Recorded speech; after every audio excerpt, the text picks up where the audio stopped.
Hello, everybody. Welcome to episode 350 of Spittin Chiclets, presented by Pink Whitney from our friends at New Amsterdam Vodka here in the Barstool Sports podcast family. What's going on, everybody? We got a couple more eps of interviews for you to finish off the summer, and today we got a best of, a nice and chunky one for you. Mikey Grinelli is joining me for the show. What's up, buddy?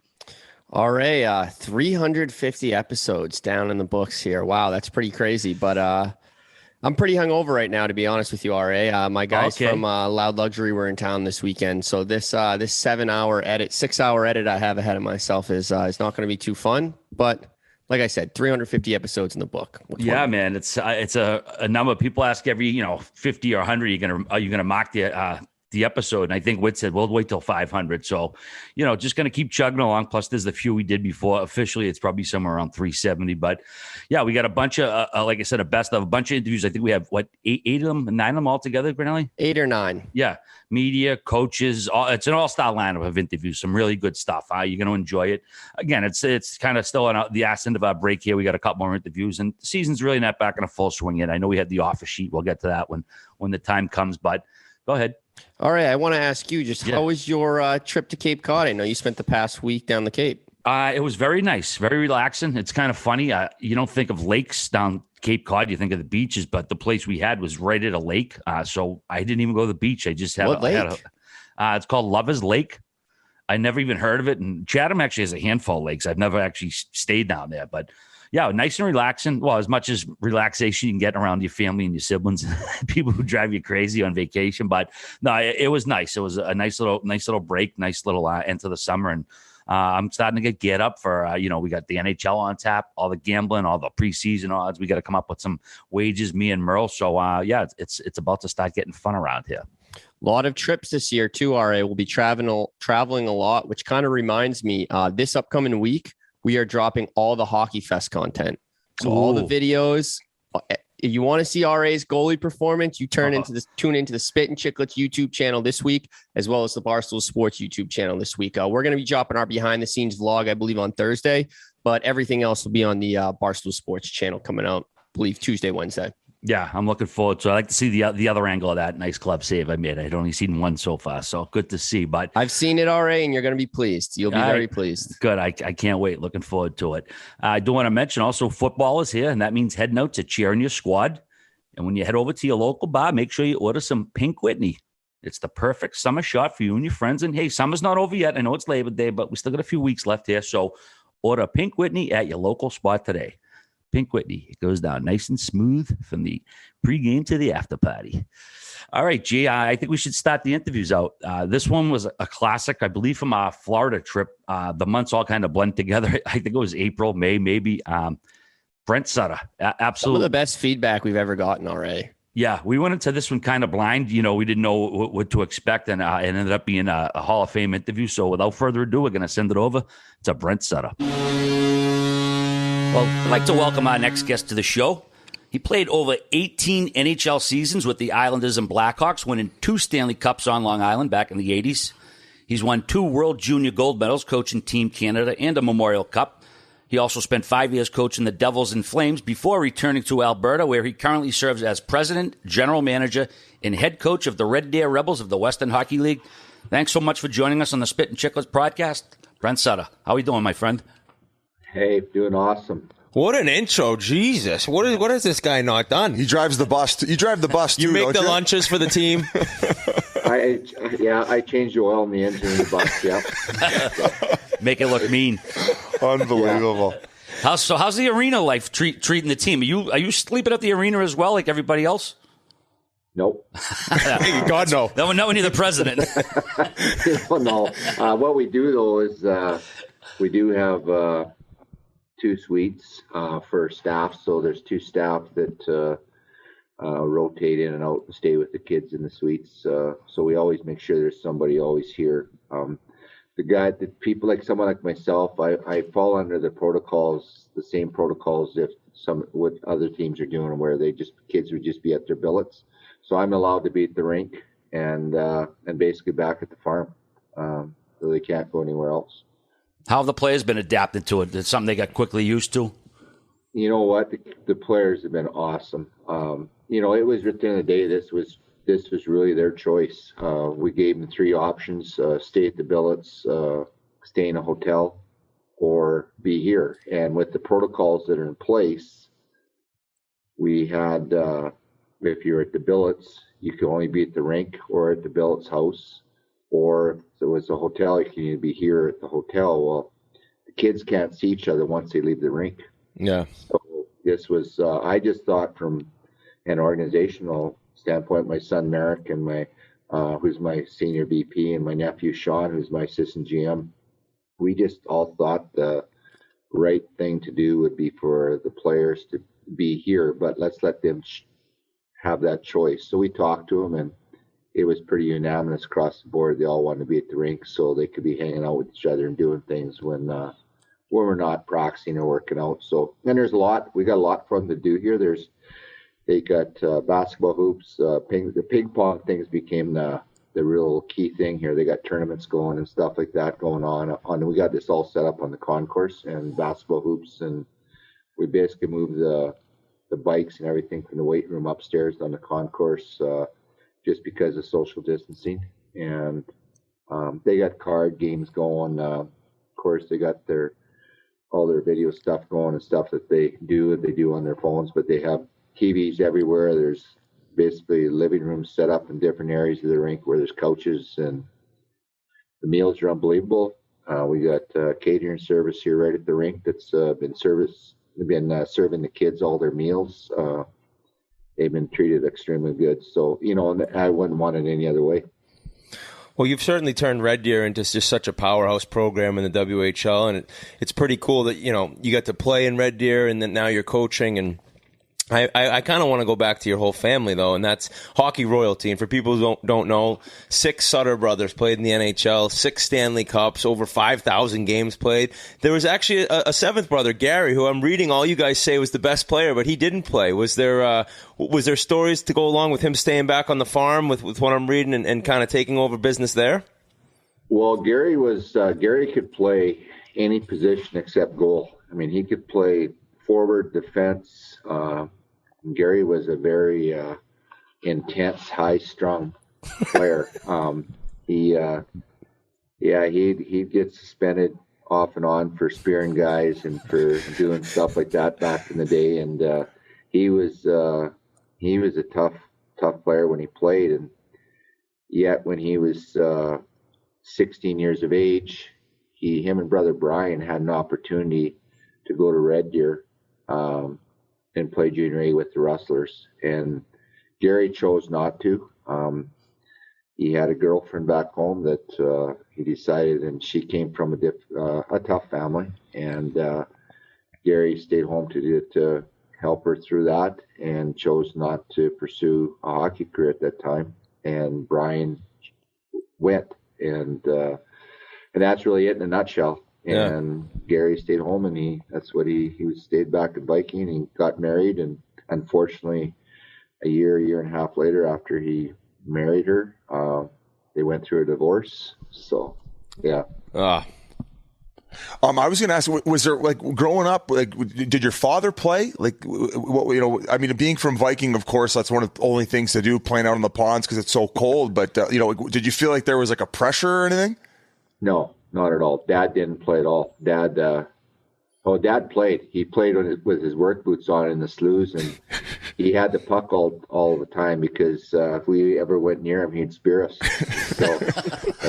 So he got to play at the puck the whole time when we played on the sloughs if he played with us. So, no, Dad never played. There was never any pressure from Dad at all. It was just something, what a small town, all the kids played hockey. There's 7 boys. We had the sloughs on the farm that we'd go scrape off and play. We'd play until it was a full moon. You'd play all night long. And then during the summer, we'd throw all the bales out of the hayloft, and we'd play up in the hayloft in the barn. So we had a big barn, and we just kept going. Neighbor kids or friends would come over, and we'd have tournaments. We'd do whatever. So, it was like hockey was not just a 6-month game for us. We played year round, just did it in different ways. You guys must have been beating the fucking wheels off each other in this fucking barn. I can only imagine the scraps that were going on. Well, you know what? It would get pretty intense sometimes, and then you just hear the steps coming up, or the boots coming up the steps. Dad walking up the steps, you could hear his footsteps coming up, and it was like, okay, we all better stop right now, and because Dad would come up and beat the shit out of all of us. So that's just the way it was. Isn't there a story when you guys ended up getting to junior where he was heading into a game and then there was cops there or something like that? Somebody teed me up for one. Okay.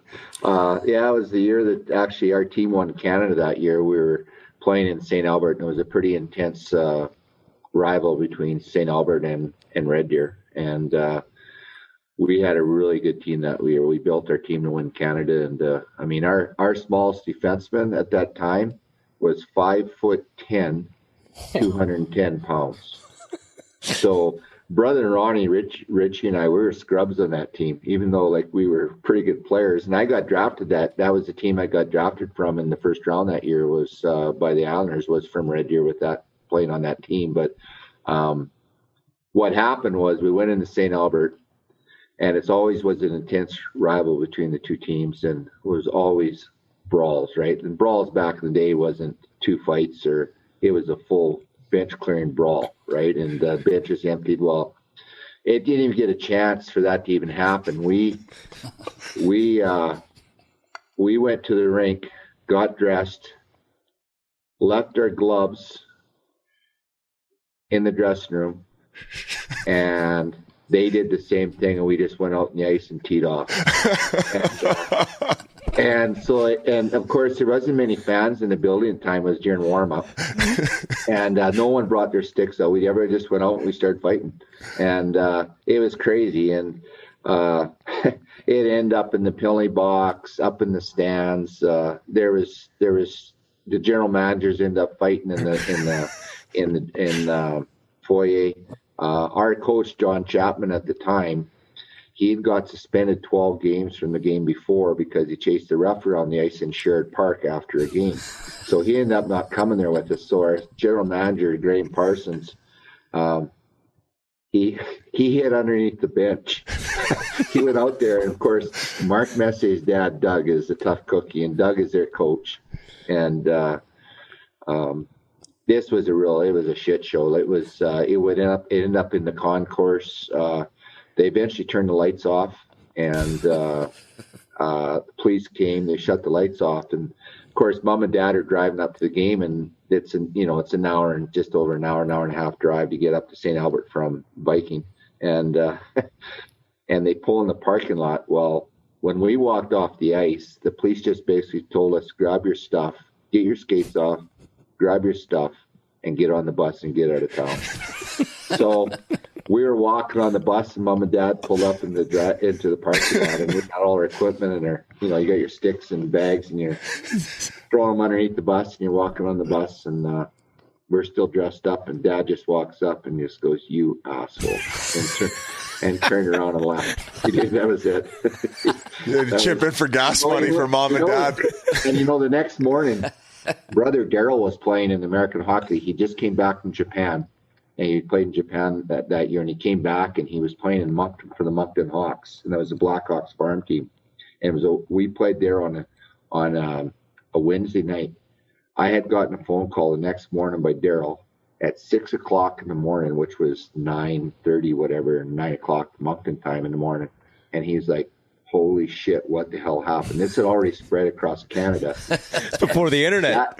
There was no internet then. It was just all over the it was just all over the media. Like the news, everybody had it. And they called that Black Wednesday. That night was, that game, to this day, it's still called the Black Wednesday from that brawl. It was unbelievable. It's crazy. So, like, going to that game, you guys probably know this is going to happen. Would you guys get nervous about this thing, or were you just like, yeah, can't wait to get there and throw down? No, Biz, he's like, I'm from Viking, Alberta. Here we go.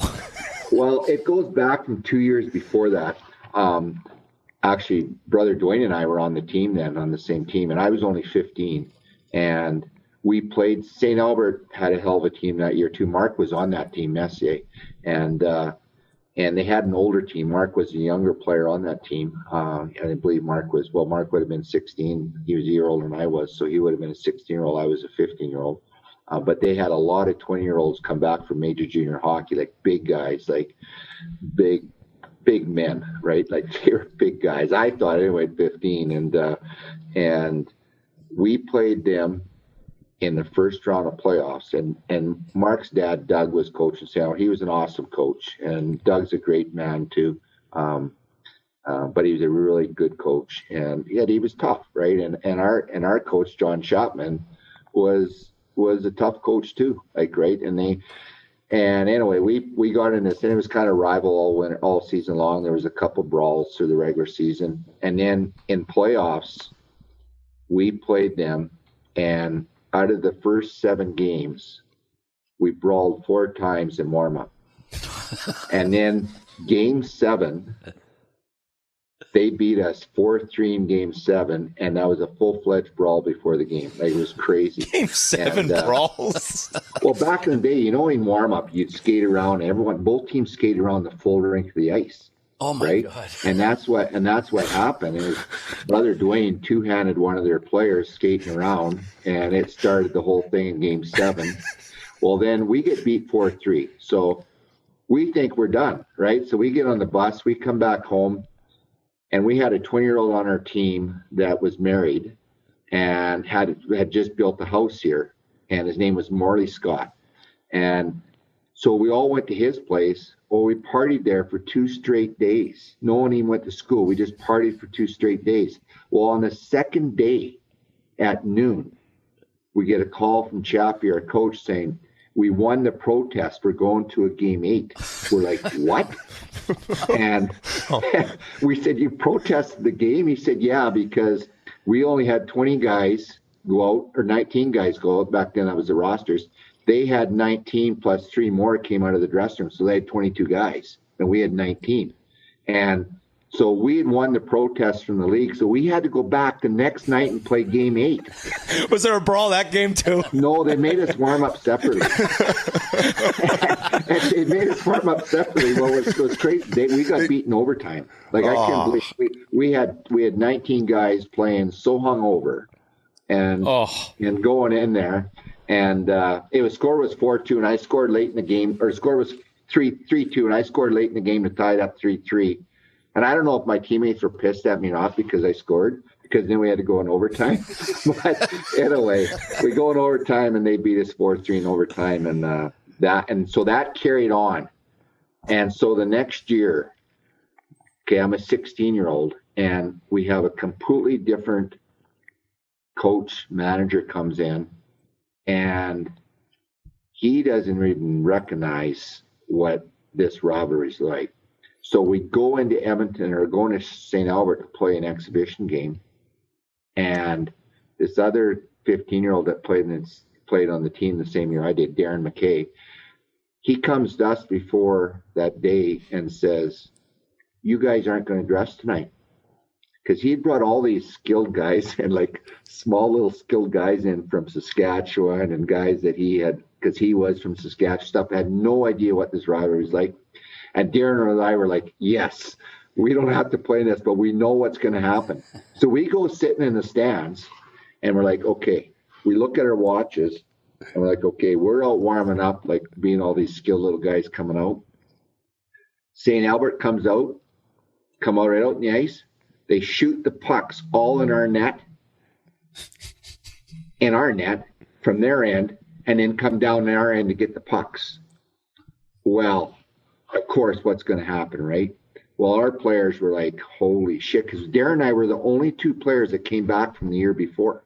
And these guys were like, and they just started teeing off on everybody. And it was a full-fledged brawl. And Darren and I just sat in the stands and watched it because we couldn't do anything about it, right? And so then it carried on, right? And then the next year, they had a big older team. We had an older team. They brought Chappie back. Brother Brian was actually partners of buying the team. They bought the team that summer. And they went out and recruited hard and built ourselves a phenomenal team and big team. And then all this stuff happened that year. It led into that big brawl, and which they call Black Wednesday. Brent, And you know what's scary about that? Doug's dad, Mark's dad, Doug, he got suspended for life from that game. No way. Wow. Why? What did they blame him for most of it then? Well, I think it was just, I guess, chasing your coach under the bench. well, you got to understand. GM? Well, no, Yeah. but Doug and our trainer Terry Sexsmith went toe to toe at center ice. This And is so old school. Terry, who was our trainer, his nickname was Hook. Well, Terry played in the East Coast League and the Central Hockey League and got suspended for life down there from kicking a guy in the head. And he was our trainer. So he was a very intense. Like, if we had to get our skates sharpened between periods, you had to almost go out and try to find a way, like, to sharpen yourself, because you wouldn't ask Terry to sharpen your skate for you. He'd take your skate and turn around and just throw them at you. So no one got their skates sharpened between periods, right? Oh, so, my God. But that was the makeup of our team, and there was some heavy suspensions. Like our general manager got suspended for a year, something like that. But yeah, Mark's dad, got that, and I felt bad for Doug, because Doug was a really good coach, and he was like all coaches back then. They were very intense, and he built tough teams. I respected that all the time. But he was an awesome coach, and it was unfortunate what happened through all that, because it did hurt a guy like Doug from continuing to coach in Canada. Biz, imagine asking that trainer, like, your elbow pad breaks. Hey, can I get a new one? He just Biz would have been okay, because Biz would have been Hook's favorite player, right? Because he could relate. He loved the way Biz played, right? Like, that's the way would have hated me. Well, you would have been in trouble, yeah. Yeah, exactly. I've never heard of a hockey player putting the slippers to somebody like that. That's crazy. But Brent, during this same era, I know you just mentioned you played with one of your brothers, but were there any times you were on the opposite side of one of your brothers in a situation like that popped up during these games? In a fight? Yeah. Anything like that? Like to a be quite brawl. honest, not in a brawl at all, with us being on opposite teams. Like that, we never played against each other in junior. We all played in Red Deer, and then we all moved from here on to Lethbridge. And then we all went from there to the NHL. So we never played against each other in junior, but obviously when we got the NHL, brother Dwayne and I were in the Islanders, brother Ronnie Ritchie were playing in Philadelphia. So there's four of us. And the first game we played, of course, they make it a big thing with TV and everything. They got four brothers on the ice, two in each team. And we got into a scrum, and then all the teammates of both teams would just come in and break it up. Like, you guys are brothers. Like, what are you doing? Like, so nothing ever happened that way where we actually got into a situation where we dropped our gloves and fought each other. No. Brent, I'm curious. You mentioned your first round pick of the Islanders. The year after getting drafted, you played in the WHL with Lethbridge. And then just 2 years later, you played half the year in the Dub, and then half the year with the Islanders, lit it up, and you go on to win the Stanley Cup. Were you called up from the WHL halfway through that season? How did that work out? Well, the year before I got called up, back in the rules were different then. The Islanders had gotten a bunch of injuries, and they came out on a Western road trip. And I was an 18-year-old playing that year in Lethbridge, and half our team from Red Deer went on to Lethbridge along with our coach. So we had 10 players off the Centennial Cup team, plus our coach went on to Lethbridge. Well, anyway, we had a pretty good team still, and anyway, I was having a good year, and I got the call that they wanted me to play 3 games. There was a game in Calgary, then the next night in Vancouver, and then 2 nights later in LA, because Trotch was out, Steve Tambellini wasn't playing. Anyway, they had some centermen in their lineup, and so brother Ronnie Ritchie and I drove up to the game. Of course, that's unreal. In it. And what's crazy about this is that we play that game, and of course, the Calgary Flames are the old Atlanta Flames team. And if anybody remembers those teams, they were massive. I mean, they had so many guys that were, you know how big Clark Gillies was? Well, they had like 10 guys in their lineup that big. Like, they were a big team. And the Calgary Corrals were the game they didn't have the Saddle Dome at the time, which we know what the Corral's like, right across the street. Yeah. And we go in there, and the one line was Wayne Merrick, Bobby Nystrom, and John Tonelli. And in the dressing room, it's a long, narrow dressing room that we had to get dressed in. I'm sitting at the back of the dressing room with these three guys. Well, we get beat that night 11-4. Al Arbor, Al's like a 6'1" guy, but his shoulders are like 8 feet wide, right? And he comes in and opens up the door and you got to walk down 2 steps around the corner. Now you got the dressing room. Well, we're all sitting in the back of the room.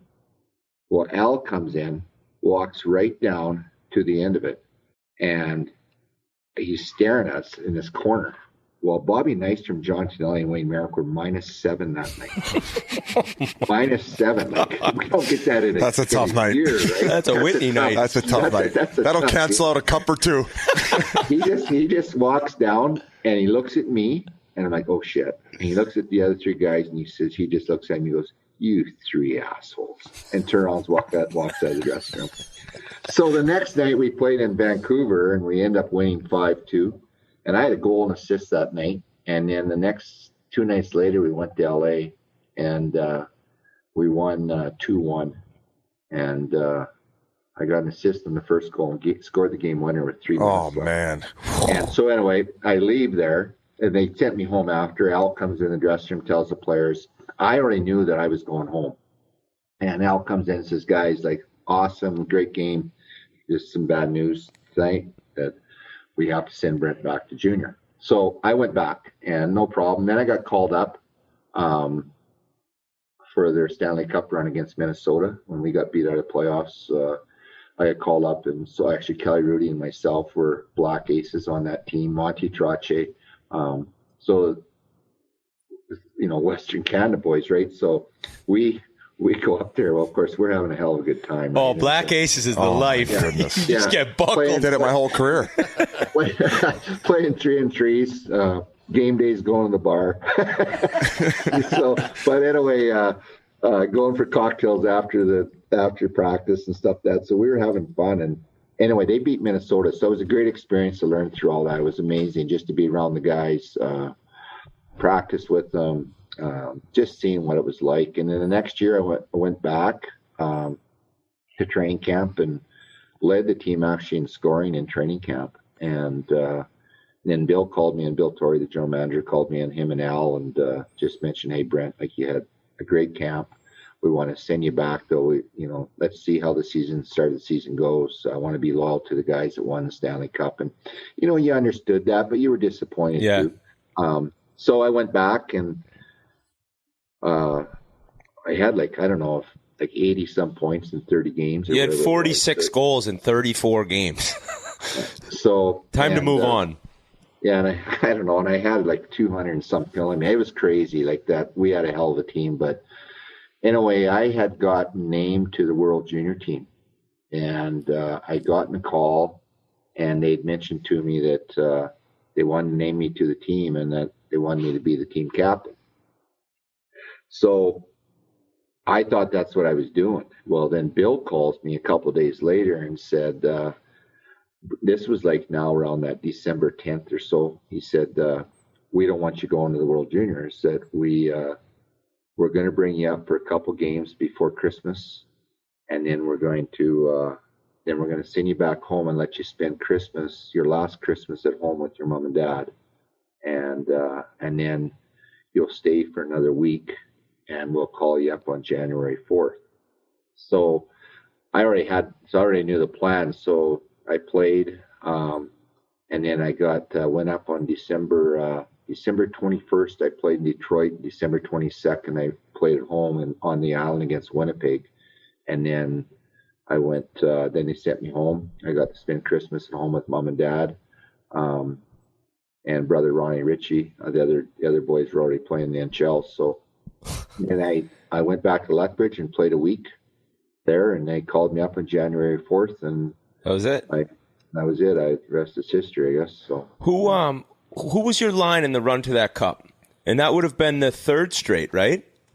Well, it's funny. I was playing with brother Dwayne and Bobby Bourne that year to start with. And it's bizarre how the year worked, the playoffs. Like, you're ready to go in there, you end up, I don't know what it was, 41 points in 41 games or something like that. And then Shell had 20-some goals and led the team in penalty minutes. Then get in the playoffs, and we're playing game 1 against the New York Rangers. And as we all know, growing up, you were never taught to be the last man coming out of your zone trying to carry the puck up the ice. And of course I did that, and I was just inside our blue line, and Rob McClanahan, who was a U.S. Olympian player, stripped the puck off my stick and went in and scored the game winner for the Rangers. Of course, the Island Rangers rivalry. So we lost the game 5-4. Nothing said to me after the game. Of course, you feel like an idiot. Yeah. And I never seen another regular shift. I got 2 or 3 shifts a game after that. I played on the 4th line. Wow. You're playing against the other team's tough guys. I never played hardly at all. And, and the guys kept coming to me like, what's going on? What are they telling? I said, nothing, guys. Like, I just got to do my job. This is what I'm told to do. I don't have answers for you, right? So I'm just going to keep playing the way I do. And if I'm only getting 3 shifts a night, I only get 3 shifts a night. It's not about me. It's about winning a Stanley Cup, right? So whatever. So we get into game 2 of the Stanley Cup Finals against the Vancouver Canucks. We win game 1. Game 2, we're up like 5-1 or something in the second period. And we had a power play. And a face-off was in the offensive zone, in Vancouver's zone. And, of course, we got Trotch and Boss and, Dennis Potvin. We got the power play on the ice. Well, Al comes and taps me on the shoulder and says, go take Trotch off. I'm like, pardon? Yeah, like, sorry. And he goes, get out there. So I went and I tapped Trotch. And of course, Trotch is an awesome team guy. And he gave me a tap on the shin pads and took a face off, and we scored on the power play. And I didn't get off the ice the rest of that game. I was out every second shift, played with everybody. And then we get into Vancouver. He starts me in the opening night lineup in the Stanley Cup Finals Game 3. So the way we go, play the game, take a regular shift. I think it was first star of the game or whatever. And then get into Game 4, and same thing, play a ton, and we win the Stanley Cup, right? You win, and everyone's partying in the dressing room after the game, and Jim Pickard, our equipment manager, comes in and taps me on the shoulder and says, Al's nickname was Radar. He said, Radar wants to see outside the dressing room. I'm like, what? Like, we just won a Stanley Cup. Like, team meetings. Yeah. I didn't like your third period, Brent. Celebrating with the boys. And he comes. I walk out of the dressing room, and he's standing there. And again, he's a broad-shouldered man and just an awesome guy. And he walks up to me and grabs me right underneath my throat like this and squeezes me like this. And he's got his hand underneath my chin. And he says, what did you learn from this? And I'm like, pardon? And he goes, what did you learn from this? And I'm like, I'm not really sure where you're headed with this one, but I don't know, like, winning? Like, what are you supposed to answer, right? And he goes, I just made you the toughest son of a bitch in this league, and you're going to have a long career. So enjoy the Stanley Cup. No shit. Wow. And I played 18 years, and I was able to weather through a lot of stuff mentally. And he really, as hard as it was, he made me be a great pro and understand the mental toughness part of the game at a really young age. And and then Al was my coach for 10 years, right? He was like I was like a second son to him. He was like a second father to me, I guess I should say. He was unbelievable the way he was. And, we had great communication there on. I had a lot of respect for Al. One of the best to ever do it, Al Arbour. Everyone knows that, but it was so different back then, like coaching, and things have changed so much. And I know he was probably pretty quiet when the guys asked you if he said anything. You're like, no, but occasionally would he tell guys good job? Was there pats on the back, or really none of that? You know what? Al was a great players coach. A lot of the guys in that dressing room had played for Al since he came in the league, since he started coaching Oilers back in, I believe it was in 75 or whatever year it was, 74. So he'd already been their coach for 5 or 6 years, right? So Al was a very intense coach, but he had a great knowledge of the game, and back in the day, guys, like there was no video, like, you didn't have assistant coaches. He was the head coach, and there was no other coaches on the bench, so he ran the whole bench. He was, he used to come in with a hockey stick, and if he didn't like the way you were playing, he'd come and drill you as hard as he can with a hockey stick right in the shin pad. And then he'd just look at you in his eyes through his glasses, and his glasses would hang down halfway down his nose, and he'd push his glasses up, and all he'd do is look at you, and you were like, oh shit. So everybody knew, but everyone had such huge amount of respect for Al. They loved him as a coach. He was, Al was a great coach. His record speaks for itself, right? For years, he was the second winningest coach in the National Hockey League next to Scotty Bowman, and then Joe Quenneville passed Al. So, it was years that you look back, and actually, a lot of times you like to have do-overs. Guessing Radar was a MASH nickname, right? Yeah. Well, he got his name from his glasses he wore when he played, right? He was a defenseman for the St. Louis Blues. Wow. Defenseman for the St. Louis Blues, and he wore glasses, and he had the white strip around the middle of his glasses so his glasses wouldn't break, and he wore a strap to keep his glasses on, and he played defense. And Al, if you look back on, and they obviously don't, but you look back on it and you see games back in the 60s and stuff like that, Al was a phenomenal shot blocker. Like, he'd throw his face down in front of anything. When Al was a great defensive defenseman, and he was a big man, like, if you look at some of his highlights and stuff, that is pretty cool to watch. I know you probably weren't thinking coaching back 40 years ago, but how much of his coaching style did you incorporate into yours years later? Well, you know what? I think you learn a lot from all coaches you played for. I think we all do. But Al was John Chapman, my coach in junior, was a great coach. He taught me how to be a pro. He taught me how to play both ends of the ice. Chappie had played in the minors for years, and he coached Lanny McDonald in Lethbridge when they were playing in Junior A before Lanny went on to the Medicine Hat Tigers, and they were called at the time the Lethbridge Sugar Kings. But Chappie taught me how to, the fundamentals, how to play the game the right way. And I went on, and it was just like, I don't want to use the word easy, because it was never easy to get to the NHL, but you had such a good understanding of the game coming out of junior, you knew. And Al really appreciated that. That's why he put me in a lot of key situations, because I wasn't like a young player. It had to be taught those things. I already knew coming in. And so I learned a lot in junior, but Al taught you how to be a great professional and how to handle situations. I had a lot of respect for Al, and I think even to this day, there's certain things that I look back on if I'm standing watching practice, and things are going through your head, and you're sitting there going, okay, well, in this situation, how would Al do? Come up and react to this player for doing this or this and this, and it's been always kind of a calming influence. I think every coach. I played for Brother Darrell. I played for MacKinnon. I played for Glenn Sather in Canada Cups. I had other great assistant coaches through the process, and you learn from all of them. Craig Hartsburg. I played for Hartsey.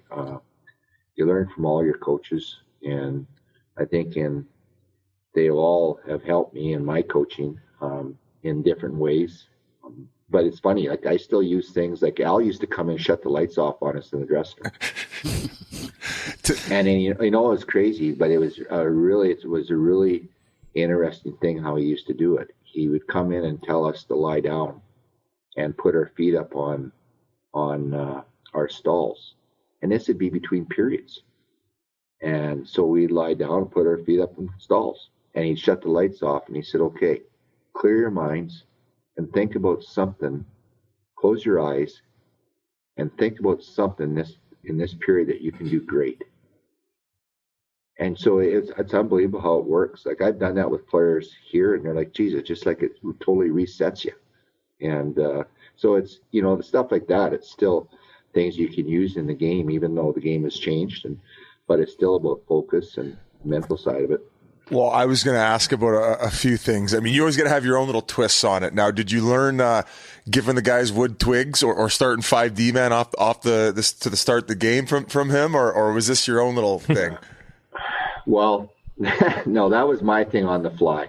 The hockey stick thing. It was the year we won the Memorial Cup, actually, and we weren't playing very well, and we only lost, I don't know how many games that year, 10 or 12, whatever it was, but we weren't playing well, and of course, the type of team you have, and you have a chance to be successful, maybe win a Memorial Cup. So we were going into Brandon, and so I went to Radar, my equipment manager, and I said, Radar, go down to a sports store or to McLeod's or whatever and just buy 24 wooden sticks. And he's like, what? And this is right when all these, of course, wooden sticks are starting off. Synergies and all this junk. There was still, you could still use wood blades on these aluminum shaft sticks, but the full wooden stick wasn't there, right? And so everyone never even, these kids weren't like, we're not using sticks. So anyway, I told him to go down and do it. So we're playing in Brandon, and we're down 3-0 in the first period. So I walked in the dressing room, and I didn't say anything to anybody. I just went around and picked up everybody's sticks and walked out of the dressing room with an armful of 20 sticks. And I went and put them in a bag, and I picked up the other 20 sticks, wooden sticks, and I walked in the dressing room, put a wooden stick in front of every player and said, tape your stick, and I want everyone with white tape on your blades, and I want you to write work on both sides of your blade. So we came out the second period with these wooden sticks and had tape on our white tape on our blades and with work on both sides, and we ended up winning the game 7-3. And with the wood twigs. What's crazy about that is that I told them they only get one stick. So we have to practice and play. No one took a slap shot in practice. No one. Can't risk breaking it. Shots. Yeah, because they were afraid to break it because they didn't think they were going to get another stick. They didn't know I had another wooden stick for them if they broke it, but I didn't tell them that. So we didn't lose a game for a month with wooden sticks. Come on, you guys kept one wooden stick. We didn't lose a game. And you know what was crazy about that was these guys became all, when you got those other sticks, guys are hitting glass. Every shot was high. In practice, like it was just like crazy, right? And they use these wooden sticks, and no one missed the net. Everybody was dialed in to shoot the puck the right way. And in games, our percentage of shots on net had increased phenomenal on shots on net because this is what we used, and it wasn't about how hard the shot was. It was strictly about placement, and the guys, they weren't slashing each other's sticks in practice and breaking them. Everyone was scared to lose a stick. And so that's what we did. But the cool part about all that is we started taping little mini sticks in the store with work on it. We had companies sending us mini sticks done up like that. It was the biggest selling item that year in our store, were mini sticks with white tape and work written on them. Every kid in our community had a mini stick with work on it with white tape. It was just bizarre how it worked out, and it became just a real big thing, and the rest is history. I got to ask, at what point and why did they get to go back to the other sticks if they were working so well? Well, I didn't think they could make it into playoffs with just one stick. So I went in 2 days, two games before playoffs started, and I gave them back their sticks, and we didn't miss a beat. We just kept going. So I called one of my favorite ex-teammates, Colby Armstrong, who you had the pleasure, I'm sure, of coaching in Red Deer, and he told me a hilarious story. He's like, "Oh, ask him about the time I threw my helmet at him in the WHL finals." Well, we were playing Portland in the finals, and we were in game 2, and we won game 1 here in our building. In game 2, we were up like 5-1 or something early in the third, and Kobe took like 3 minor penalties. He was one of those guys that when you went and go checked him, that hit where you hit him back. Yeah, reverse hit. About checking. That's all he did. Hit, but he did it with his elbow. Yeah. So he got these elbow penalties all the time, and so I was like, and we ended up winning the game. We scored an empty net goal and won like 6-4. It shouldn't have been that way, but we did. And they'd gotten 2 or 3 power play goals on us with Kobe in the penalty box in the third period. And so we go into Portland, and it's game 3, and Kobe took 2 minor penalties with the same Jesus, thing. Army. In the first period. So I was pissed. So I go in the dressing room, and I said to my assistant coach before I went in there, I said, "Watch this." I said, "I'm going to get Kobe's get him rattled, but he's going to go out and he's going to play like a stud the rest of the night." So I went in and I just said, "Kobe, like, are you scared? Like, are you a pussy? Like, is this what you play? Like, are you scared to get hit and make a play? Like what?" And he stands up and he looks at me, and I'm at standing, and now imagine it's a rectangle dressing room, and you got stalls at the end of the dressing room, stalls on the side, and where I'm standing, there's a whiteboard, big whiteboard.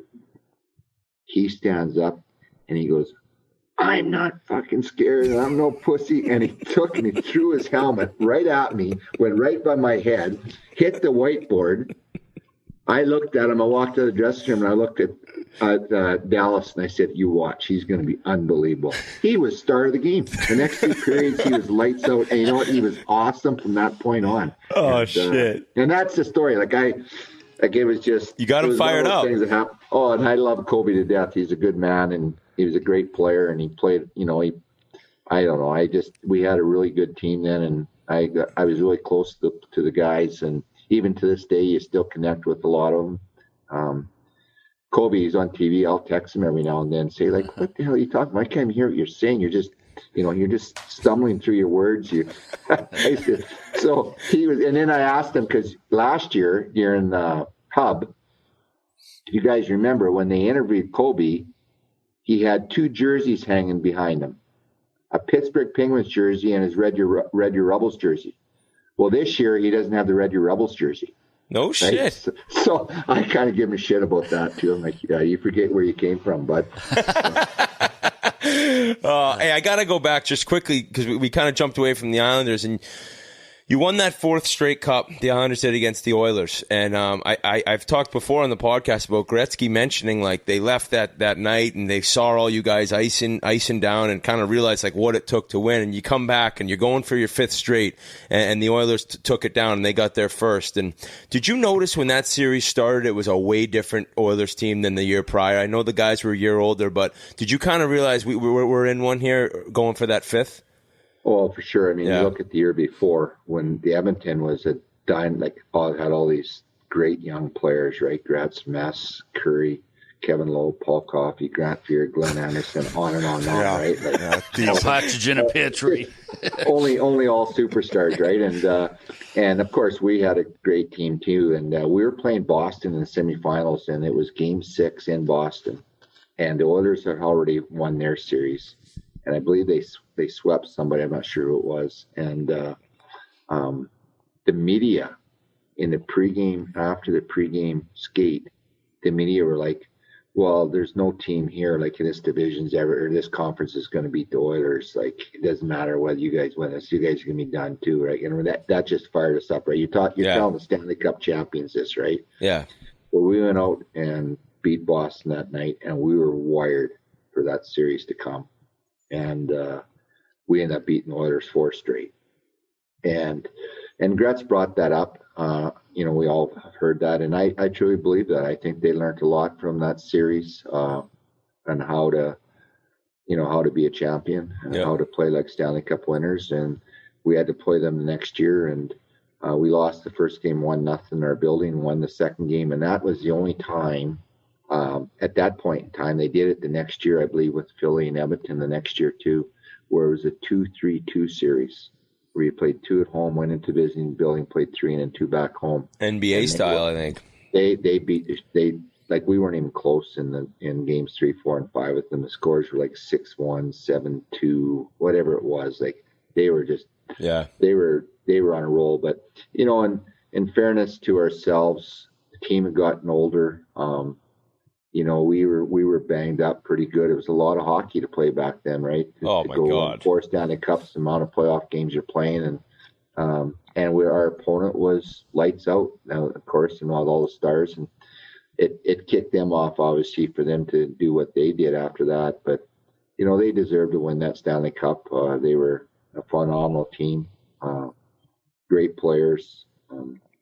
It's crazy. Off that group, I played with a lot of them in the Canada Cup in '84, and after they won the cup, and Slats was the coach, and so you got to know the guys really pretty well. Like there was Gretz, Mess, Koff, and myself are 4 of the players that played in all 3 Canada Cups in '84, '87, '91. So you got to know them pretty well from being teammates of theirs and just the way they looked at the game. I learned a lot from them too, just through the Canada Cup situations. But they were definitely an unbelievable team, and they were for years after that. Brent, when they beat you, did you know basically that the torch for dynasties had been passed essentially then? Or did you guys think, all right, we can get them again next year? Well, you always want to believe you're going to come back. But then, I think some of the business parts started kicking in too. We started having some contract issues with some players, and and then guys started leaving the team, and then you got to remember something too. The Islanders through those 4 years were drafting, every year in the bottom part of the draft. Right? Yeah. And eventually, your talent changes, and that's kind of eventually winning all those Stanley Cups. Eventually, over time, caught up with the Islanders, and and eventually your level of skill in your team drops off. I was there for 10 years, and when I got traded, I was the last for 2 years on the team. I was the last player that ever played in that Stanley Cup the last 2 years of my career in the Island. So it was just Al, not myself, and Bill were the only three people. Our trainers had left. We were the only 3 people still left from the Stanley Cup years. And in your career, I mean, I think 10 or 11 seasons, over 50 points, but 50 and 60 points. And then the 1 year, 80, 84, 85, you get 102 points. I mean, was it who you were playing with that season? What changed that one season to just really light it up? Well, certainly who you're playing with definitely helps. And we came out of the Canada Cup. In the Canada Cup, there was such a, I don't know how to explain it to you guys, but of course, you got the Islanders, you got John Tonelli, Bobby Bourne, myself. Was Potvin there? Was Potvin in Canada Cups? I don't think Dennis came to that team. Oh, okay. He didn't either. No, he didn't. So, and then you had there was 7 or 8 Oilers. So, and there was a lot of, we just weren't the team that we needed to be. We just weren't as close as we needed to be. And we had a tough go through the Canada Cup that year, through the tournament itself, through the regular games that we're playing through the round robin side of it. And what turned it around actually was in Vancouver. We kind of got into, what happened was the day before we held a meeting, and you guys all know at the Bay Shore, the West End, everyone's staying there, and we got this big room, and we're all setting chairs up around outside the room, and we had a meeting, and players expressed their feelings about everything, and maybe about some teammates because of the Stanley Cup game, and and with the Oilers, and then beating the Islanders, and I know Bobby Bourne was very vocal about some things, and John Tonelli brought up a couple things, and the Oilers players brought up a couple things, and but it was great because it sorted it out, and we all got kind of on the same page, and then we had a big scrum against Sweden between the benches, and course, you got the Oilers now, and our players, now all of a sudden battling with each other, and it changed the whole dynamics. Then we end up winning in overtime against Russia at the Saddle Dome in Calgary, 3-2, and there was myself and Johnny and Boss, and Paul Coffey was the one that started that whole play after breaking up a 2-on-1 against us, and then went down the other way, and we ended up scoring. And then Slats put the three of us together, and then we went back to Long Island. And you guys know, like, back in the day, you went to camp to get in shape. Yeah. Right? But you three were buzzing already. Yep. We were all like in mid-season form. Yeah. So by Christmas time, us and Al was smart. Al kept us together. Like Boss and Trotch were a twosome that played together for all those years. But then when we came back from the Canada Cup, he put the three of us together, or kept the three of us together. And there was, like, by Christmas time, we all had 60-some points. Jesus. There was a game we played the LA Kings, and I remember the LA Kings had only won 10 games that year, whatever it was, or 15 games. They weren't very good. And there was a game there where we won 8-2, and John Tonelli, Boss, and myself scored all 8 goals. And we all had like 6, 7, 8 points each for one line, right? And so those points, when you do that in a game, they add up, right? And then I missed the last 10 games of the season. I had separated my shoulder and missed the last 10 games. And I came back for the last game. I missed 10. They came back for the last game, and JT got his 100th point that night. So Boss ended up with 120-some points. I ended up with 100, whatever it was, and JT ended up with 100 right on. So amazing. It was really. Again, I think it had a lot to do with just being in shape when you got there. Like, we were in game shape already, because we had already been playing these high-level, intense games like Stanley Cup playoff games, and so we were further ahead. And I was very fortunate to play in that Canada Cup team, because that year they named 30 players to the camp, and Brother Brian had got named, and I was training with Brian in Brian's garage in Sylvan Lake, and working out with them to get him in top shape to go there. And so we were pushing each other for quite some time, training and stuff, because he was obviously very excited to go. Well, they got there, and that was the year that Trotch decided not to go to Team Canada. He used his treaty card to join the U.S. team instead of Team Canada. So Bill Torrey was the GM in Slats, and I got a call from Alan Eagleson. This was they reported on Friday, and this was Monday, and I got a call from Alan Eagleson. He called me and said, "Hey Brent, Alan Eagleson here. We want you to come in and join our team in Montreal." And I was like, "F you," and I hung the phone up. I thought it was someone messing with me. They'd already named it. I wasn't expecting. I that's exactly what I said to him. I went F off, and I hung the phone up. I thought someone was just screwing with me. And then about 2 minutes later, the phone rings again. It's Bill Torrey, and he says, "Brent, that was Al Nicholson. We're inviting you into our camp here." And I was lucky, because I had been training with Brian, so I was in pretty good shape. So I went in there, and I ended up making the team. And that was the year that Peter Stastny had naturalized to become a Canadian citizen, because he was playing in Quebec, and so he got named to the team that year too. So it was definitely unique how it all happened. You mentioned the situation with the Island, or not the Islanders, against the Rangers, and you guys ended up going on to win the Cup. Was that the same year you ended up having the off-ice issue with an Islanders fan, or a Rangers fan, excuse me? Are you talking about after we won the Cup? After you won the Cup. I don't know if you guys went to a basketball game or a baseball game. Yeah, well, it was about 4 days after, and Brother Dwayne and I took our wives to the New York Mets game at Shea Stadium, and we're having some drinks, and we're sitting in the stands drinking beer and whatever, eating hot dogs and whatever, and that we all do when we go to a baseball game, and both of us have to go to the bathroom, so we get up and walk to the bathroom, and we're standing there at the urines, which men do, right? And there's Dwayne's down and there's a year in between us, and there's me. Well, then this person comes in between us.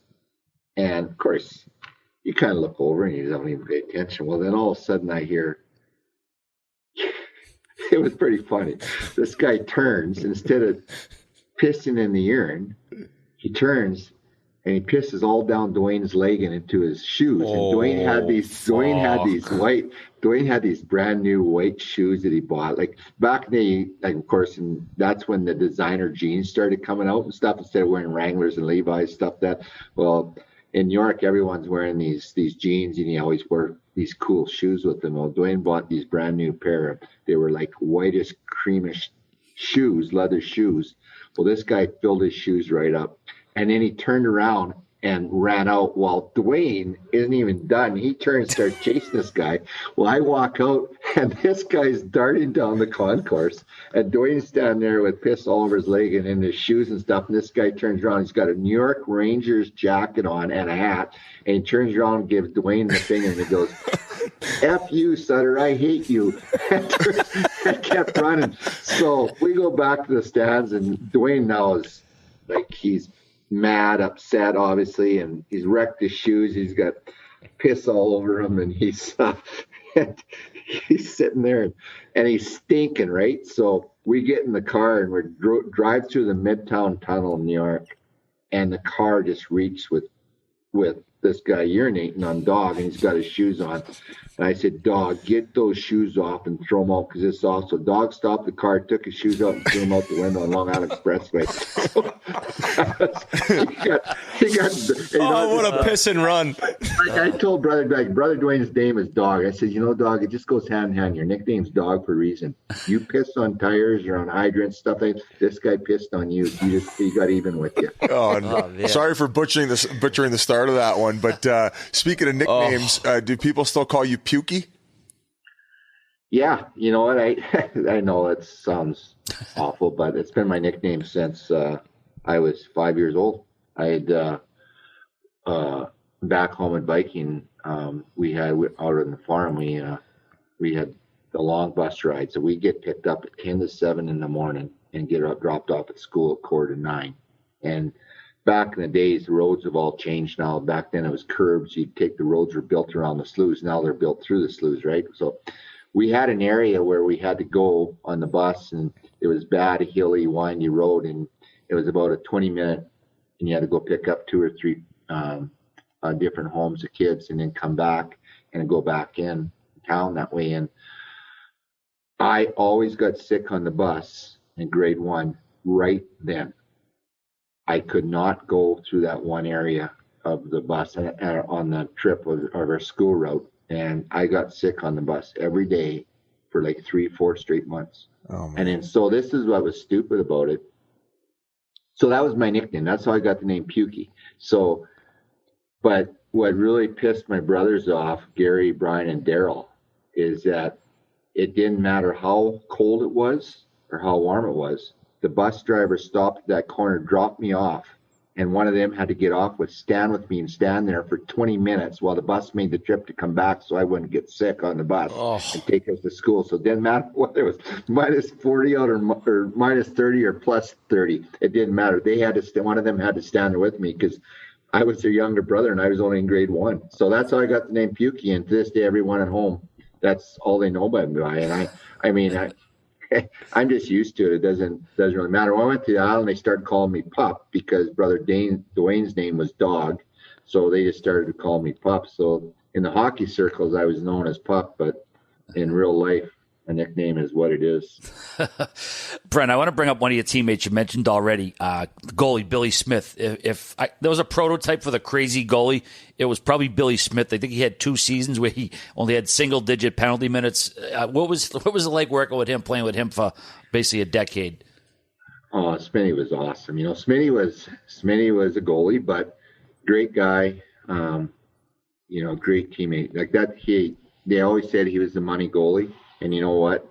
The bigger the game, the better this man played. And but in practice, if you shot the puck over his waist, oh boy, he would come with his stick and just drill you with his stick. So you had to shoot the puck from waist down or he'd be pissed off. So everyone knew that in practice. You knew you couldn't shoot high and spinning in practice or he would friggin' lose his mind. But then as we got close to playoffs, he completely would change his attitude. He'd be pissed at us for not trying to score. No shit. And then he was a battler. Like, that's why I called Billy Battler Smith. And he would just be, and he played like that. Like, he was a gamer. And, it's crazy how his routine was when he played. Like, I sat next to Billy in the dressing room on Long Island for years. And there was always one stall between him and I knew not to mess with that stall between us. Like, as you know, as a player, the way goalies are. And he'd come in, put his underwear on, set his goal pads down on the floor. And back then, you guys know what the lockers were like, right? They're not like today where they're open on the sides. Back then, they were boxed in lockers. Like, they had the sides on them. You couldn't see the guy sitting next to you if you sat back in your locker. Well, Billy would sit back in his locker, and I would make sure when guys came, because it was right beside the door that walked out, that no one touched his pads. Like, do not even touch his pads or else he'll come up swinging, right? So I'd always be like, guys, like, I was like, it was crazy. But anyway, he read Louis L'Amour, those Western books. So he'd sit back in his stall, grab the book, and lean back in his stall so you couldn't see him. And he read the book. He never even listened to one meeting. He read the books through the meetings. Al just ignored him. And he just sat there and read his book while the meetings were going on. He didn't even listen to any meeting or nothing. He just read his book, and that's how he prepared to play. Very calming guy in the dressing room, didn't say much, but awesome guy, like awesome off the ice. We had a lot of fun together. Good man. I have a lot of respect for Smitty because he was a gamer, and he had his ways of the way he practiced and stuff. But there was one time that he just took off the ice because someone shot the puck and hit him in the chest instead of keeping the puck, and he just went right to the door and skated off the ice. I'm not practicing with these guys, and he played the next night and got a shutout. That's just the way Smitty was, and that's the way the game was back then. Now a player gets, sent down to the minors, or you get suspended or fined or whatever, but back then that wasn't the case. Brent, we could talk to you about 5 hours. 6 more hours. This is great, but when you retired, I think it was a year off, and you got right into coaching Red Deer, and all of a sudden, after a few years and a Memorial Cup and a WHL championship, you're tagged to coach the Canadian World Junior team. And sure as shit, you coached the greatest team to ever probably play with Bergeron, Perry, Weber, Getzlaff. It was just that list. And then you win it again in 2006. First coach to ever win back-to-back gold medals for Team Canada. Why did you choose not to go for the third straight? I read it was your decision to not go back and go for the third. Well, you know what? It was, it was just a long time to be away from your team. Yeah. Like, right? Like you're leaving on, and back then it's different than it is now. When I got the position in 2005, I met with Bob. Bob came and met with me, Bob Nicholson, and just said, Brent, would you want to run our program and coach this team for this coming season? And I just asked him, I said, well, what's it entitled? Like, when you talk to me about this, like, do you want me to coach it or what you doing? He says, no, I want you to change the culture. They hadn't won the gold medal in 7 years. And he says, we want you to run it just like you do Red Deer. So, and when I bought the team with the Rebels, everyone said, well, geez, you name yourself coach, general manager, whatever. Bus driver. Yeah. But I had paid the most money for a junior franchise that was ever sold to that point in hockey, and I could not afford. I had put my whole, like, we didn't make the money. Obviously, you guys know that these NHL players make now. Like, I had my whole life savings. I put my farm, everything up for collateral. Wow, it's a ballsy move. That's crazy. I could have lost it all, right? And I had a bank that backed me. We did a 10-year loan agreement, and as I paid it off, they would take my land or my house or whatever off as collateral. So I kept doing it, and I couldn't afford to pay for a coach or general manager. I didn't have a choice, and anyway, and just how it all worked out. In our press conference, I don't, to be quite honest, I can't believe I even said it, but I did. I said, we're going to win the Memorial Cup within 3 years with this team.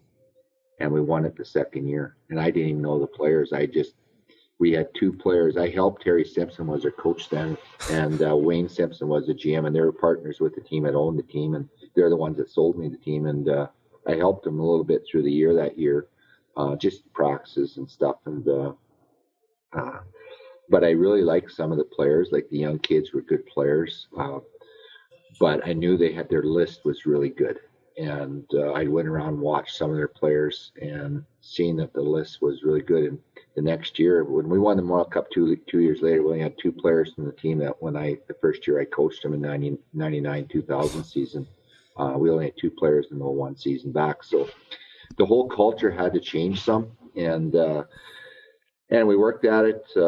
So when I got named 05, I got named the coach there, and we had to change. Like, it was scary. Like, the first day I went down in the dressing room, I was like, you got to be joking. I mean, there was more people hanging around the players in the dressing room than there was actually players. Really? It was just terrible. And you know, you got all the equipment companies and stuff like that, and they're right in the dressing room. And I shut everything down. I just came in and said, no, nothing's happening inside this dressing room. The only people allowed in this dressing room are the players, coaches, and trainers.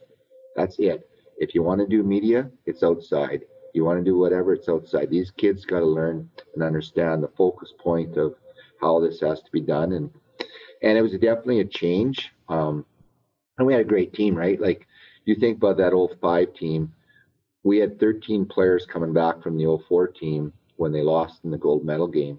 And it was just, you know, I just met with the 13 players. And the first thing I did, my first position that Bob and I talked about after we made a decision that I would move forward with this, was I hired Pete DeBoer. And Pete became my co-coach. And then we hired Jimmy Hulton and as their assistant coach. And Pete was in the very same mindset as myself and the way things had to be changed and done. And we worked closely on it all. And, you know, and we met with the 13 players that returned, and we just said, hey, guys, this is the way it's got to be. This is what we want to see happen, and you guys can be part of it or not. But when they joined in to be partners in on it, and that's what I say, it was a partnership right there. They joined in and said, okay, we'll do it this way. And so we knew that we just had to pick 7 players, or I guess it would have been 9 players, that would mix with these 13 guys to make our best team. And it's crazy how it worked out, because we went into our last exhibition game. We're playing in Winnipeg against the University of Manitoba.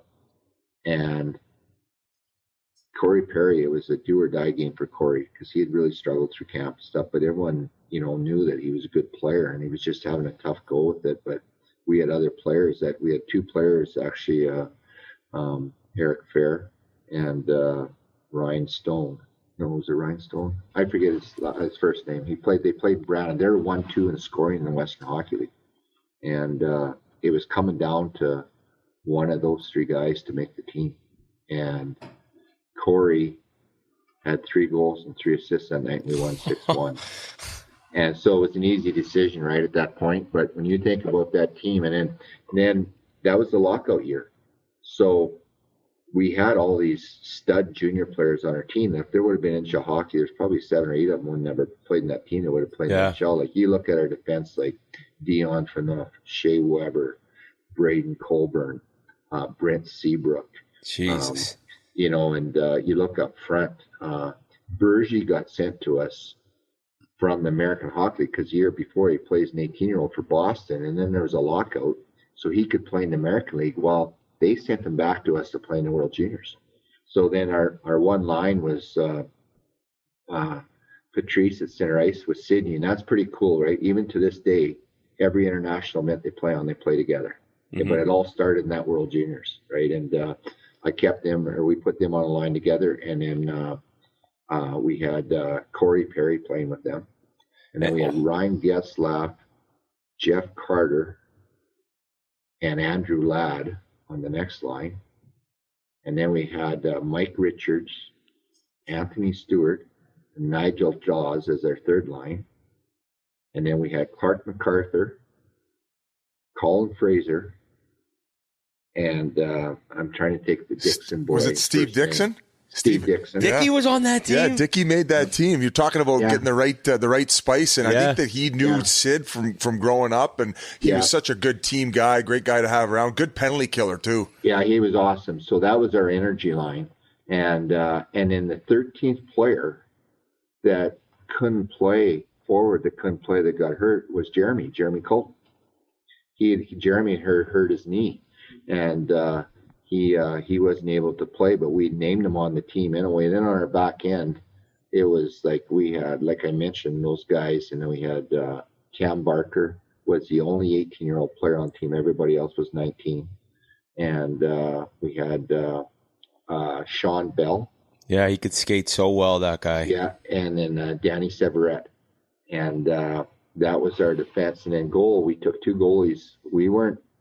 These two goalies, they didn't get invited to our August camp. At that time, we thought, okay, let's take the two best goalies in our country that know that they might only have to stop 15 or 20 pucks in a game. So they got to be mentally strong, and they got to come from good defensive teams. And we took the goalie, Trevor Glass from Kootenay, and the Boschman boy from Prince Albert. They're the best two defensive teams in the league. And those teams were only giving up 15, 20 shots a game. And we didn't give up a game more than 15 shots to the World Juniors. So we needed guys that could to keep themselves in the game and be mentally good. And the kids were fired up. Like we went into North Dakota. We drove down from Winnipeg, and that team was wired. Like they wanted to prove the year before was not what they were expecting, wanted, and they were dominant. Of course, you look at that team, I don't think anybody can argue saying that they're not Oh my God. You look at those guys, like those guys all in the National Hockey League were all stars. Some of them have been captains on their teams for a long, long time.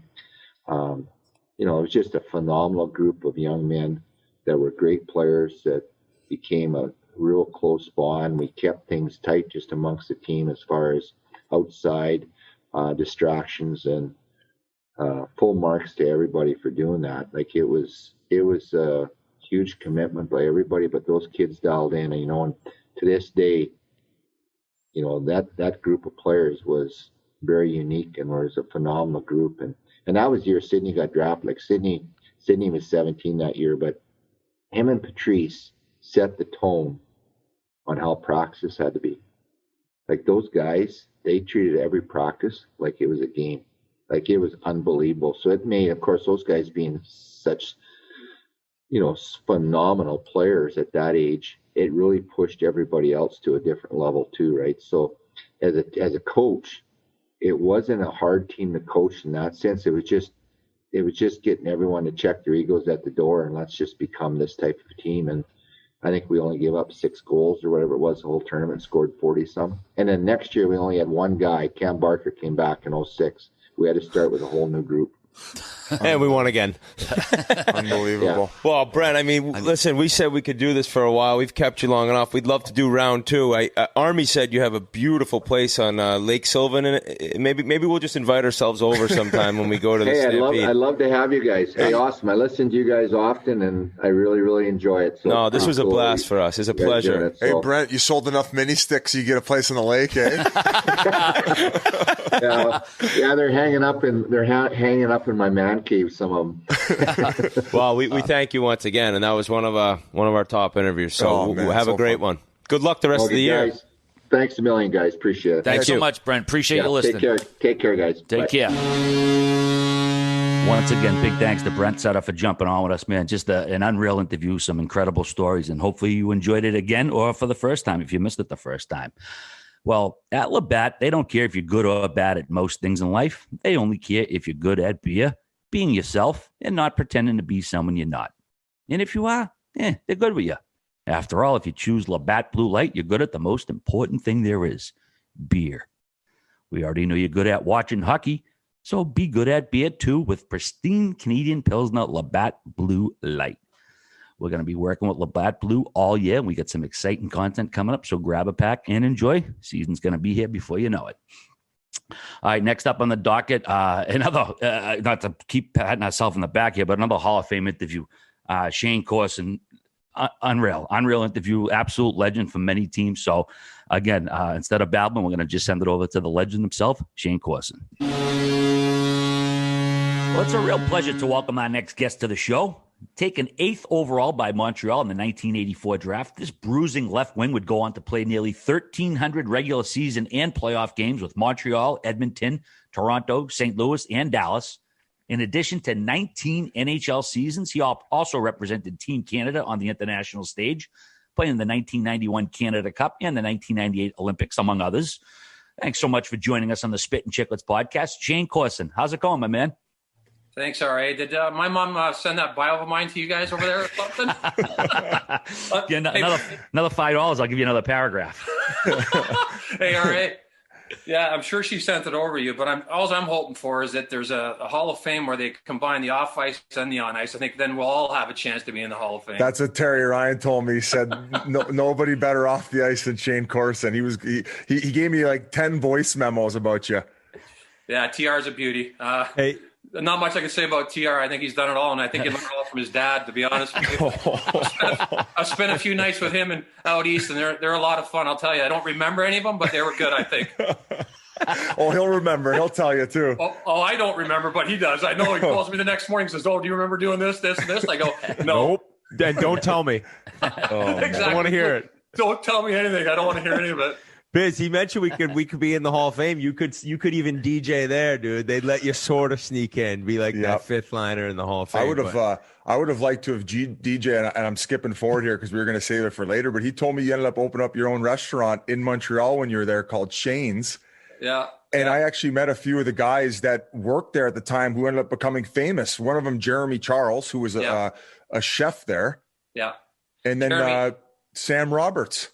Yeah, great kids, man. Sammy and Charles have seen quite a few things go on in Montreal, I'll tell you. But I don't know. My buddy actually was a buddy of mine that I grew up with in Barrie, Ontario. Was a beautician too, and he wanted to open a restaurant bar. And I'm going, oh my god, just what I need, another bar in Montreal that I can go to, and it's free, boys. So we opened her up, and we had a lot of fun. But I'll tell you what, it was a lot of fun, good place to be. And those two guys you mentioned, they were super people, and it couldn't have happened to two better guys. They were great kids, worked hard. And you love to see good people and hard workers become successful. And both those guys did that. Was Sam Roberts playing at the time? Would he play live music there? Yeah. He plays some live music at the restaurant bar, more of a bar, to be honest with you. And he'd take off to do some shows, like live shows, and we'd all go watch and support him. And he was just an amazing person and down to earth and incredibly talented. Unbelievable. Biz, sorry if people don't know, are they musicians? Because I'm not sure. I'll let Corse take that over. Yeah, Sam's a big musician here in Canada. He's done real well for himself, and Jeremy's a big chef. Jeremy actually was on CNN, I believe, and he's big out here in Canada and out east especially. But you just gave him their start. You just got him in the door, Shayne. Buddy, yeah, I gave him the start all right, but they seen they had a lot of fun. Let me tell you that they've seen a lot of things and a lot of fun times just while they were there. So it was a show for them while they were working there every night. It was like Canadians Got Talent and, playing for all the Habs guys, just pissed drunk, but giving them the X's. But as far as Sam Roberts is concerned, he's like, up there as one of the better artists in all of Canada. We have a lot of American listeners, but check him out. And as far as Jeremy Charles is concerned, like Anthony Bourdain went, I believe, to Newfoundland and spent some time with him there. He did. And interviewed him and all the cuisine that comes from there. So it was, he's big time. He's an incredible guy. And like I said, the biggest thing for me, and more importantly, is being good people. And both of them are great people. So it was nice to see them be so successful and do so well in life. And I've been out east quite a few times doing different charity events. I spent a lot of time with TR and Jeremy. And like I said, we have a lot of good times. I don't remember a lot of it, but I'm sure it was fun. What was your nickname with the boys throughout your career? I had a few of them, to be honest with you. One was Hammer, and we won't say why. Oh, what a legendary nickname! The only other Hammer I know, I think guys called Sheldon Surrey Hammer. When you're called Hammer, you got a lot of things going for you. No pigeons are called Hammer. Sir, Sheldon was my roommate when we played together in Montreal. Can you picture that roommate? Oh, my shit. goodness. How about that So tandem? wow. So that was right when he came into league, or was that with Jersey? When he No, left was at Jersey, Jersey when he first. left Jersey, he came to Montreal, and we were roommates for about a year, and that was enough for me. Was he like getting 20 goals, 25 goals right away in Montreal? Or was that taking him a little while to get that offense? What are we talking? I don't know. On ice talks. Off ice, I would have said 150 games. Exactly. You're exactly. He's the Gretzky of off ice. Yeah. That's what I meant. It took him some time. I think he started doing that more, especially in Edmonton, right?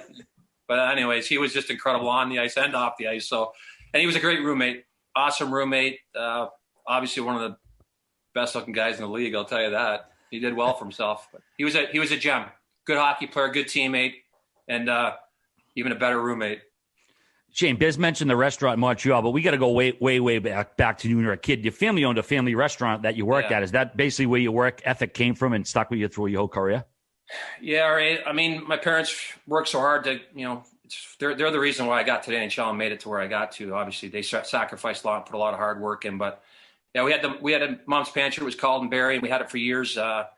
My dad died at 45, but my mom and my sister continued on running it. We just sold it about probably 12 years ago, 13 years ago. Somebody that worked at a restaurant bought it from us, actually. And but yeah, I mean, that's something my dad and my mom taught me all along, is be a good person, be humble, and work hard. And if you want to be successful in life, you got to work at it. Whatever you do, whether it's a hockey player, police officer, lawyer, doctor, whatever you want to be, you got to work at it. So yeah, I washed dishes there and had some fun there. It lasted about 2 weeks, I think, though. The first time my dad fired me out of the kitchen because you have the spray thing to wash the dishes off. And me and my buddy, my goaltender, actually was my best friend growing up, Mel. He was a goaltender with our team. We were screwing around, fucking around in the kitchen, and my dad come in and caught us and can't really say it nowadays. It's a little different, but he gave me a kick in the ass and told me to get out. You're fired. And I got hired back the next day by my mom, though, so it was all good. She was the boss of the house. But I mean, yeah, that's where they taught me to work hard, and I thank them for that. That's for sure. There's no substitute there. But when you sold it, did they keep the same name? Is it still the restaurant with the same name, or did they change everything? No, they kept it. It was called Nice. Mom's Pantry. So original Mom's Pantry. They're still there. I think, actually, I just heard that it got sold again and they were doing some renovations. So I'm not sure if the name's going to change, but that just happened a couple months ago. So it was pretty cool. We have a lot of great memories there. Every Friday night, my dad would fill up the salad bar and with beer and wine and stuff. And we'd have a lot of family parties there, and friends and family would come over, and we'd have a great time. So a lot of great memories there. A few scraps outside in the parking lot a few times too. So they're legendary. My dad and his uncle and my uncles, his brothers, are well known and buried for that. So we had a few of those nights too. It was good. Well, I was going to ask you about you growing up and playing. Did you always have a chip on your shoulder as far, scrapping on the ice? And I know I've heard a few stories of you scrapping off the ice as well. Yeah, I've had a few. I've always played with a chip on my shoulder. To be honest with you, growing up, I was one of the smaller guys on my team, so I just played with a chip on my shoulder. And everybody said I was too small to ever make it to the NHL or get to even the OHL. And I always tell my son, just getting the OHL was a success for him and for myself and all you guys too. You guys played well. Wits is from US, so it's different. But I mean, yeah, I played with a chip on my shoulder. Tried to play hard all the time. Tried to do the job defensively, play offensively, and I was always a chippy player and a nasty player, and I tried to play that way my whole life.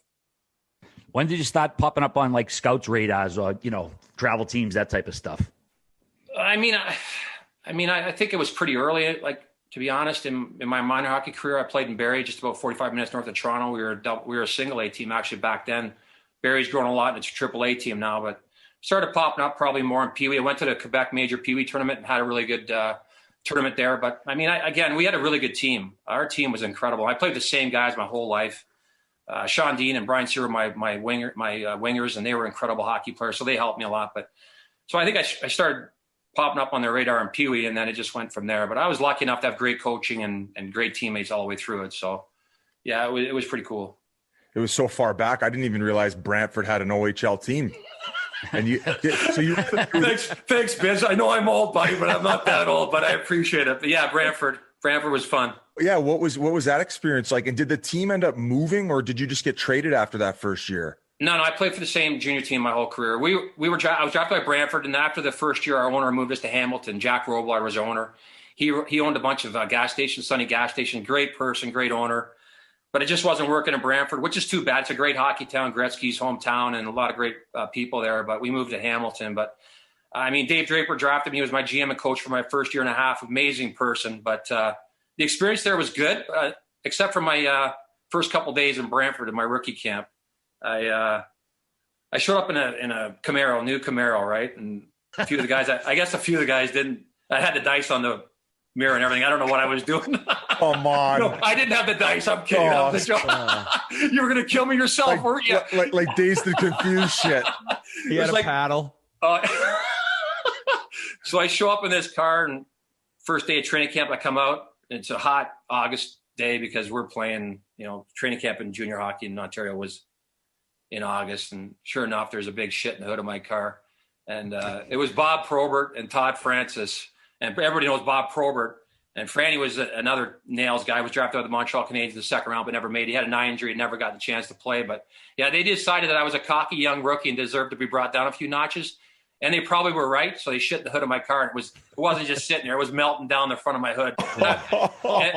And I'm thinking to myself, I'm going to go at whoever did this, right? So I'm like running around saying, who the fuck did this? I want to kill them, right? And then somebody goes, it was Proby. And I went, okay, that's okay then. It's all good. No, it's all good. I'll clean it up myself. You missed the spot. Well, that's what Proby and Franny was. And they ended up being my line mates. Proby was my left winger for a year and a half. And Franny was as tough as Proby was, but never made it because he had an eye injury. He was my right winger, so I was pretty lucky. So, I mean, they took care of me for the next year and a half until Proby got traded to Sioux. But, yeah, he was there saying, okay, you missed that spot. But yeah. Then I had to drive him around for the next 6 months. So. He's like, actually, the Camaro's mine now. That's right. Go get it washed, and it's mine now. I claimed it by shitting on it. Exactly. Like a dog pisses on a tree. They shit on my car. They said, it's mine now.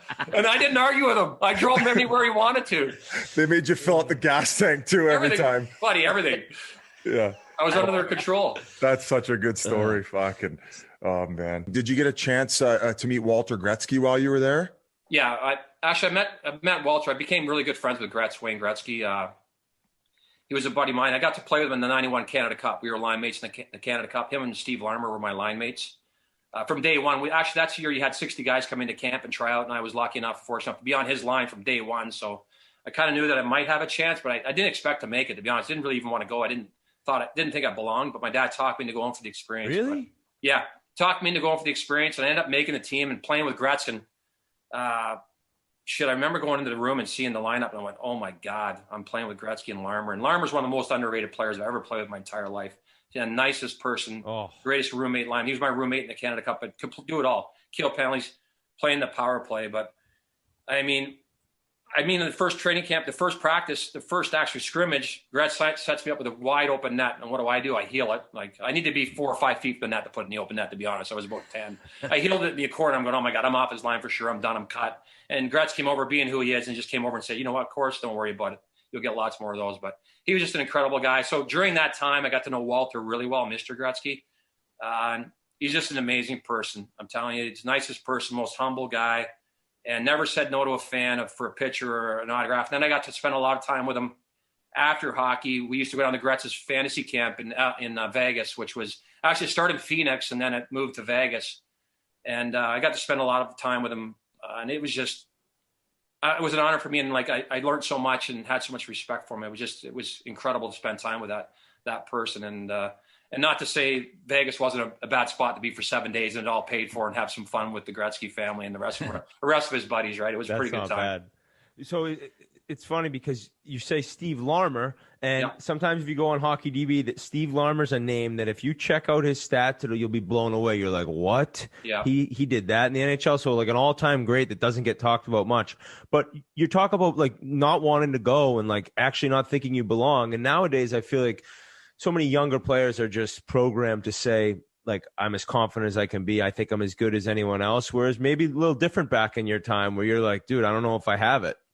Yeah, no, you're right, for sure. I think times have changed, for the good and the bad, I'll be honest. Yeah. I mean, there's some kids that it's okay to be confident, but to be cocky, it's not so good. And I think nowadays there's a little bit more cockiness at times that I don't like to see in the game, but that's part of it, and that's the world we live in. For sure, there was a lot of guys that played with a little bit less confidence. And we all know confidence is a big thing in life. You got to be confident. You're not going to be successful either, but you do have your times where you're not confident. And when things are rolling really good and you have all kinds of confidence. So I definitely think that that's part of the game that's changed. And you're right. I think they've programmed that into the kids. And I think being a little bit, sometimes when people are hard on you, I've had coaches who were hard on me through my career and sometimes ruins that. And you don't have the confidence that you should have moving on. And we all know we've had coaches where they put you in situations to be successful and coaches that put you in situations that you're not successful. So there's so many things that depend on confidence and doing well and being and believing in yourself. And I think that nowadays the kids at times can be a little bit too confident, saying cocky, but I like to see the confidence, and I love to see people that are confident because it's very important, especially for our young kids. I have 4 young kids myself, and I want them to be as confident as possible. Just don't go overboard and be cocky. It's not something that I like. Yeah, I'd say it's a pretty fine line because, you want to have a little confidence in life, but you don't want to be a cocky bastard. I want to go back to Stevie Lama for a second. How many packs of gum did that guy have in his stall? Every time you saw that guy, he was chomping on gum like a madman. Never mind packs of gum, buddy. Packs of cigarettes. I room with him in the Canada Cup. And every morning I get up, it was like a smoke show in there. He'd be having a cigarette and coffee in 91 Canada Cup. And I called my parents and I said, Mom, Dad, you got to come down to Toronto and get a room at the Westin here. I can't stay in this room with Larms, but he chewed more gum than any human being I've ever seen, and more. Other than Guy Lafleur, he smoked more cigarettes than anybody I've ever seen. And the way he played was incredible because he's, like I said, and Whit said it, man. The guy's numbers are amazing, but he wasn't just an offensive player. He played defensively. He did it all. He killed penalties, played in the power play, and you know what? There's tough. And he was tough. He was tough on the puck. He didn't have to fight and drop his gloves. There was other guys who could do that for him on his teams. But he was strong on the puck, tough in the corners, tough in the front of the net, and just an incredible human being. But, yeah, they put at least 2 or 3 packs of gum in his stall between every intermission for sure. It was crazy. And the cigarettes, trust me. I was in the room. I couldn't even see. You could cut it with razor blades. There was so much smoke in there. God, those were the days. We were going to go back to the OHL for a second. We were told that you had a little brawl on the side of the road during your OHL career. Do you want to fill us in on the that? Hammer. The Hammer. There's a lot of grease balls in the Hammer. I'm not surprised you ended up getting one on the side of the road. Let me tell you, I know where you're from, Busy. I mean, I love playing in Hamilton, and I love old school. I mean, I grew up in a small town, Barrie. It was 27,000 people when I left. It's 125 now, but I mean, I could tell you all kinds of brawl stories with my family and the Lawson family in my hometown. But yeah, this one was pretty crazy. I mean, again, we were driving in my car, but Todd Francis, the right winger, Franny, we called him, was driving the car. And Gary McColgan was in the car with us. He was in the back seat. We called him Cheesy. He was a goal scorer, never made it. But we were driving along, and all of a sudden somebody's giving us the high beams, blah, blah, blah, boom, boom, boom. Honking the horn on us, pulls up beside us, giving us the finger. And we're looking at this guy. There's one guy in a car, and we're thinking, what's this guy doing, man? So the guys telling him to pull over. So we pull over. Wrong door. We're thinking, this is great. Like, there's 3 of us. There's one of him. So we pull over. He pulls it. We pull into a parking plaza. I'll never forget it. We pull in. I jump out. Franny jumps out. And Gary McColgan just sits in the back seat, just sits there, and he's kind of watching, right? And I'm thinking, okay, what's he doing? Whatever. There's 2 of us still. We got this guy. And he wasn't a big guy, but he was thick as anything. And I'm thinking, oh, my God, okay. So I kind of square off with him first, and we're going out, and I'm hitting him with everything I got. And he's just looking at me like, what do you got? Is this all you got? And then he's looking around, and all of a sudden I said, Franny, get in here. I'm getting excited. I kicked him right in the balls, and he doesn't even fucking budge. It's like, oh, my God, he's got steel balls too, right? I said, holy shit, what's happening here? Like, this guy, I'm looking at Franny, like thinking, Franny, get in here with me. Help me out, right? So Franny gives him everything he's got, nails him. The guy just turns, looks at him, and goes, when I'm done with him, I'm going to kill you. And then all of a sudden I see Cheesy. I look over and I'm thinking, Cheesy, get out of the car. He puts his window down about 3 inches and looks at me and goes, hey, boys, you need any help out there? Puts the window back up. The goal scorer. Puts the window back up. The goal scorer, right? Puts the window back up. And after Franny drills the guy starts chasing Franny, and Franny's running around the car. And I look at Franny. I'm yelling at Franny, let's get in the fucking car and get out of here. So we jump in the car and we're gone. We take off. We said, enough with this guy. We had given him everything we had. And it didn't even put him on the ground. He was going to. Who was this guy? Oh my! So we jump in the car. We jump in the car. We're flying. Franny's flying. We're terrified, right? We're thinking, who is this guy? So we're flying in the car, and there's the 401. It's a big highway up here in Toronto. And all of a sudden, Cheesy yells up and goes, "Holy fuck! Since when did the 401 have stoplights?" So we were so scared. We were flying through the stoplights, all the red lights. So we get to practice the next day, and we're starting to ask around. There's a couple of guys that played in our team from Hamilton. Ronnie Bernacki, Mike Maurice all played in Hamilton. And we're going, we got in this fight with this guy last night, blah, blah, blah. And they go, holy fuck, we heard this story. This guy just got out of jail for manslaughter. No way, dude. He had dropped. He was a weight guy, workout guy, and I guess he had dropped some weights on a guy in the gym one time. I guess he was with a gang in Hamilton. You know, Bizzer come from there. Oh yeah, it's fucking crazy. EastEnders and all those guys. Remember, there was the gang called EastEnders. I can't remember another, but he was involved in one of those gangs, and I guess they had to teach a guy last night, dropped the weight on his head, and got manslaughter. Were you panicked about maybe running into him again, or was he out to get you, or was that kind of the end of it? Well, there was rumors that they were out to get us, and we were terrified. Trust me, Whitty, because I'm telling you right now, Franny was one tough dude. He was about 220 pounds, and he could hit. And I give him everything I got, and he didn't move. And same with Franny. And then we actually came back from a road trip, and all our windows were smashed in, and our tires were cut. There he was. He got us back in another way because I don't. The East Ender. Yeah, he did. Well, Bizzer knows that area. That wasn't a pretty area at that time. I wouldn't go. I wouldn't even go to it was called Hess Village. I wouldn't even go there because you would hear about all the scraps that would be going on there. And man, that is pretty nutty that this guy was just buzzing around town, just looking for anybody who would go him on the side of the road. That's fucked up. That's desperate. The fact that you guys even pulled over is banana lands to me.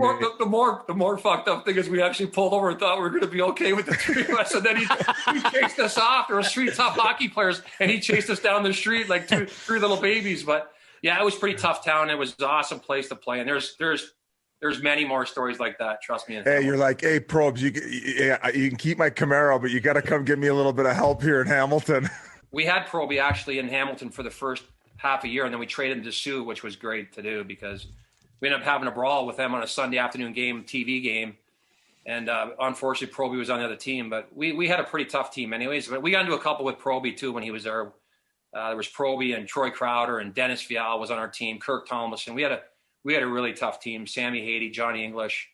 We weren't short on tough guys, but the Sunday afternoon game was just a shit show. I mean, Proby was on the Sioux at that time, and it was a Sunday afternoon game, TV game on the Sunday, big deal. And we end up getting into a brawl with them. Our goalies are beating their goalies up on the bench. There's fights everywhere on the ice. The fight must have went on for an hour and a half. Bill LaForge was our coach at the time. He actually coached in Niagara Falls after, and he was really good to me when he was a tough coach, but he was crazier than a hoot owl, and he had us. So we were fighting for about an hour and a half, but the funny part was that after it was all over, and this is getting filmed, they filmed it all. LaForge was thrown out of the league. He was thrown out of the Western Hockey League. But Billy Dines, our trainer, God rest his soul, is gone now.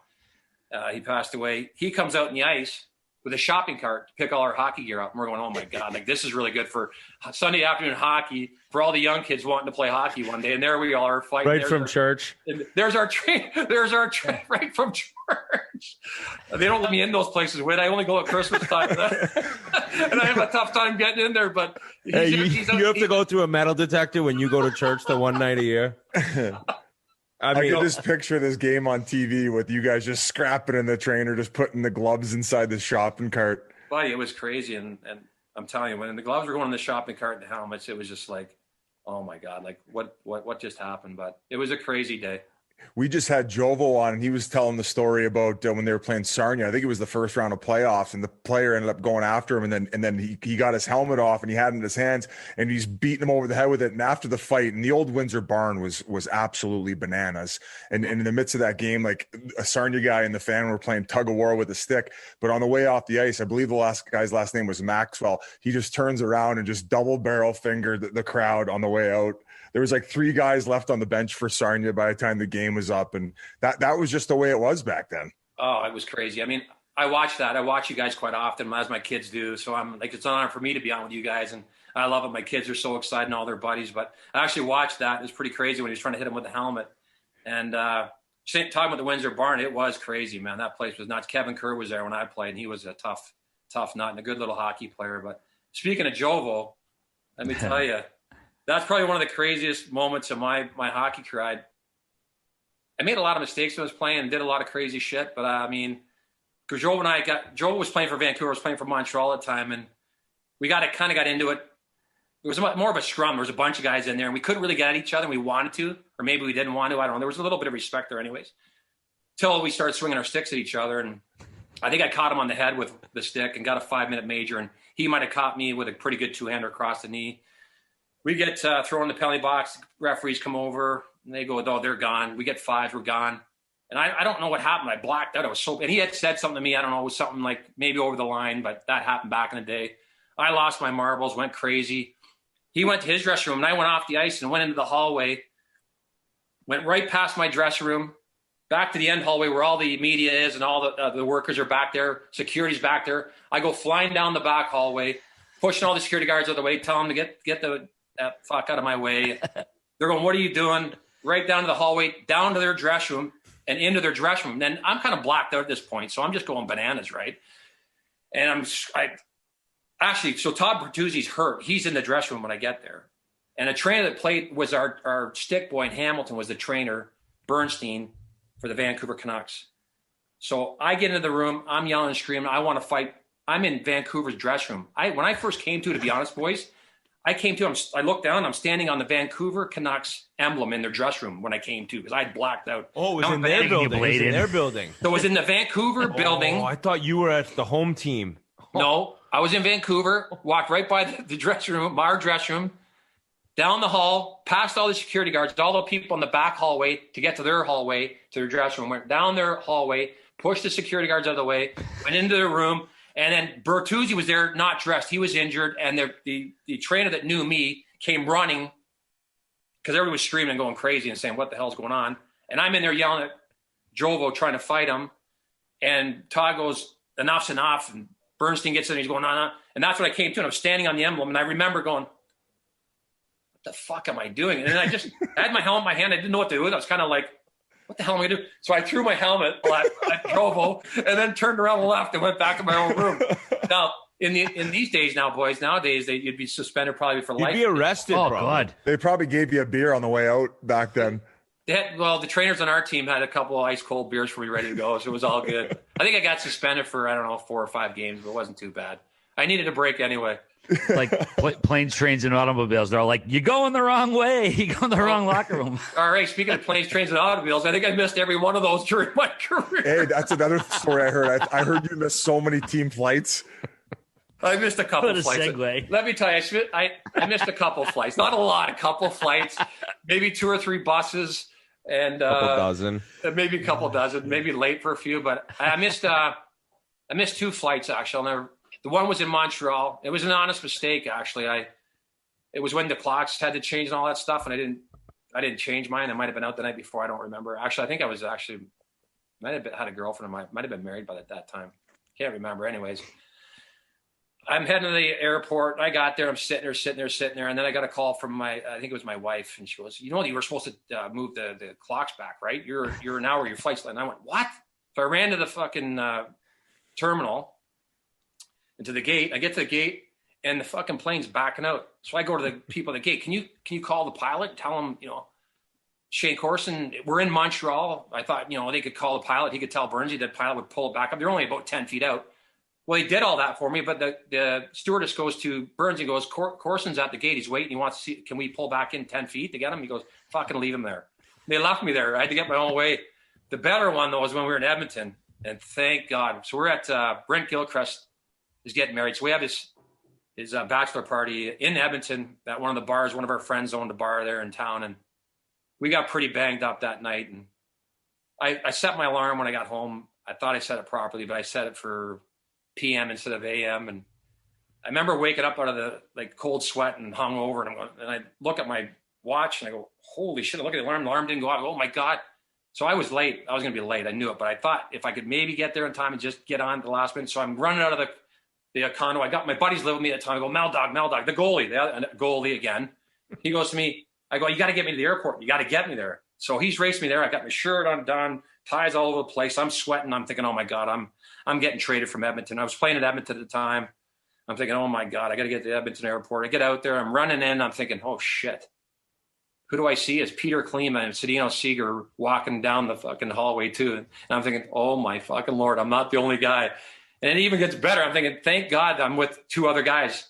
So we go through security. We get to the gate, and there's 6 other guys sitting there at the gate waiting to get. We're like, oh my God. There was I think it was 7 or 8, 2, 3. I think there was 7 or 8 of us that missed the flight. We had to get our own flight. We were playing in Buffalo. We were going to Buffalo, so we had to get our own flight. Fly to Toronto. We got a van to take us from Toronto to Buffalo. and we played the next night. You know, the crazy thing is that the media found out obviously about everything. Everybody talked about everything, blah, blah, blah. Slats, all he said to us is, you win the next 2 games. We're playing Buffalo and Boston. You win the next 2 games, and it's forgotten about. And Slats was really cool that way. And sure enough, we had 2 of our best games that year, which we weren't having a great season. My years in Edmonton were a little tough. We won both games, and nothing happened to any of us. And the guy at Stag, was Brent Gilchrist, made it to the plane. It was on the plane, puking his brains out in the toilet. But there's 7 or 8 of us that didn't make the flight. Not a pretty sight. We don't want to jump to Edmonton quite yet. I got to go back to Montreal when you first broke in the league, Shayne. That's when I first started watching you back in the mid-'80s. You were an 8th overall pick. Was that a surprise to you about where you expected to go? What were your expectations before the draft? Well, I was actually on draft day, I was ranked 5th overall, and had a bit of a brawl again, a lot of fighting and drinking and missing planes and shit like that. But we had a little bit, we had hammer. And yeah, exactly. I was thinking that too. We had a little bit of a brawl with another family. There was another family in Barrie. We were the Corson family. There was a Lawson family, and we got into a bit of a fight with them. So I ended up getting in some trouble with the law and stuff like that. So it kind of knocked me down a few notches to the.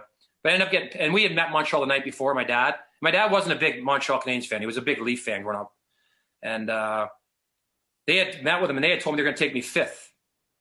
And they actually ended up taking Peter Svoboda, who was from Czechoslovakia. They had snuck him into the country and drafted him 5th, and that made my dad even more pissed off and hated them even more. But they ended up making a trade and picked me 8th overall anyways, even though the trouble in Barrie that summer. But, yeah, it was pretty cool. I mean, I was just happy to get drafted, to be honest. I just wanted to get the opportunity to play him and reach my goals and dreams of playing in the NHL. And, I mean, I know so many guys that never got drafted and had great careers.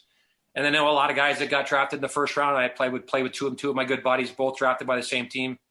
Were drafted in the first round to the LA Kings and never made it. So, I mean, it doesn't really matter, but it was exciting to be drafted by the Canadiens in the Forum, where the draft was held every year for a long time. Now it moves around. So, yeah, it was pretty cool, and kind of expected to go in the first round somewhere, but I was just happy to get drafted. And you had 3 games with them. All right, sorry, one sec. I got to go back. Part of that story, you say that your family sounds like the O'Doyles and Billy Madison. Yeah.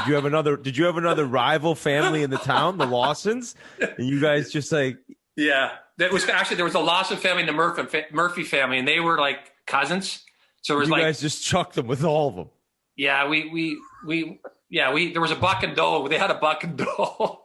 What's that, stag? Yeah, they have a stag and a bachelorette together, right? Yeah. So they had it out at an old farm, and my sister dated one of the guys in the past, and she ended up dating this guy, Roger Belanger, who was a first-round pick of the Pittsburgh Penguins. From Welland. Yeah, from Welland, Ontario. I became good friends with him. He dated my sister, and they had this big plan to get us they invited us to this big party, and they had a plan to get us, and they jumped, bam, bam. We called him Roger Belanger down the washroom, and next thing you know, the shit hit the fan. My dad was down there trying to break it up, and they gave him a smack, and there was only 5 or 6 of us, a ton of us. So there was game on. We got into it at the farm, and they got the better of us probably. I mean, my dad's ear was half ripped off. My nose was broken. Bam Bam went to the hospital with a broken jaw, but we left there. We got out. We fought our way out of there somehow, and where they were like chased us out of there. And we got out of there and got in the car, went back to the family restaurant, going back to the restaurant where everything happened and all the thinking went on. We got back there, and my dad says, "Fuck this," and he called his 2 brothers. I had 2 uncles, Ivor and Peter, and they were 2 big, tough dudes, and he called them and he said, "We're fucking going back." So they came over to the restaurant. We went back and we got the better of them on the second half. Holy shit. On the second half of the fight, we got the better of them. So they were the Lawson, the Murphy family. They were well known around town too. They were from the area. They weren't right from Barrie. They were a small town just outside of Barrie. But so that kind of left a bit of a stain on some of the teams, I guess, in the NHL. But it was whoever didn't pick you, family. Everyone should have wanted you the way you played. It's like Corson rules. That's my new saying for you. That was your family. Crushing the whole fucking town. Sons of Anarchy over here. Just cruising around on the Harleys. That's another whole story, boys. We won't get into that one though. Yeah. Hey, you want to fight in rough and rowdy or what? Jesus Christ. No. I mean, you know what? You know how it is, Biz. Oh yeah. And everybody, we know how it is. You mean family's family, you do, and stick up for your family no matter what. And, absolutely. I mean, I'll be honest. Something my dad taught me from a young kid, even being on the ice, and don't start anything. Try not to start fights. It's not cool. Be the guy that finishes them and is the quiet guy. And my family were usually pretty good at that. But I mean, I know there's a lot of fight stories, and it's a different world nowadays. Back in the day, you could get away with doing that stuff, and it would be a fist fight. You might get a bloody nose, but it's changed. Now there's knives and guns and shit like that, and it's just not even worth it. I tell my boy, just go out and have a fun time. Somebody starts some shit and wants to be an asshole, just leave. Go somewhere else with your buddies. It's not worth it. 10 years later, it don't matter, Shayne. No, you know what I mean? it don't matter shit now. And back then it was fun, and it was all fun and games, and they were the same type of people we were. They were good people. It was just two families that, didn't want to shit on each other. Have you guys been able to bury the hatchet since? You know what? We tried it, but then one of them stabbed the other one with the hatchet. When they tried. That's when the knives and guns came out. No, we don't do that stuff.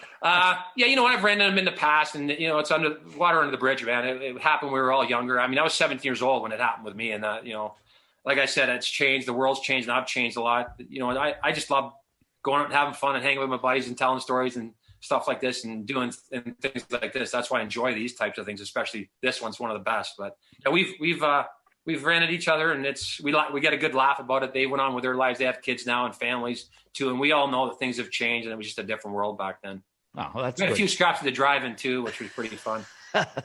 Outsider style. I was saying you had the 3 games with Montreal late in the '86 season. Now, were the Black Aces a thing back then? Were you a Black Ace? How did that all play out during the playoffs for you, Shayne?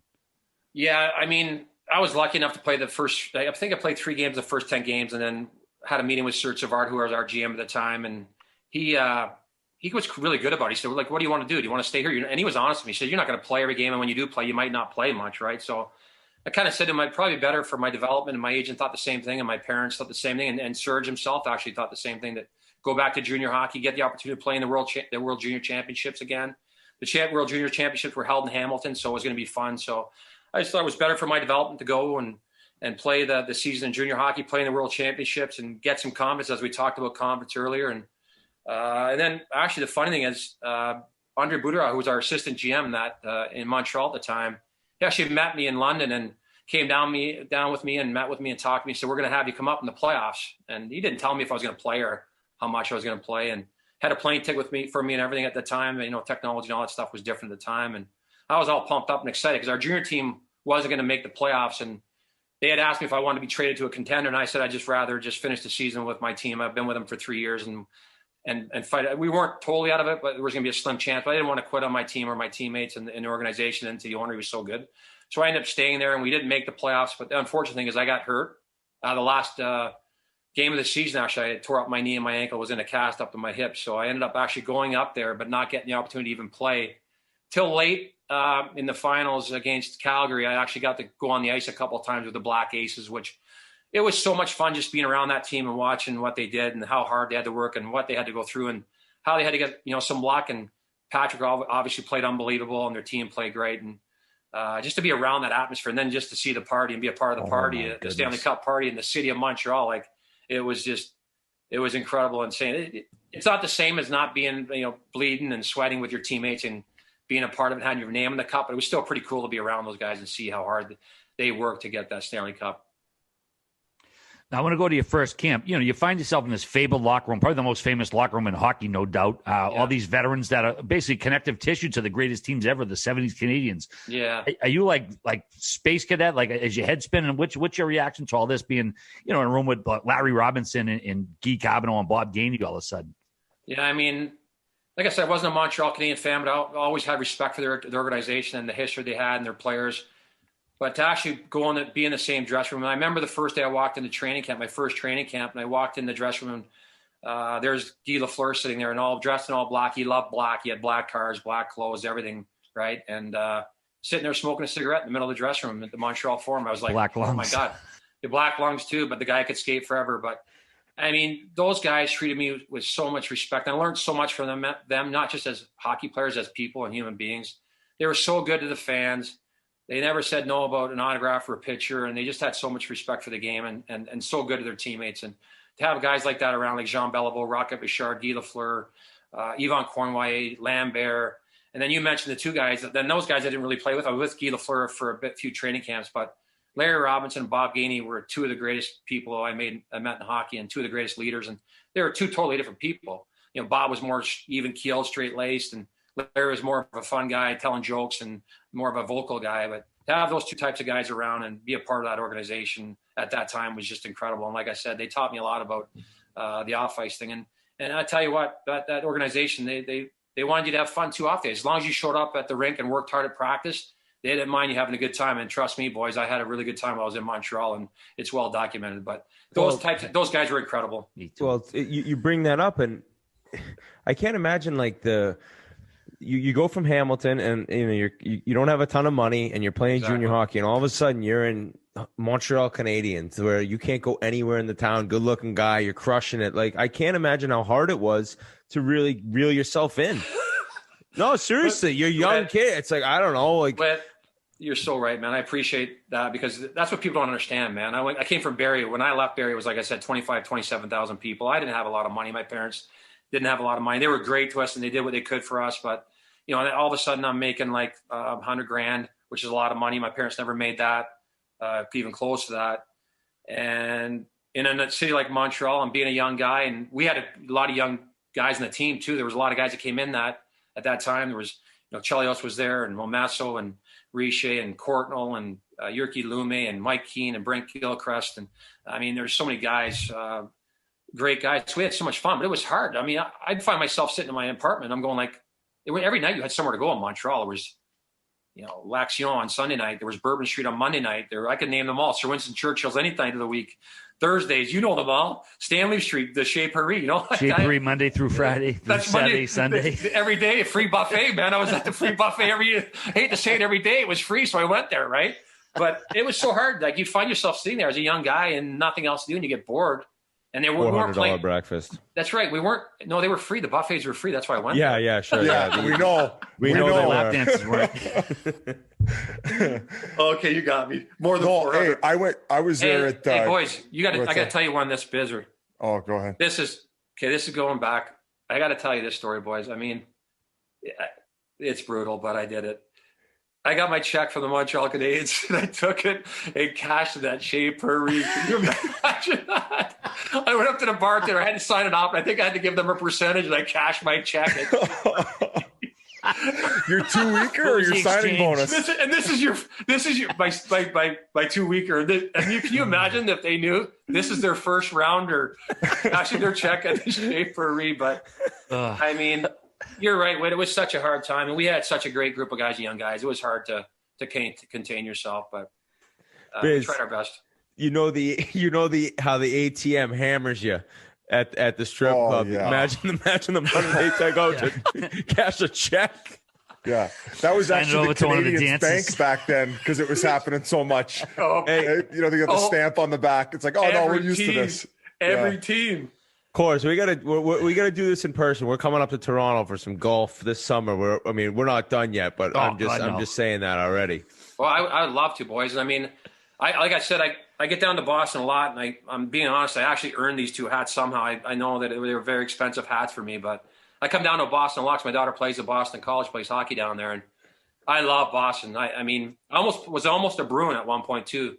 All right, I was almost a Bruin. Really? When did that almost happen? Pat Burns was the coach in Boston, and he was my favorite coach. And we have a lot of good stories, good and bad stories, actually. He was like a father figure to me, and he would kick me in the ass when I needed it and gave me a hug when I needed it. But he tried to trade for me when he was in Boston and Toronto. So I think it would have been pretty cool to play for the Bruins. It was kind of my style, and a great city. And I just love the city now. And I've got to know it better in the last 4 years, because Will's been down there playing hockey. So I get down there quite a bit. So whether we do another podcast, because there's a lot of stories, boys. Lots. Oh, we can go over them. Another one. We'll go over them together one time, and then we can talk about what we really can talk about.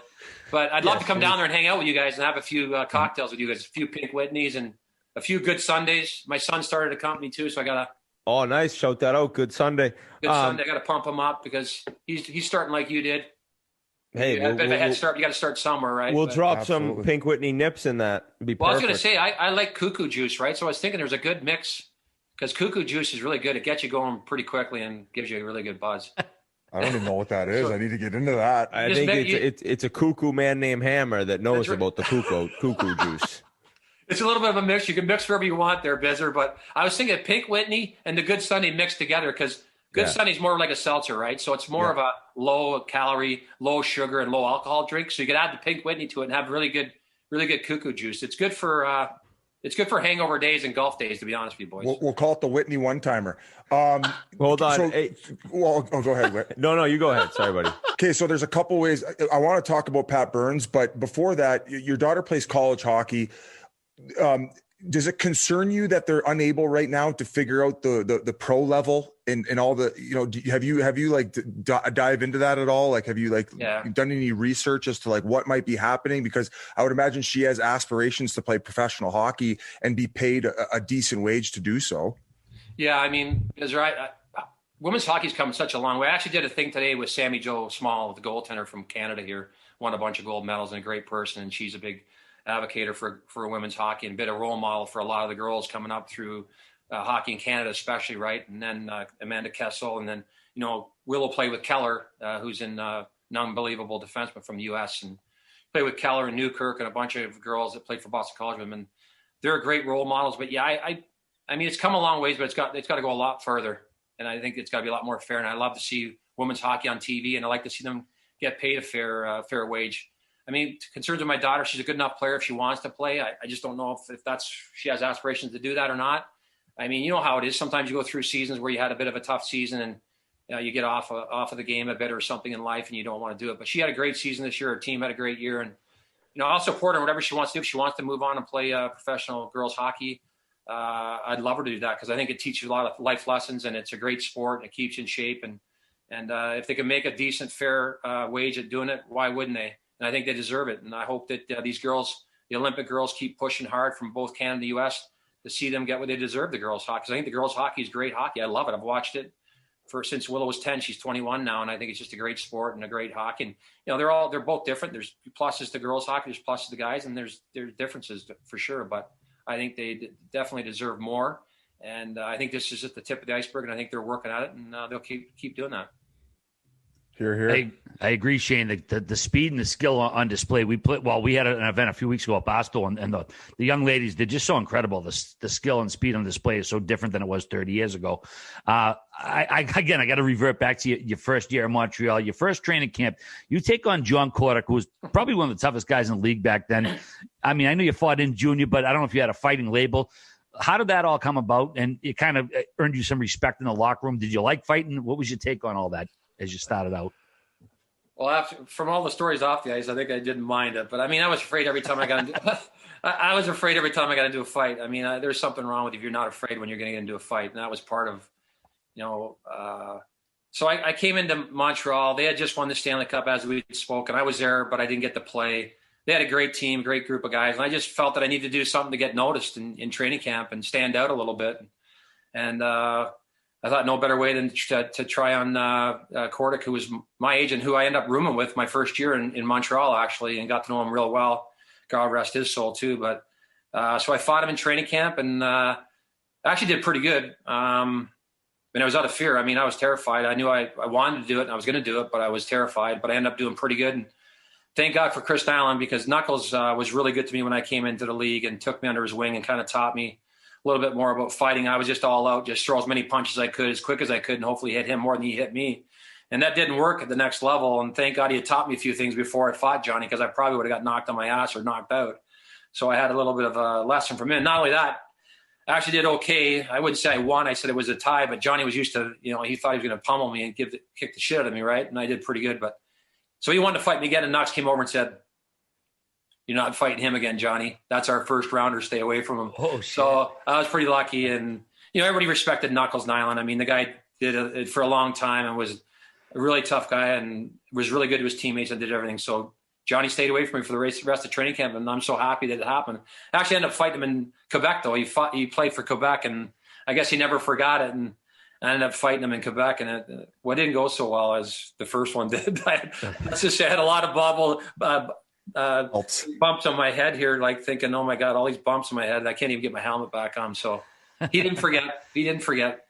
Was Chelios doing the sauna trick back then when he was going out and boozing? Did you guys have a sauna in the room at that point? Were saunas even created back then? No, we're not that old, Bizzer. He was doing it, man. I'll tell you right now, we were good friends, Charlie and I. He was just an amazing person, great teammate, and we were tight, really tight.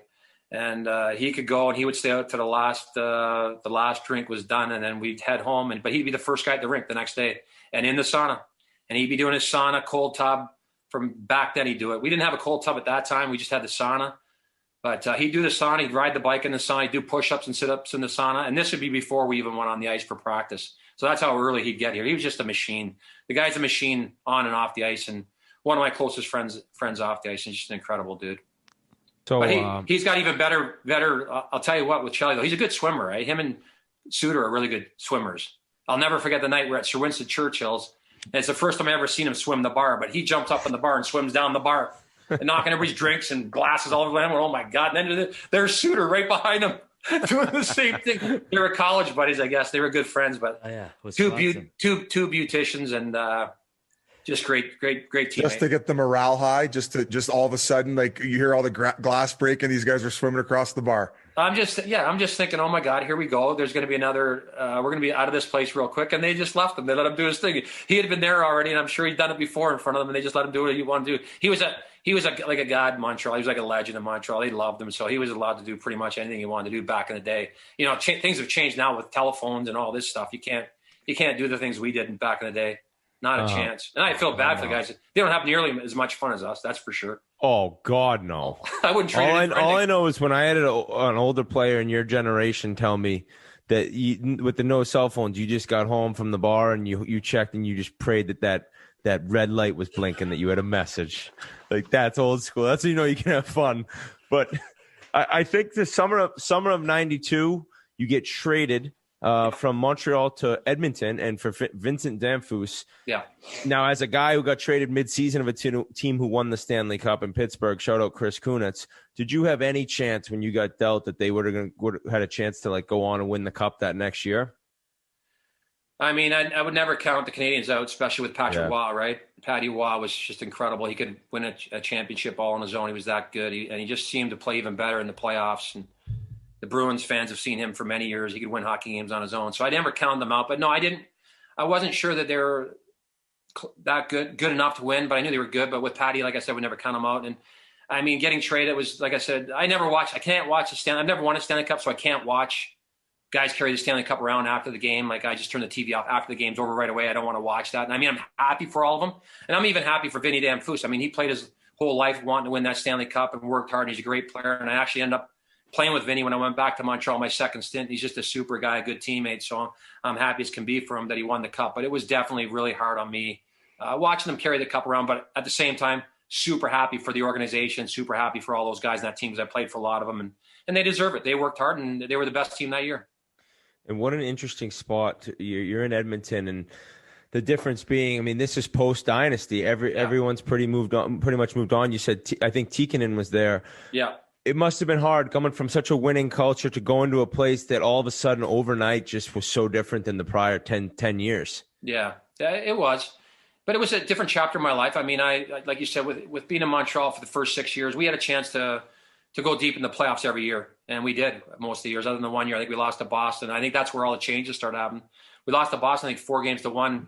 My second last year there, I think, if I'm not mistaken. Yeah, 88. That was when they finally beat the Jinx. Nearly owned. Wow. One of the years. I was at that game. I was at Ray Bork scored in the clincher.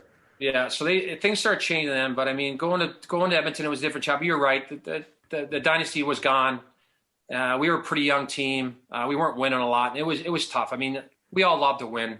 I mean, it's not always all about, well, yeah, it is. It's always about winning. Let's be honest. But we had a great group of guys there, and it was just I learned a lot from those guys there. And in my experience there, I loved Edmonton, like the city itself. I just enjoyed it because they love their old school, hardworking, blue collar people that love guys that come and play the game the way I played it. So I was treated really fairly and really well there. But it was a tough time in my career, and ended up signing as a restricted free agent in St. Louis after that. But definitely a big change going from Montreal to Edmonton. But I did still really enjoy it. I made some great friends there too.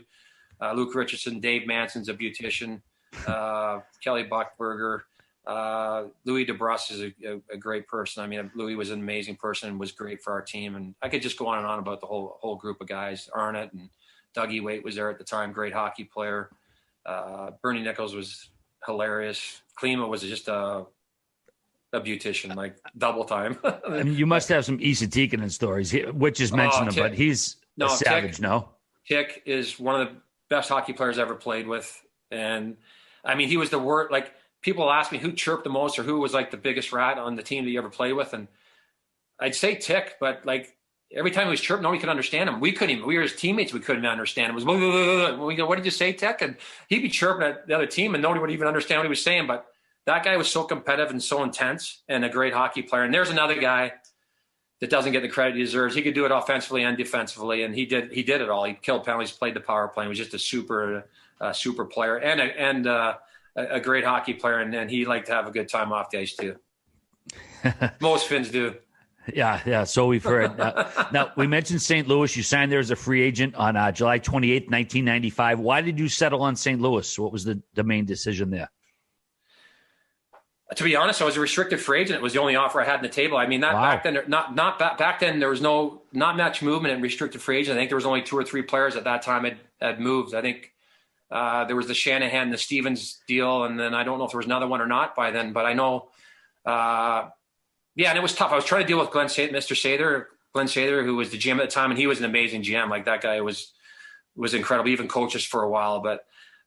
He didn't want to give me the money, and I actually gave him the opportunity to match it Canadian dollars, because back then we were paid in Canadian dollars in Canada, and then when you went to the States, you got U.S. dollars. And I liked it so much in Edmonton. I said, I'll play for what they offered me in U.S. dollars for Canadian dollars, and he didn't want to do it. He had a number in his head, and you talk to anybody from Edmonton, he's a tough negotiator, and he wouldn't give in. And then when I signed with him, he called me and goes, I treated you like a son, and he was pissed off at me. But I mean, I had to do what was best for me, and I knew that St. Louis had a really good team too.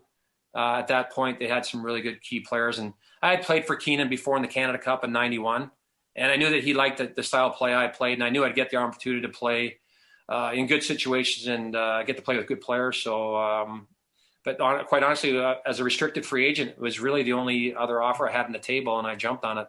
And I think, just for our younger listeners, back then the compensation was so much different. Like, you signed with St. Louis, and as a result of that, the Edmonton Oilers were awarded Curtis Joseph. Yeah, as a result of that sign. And same thing when the Blues signed, was it Kevin Stevens, and then Shanahan went to the Devils. So it was such a crazy system back then. But then you ended up getting the captaincy.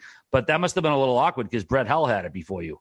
Yeah, well, going back to the other stuff, there used to be, you could either get pickups like first round picks or second round picks, or like put them together, a package. But they ended up giving Cujo and Mike Greer, who actually turned into being a really good player too. Mike Greer was a good right winger and played really well for the Oilers. So, I mean, I loved playing in St. Louis, and I thought I did a pretty good job the short time I was there. But they did really well too. Curtis Joseph, who I played with later, is just a great person and a great goaltender. Obviously, I think he should be in the Hall of Fame. And Mike Greer was a heck of a hockey player too.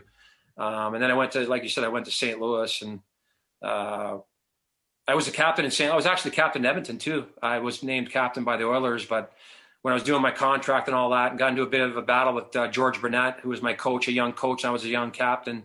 He wanted me to do some things that I didn't think were right for a captain to do. And so we just had different views on what a captain should be. So we kind of decided that it probably wasn't the best idea that I'd be the captain. And not only that, the contract situation wasn't going well. So I just thought it was best that I wasn't wearing the C at that time. And I ended up leaving and going to St. Louis. And saying that, you're right. It was really awkward. I mean, they took the C off of Brett Hull, who I think is one of the greatest players, and just one of the most funny guys I ever played with, and one of the most talented players I played with, because I played with him and Gretz in St. Louis on the line when Gretz came to St. Louis in the trade. But it was really tough. Yeah, I mean, it's an honor to wear the captaincy, and I enjoyed it. But I only wore it for a short period of time there too, because I was more than happy to give it to Wayne Gretzky, who was one of the greatest players ever. And he didn't want it, but he deserved it, and he should have it. And to be honest, I was kind of happy to get rid of it at the time. I got it in a situation I didn't really want it.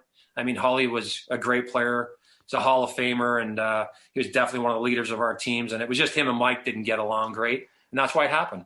Yeah, were you there? Were you there the time when he made him serve the too many men penalty? No, I would have loved to seen that. I've heard a lot of Holly stories, but I would have loved to seen that one. But I mean, Holly, I remember one where they told Holly to go serve the penalty. He said, "No, I don't serve penalties." And they said, "No, you're going to serve the penalty." So he went and served the penalty, and he comes out of the penalty box, and sure enough, he gets a breakaway. And that's the thought process I'm putting some of your top players for the coaches nowadays, is they think he comes out of the box, maybe get a breakaway. Holly gets on a breakaway, goes down the ice and dumps it in the corner, and comes back to the bench and says, "I told you don't serve fucking penalties." So in a breakaway, he dumps it in the corner. So I've heard that story, and Holly's one of the most more talented players I've ever played with. One of the funniest guys. He's got some of the best one-liners I've ever heard. And it's even sometimes towards you, but you got to laugh about it. Like, I remember we were playing together, him and I, and Gretz wasn't there yet. And I think for some reason, they put Twister on our line for a shift because there was guys like running around and taking advantage of Holly more so than me and kind of beating me up. But we were more worried about Holly, to be honest with you. He's the 70 goal scorer, right? So we come back to the bench though, and Holly turns around to Keane and goes, "Get him off our fucking line right now." And Twister would just laugh because he knew too. Right? Like, that's just Holly, right? Like, that's Holly, and he didn't mean anything by it. He was just a funny person. But that kid could play the game. I mean, people ask me about him. He's funny. And he's a good. He was always really good to me, and he's funny as hell, and he can play the game, and he can play. He's not just a goal scorer. That guy could pass the puck, and he was good defensively too. That guy was a hell of a hockey player.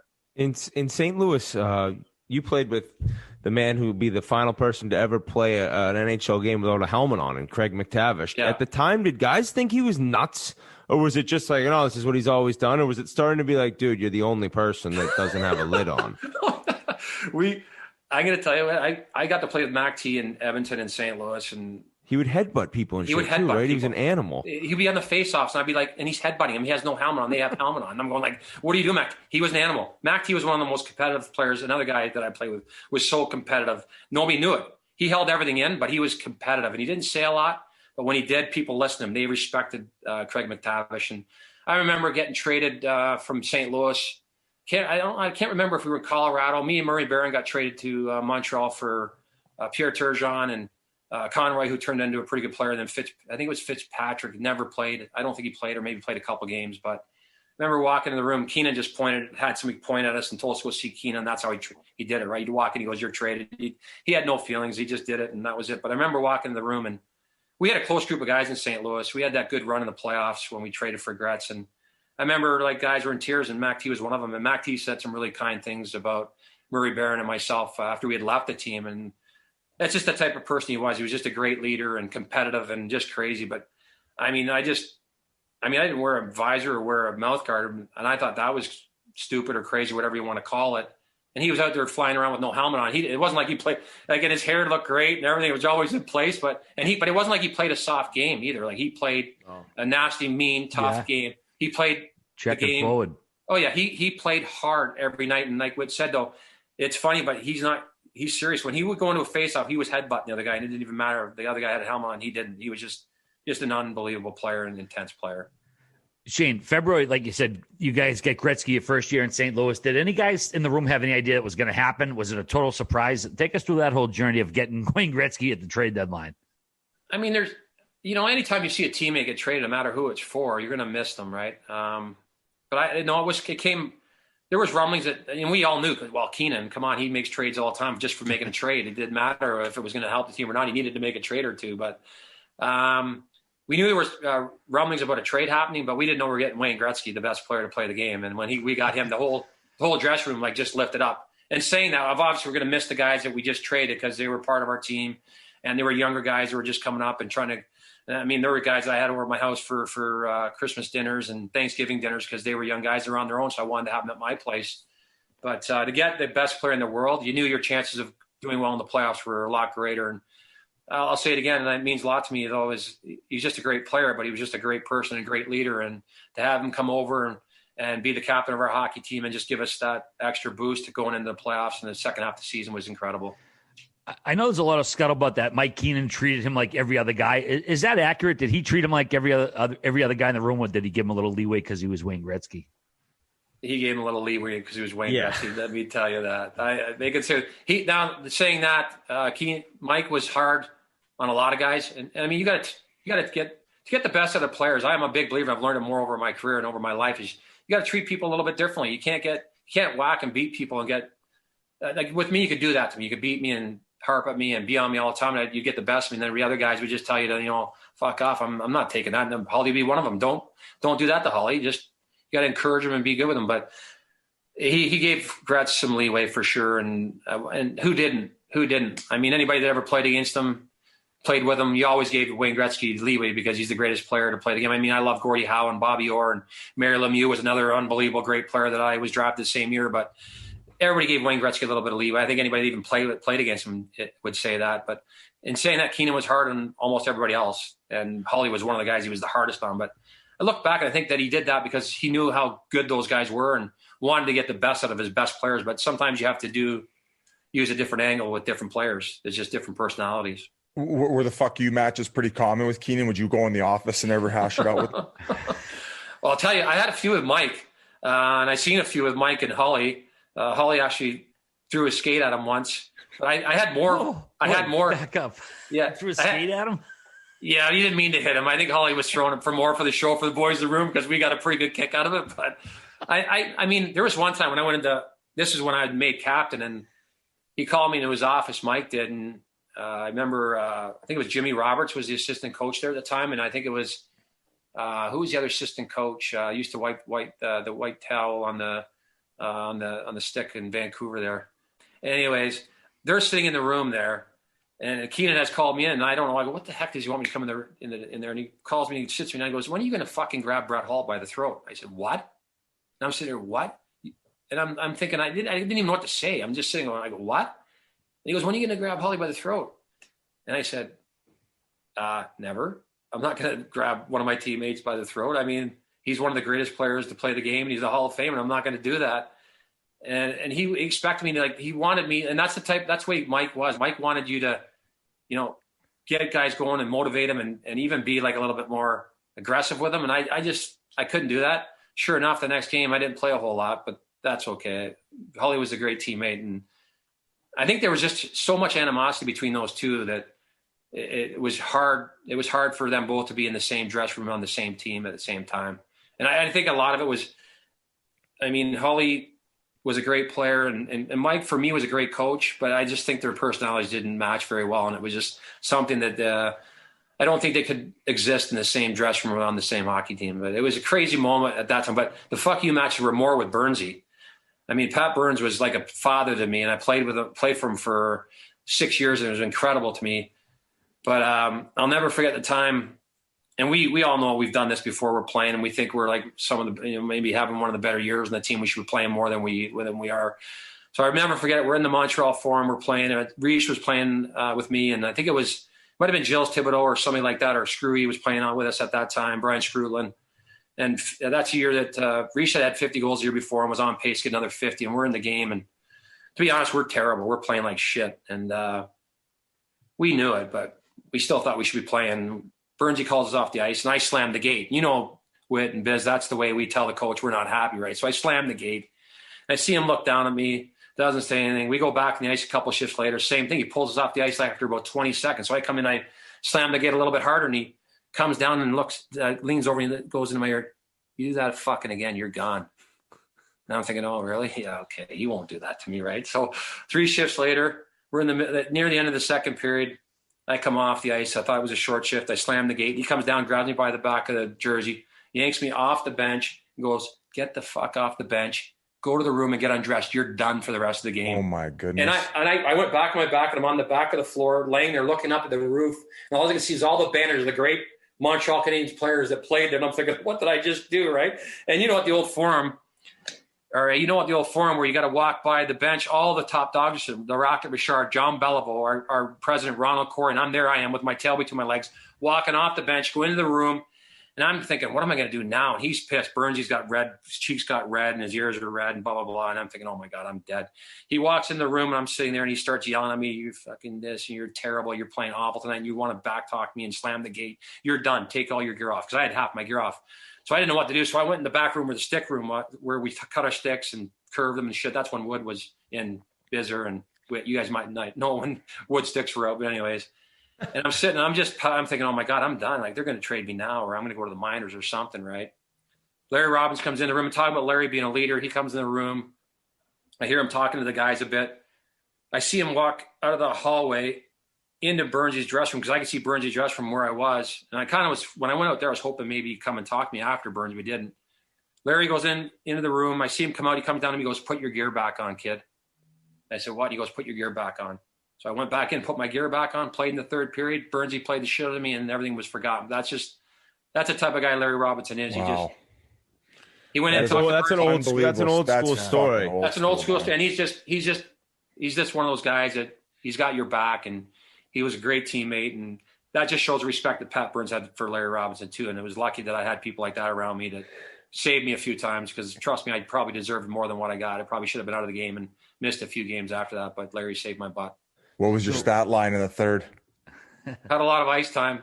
I don't think I got anything. I don't think I got anything, but I played a lot, but I might have. You speared somebody too, I'm sure. Third assist, +1. I might have got a fifth assist and a +2. I don't know, but I speared a few guys. That's another story. Coming out of the penalty box, but we'll tell that one another time.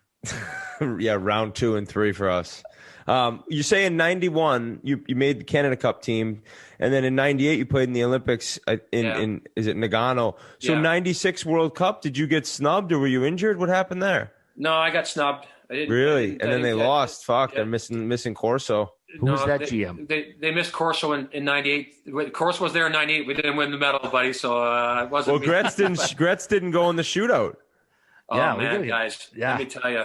So much to talk about. For me, the Olympics for me was probably one of the greatest moments of my career in my life, and one of the most upsetting and disappointing years of my times in my career. I mean, getting the opportunity to go play in the Olympics in '98 and play with some of the greatest players. I actually played with Lindros on a line that year. It was supposed to be Paul Kariya, because we played together in the World Championships the year before, but Kariya got hurt. Suter had hit him, and he had the concussion thing. But I mean, to go there and play and be a part of the opening ceremonies and play with all the other athletes, and that's what for me stands out, is to play with all these other amateur athletes, and they open their arms to us professional athletes that got paid to play a game we love to play. And you see all these athletes make these sacrifices and come here, and their race or their event could be over within a second, and they just spent 4 years of their life working for it and not getting paid to do it, and they had to work other jobs to do it. So it just taught me a lesson that I was so lucky and fortunate to play a game that I love to play. It would have probably played for free, but they wanted to pay me for it, so why not? I'll take the paycheck. But to be a part of that, and just to get to meet all the other athletes and participate in watching their events, it was just an incredible feeling to be around all the other athletes from all the other countries and eating in the same cafeteria and different food was just incredible. But to lose, to see in the semifinal game and to lose in a shootout to Hasek and the Czech team, and to have Wayne Gretzky sit beside, he was actually sitting right beside me. And I mean, every time there was a player picked to go in the shootout, and we had great players, don't get me wrong. Ray Bourque was my roommate at the Olympics with Fleury and Keith Primo were our room. It was Borky, me, Primo, and Fleury were our room. But I mean, Ray Bourque would be the first one to say to you, how many breakaways does he get, right? And you got the best player sitting on the bench. And every time somebody was picked, I'm looking over my shoulder like at Crawford thinking, when's Gretzko going, the greatest player? And he was built for this. I mean, he's going to score probably. Yeah. When doesn't he score, right? So to lose like that and to see the greatest player in the game, or one of the greatest players to play in my personal opinion, the greatest player, not shoot, it was one of the biggest disappointments. And then to top it off, we go on to the bronze game, and you know how us hockey players are. We want the Stanley Cup or the gold medal or nothing at that point. Yeah, it's hard to get fired up for that. Yeah, but then you look back, right, Whit and Bizzer and you look back, you go, why didn't we play a great game that game and get a bronze medal? How many people get a bronze medal from the Olympics? That could be, somewhere in my house. I don't know. I might have it in the basement or in somewhere, but I remember. I wish we would have played harder. I remember World Juniors too getting that speech. We lost semis to Canada and Halifax, and then had Finland. We lost the game. We didn't get the bronze, but before the game, the coach was talking about you guys got to you don't understand how big a medal would be. It's very true. And at the time, as players, you didn't care about anything, especially Canadians, right? You were looking for gold. Yeah, you're right. Well, that's the thing. We were looking for gold. We were so down and depressed, and we didn't really care. We didn't really want to play the game. And then the Czechs ended up winning the gold medal. And guess what? They asked for our plane to fly home. We had a charter plane, and you know what the Canadians said? Fuck off! Not a fucking chance, boys. Get your own. Like Canadians. Get your own plane. Get your own plane. You're flying on it. You can get your own way home. You won the gold medal. Enjoy it. Wow. I got to ask, was it talked about in the locker room right after, or was it still pretty somber, or what's the feeling in there? After the shootout? Yeah, it was pretty. Yeah. It was pretty somber in there. Nobody really said a whole lot. And I got to tell you, Gretz was so, you know how he is, you guys. You've been around him. He's so classy, and he never say anything in front of anybody. He just did everything with class. And we went out for beers, Japanese beers after, like smaller group, like 8 of us. And I think he made his true feelings well known that, he wasn't the happiest, but he accepted the coach's decision, but he thinks he should have been in the shootout, and he's probably 1 trillion% right. He should have been in that shootout. So I think everybody was disappointed and frustrated and pissed off that he wasn't in the shootout. But again, you have to respect the coaches and their decisions. I mean, what did Crawford say in the media? I didn't read a whole lot of media at that time. I didn't, but I think he made some excuse, and we did do it. We practiced the shootouts every practice after practice. And I think the goalies had some input on who was good on shootouts and all that. But at that point, you got 20 of the best players from Canada. I think they're all pretty good, but you got the best player in the world sitting on your bench. I think you're going to send them in on a breakaway. So I don't get what went on there. I don't know if there's a backstory to all of it. I just don't know. I don't understand it. Never will understand it. And I'll never forget it. That it's something that I just can't believe that he didn't go in the shootout. And to this day, I don't know. And I don't know the excuse. And you guys should get him on and ask him. Yeah, I did. Can you get him for us? Shayne, I wanted to ask that, Lindros was named the captain. Bobby Clarke was the GM of the team. It wasn't Gretzky. It wasn't Bourque. It wasn't Eisman. How did the vets in the room react to the fact that this young stud was, the captain of the Canadian Olympic team at the time? I think everybody honestly was looking at it like it was kind of the passing the torch. Okay. The next group of players. You named 3 guys who were well-deserving of the captaincy, and Ray Bourque, who I've become close with. He was my roommate at the Olympics, and I've stayed in touch with Bourque, and he's just an incredible person, great leader, and would have loved to play with him and played for him as him being our captain. And obviously Gretzky was a great captain. I honestly think that they were looking towards the next years and having those guys around that teach him the ropes a little bit, where Bourque and Mess and those guys, Eisman, could all teach him the ropes about being a captain on a Team Canada team. There's a lot of pressure. And I think even sometimes more so than your team club, right? With representing your whole country, there's a lot of pressure on you. They expect a lot from you. So I think they were just thinking for the future, and to have those guys still around and at the top of their game to help him and pass the torch to him and teach him the ropes of being a good captain for Canada. And also Bobby Clarke keeping his captain happy. Yeah, and you know what? 100% right, Clark. And Bobby Clarke and Bob Clarke and Bob Gainey were our GMs. So both of them being GMs helped me get on the team too. I'm not gonna, I know that for a fact. And actually, Bob Gainey was a big fan of mine. So I think having him in my corner definitely helped me get on that team for sure. And let's face it, boys, and we all know it, politics plays a game in hockey, women's hockey, men's hockey, and at every level. So let's not kid ourselves. So that's what I mean by you got to get a break. You got to have somebody that believes in you and gives you that opportunity to be successful and do great things. We haven't even covered Toronto yet. We've been going long here. Let's dive into that quickly. Keep going. Yeah, Toronto was.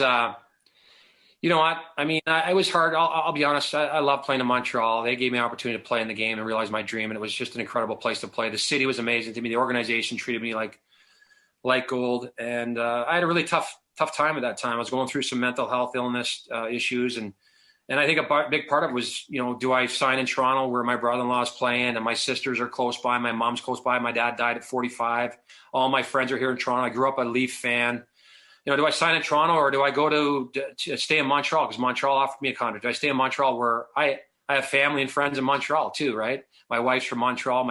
Two of my kids were born in Montreal. One was born in St. Louis, one in Edmonton, but I had a lot of ties in Montreal too. So it was a tough decision, but it ultimately, and then I could have went to Philly too. Philly offered me something, talking about Bobby Clarke. They had offered me a contract too in Philly, and would have been a fun place to play in Philly. But it all came down to being close to my family and my friends and looking at the team. The Leafs had a great team at that time. They had Cujo and net, and they had Sundin and McGillney and some great players here. And I made the decision to come home and play for my team that I dreamed of playing for my whole life. And it was an unbelievable feeling to put that Leaf jersey on and to put 27 on. Being Daryl Sittler was one of my favorite players. Him and Bobby Clarke and Torrey were 3 of my favorite players. To put his jersey on, and the Maple Leaf jersey, was pretty incredible. But it was one of the toughest decisions I ever made. I'll touch on the mental health stuff. You've been a pretty big advocate for it. You've been very open about it. Now, did you say it started when you first got to Toronto? No, I had suffered. I knew I had anxiety, and I have colitis. I was diagnosed with colitis when I was 15, and it's got something to do with stress and nerves too. I think the colitis, I really believe that it's Crohn's and colitis. But I suffered from anxiety all the way through my life, and it just got worse. And then when my dad passed away, it went to another level. My dad passed away. I tried to, medicate with alcohol and Ativan and different things. And then it just escalated as I went through my career. And then I think I hit rock bottom when I was in Toronto for sure. But when I was trying to make that decision to leave Montreal and come to Toronto or go somewhere else, it's when it really went into like high gear. And I started having really bad panic attacks and thinking I was having a heart attack or dying and my heart was going to stop beating and all kinds of stuff. And so it escalated when I came to Toronto. And then when I left the team in the playoffs that year, there was all kinds of rumors flying around, all a bunch of shit. And I don't even care what was said. I really don't care. The people know me, know who I am and what I'm about. And I left the team and I got the help I needed to get help. And if I wouldn't have got that help, to be honest, guys, I wouldn't be sitting here talking to you guys today. So I'm lucky. Shayne, do you think the same thing would have happened in a different city? Was it destined to happen, or did it happen because you were in Toronto at that particular time? I don't think it had anything to do with the city I was in, to be honest. I mean, the pressure of playing in Montreal and Toronto and Edmonton, like hockey towns that love their hockey. I love the pressure of the game of hockey. I think it's everything else around the hockey. And I honestly believe it. I never dealt with my dad's death properly either. And it's something that I needed to do. And I finally dealt with that. But there's just life. And everybody goes through pressures and emotions, and it's okay to be not okay. You're not alone. You're going to have ups and downs, and it's finding the tools that work for you to help you get through those times. And that's what I learned when I actually finally took the time to admit that I needed the help, first of all, and then to get the proper help, because everybody's help is different, and the support that I needed. But everybody's help is different, and what they need to get better is different than the next person. And that's something I learned. So I got the tools now that, and trust me, I have tough times from every day. Like I have days where they're not great, but I have the tools to deal with those things. So I don't think it's necessarily where it happened. I just think it was going to happen. I should have dealt with it years ago, and it wouldn't have escalated to where it got to. Isn't it so wild that, like, as amazing as your dream coming true and making it to the NHL is, like, a lot of the stuff that kind of goes on away from the rink might be like amazing memories, but it's probably not healthy for guys too. I mean, the way you party and the way you go out and you're living the fast life, not just saying you, like so many guys, and then you're having a blast and you just get a little older and you're like, oh, like that's not good for you as a person. So it is harder as you get older and out of the game. And I'm happy for you that you were able to really get the help you needed. Yeah. Thanks, Whit. I mean, you're 100% right though. The lifestyle we live and definitely doesn't help. I mean, and some guys go to the extreme. I mean, I've never done drugs in my entire life. I mean, alcohol is a drug, but alcohol was my choice. And I did it a lot. It was a way to escape my pain of losing my father and other stresses in life. And I did it a lot. I mean, I got into the Ativan and got hooked on Ativan too, on top of that. So drinking and doing Ativan. And I got to a point where, one Ativan would put most people to sleep, and I was taking 8 to 10 a day late in my career. And even in between periods and before practices. So it was tough, but like you said, I got the support that I needed and the help, and I'm doing better. And I mean, it's a battle every day, and I've got the right people and the right things around me, but definitely the way we live, the sleeping is different. And that's not even our fault. We get in late at night, we get to bed at 2-3 in the morning, and, maybe you take an Ativan to get to sleep or something. You have a couple beers to try to get to sleep, and then we're eating at different times all the time. So the lifestyle, which people don't understand, is, it's fun and it's awesome. And we're lucky for sure. I would never do anything different. I'm the luckiest guy in the world. Hockey's given me everything, my friendships, my memories, and paid me good money to play a sport I would have played for free. But it's all the other things outside of the game that people don't see, and the stresses and the decisions you have to make, and the stresses it puts on your families and your friends and stuff. And as people, we're human beings. We make mistakes too. I made mistakes off the ice and made mistakes financially sometimes and different things. And that certain type of person, that those things wear on you. So it's tough, but like I said, you just got to find and admit that you need help, get the help, and get the proper help. So yeah, I've been lucky, and I appreciate that you brought that up. It's such a separation from reality, especially when it ends up being all over too, right? Yeah. It's like you're not only being stripped of your livelihood, but it's just like you go from essentially being desensitized to a lot of things. You live this fast-paced lifestyle, and now it's not there. But I appreciate you being very vocal about it, though, man, because there's so many people out there that are dealing with a lot of issues and mental health problems. So I know it's a tough way to end this conversation. Ari, I'll throw it over to you. I think you had one more. Yeah, I was going to say, Shayne, a lot of guys, especially my generation, I know we're only a few years apart. They're hard guys. They don't want to talk about their feelings, and I'm from that generation as well. But what do you suggest to other guys who are struggling with that first step to just say, hey, man, I need fucking help? I think that is the hardest part for guys to admit. And yes, it's guys. It's more specific to men than women. Like, how do I get help? What's the easiest way to say I need help to somebody? Well, RA, you're right. I was from the same cloth. I think all the guys that are on this podcast are probably from the same cloth. I mean, it wasn't the easiest thing to do. That's why I hid it for so many years. I was afraid to. I was embarrassed. I was shy. I thought it was a weakness. I thought maybe competitors would take it as a weakness too and use it. And back in the day, they probably would have used it. That's just the way the game was back then. But honestly, the first step is just to admit you need the help and then to ask for the help. And it's that easy. It sounds easy, and it's not, because it's not easy to do it. It took me years to admit that I needed the help and to get that help. But I always stick to a couple things, and it's okay not to be okay, and you're not alone. And the biggest, when I finally left the Leafs in the playoffs, it was the hardest thing I've ever done in my entire life, because I love the game of hockey, and I love playoff time. There's nothing better than the playoff time. But I knew that if I didn't leave after that game, I might not be around today. Or the next day, or the next day back then. But I wouldn't be around today if I didn't. And I went and got the help I needed. But what I would say to them is, if you don't, it's only gonna get worse. And then you're not gonna be around. It's gonna hurt a lot of other people around you, not just yourself. And that's something I started thinking about, that, how it would hurt my family, my kids, my wife, my friends, my mom, my sisters. And I just got to the point where I wanted to live. I wanted to be around still. So I knew that I needed to ask for the help. And as soon as I left and left the Leafs and realized I needed the help, I felt 100 times better. It's like they took a piano off my back.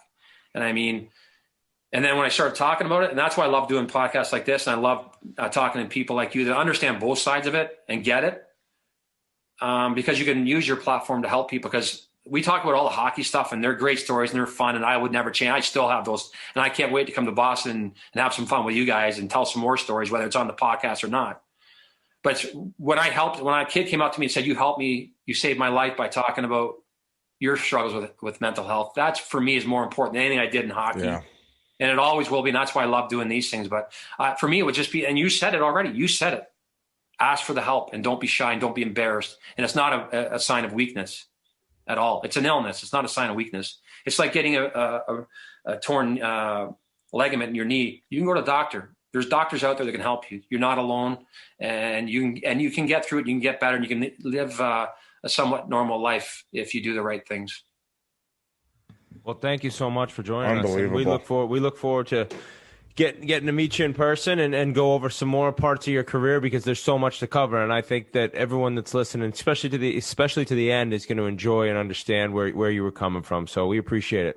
By the way, Shayne, get my number from Grally so you can text me next time you're in Boston. We got to get a couple cold ones down. Yeah. You're down there. You'll get sick of me. I'll be texting you so much when I get down. I'm on a roll of dice. I got to tell you guys, I really appreciate you having me on. Besides the hockey stuff, you guys have done a great job, and just keep doing what you're doing, because it's fun as hell, and it helps guys like me get on here and tell our stories, because we can live in the past a little bit. So it's fun for us. And then you give up the opportunity for people to use your platform to help other people. And I think it's just incredible. And not only that, you've been successful. So good for you guys. I'm really happy for all of you. More than anything, Shayne, thank you for opening up at the end. I think that a lot of people are really going to like that. And, it takes a lot of strength. So thank you so much. The stories at the beginning were out of control, man. That's exactly what our fans love as well. So looking forward to grabbing some pops in person, man. Yeah, I'd love to see you guys and get to know you even better and have some fun with you in person. And also, Shayne, we want to thank your daughter's teammate, Molly Schlow. She was a huge integral part of hooking this up. We bumped into her at the Pink Whitney Cup a few weeks ago. Awesome kid. She facilitated this whole thing. So huge thanks to Molly Schlow at Boston College for making this happen. Yeah, I got to say that Molly is a great girl, and her family are great people. And Willow's been lucky enough to come to Boston, play at Boston College, and meet a lot of good people. Most of the kids are from the Boston area. They're just incredible people, and they've been really good with Willow and super good to me. And I'll tell you what, never mind about the boys' hockey. The girls' hockey, they can party. I've been out a few nights with them. This place? All right, now we got plans. In this place, boys, I went to Donahue's and the Circle Tavern. I had the best time of life with the girls. We'll have to send them a case of Pink Whitney so they can maybe celebrate next year's rookie party. Hey, trust me, they love the stuff. They love the stuff. Yeah, they do. Right. They love it. They love it. It's hard to get up here in Canada. It's hard to get up here in Canada, guys. Sold out all the time. Yeah, we'll have to get a better steady stream going. We'll have to get you a Pink Whitney shot machine. Then we're talking. Hey, don't get me started, guys. Because that's the problem. I'm going to tell you one thing. That's the problem with me. I only have one speed, whatever I do. I'm shocked to hear that. Hey, Whit, full throttle, boys. That's what we always as long as we're not getting any fucking bar fights. Zero, boys. And we're not going to Hamilton. The old Doyle's rule. Old Doyle's rule. Bizzer, Whit, RA, trust me, boys. People laugh at me now. When I get drunk, I'm the hugger. I just want to hug everybody. You're the happy guy. I'm just a happy guy, man. And we don't even have to say anything to each other. This is what we do. I went from the fighter to the fucker to the hugger. Same here. That was my progression. Well, guess what? That's a good progression, buddy. Yeah, exactly. All right, buddy. We'll talk to you later. Big thanks to Shayne for jumping on with us. I still got to catch up on him, have some beers with him in Boston. He hasn't hit town since the pandemic struck, but he owes me a beer, so can't wait for that. We do want to mention that interview was sponsored by BetterHelp Online Therapy. To promote mental health and well-being, Barstool Sports is proud to announce they've added access to BetterHelp for all employees as a company-wide benefit. Life is full of stresses. It doesn't matter who you are or what you have. Your life is probably stressful. Job, money, love, life, and family are things that typically stress us out. You may not be feeling down and out or depressed or feel like you're at a total loss, but if your stress is high, your temper is shorter than usual, and even if you're just starting to feel strain in any of your relationships, you could probably use the chance to unload. And unload the stress and get it out is what you want to do. You want to talk to someone who's completely unbiased about your life, someone who isn't going to judge you or take sides on anything. BetterHelp is customized online therapy that offers video, phone, and even live chat sessions with your therapist, so you don't have to see anyone on camera if you don't want to. It's much more affordable than in-person therapy, and you can start communicating with your therapist in under 48 hours. Unload the stressors and get some unbiased feedback. You'd be pretty surprised at what you might gain from it. See if it's for you. This podcast, Spittin Chiclets, is sponsored by BetterHelp, and our listeners get 10% off the first month at betterhelp.com/chiclets. That's BETTERHELP.com/chiclets. All right, next up, another absolute legend of the game. This guy known for his fisticuffs, Jody Shelley, He's one of the great announcers of the game right now. And we had an absolute joy talking to him. So once again, Jody Shelley. Well, it's great to welcome this guest back. Though he wasn't drafted, he played over 600 NHL games as one of the NHL's last generation of enforcers. Most of them were in a Columbus Blue Jacket uniform, where he led the league in penalty minutes in 2003. He also suited up for the Sharks, Rangers, and Flyers. And you can currently catch him providing his expert color commentary for the Blue Jackets on Fox Sports Ohio. Thanks a bunch for coming back on. Jody Shelley, long time no see, my friend. That was awesome, all right. Thanks for having me back on, man. Little hiccup at the end, but no, that was perfect. Stuck the landing. Yeah, last time we had you on, it was to talk about Pierre-Luc Dubois, Patrick Laine, Roslovic. He's been a stud since he got there, huh? Roslovic. Yeah, that was quite a trade. And, Laine's a star, but Roslovic is a player that's got skill and he's got a lot to prove. So it's been a good fit here so far. He's a guy that grew up in Columbus, idolized Cam Atkinson. Atkinson used to idolize Marty St. Louis, and Atkinson got to meet Marty and learn from him. A little bit of that happened on here with Roslovic and Atkinson. It's nice. So should we have added Patrick Laine's personal fighting coach to that title at the beginning here? He's been chucking the knucks. Jody grabs him after. He's like, let me help you next practice. No. I think Jared Bull would have to do that. He's an assistant coach. He did take one, though, Biz, like I do. Like when we fought, I think I took one from you. So, yeah, you might be my signature move there. I think you slipped on the banana peel, and I looked like I won the fight. I was shitting my pants. The first time I ever fought for the Arizona Coyotes was this guy in San Jose. And I'll tell you what, as nice as you are off the ice, you had one of the meanest mugs on the ice. Did you practice that look that you had? I did. I was playing the role big time, buddy. And what I remember about your fight, you were so polite. You were like the nicest guy. You're like, hey, Shells, you got one in you, man? I gotta get a fight going here. And I'm like, Sure, Biz. I knew you were coming, but all right. Hey, that just shows, though, you respected your elders. You weren't that loud guy when you came into the league. I was like, hey, can you not pump my fucking eyes shut, please? I tried to, but I didn't like the end of that fight. Yeah, so last time we didn't get to do the full Monty with you like we usually do, so we brought you back on. Now, you were born in Manitoba, but you moved to Nova Scotia as a young kid. I loved our trip there. Obviously, these guys have been there multiple times. It seemed like a real great place to grow up. It is, man. It's tremendous. But I was born in Manitoba. Grew up on Vancouver Island, so the west coast of Canada. My dad was a miner, so we were out there for 12 years. And then, long story short, we ended up in Newfoundland, where my parents are from, after we left Port Hardy, BC, and ended up from Newfoundland in a year, and then to Yarmouth, Nova Scotia, a nice little lobster fishing community on the South Shore there. Everyone knows that Halifax area, which is great, but little lobster fishing community. Actually, Ryan Graves is from the same town I'm from, so grew up there. And, yeah, it's a beautiful spot. You guys got to see some of the highlights of the province for sure, with royalty in MacKinnon and Crosby, of course. But, yeah, it's a great spot of the world to visit. I wanted to ask you before, you came into the league, right? And I don't even want to jump that far ahead, but I want to know, like, when you came into the league and you knew you had to play the role, was it scary at that point, or were you so used to it after junior, after college, all the things we'll get into? Like, was that something that was easy for you? Yeah, it was easy. It was my only ticket. I mean, I had no other choice. So, I knew why I was there. I tried to fight every 3 games at least. If I went 4 games without a fight, I felt like I wasn't doing my job. So, and it was easy to find fights then. But I was intimidated, but I didn't care if I lost. And that was my mentality. You know what I mean? Like, I couldn't have been the champ. To me, that would have been too much pressure. I would have rather been the underdog in every fight and been like, I don't care if I lose. I'm just going to go at it. And that was the part that settled me down. So not much anxiety when Biz talks about pregame meal night before. Not the case for you? No, I was good. I slept well. I dealt with it in a weird way. That's a real sick puppy. When I retired, I realized how much it consumed me. Like it was on my mind all the time. Like, we used to get transactions in the newspaper. So it was like, oh, so-and-so got called up or sent down. I maybe slept a little bit better if I knew a guy got sent down. But when a guy gets called up, I deal with it mentally, file it away, and get ready for the next day. But I slept, and it was no problem. It's like a goal scorer going a couple games without a point.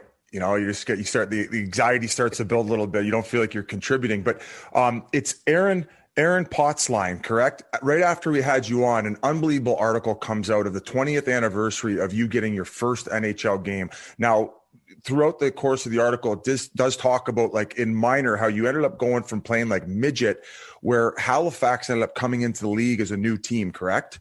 Yeah. So how did you end up getting invited to camp? Was it just like they noticed you locally, or what was the story behind that? It's a great story. It's a great question. Aaron Portzline wrote that. It was an unbelievable article, Biz, because he did so much work, and it was just it was awesome to read that. I had all these stories in my head, but he put it all together so well. But I was in Yarmouth, Nova Scotia, and I went to Hockey Night in Boston. I made this team at a Team Atlantic. I went to Hockey Night in Boston and got on the draft list when there was like 16 rounds. So they had 90 invites to camp in Halifax. And there was a couple of scouts that had seen me. And they said, who's this kid in Yarmouth that's on the draft list? Like, we got to invite him. You know what I mean? So Shane O'Brien was a local scout. He invited me. I got to go to camp. And I got a tip going to camp from a local guy where I trained in Halifax at college, that if I wanted to make an impression, I should drop the gloves. And I was 17 years old, just graduated high school. I'd never dropped the gloves in my life. Never. I don't know if you'd fought before you played high or like on the streets or anything, but I'd never been in a fight. You fought the puck. I was like, yeah, I'm not, that's not something I'm going to do. So I actually started boxing and learning how to fight just in case for camp. You know what I mean? So this guy, David Haynes, gave me this tip that this one guy they were touting around on the billboards and on radio shows was not that tough, not as tough as they thought. So I ended up fighting him at camp, and I was a local kid, and I had an inside lane, and I ended up making that team in Halifax just from learning how to fight in camp, getting beat up my whole training camp, whole first year, and then just took it from there. Not often does a guy like that end up going on and become captain too, and one of the most beloved Halifax Moosehead players of all time. Like, what a wild ride it was throughout that entire junior career. It was amazing, man. It was something that, an expansion team into the Quebec League. There was a lot to learn. Our first year, there was 11 English players, 11 French. We were pretty, it was really split up into two groups, but it was fun. It was a great experience being in the Maritimes, having the Quebec guys out of Quebec and in our turf. And, that kind of helped us in a big way. It was amazing going into like towns like Val-d'Or, Quebec, and the passion in that league. And there were some tough boys like, Patrick Cote and George Larocque and Peter Worrell. These are big boys that we had to go up against every night. But, it was pretty spectacular. And then I got to be the captain. I mean, I was a local guy fighting with, so but that doesn't necessarily mean anything to be to a leader on the team. No, I know, but I was well known. It worked out really well, but I appreciate that. You're right. I did have some leadership qualities, and I'm really proud of that. Now, yeah, I think you're underplaying it too, Jody. Your number 25 was retired there. I mean, yeah, that's right. 739 penalty minutes over your last two seasons. That's impressive as hell. But did the fighting come naturally to you? Like once you started it, you like kind of started salivating a little bit? Yeah. I mean, I knew it was my role. You know what I mean? I knew I didn't forget what got me to the dance, and I'll never forget. So after my third day in training camp in Quebec, might have been like fifth day, first round of cuts happened. And I remember calling my dad after the third day, and I was like, Dad, I was waiting at a payphone with a calling card. I finally get to the phone. I'm like, Dad, I got to come home. I can't do this. Like this, no one speaks English. I don't know anybody. I just want to go home. And my dad said, just don't cut yourself. You know what I mean? Just stay there. Give yourself a chance. Just don't cut yourself. So I go back. I keep going to work. And I'd only had that one fight in the first 5 days. And the assistant coach came up to me. And he goes, hey, we got a lot of guys that are from Quebec that are 5'9" and can play with the puck. If you want to play like you're 5'9", you might not have a chance. But if you play like you're 6'3", like you did on day one, and like the light bulb went on, like ding, okay, I know what I have to do to stay here. So then I just kept fighting. It came natural after that. But I mean, people ask me, how do you, what do I have to do to be a fighter? How can I learn to fight? The only way to do it is to get beat up a number of times. And that's what I did my first year. And then I was just fearless. And I think that's what it was. I wanted to be there. It was my only ticket. And that just let me be fearless and be able to do it. I mean, I was going to say, looking at your numbers, though, were you somewhat of a decent player in minor hockey? Because you ended up putting up 10 tucks your first year, or was it because you were creating so much space for yourself out there because all these guys were afraid to get close to this mutant? No, I was pretty good, Biz. I mean, I played midget B, and that's not a high league, but I was a good hockey player. I could play. So to adjust from being a skilled player in a sense to going to getting limited minutes, was it hard to adjust on the hockey side of it? Yeah, I mean, it was at first, but it was just part of it. Like the fighting was a priority, but like when I got to go on the power play, when I got to play in practice, when it was different in junior. You didn't have to be so specific. I took care of the fighting, and then it was kind of off to the side, and I got to play more minutes so I could turn down fights too. But in the NHL, it was very specific. So no, I think the hockey side was it was more natural in junior because it's free flowing and less stress and less thinking. Where I think the NHL is really that system, and you got to do your job, and then you got to worry about guys, and you make one mistake and you're on the bench. Were those actually the guys you were running through in junior? Larocque, Worrell, like was Big George the champ then? Like even before he got to the show? I don't. He's a lefty, and he was big, and the rinks were small, and he would fly around. And he is so fast, straight ahead. So it's a joke. And everyone in the building is screaming, "Look out!" And he's just running guys over. Peter Worrell was there. I mean, we must have went at it. I don't know how many times, but yeah, they were all the big boys there. Gordy Dwyer, Patrick Cote. I mean, he's still running through the Quebec League, I think. So your last year, junior, you end up tearing a ligament in your knee, correct? Yeah. And so after that, you don't really know what you're going to do. You end up deciding to go to Canadian University. Yeah. What it's crazy, man. Yeah, like so the story goes that you get there, but then you're kind of seeing all these guys who you've been fighting in junior who, I don't know, you might have even thought you were a better player at the time, making all this money playing pro hockey, and then you're kind of like, I'm over this college situation. Well, yeah. So I finished my major junior career, tore my ACL, and then every year you play in the Canadian college or at CHL, you get a year of Canadian college paid for. So I had 3 years in the bank, and that was a big deal. So at the end of my overage year, St. John and the Calgary Flames had some interest, but once I blew my knee out, they were like, when you're rehabbed and done, call us. And I was like, I'm fine. I'm going to go to college. This has been great. But as I sat there, I watched those guys that I fought. Exactly. They were stars in the National Hockey League. People knew who they were. They were making an impact. So I left, and I signed a tryout with the St. John Flames towards the end of their season. And I went there, and that forfeited the Canadian scholarship. That meant that was gone. But I was like, okay, so when they say, like, burn the boats, you have no other options, no other way to get off the island. Though the scholarship was gone, the next year I went to camp in Calgary, and within days I was in Johnstown of the East Coast Hockey League wondering, what have I done? I've been there too. I would have thought the same thing. Yeah.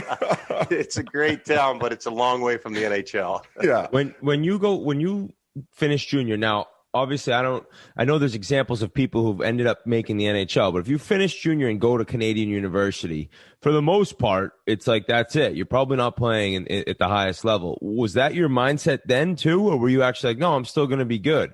Or did it take to see those guys for you to be like, wait a minute, this dream isn't done yet? Well, I'll tell you, so I saw those guys, and I was thinking about, they all got signing bonuses and they all had a good time. And I was at Dalhousie, and, I was playing on the team, and it wasn't really my style of hockey. I went and took out a $5,000 credit line and used that as my signing bonus. I think I spent it in about 9 days in Halifax. And then when I realized that, I was like, you know what? I think I still have that pro mentality. So I think I better go take a run at this.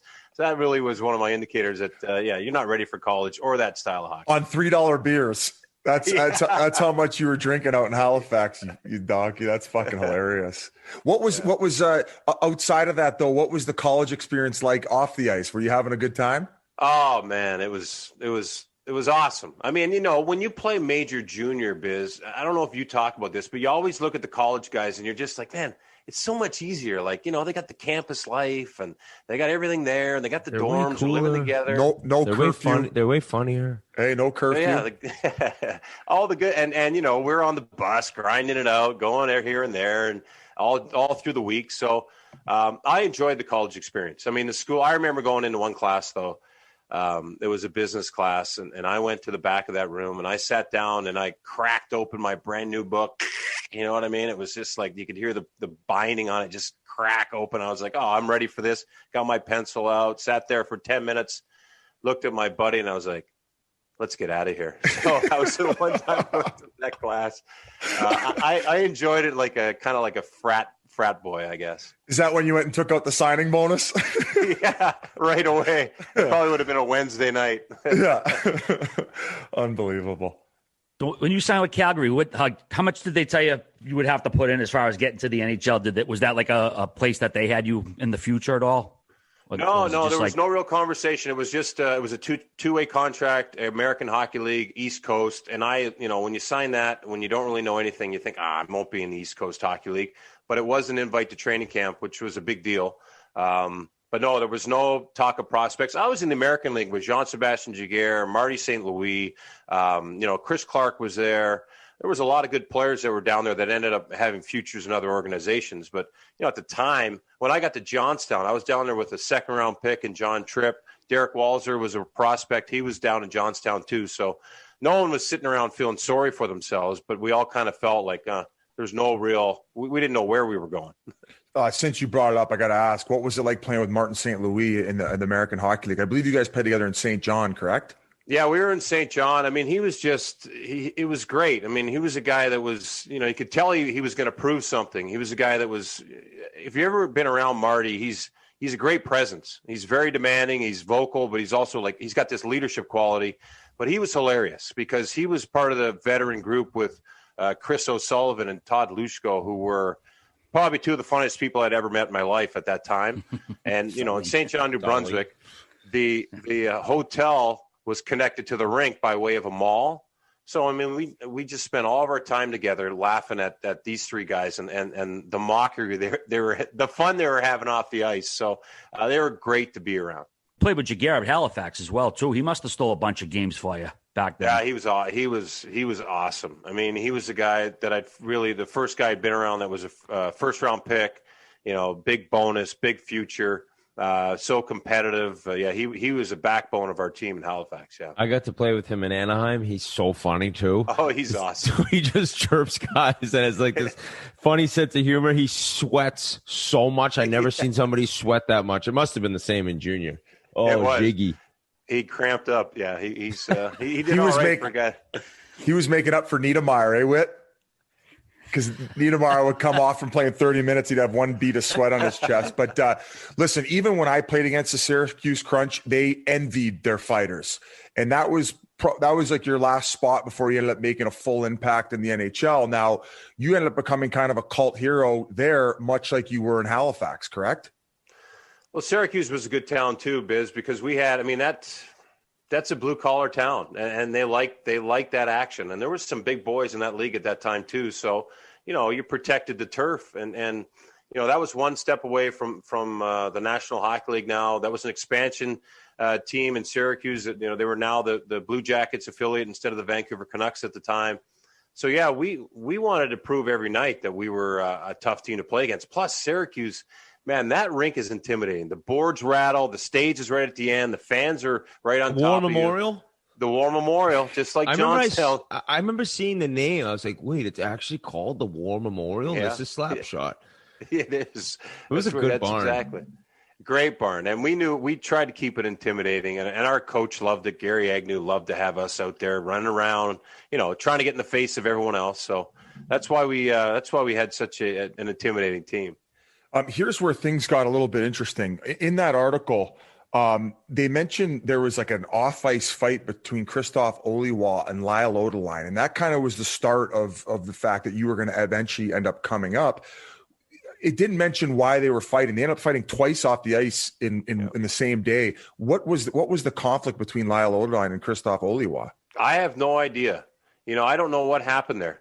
But I know it was, it was out. It spilled. It went from the shower out to the parking lot. I have no idea. I've never talked to Odeline about it or any of that stuff. But you never. You think that stuff would come out at some point. But we'd heard rumors that it was girlfriends and stuff. But we don't know. I didn't know what happened. So I was just in Syracuse waiting to see if I was going to get the call. When do you or it's not when, but what was the memory and what do you think back of when you got the call? I was just in Syracuse fighting everybody. And, Gary Agnew said to me, he goes, you're going to be going up. And I'm like, yeah, right. That's not happening. And he's like, yeah, you're going up and I be ready. And so, he worked with me on my skating and all that stuff. So I didn't believe it until I was actually on the plane. I just remember getting into Nationwide Arena. We were playing the Pittsburgh Penguins. Mario Lemieux was on the bench. And I was there to fight Oliwa. And we had 19,000 fans in the building. And I remember being in warm-up and just thinking, I was waiting for someone to come over and tap me on the shoulder and be like, Mr. Shelley, you're in the wrong place. Get out of here. You know what I mean? Get off the ice. But no, it was just one of those moments that you felt like it wasn't supposed to happen. And the next thing I was in a fight that, I could have fought anyone that night with the energy I had. It was amazing. Well, you end up having to fight Steve McKenna first. You thought you were going Oliwa. You end up getting 2 scraps in the first period. I don't even think you had a minute of ice time. I had 8 seconds of ice time, 2 fights. Both started off of a TV timeout. How did you get 8 seconds? So you're like, hey, man, can we skate around for a couple seconds before we drop the gloves? No. Laps. I wanted to get it out of the way. So it was like, drop the puck. I don't know how you got 4 seconds in of ice time after the puck drop. But anyways, McKenna grabbed me first. That wasn't on the script. I was like, whoa. And he's a big guy. So I was like, this isn't going to end well, and this isn't supposed to happen. So, but I survived that one. And then when Ola was out there again, Dave King put me out. And I don't know how the clock ticked 4 seconds from, the puck hit the ice, our gloves hit the ice, and we were dancing. I also read in that article before the game, you were trying to get in touch with your parents who had won a free trip to Vegas. And back then, no cell phones, no nothing. So they were completely unaware that you were even going to start in your first NHL game. No, they were out of touch. They had never really left town. And here they were, like two kids in Vegas, and I'm ready to make my NHL debut. And I was like so frustrated. I'm like, how can this be happening? You know what I mean? But you're right. I mean, there's no way to get a hold of them. You call the hotel. They're like, we don't know who they are, where they are. So my dad's comment after, I was like, Dad, well, you guys missed it. And he goes, yeah, we saw the highlights. I was like, well, it would have been great if you would have saw it. He goes, well, you'll just have to play another one. I'm like, what? But unfortunately you didn't. And then you ended up getting sent down. Fun. It's funny now. Yeah. I got sent down right away. And a big part of that too is because, they sacrificed so much for you growing up. And that was also mentioned in the article as well. Just like talk about like the influence that they had on your career.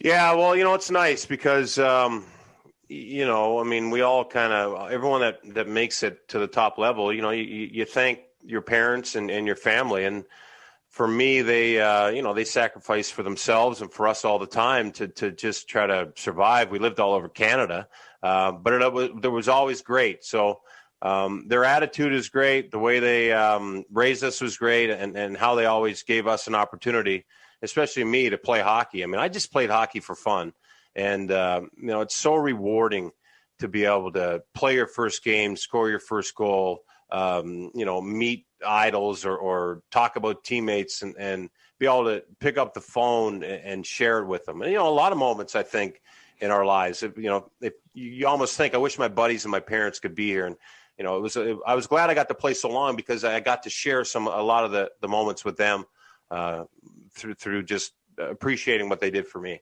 Spending the summers with them too. It's like you get to tell these people stories, and it's like they're just NHL fans at heart, and then you're their family and best friends. It's such a cool thing to think about. But when you got to Columbus that year and you get called up, I mean, that's the first year of the Blue Jackets. That's right when the city gets a team.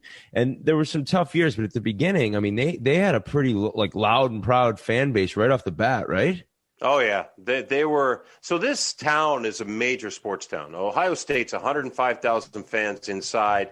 Winning is everything. I mean, they lose, this town shuts down. But they understand their sports. So this is their team. So they're all in. And, the fighting, the goals, the excitement of having Pittsburgh. Detroit was a big rival, of course, because Ohio State, Michigan. The energy was there. The passion was there. So, a lot of times you see the cheering would be off the charts and you'd be wondering what's happening. Well, it could be just simply, a guy falls down for the other team and they're just all over it. So they're a raucous crowd right away here. Jody, you mentioned Lyle Oderline. We had him on the show. Just an unreal story, what he's gone through, what he came back from. But we've talked to other guys, too. Just an absolute doozy beauty of a teammate, right? Oh, so the old school Montreal Canadiens, to me, are there's stories they have about after practice, being together, whatever they did in Montreal, they did it all together. Beers. Yeah, and they're all legends in that department. And to me, Lyle Oderline, he's my first captain. I get to Columbus. He could have told me, he could have said, we're going to go do whatever. I would have been like, okay, here we go. You're Lyle Oderline. Let's go.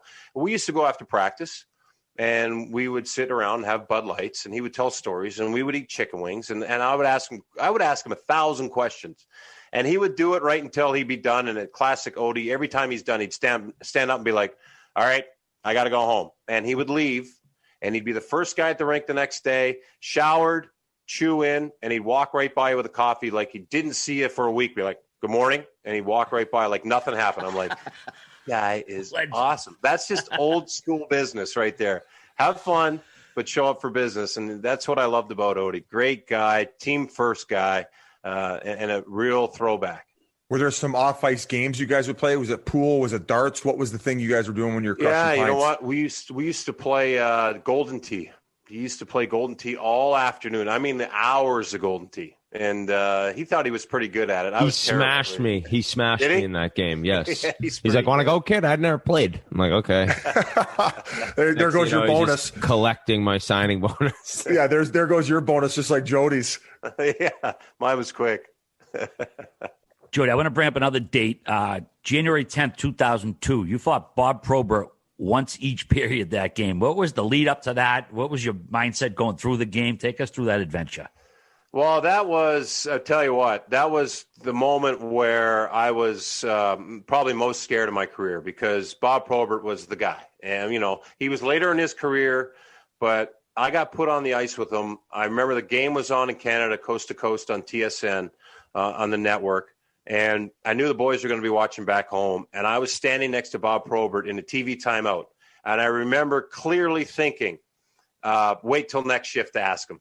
Right, Biz? You could always think, I'll do it later. I'll do it later. You understand that. But so I was content with that. And then I heard myself say, do you want to go? And I was like, no, it was just like I was struggling with it. You know what I mean? So he heard me ask him, do you want to go? He looks at me with he's got these beady black eyes. God rest his soul. I mean, he's passed along. But he looked through me and said, I don't care. And I was like, okay, I'm done. First of all, I was hoping he was going to say, no, I'm not going to fight you, kid. But he's like, I don't care. And I was like, oh my goodness, this is really going to happen. So this is the first fight. We're in Chicago. You know, not a lot of fans there at the time. And they still beat the drum, though. Every time he threw a punch, they'd beat the drum. And I knew that. So I was like, I just don't want to hear that drum too many times. And I don't want the lights to go out, get KO'd. So we fight. I'm fighting scared. And anytime I lost a fight or I ended up not feeling good about it, on the way to the box, I said to the guy that I'd fought, I said to Probert, we're going again. We're going again. We're going again. We got to do that again. And I said it 50 times, I bet, to him while we were in the penalty box. He didn't look at me once. But second period comes, and I'm on the ice, and we collide, and I look, and he's got his gloves off, and he's ready to go. We go again. But this time I grab him really good, and I actually cut him. So, this is the second period.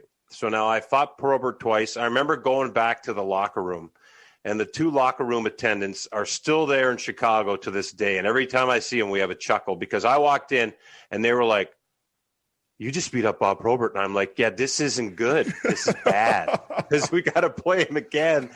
I got to play him. There's still another period. I got to go back out there for the third.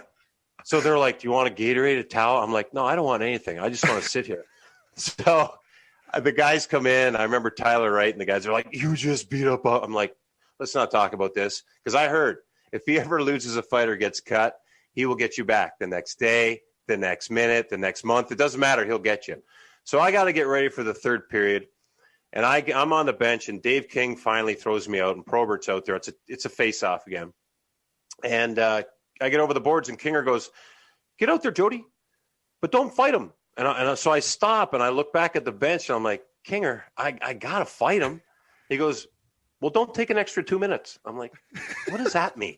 Okay. So I go over. Bob Probert cannot wait to get at me. His winger sees me. I hop on the ice, the right winger. He automatically just looks. He sees me, he skates across. Proby comes over. And then we go again. And, I survived it. I was happy about that. But the worst part of the story is we had to play him again 2 nights later in Columbus. So I had to fight him again in the first period of that game in Columbus. But I survived it. It was probably the moment without Twitter and everything else. It was on TSN. It kind of gave me a name. So I thank him for that. But it was the longest night of my life. What an unbelievable story. That's phenomenal. Phenomenal stuff. That's unreal. It was a good decision. Nobody even knows what to ask you now. We're still trying to digest that. Well, no, I was actually thinking, like, he was just so feared by everyone. It was like he had that presence, and then like what he did, like hockey wise too. He's an all-star. It was just like I feel like every guy's first chance to fight him is memorable, and then you have that story. It's just like that on steroids. But he didn't have to fight me too, Ed. He could have said, I don't care. He could have said buzz off, and I would have said, thank you very much. That's a Hall of Fame reply. I don't care. Yeah. Oh, he was stoic. Let's talk about Dave King a little bit, and Doug McLean as well he was a big fan of you. He kind of gave you that first opportunity, just being involved with that organization. I know that they stress like you going down and putting that working on your skating and your skills, and there was a lot of work to put in. Oh yeah. Those guys, man. I was lucky. Like those guys, they understood that I was a player that could be here at some point. They believed in me probably more than I believed in myself at times. But I think when you're in the minors, sometimes, you hear people or you see people get disappointed. Oh, I was supposed to go up. You see those guys are like, oh, he got the call. My agent told me I was going. The GM said this. I never got caught up in that. And maybe they appreciate that. But I had some good people in my corner. And, yeah, Doug McLean was definitely one of them. Kinger was awesome. Biz, he used to take me after practice. Picture this. I just get called up. So, practice has ended. And the head coach now is called me over, and we're doing quick feet crossover drills and stick handling drills side to side. And I'm looking around. I just want to fit in with the veterans. They got Ron Tugnut, Lyle Odeline, Jeff Sanders, and they're all kind of looking over like, what is this hockey school that's going on right here in front of us? And but he put in the time with me, and I would have done it all night. You know what I mean? But that's the kind of people and teacher that he was for me. I want to bring up Gerard Gallant. That was his first coaching gig ever at Columbus. He was known as a player's coach, and he was getting pretty good results out of the team that was there. It wasn't very deep. Then all of a sudden, he got kind of canned out of nowhere, and then they brought Hitchcock right in. Did they basically fire Gallant just to bring in Hitchcock, thinking it was an upgrade? Well, there was a lot going on in the organization that time. They had some good players here that we just couldn't get going. It was past the expansion time. It was around 2007. You had some good leadership, some good players. You wanted to reward those guys, and we just couldn't get going. And if to this day, I still say if we could have won some games with Gerard Gallant, there's no nicer person, there's no better coach, there's no guy who cares more about every single individual. And we dropped the ball there, and they had to go a different route. And the different route is more of a guy like Hitchcock, who's, very intelligent coach, but he's very demanding. He's very on you every single shift, whereas Gerard would let you work through it, understanding it as a player. And I think that's just what you see with organizations. You get the guy with the whip, and then the next thing you'll get a player's coach, they call it. So that was happening in Columbus. That's why that happened. When Nash came in, it was my draft. He's 18. I think he had 40, 50 points his rookie year. Like, it had to be a feeling of like, oh my God, now we're beginning. I think Klesla was a high pick prior to that, right. But all right, we're gonna go here. And I know the goal. Who did they pick in 2001? Was it Leclerc? Yes, Pascal Leclerc. And he kind of never really panned out. And then it was like, I know that definitely hurt them trying to build this nucleus. But Nash, what a game breaker he was right off the bat. Yeah, he was special. Big guy, great hands. The star, the first pick. It kind of kicked us to another level, a higher gear. You know what I mean? Remember, Minnesota and us came in at the same time, and 2 years before that, Nashville came in. So there was a lot of players that were passed around the league for those expansion drafts. And then, Nash was that player that, he was a guy that, the all-star, he scored 42, I think, his second or third year. He was a guy that shared the Rocket Richard trophy with, I think it was Iginla that year. So, yeah, he helped us a little bit, but it still took time. This organization now finally, with Torts and with the players that they've got here, they're finally getting going. But, at those times, they just couldn't piece it together. They couldn't put the pieces around Nash that would help. The last guy I was going to ask you about before we move on to San Jose was Sergei Fedorov. Oh, awesome. That's like, that guy comes into the room. You're like, this guy is, one of the best Russians of all time. And what was he like off the ice? He was awesome. He was so just in his own little world, like major superstar. I remember being in Vancouver, and we were out to lunch, having lunch together. We were eating, we were out for sushi. And there was a bunch of people that were knew who he was, but it's almost like he didn't know how famous he was. It was like, he was like, why are all these people, can you believe all these people are trying to get pictures of us? And I'm like, us? Trying to get pictures of us? Trying to get pictures of you, Sergey. What? You think so? I'm like, yes, they're trying to get pictures of you. I'll just sit here in the background. And he was like, it was almost like he didn't understand that was happening at the time. He was such a great guy, a humble person, a guy that, always was fidgeting with something on the ice, like trying to improve his game. But off the ice, he was fun, really into different things like diet. He would criticize my diet. I'm like, Sergey, I'm just eating chicken. No, that chicken is cooked wrong. I'm like, okay, teach me, man. But he's a real great guy. Yeah, Biz, like you mentioned, you moved on to San Jose after that. You got traded in January of 2008.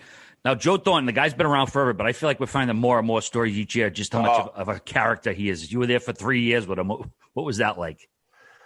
I got to tell you, man, I'm so excited for the Toronto Maple Leafs because I see the energy from the young guys, and I understand it.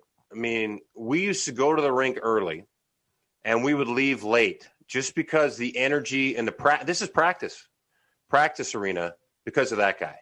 The way he approached life, the way he approaches the game, the way he's just a kid. You know what I mean? It's amazing. One of the greatest stories is for me is we're in San Jose, and it's the father's trip. Okay, so my dad gets the ear of Joe Thornton, right? You know, the father's trips are great. All the dads are there. It's loose. And so my dad's talking to Joe, and I'm thinking, oh, what's my dad talking to Joe about? So I get over there, and they're like, my dad's finished saying, now, when you guys get to Edmonton, because my parents live in Edmonton now, when you guys come to Edmonton, Joe, we're going to knock the snow off the barbecue, and we'll have you out for dinner. You know, and I'm thinking, and Joe's like, oh, yeah, we'll be there. We'll have the whole team out. And I'm like, oh, don't even start because, you know, my dad will be ready. My parents will be ready. So about 6 weeks later, we're getting ready for the Edmonton trip. Okay.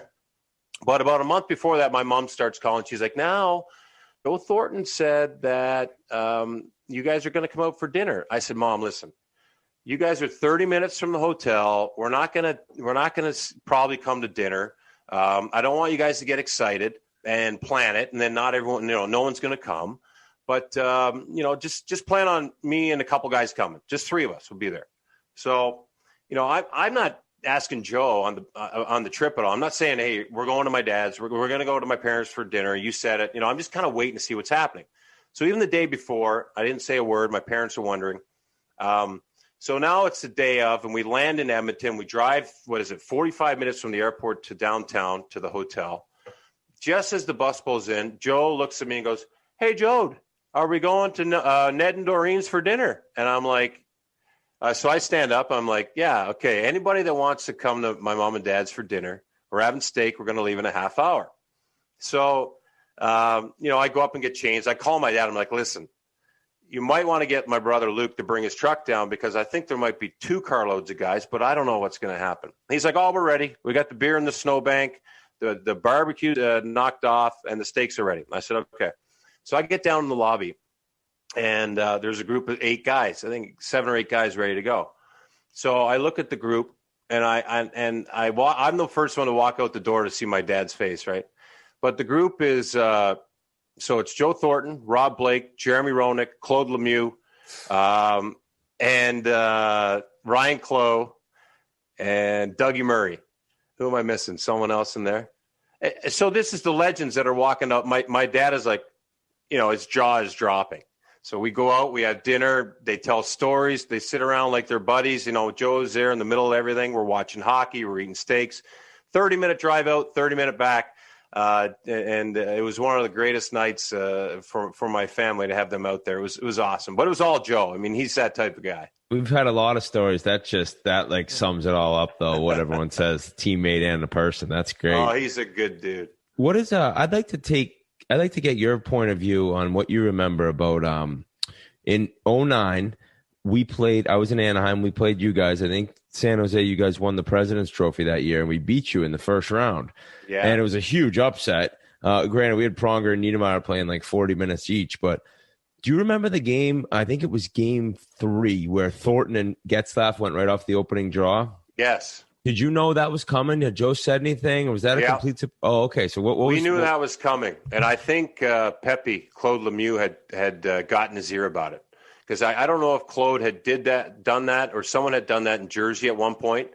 But remember, Claude had come in from the China Sharks. He started over in China with the Sharks and ended up in the San Jose Sharks. And he brought all that experience. And I think that was one of the things, was to kind of help with those situations. But yeah, I think Joe was just trying to get going, get some momentum to start. But that was something that was talked about. We were ready to watch that one. I remember thinking like, oh, this is going to be all over. Like TSN, ESPN will even cover this. It's 2 superstars going toe to toe. Yeah, that was right at the opening draw. Yeah, I remember that. That was. Do you think a lot of it didn't work? Do you think a lot of it had to do with maybe the criticism at the time, because like they had these good teams for a long time and they were never even able to get out of the first round? I think maybe it was the second. I think. Yeah. But for the longest time. I think it was the pressure we could feel. I think, it was something had to happen. We were playing kind of on the outside, getting dominated. President's Trophy winners, what's happening here in the first round. No question. It was something to show a little more desperation, I think. I would say probably, when I was playing with the Coyotes, I had no idea how loud that arena was. Probably one of the more underrated fan bases, at least during that time in the entire National Hockey League. I think it is. And I didn't know what it was going to be like once I got there. But there's nothing like the playoff atmosphere in that building, because it is a little smaller, it is a little louder, and it feels like the fans are on top of you a little bit more. And their fans are passionate. You come out of that shark head, and they all got the white pom-poms going, and it's electric. It's you're right. It is louder than you would think. Jody, excuse me. Then you end up with the Rangers. There was a real cup of coffee there, but definitely some characters in your time there. Obviously, you played for Torts, Sean Avery there, Chris Drury. What was your experience like there? It must be awesome just to play on Broadway in New York. There's such a history behind it. It was phenomenal. It was amazing. And RA, the greatest part about New York for me was the mindset that I had, because I thought my career was going to be over. You know what I mean? I got traded from San Jose. I didn't know where I was going to end up. I knew I was there on the deadline, and I just went to New York as a Ranger. My son was born in San Jose. It was a big move for me and my wife to move to New York, but we said to each other, like, let's just go enjoy it. That's exactly what we did. She was pregnant at the time. My son was sleeping in the closet in a hotel. The whole crib was set up in the closet. But I walked. I mean, it was the most amazing thing, because Madison Square Garden down there on 34th. And to get there we were on the south part of Central Park, you go through all the traffic and hustle and bustle, and you get to the garden, and then there's a guy there with the rope, with the kind of like the velvet rope, and he recognizes you, and he's like, "Oh, Mr. Shelley, come on in." And I'm like, that is the coolest thing I've ever seen. And then you're in Madison Square Garden, and you're having practice days, you're having lunch. I remember one day in the practice facility, Mark Messier was in the lunchroom. He shared the lunchroom with the Knicks, and there was already 8 guys in the lunchroom, but there was a table for 4 with 8 guys around it, and no one was sitting with mess. So I was like, I was kind of like, screw this. I'm going to sit with Mark. This is a chance to have lunch with Mark. You know what I mean? So I sit down, and I'm like, "Hey, anybody sitting here?"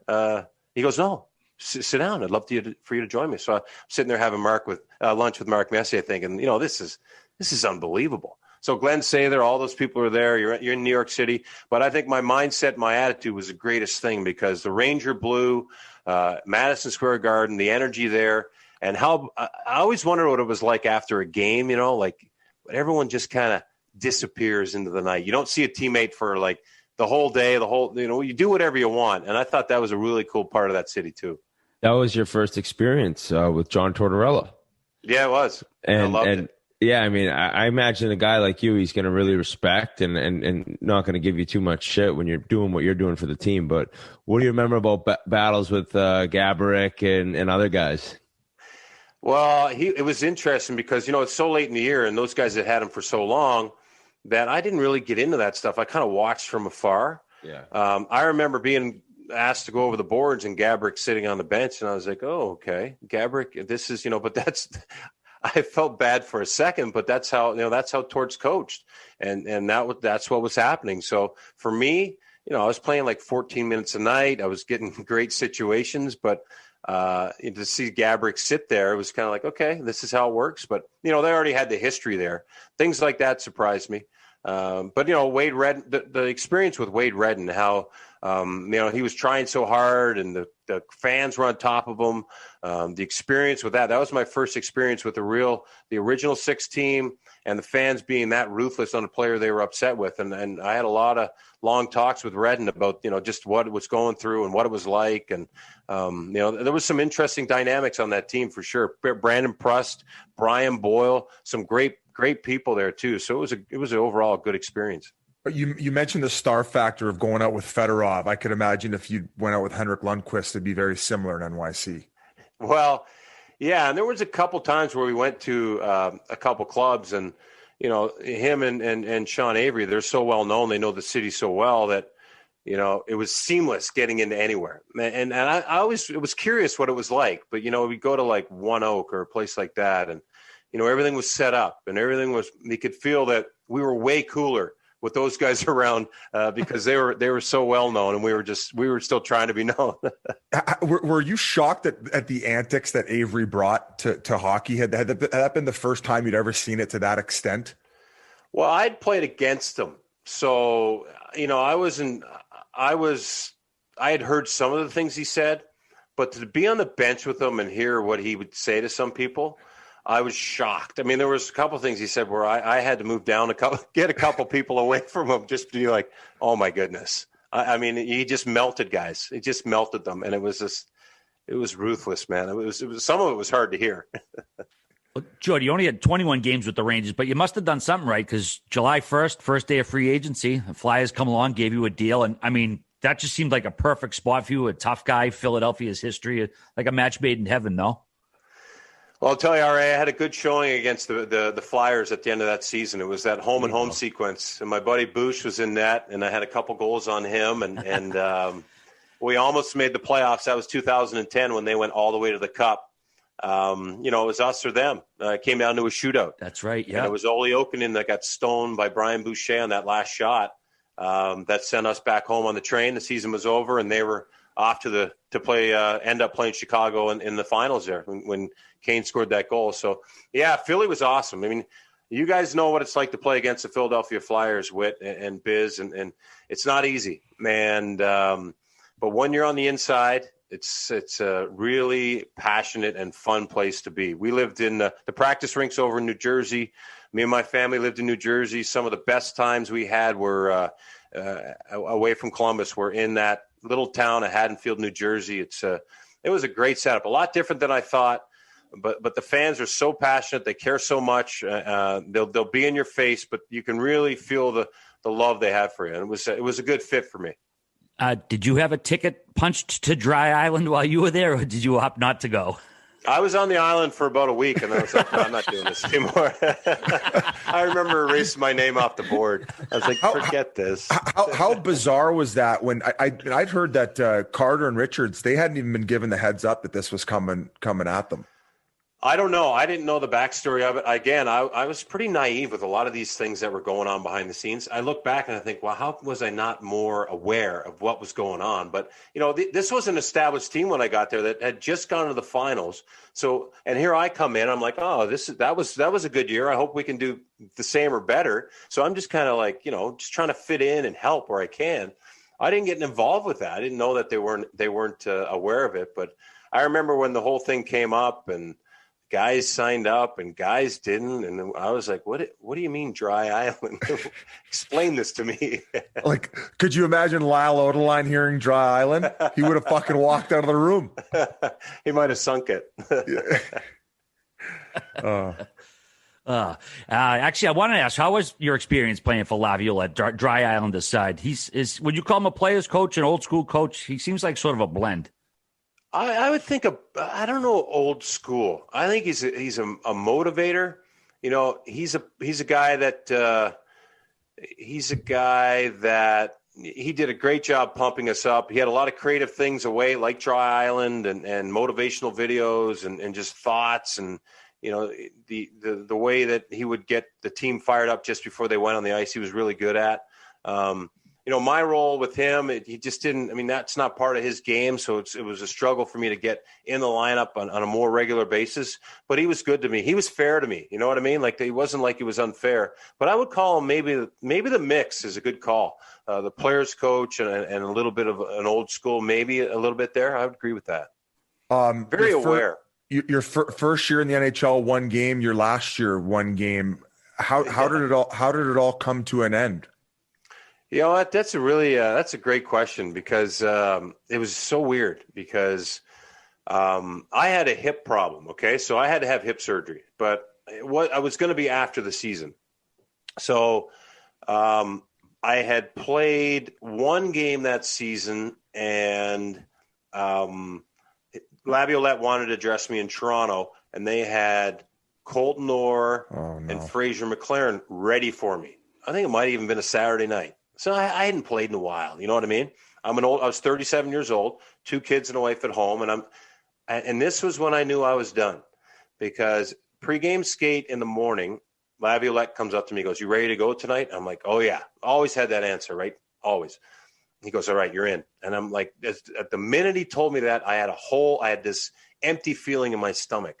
I went back to the hotel, and I could always nap. I could always take a nap. I had no problem sleeping in the afternoon. I couldn't nap. So I called the trainer, Jim McCrossan, and I explained to him. I said, my hip, it just doesn't feel. And he's like, "Okay, all right, I'll tell the coach." So I got back to he didn't call me back. I got back to the rink at 5 o'clock for a 7 o'clock game, or 4:30 for a 7 o'clock game. And my name was not on the board. So I went to Jimmy, the trainer. I said, "Am I not in?" He goes, No, we took you out. You take care of your hip. The whole thing was, they knew. And I had always said to myself, if I didn't have the fire, I would not go out and fight. So I was proud. I mean, at the moment I was heartbroken, but when he told me I was not in the lineup, I was so relieved. I mean, it was like 1,000-pound elephant right off my shoulders. And I just kind of was like, this is it, man. This is it. And I remember Scott Hartnell came over and he talked to me, and I told him, I was almost in tears. And Paul Holmgren, who's one of the classiest people ever to be involved with hockey, we had a nice moment where he came over and he looked me in the eye and he said, "You did the right thing there. You did the right thing there." And I was like, man, I didn't want him to know that I knew what he was talking about, but it was like a moment of respect that only, you got to be there and you got to be in that moment and do what we do to understand what it was like. And it was really, it was a moment. I was so thrilled that it was over, but I was glad that I knew it.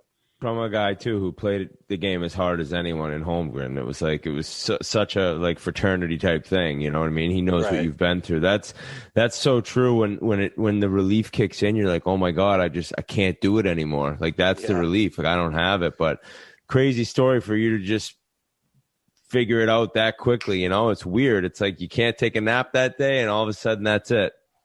Well, I think it must have been building up. You know what I mean? It must have been like the more that I remember being at home and I would go healthy scratch for like 12 games in a row my last year. And I would still go upstairs, my wife with 2 young kids. And I would be like, well, it's time for me to go take my pregame nap, and knowing I wasn't playing. And she'd be like, okay. And then finally she's like, I'm going up one day. And she's like, really? You're going to go take a nap?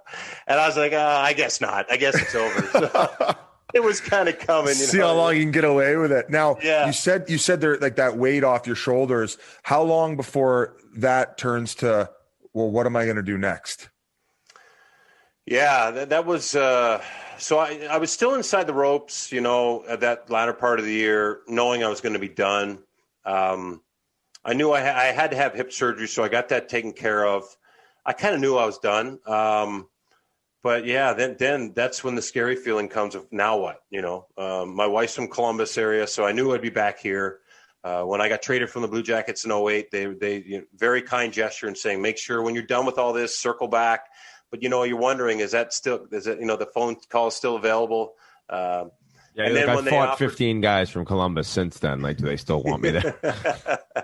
Bowler. So I'm like, so I get back there and do they really want me? So yeah, it was, they offered me a radio job, and I was going to actually go. Sergei Fedorov, who you mentioned earlier, was the president in Moscow there for CSK or whatever.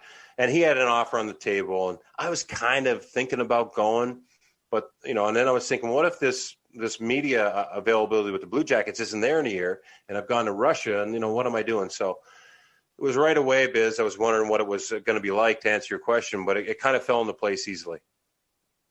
Yeah, Jody, I mean, I think you're a natural at it. You're one of the better color commentators out there. What I wanted to ask, NHL's deal with NBC expires this year. There's speculation they're going to have ESPN and NBC involved going forward. Is it possible we'll see you maybe on a national platform, or are you content in Columbus?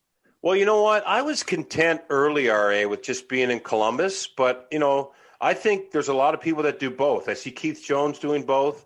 So I'm going to try to take a run at it. I see guys like Whit and Biz, these guys, and you guys are tearing it up. So, why would you be content? I think, especially with a new horizon coming in, I don't want to give up the Blue Jackets thing. I love this organization. I love being a part of it, but I think it's worth taking a run at. That's a great point. Adapt or die, Jody. Adapt or die, buddy. Exactly, buddy. Exactly. I mean, you guys are a great example. You're doing the Pink Whitney and the media. I mean, it's like you guys are blazing the trail here, especially for hockey. Especially reaching on the hockey. I'm too afraid of the networks because every time I'm on live air, I'm like, oh no, what am I going to say to get fired here? Do you have that feeling in your stomach of like, oh, am I about to drop an F-bomb or say something stupid? Yeah. I think you have to have that. You have to be a little nervous every time you're around the mic, or else, I mean, you see what's happening to people. Great. You got to be sharp, frosty. You got to be frosty. Hot mic. It used to be hot mic. You'd be the guy mic'd up at practice or a game. You're like, boys, I got a mic on. Hot mic. And now it's like everything we do, we got to be a little scared. Did you guys ever do that HBO? Did you ever have that? Oh, yeah. I remember you were on the one year, the Winter Classic lead up. I wish I had. They did a great job with that. Oh, it's amazing the work they'd put in. And even funnier is you'd be in practice. They get to be a part of the background. And you'd look over on the glass after having a conversation with 2 or 3 guys in practice. And 2 or 3 of them with the boom mic and the cameras, they'd be laughing, just dying laughing because you forget they're listening to your conversation. But they were great.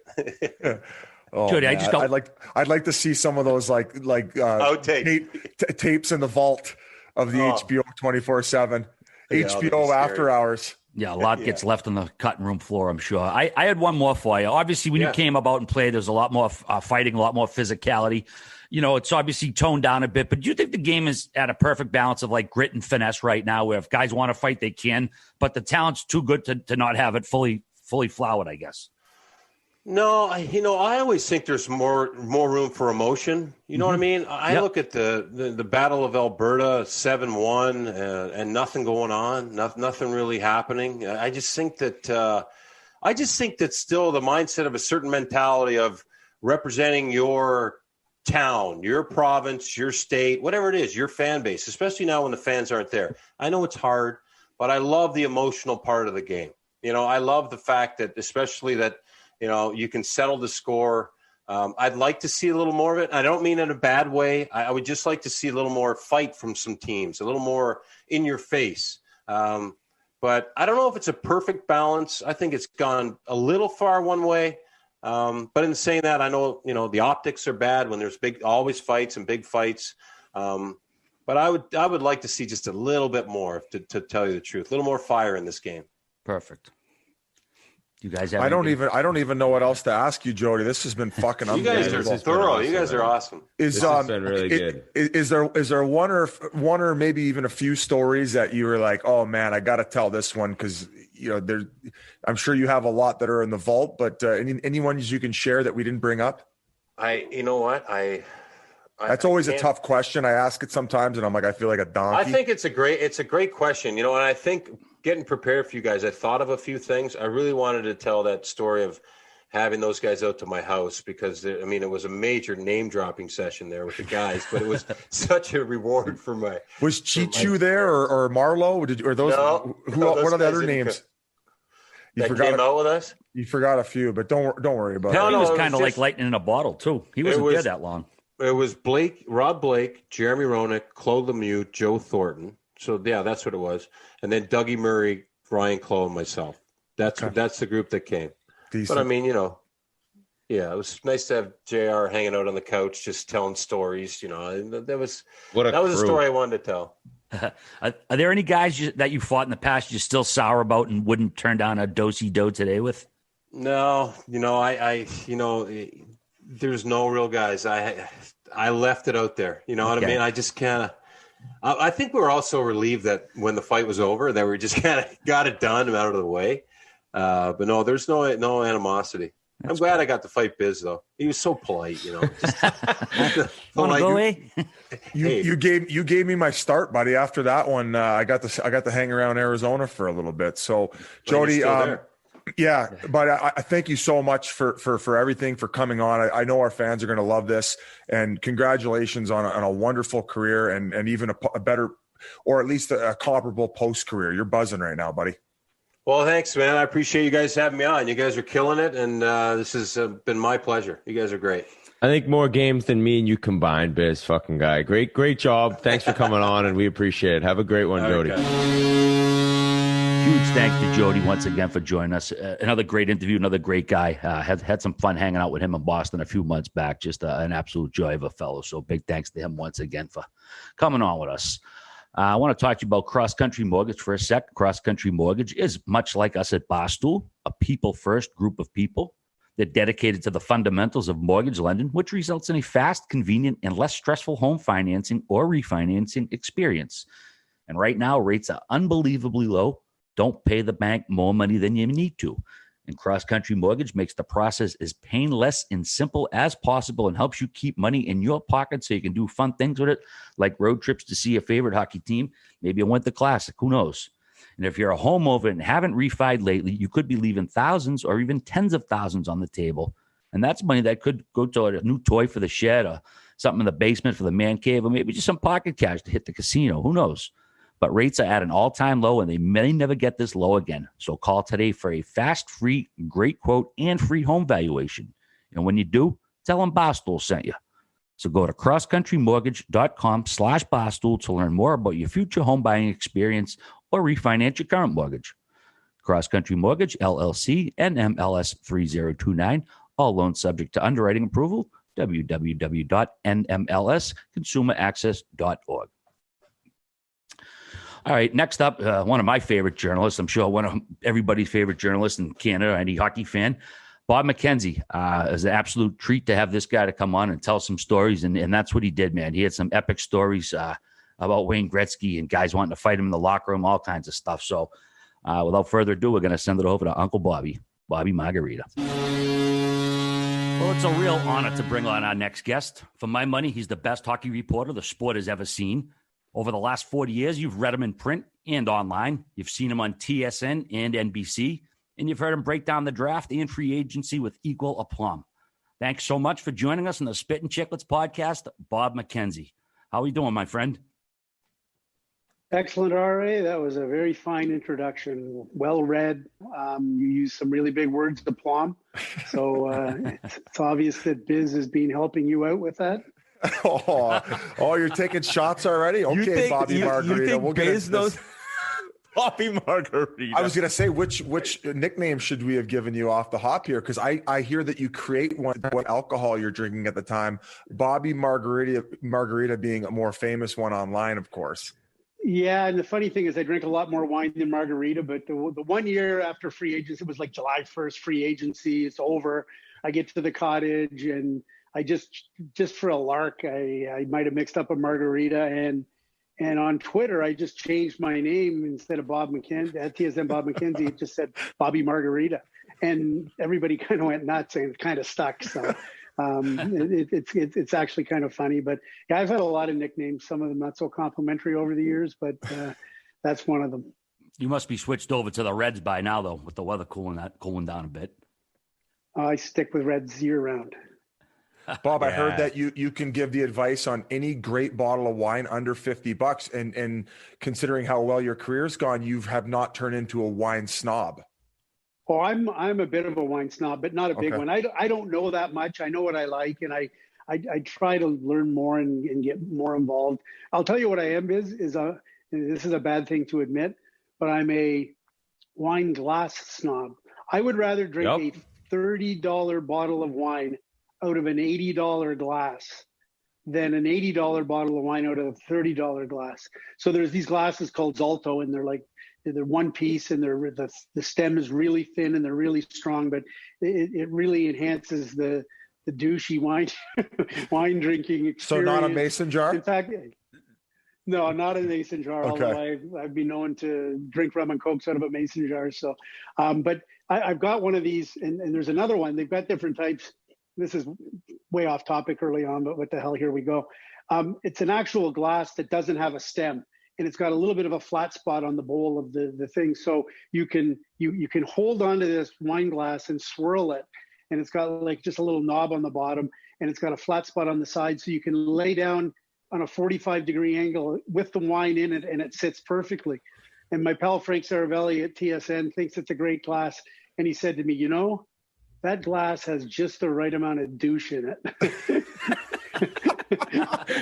and it's so true. I still love it. Oh, that's my type of glass, Biz. That's my type of glass. Biz would drink Camus out of a Solo cup, so you don't even worry about him. We're already Absolutely. making them with Chiclets logos on them as we speak.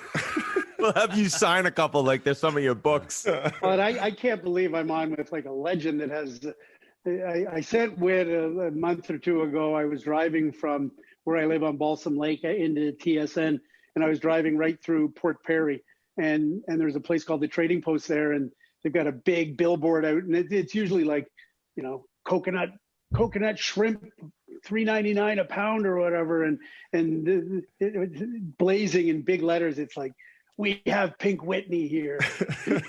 So I took a picture of the sign and sent it to Whit because I knew he'd get a kick out of it. I said, you truly are a legend. You made it. Yeah. Even in Port Perry, you're on a goddamn billboard. Yeah, Pink Whitney made it up there. You left out the part that you just ripped her right in there to grab a bottle. But I think it's funny you bring up like July 1st and get into your cabin, and for so long now you've done the whole season, the deadline, the cup finals, then the free agency. Has it always been that after that, boom, you're shutting it down, no phone? Are you putting the phone away? Are you not even checking texts and stuff? Yeah, for the most part. But I mean, you gotta. Yeah, exactly. When you were on, you never fully put it away. But yeah, you would send the very strong message. And the longer I was at TSN and what have you. But actually, there's a funny story on that. So I was working at the Toronto Star and the Hockey News. I always had two jobs most of the time. At the Hockey News, they used to call me Two Job Bob because I had a full-time job at the Hockey News and later the Toronto Star and then back at the Hockey News. But I was also working like almost full-time hours at TSN. That was through the late 80s and all of the 90s. So in around 2000, it was just crazy, too much work, getting too much. And I told TSN, listen, either you guys are going to have to hire me, you're going to have to buy all my time, or I'm out of here. And so we were having a negotiation, and as I put in part of the negotiation that I get 9 weeks off in the summer, that from July 2nd, the day after free agency, until the day after Labor Day, I'm off. And so one of the guy I was negotiating with was fine with it, but there was another guy at TSN, and he looked at it and he wanted to know why that was the case. So one of the big bosses said to me, you're going to have to talk to this guy and kind of massage him a little bit because he doesn't think you should get the whole summer off. He thinks it's ridiculous. So I'm having that conversation, and he goes, okay, explain to me why you need all of July and all of August off. And I said, well, you know, it's a really demanding job, and I've been doing it a long time, and I want to do it a long time. And if you don't allow yourself to recharge, the burnout factor will be really huge. And, you know, I've got to worry about my health, and I want to do this for a really long time. And he goes, and the guy was totally unimpressed. And he's like, yeah, well, you know what? We all work hard, and we all work 100 hours a week, and I don't get 2 months of the year off. So convince me otherwise. And nobody knows your name, bud. I said, okay, here's another way to go about it then. I currently have a full-time job at the Hockey News, and I've got a full-time job at TSN. And if you don't hire me here, I'm quitting, and I'm going to work at the Hockey News full-time. And if I don't get the 2 months off, then I'm gone. And he goes, okay, I like that answer a lot better. You got it. Maybe he just wanted to hear you say it. And then you became the Bob father. Yeah, at that moment there, you got the night. It was like the door shutting at the end of The Real Godfather. Yeah. Or when is that 2 RA? When the wife's looking at him, becoming like the monster. That's the end of 2. Yeah, when he shuts the door in case he got home that night. The horse's head is in his bed. Bob, okay, you went a little far, man. Jesus. Bob, I want to ask, how hard is it just to like kind of downshift that scoop switch after 40 years and not impulsively report on everything that you've been doing? You know what? There's an element of that. I will grant you that after, it was a weird year to semi-retire because of the pandemic. And, I was supposed to be off July 2nd and be done, but we hadn't even had the return to play in July 2nd. And I went back and worked for a few weeks late July or early August. And then on August 10th or 11th, I was done semi-retired. And so right after that, I was still like, somebody might call me and say, hey, this is going on. And I'm like, oh, I got to tell somebody. And I go, no, I don't. But it wasn't that difficult, because part of the reason why I wanted to semi-retire is because I didn't want to be a slave to my phone. I didn't want to go to a family function and worry about everything that was going on. It's all consuming, and it just wears you down after a while. And so, and some of it's really fun. Like if you get a really big scoop, or it's a trade or something with a lot of juice, you're really charged up and excited about it. But the reality is, and my pals Darren Dreger and Pierre LeBrun, Frank Saravalli, and the guys that do this at the other networks and everywhere else, what they're going through right now is more of what it's really all about. And that is this day-to-day hell of, okay, are we playing? When are we playing? When's the season going to start? What's it going to look like? And every day it's Groundhog Day, and you're there and you're harassing the people from the league, and you're harassing the people from the clubs, and you're harassing the guys from the PA, and you're trying to get that information. And more days than not, it's just like, it's like a death march. And you're like, this is terrible. This is a terrible way to live my life. I'm spending 10, 12 hours a day, and I got nothing to show for it at the end. And we all know at some point they're going to play and we're going to have the thing, but you're just constantly trying to figure it out. I was going to ask, what was your favorite story to break? And then what was one that you had to hold back that was so big, but you thought that it might have burnt a personal relationship?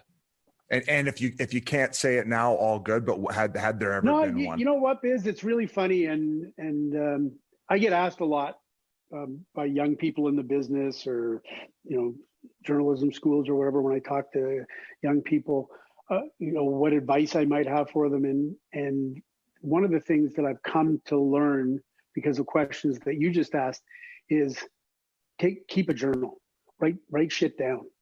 Because honestly, and I get this question a lot since I've retired, what's the biggest story you ever broke? I don't remember. I don't remember hardly any of them. I'm sure if I really sat down and really thought about it, or went through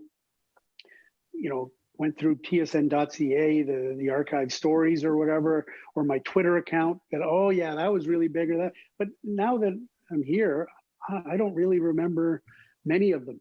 I'll tell you what one of the hardest stories I ever broke was, and that I didn't want to break, but I did, was when TSN lost the national rights to Rogers. And I was coming back from a CHL, Ontario Hockey League Stars versus the Russians in November. It was in Sudbury, and I was driving in a snowstorm down the 400 Highway 69, and I knew we were losing the rights, and I officially got it nailed partway home on that ride, and it was like a full-fledged blizzard. So now I pulled over to the side of the road in this crazy blizzard. And I'm there with my old BlackBerry with my hard keyboard and my two thumbs, and I'm typing out tweets that basically says TSN's out of the national rights game. And so I forget how many years ago it was, probably 5-6 years ago, 6 years maybe, I'm not sure. But that was 14. That was a really hard one. That was a really hard one to break, but I had it nailed, and so I broke it. You broke my trade from fucking Anaheim to Edmonton. So everyone knows I got dealt from Pittsburgh to Anaheim, and then I'm there. And then, we actually had a pretty good run that playoff, but then the next season we stunk. I stunk. Pronger was gone. And I'm being told, all right, well, you're not getting traded. You're not getting traded. And all of a sudden at like 2:30, you wrote, Wisniewski and Ryan Whitney in Anaheim look to be staying put. I'm like, yes. And then the 3:30 Eastern, I don't even know how those things happened. 30 minutes later, Bob McKenzie, Ryan Whitney to Edmonton. I was like, oh my God. That's how you found out, through his tweet? Yeah. Oh man. So I don't even remember. Again, oh no, you never would. You've done it. I mean, how many of those have you done? but if somebody asked me, how did you break that Whit story? I probably would have said, yeah, well, Whit told me, or his dad told me. Exactly. Yeah. Whit called right when he heard, let me know, let me break the news. How is the old man, by the way? He's good. He told me to say hello. For people who I guess nobody knows, but you and him became buddies at Halifax, the one of the most electric atmosphere World Juniors in the history of the tournament. Yeah, we started there, and then I think we got hooked up at your draft, when the draft party or whatever. Yeah, and, so that was before that tournament. You're right. That was that summer before. Yeah, and then we because your brother played at Cornell and my son Mike played at St. Lawrence, and they played against each other, I would be in the rinks, and we started hanging out, and we actually had Whitney McKenzie went out for a bit of a rip in Canton, New York, and that must have been a night. At the Hoot Owl, so it's a great spot, and I think we might have done the same in Ithaca. What were the this is what happens when you get to be 64, you forget things. But the twins at Cornell that played with your brother, Devon brothers, the Devon brothers, and Chuck Devon, Chuck Devon, yeah. So I went, and actually, and I think we might have in Canton. There might have been one in Hamilton, New York too. But anyways, lots of good times with Chuck and your dad and what have you. So give my best to him for sure. He's a great guy. I will. They all, that World Junior also, Big Dan Whitney came up to me after one of the games. He had somehow been sitting near or with Scotty Bowman. He's like, your son's a hell of a player. He's like, Scotty Bowman said you're good. It's unbelievable. Scotty Bowman. I was so fired up. That's awesome. Bob, the job at its essence is pretty much the same, but the technology has definitely made it a lot easier. But are there any aspects of the job you wish kind of stayed old school? Well, the technology's made it easier, I guess, but it's also made it harder. And when I say harder, more work. Because what happened is in the media before, like the media guys used to be just on the clock. So, and you would punch out. So if you were a hockey writer and you covered the team, you'd go to practice, you'd write your story, and you'd go home, and that would be it probably for the day. Same thing, you go to do a game. So you go cover a game, game's over, you file your story, you go home, boom, it's done. Along the way, social media, the internet, I mean, I'm so old that I remember being at the Hockey News and, the reporters used to mail their stories to us. That's how out of date stuff was. Or they'd use a telecopier, which was the forerunner of a fax. Faxes hadn't even been invented. It took either 4 minutes or 6 minutes to send a page, and the quality was terrible, but we'd get that, and then somebody would have to type it into a system at the other end, and that's how we would get the stories. So, the advent of the internet and ultimately social media turned everybody into having immediate news breaking capability in your hand.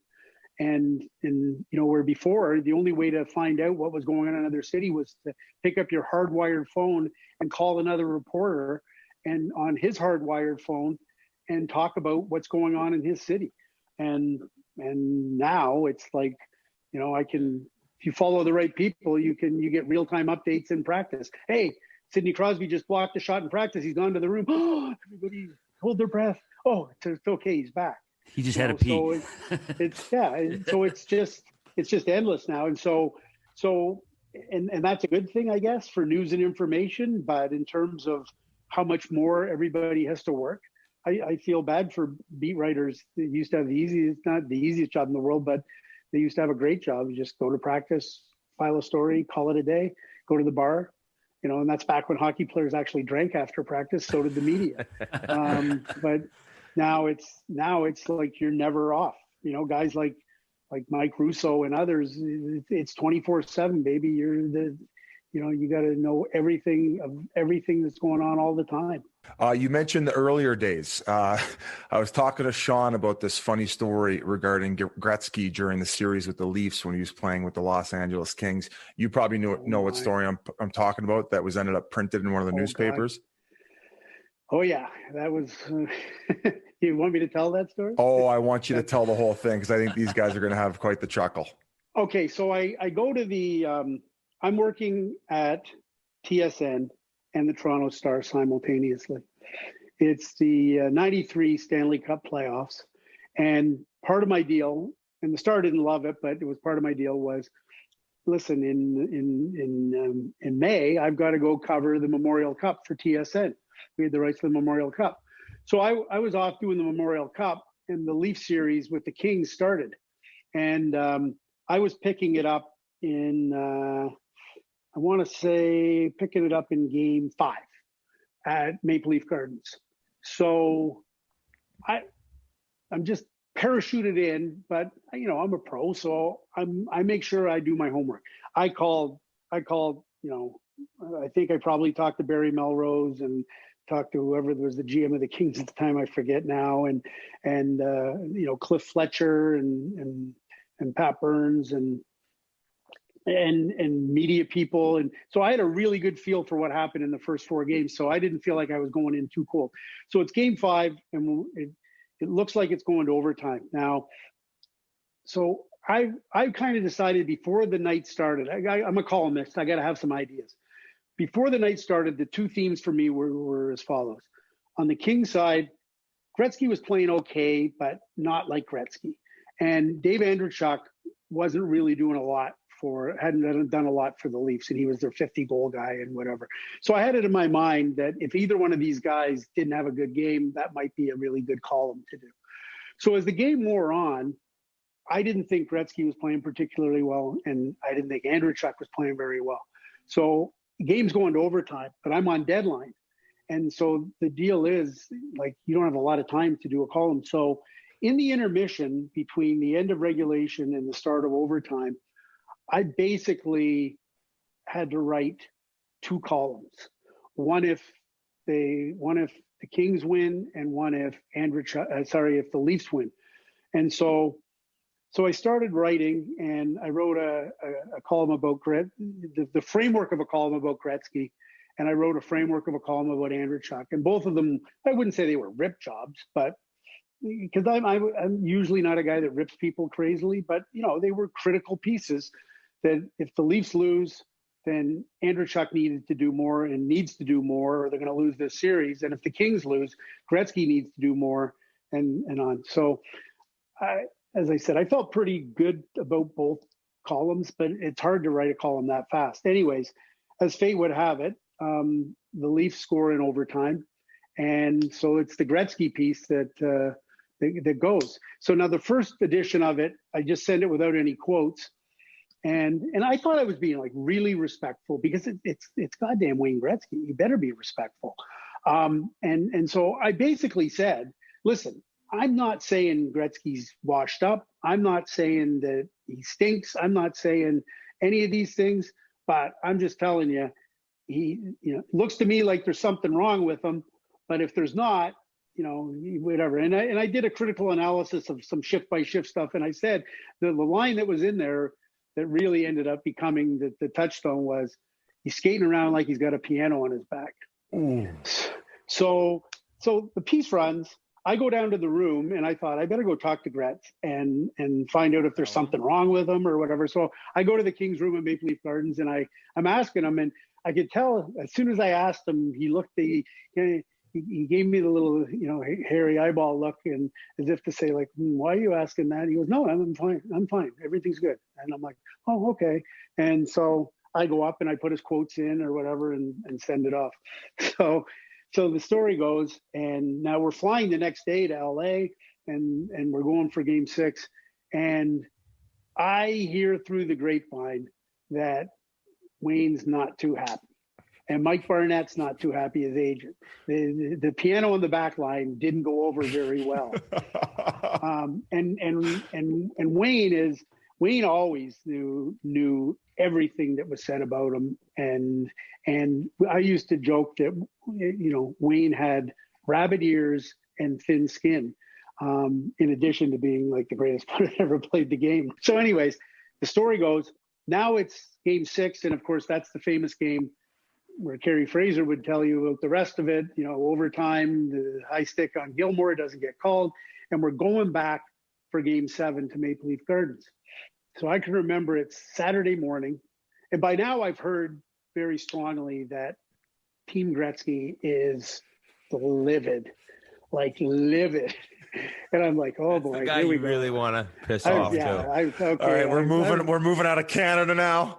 Yeah. So, anyways, I'm like, okay. So I remember it was Saturday morning, and I can remember very clearly. I was going to get my hair cut, and the guy who was cutting my hair says, "Oh, big game tonight, Game 7, Leafs, Kings," and keep in mind, if the Leafs win this, they're going to the Stanley Cup final against the Montreal Canadiens. It's going to be a Toronto-Montreal Stanley Cup final.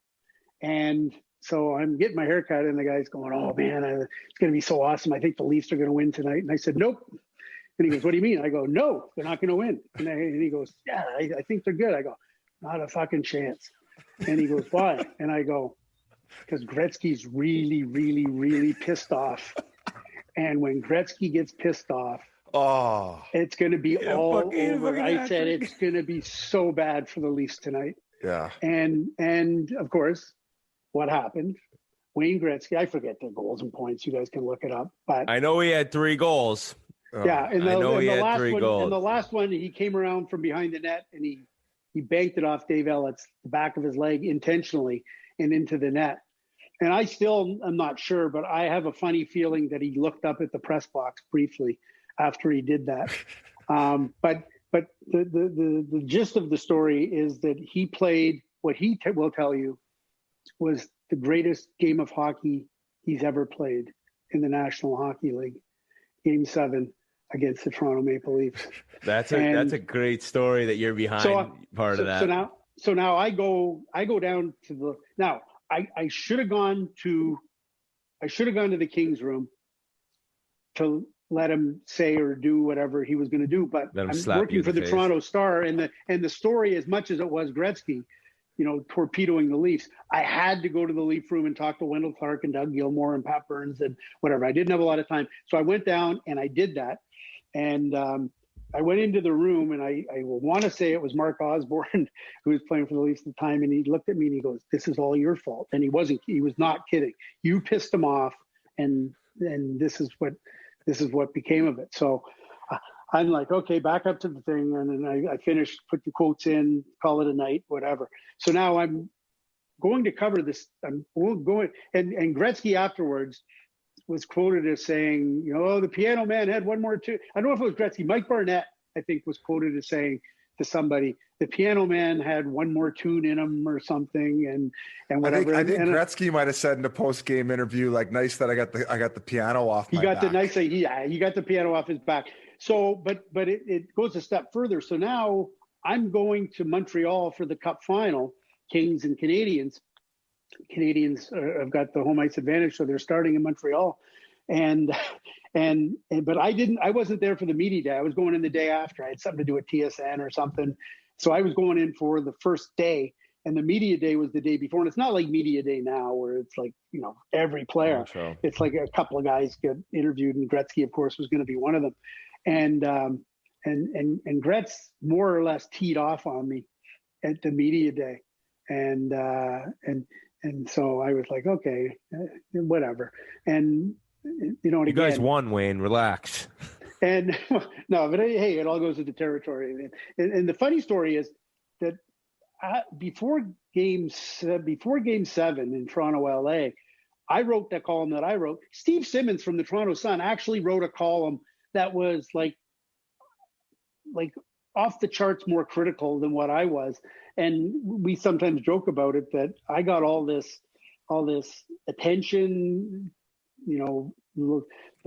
focus, whatever, and his kind of flew right under the radar. But that's another story. So, anyways, during the Cup final, I got the strong sense that when I was in a scrum, that Wayne was not talking to me or looking at me, and which was unusual because I've known Wayne a long time, and he's the best. Like, in terms of media relations, you're not going to get to have the best player in the game like that be as good as he was with the media as often as he was just incredible. So I knew I was in the doghouse, and he was pissed off, but that was fine. And I went back and reread the column many times. And in fact, I cut the column out and I put it in my wallet after the fact to carry it around with me as a reminder that if you do your homework and you're confident in what you're doing, you got nothing to apologize to anybody for. The next year, I remember I didn't have occasion to run into Wayne face to face or whatever. But the next time that I did cross paths with him was when he was about to break Gordie Howe's record,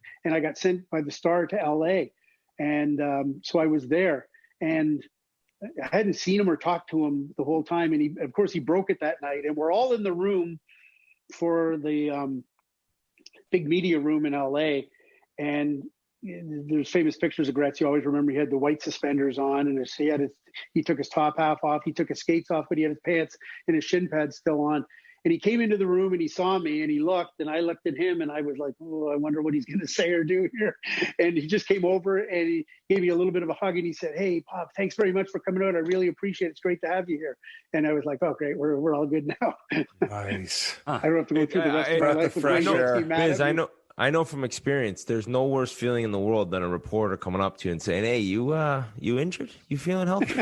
You're just like, oh, is it that bad? How are the feet, Ryan? Oh, man. Bob, do folks in Toronto still blame you for the drought? A lot of people do.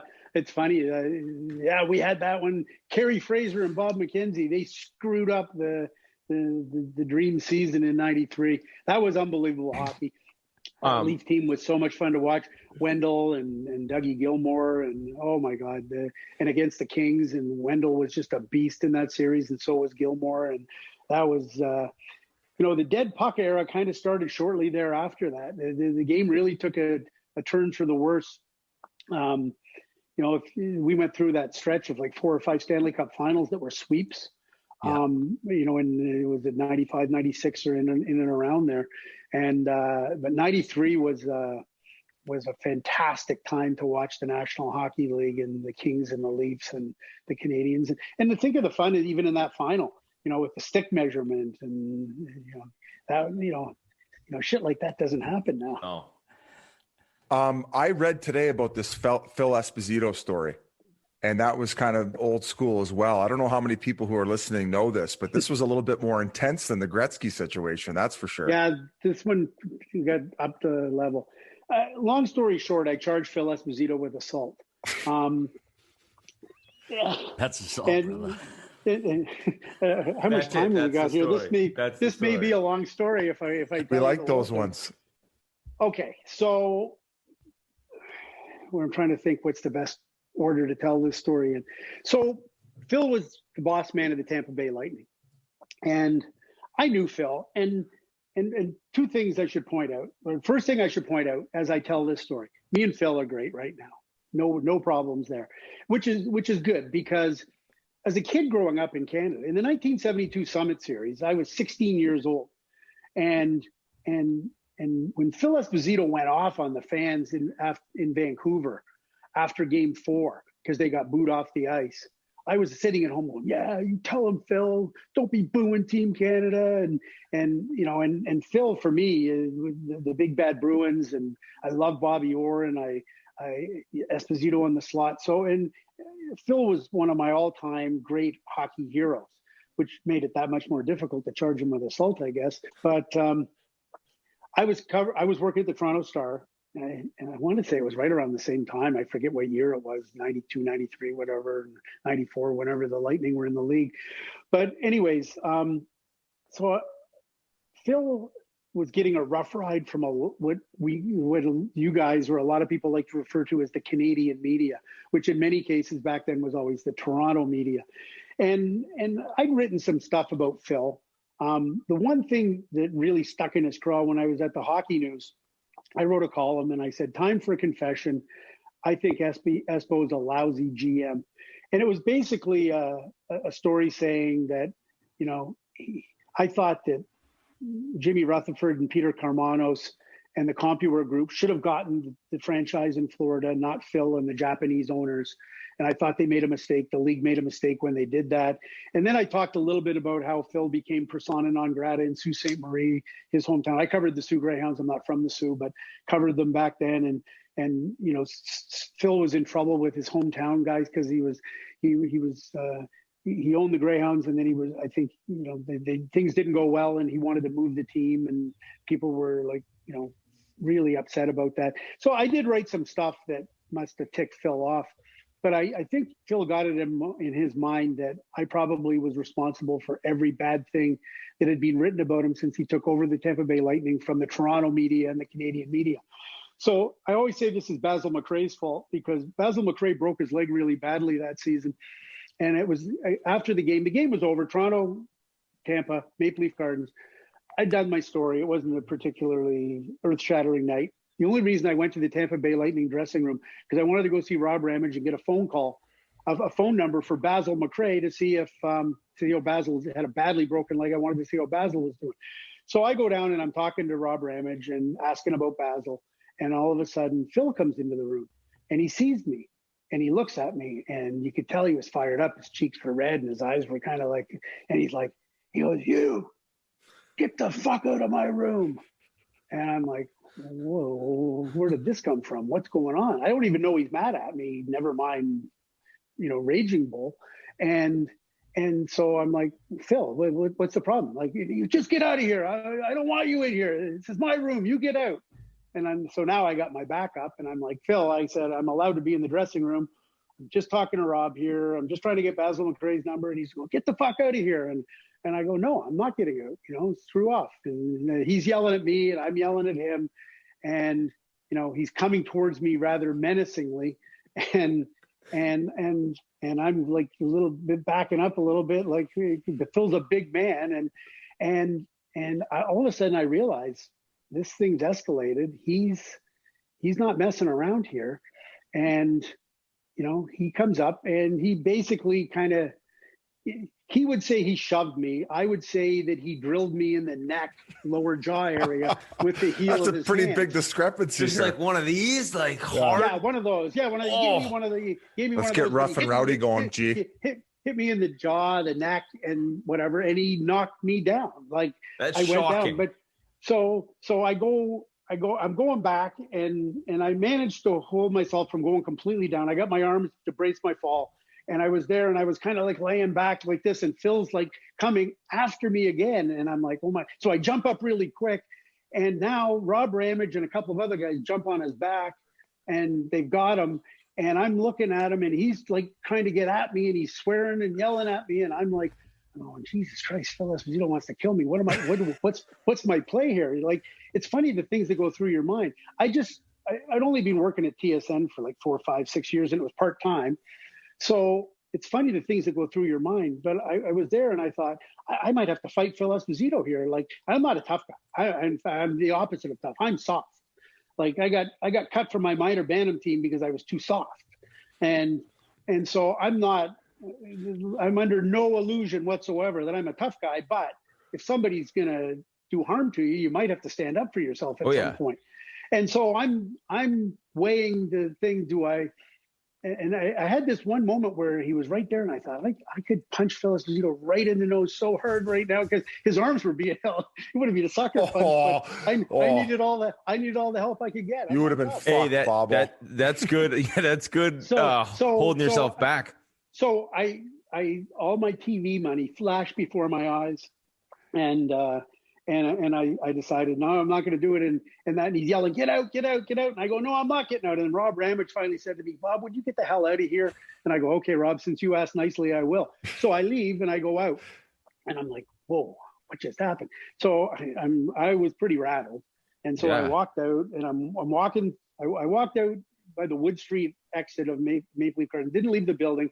I'm just out there and I'm kind of catching my breath and I'm going, "Okay, what the hell just went down there?" And I'm like, "Okay." I go, "I better go back and try to sort this out."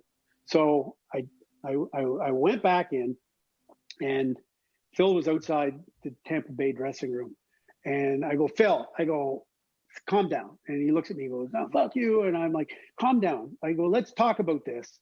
And he goes, "Oh, I'm not going to talk about it, and just get the hell out of here or whatever." And I said, and he was really, angry, and I understood that, but I was like, "Phil," I said, "let's try and sort this out." And he goes, "No, I'm not talking to you. Get out of here." And I go, "Okay, fine." I said, "I should just go charge you with assault right now." And he goes, "Go ahead, do whatever you want." And at that point, he might have made some disparaging remarks about my my rather robust frame. He at this, and this was happening in front.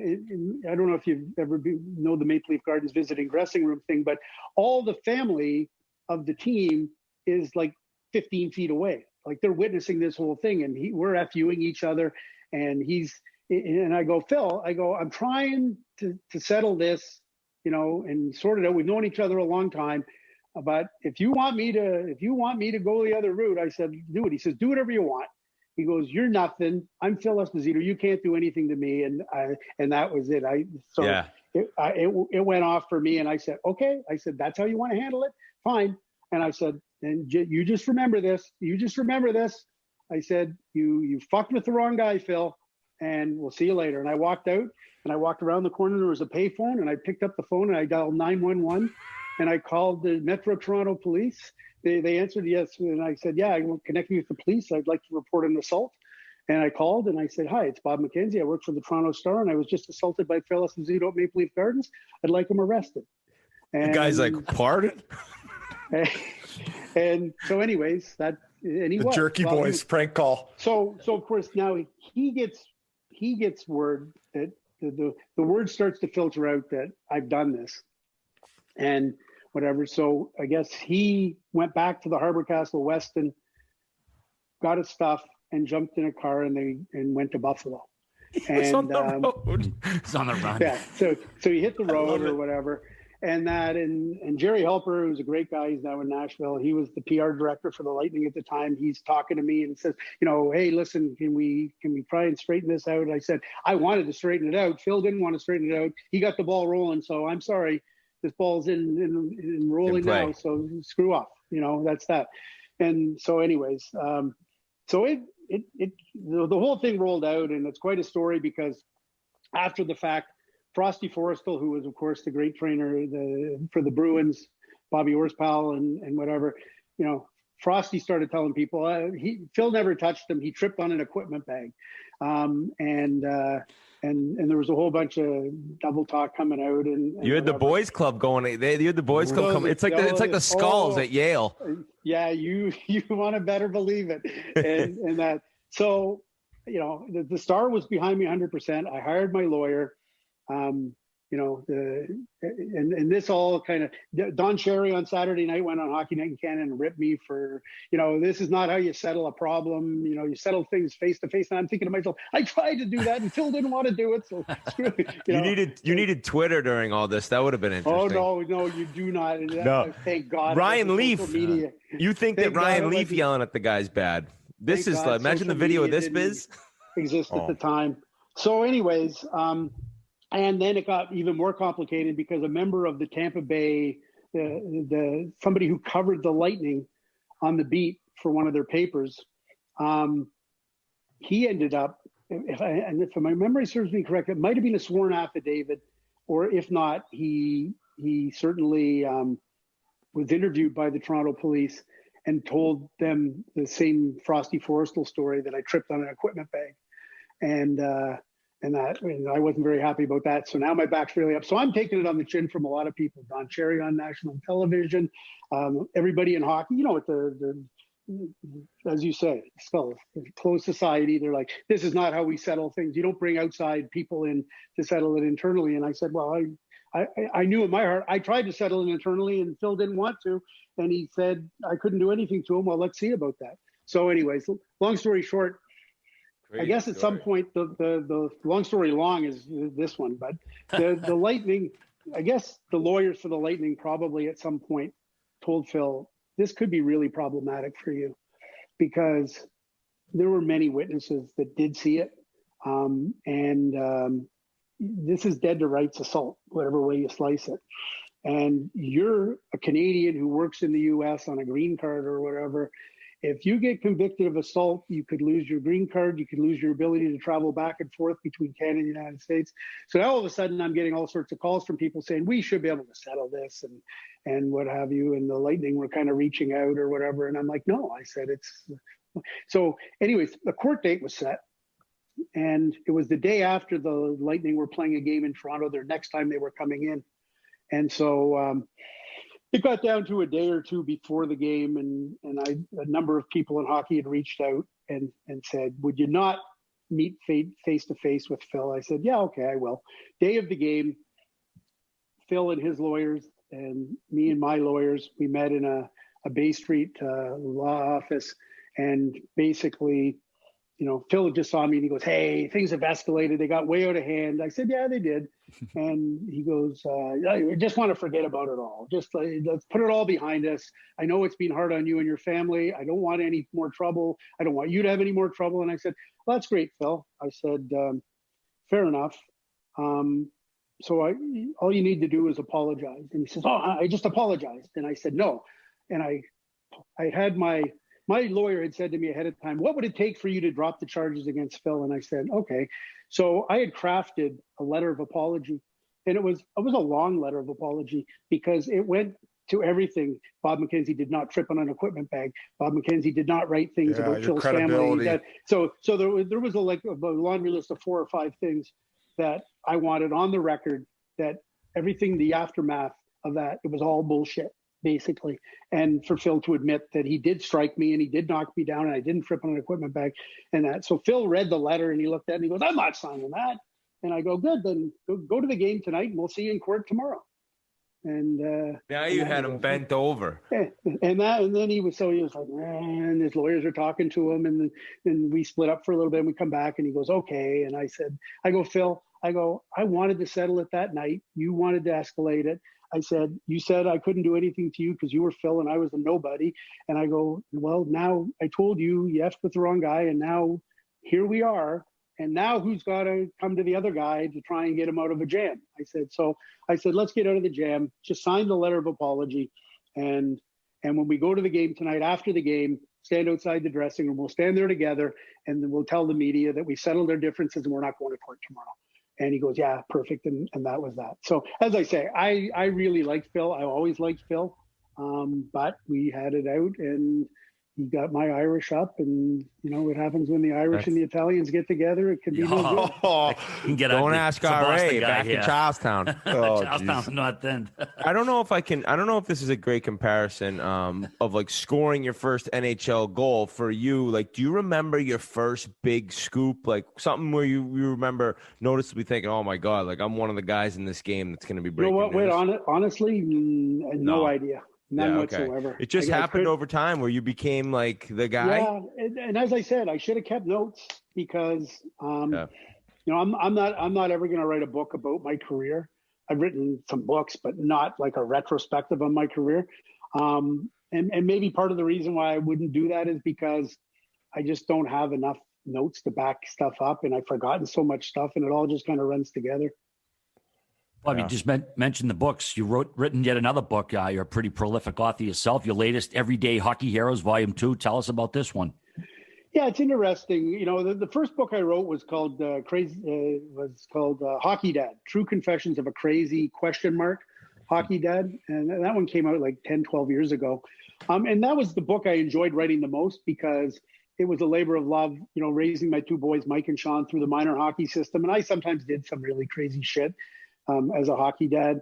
But I like to think on balance that I got it figured out along the way, that it wasn't too bad. And it was a pretty good experience for me and my kids. But I really wanted that book to come out. And I was sort of like, this is who I am. This is who my kids are. This is what we did. And this was the sort of the good, the bad, and the ugly. But we all enjoyed it and it was great.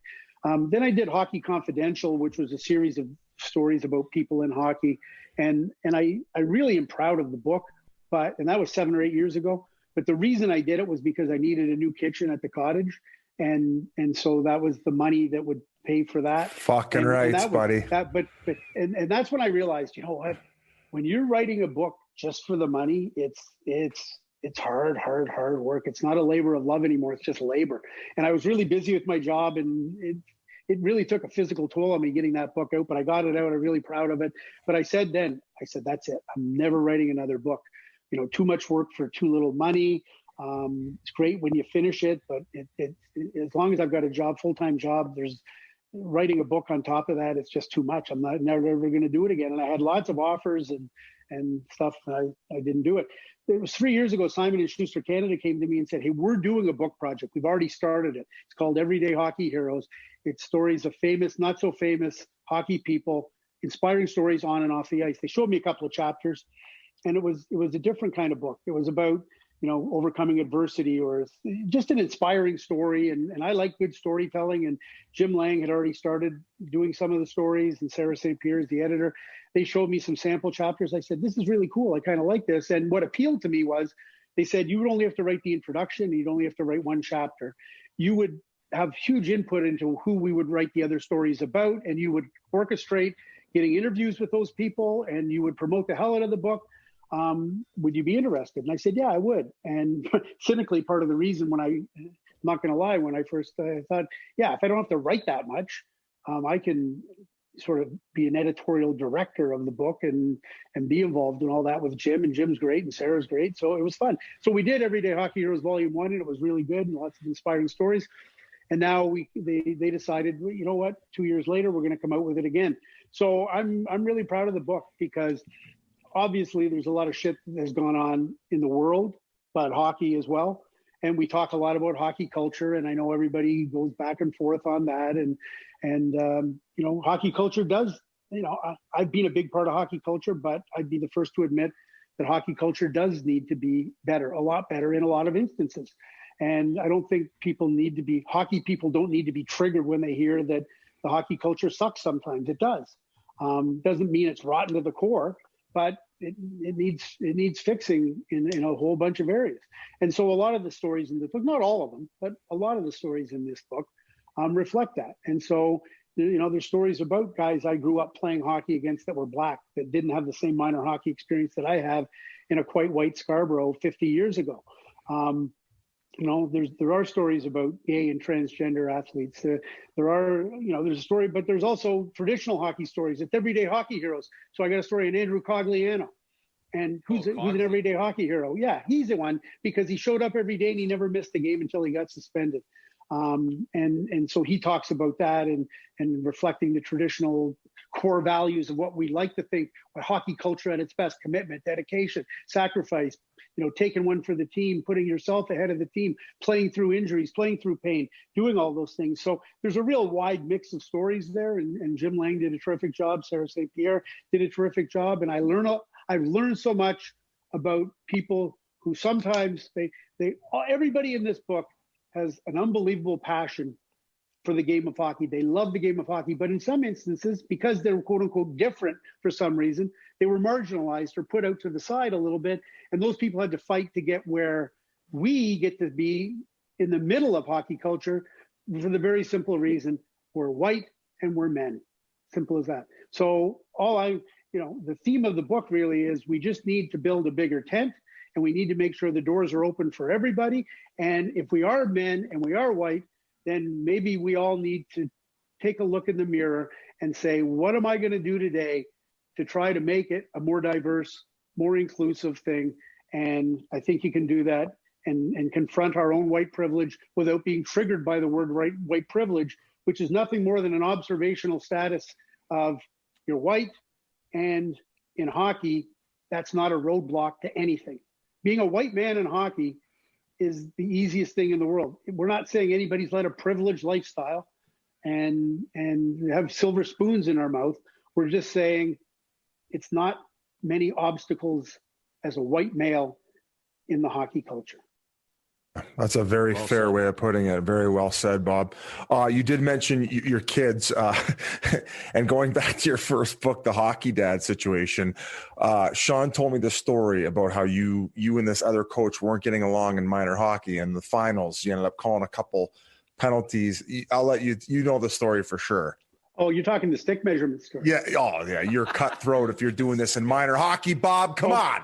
Okay, so I'll try and make this quick because I bored you guys long enough here. No, we love these old school stories. Okay, no problem. So I was actually the assistant coach of the team, and it was my son Mike's team, and it was what we used to call the ringette round, which you wouldn't call it now because people that play ringette would get offended by it. But the ringette round was after you got knocked out of the main playoffs, you would go back and into the consolation, basically, is what it was. It was a consolation playoff. And it was the championship of the consolation. And I was an assistant coach, and my good buddy, Stu Seedhouse, who's since passed away from pancreatic cancer, one of my best friends, he was the head coach. So we're playing in Barrie at Old Dunlop Arena, which just got demolished recently. And we're losing in the third period. And we're losing by 2 or 3 goals, maybe 3 goals in the third period. And earlier in the series, in our own rink, I'd seen the stick rack for the other team, the Barrie team. And by the way, it's minor Adam. They're 10-year-olds. Okay. And it's consolation. Consolation. So I saw the stick rack of these other kids, and they had big banana hooks or whatever. And I just thought, wow, I can't believe those kids have like Stan Mikita, Bobby Hull sticks. I never thought anything more of it. So now it's in the third period of the consolation, and we're down 3. And I said to my buddy, Stu, I go, hey, I said, let's try and get a little something going here. I go, let's call a stick measurement here. Just about every kid on this team's got like a hugely illegal stick. And ref's like, what? So anyway, so Stu goes, yeah, go ahead. So I go, okay. So I send out our captain, little Kenny Henry, and I say, go ask for a stick measurement on number 8. So little Kenny Henry goes out to the referee and goes up to him, and I see him talking to the referee, and I see the referee talking to him like this, and the referee looks over at me like, what the fuck? Like, seriously. And I just look at him and I go, buzz off. Good job. Measure it. And so now Kenny Henry comes back, and no, so I see him now. I see the referee really talking to Kenny, and Kenny's looking over at the bench at me, and he's got these little eyes, and he's like, so I see him, and he goes, okay. And Kenny comes over, and I said, what was he giving you a hard time about? He says, sure, I'll call a stick measurement. What part of the stick did you want measured? And so now, the referee's trying to one-up me here, because technically you have to request, I want a stick measurement on the curve, or I want a stick measurement on the width of the blade, or I want a stick measurement on the length of the shaft, or whatever. And so Kenny said, curve. And so now the referee comes over, and he's just looking daggers at me, and he goes over to the timekeeper's bench and says, give me the stick gauge. And the timekeeper goes, we don't get a stick gauge in here. And so the referee's like, oh. So you see him, he has to go off the ice and go to the referee's room and come back with the stick gauge. So he measures the stick. It's illegal. So into the penalty box they go. Our power play sucked, but late in by the way, there was like 5-6 minutes left in the game. We're down 3. So late in the power play, we score 1.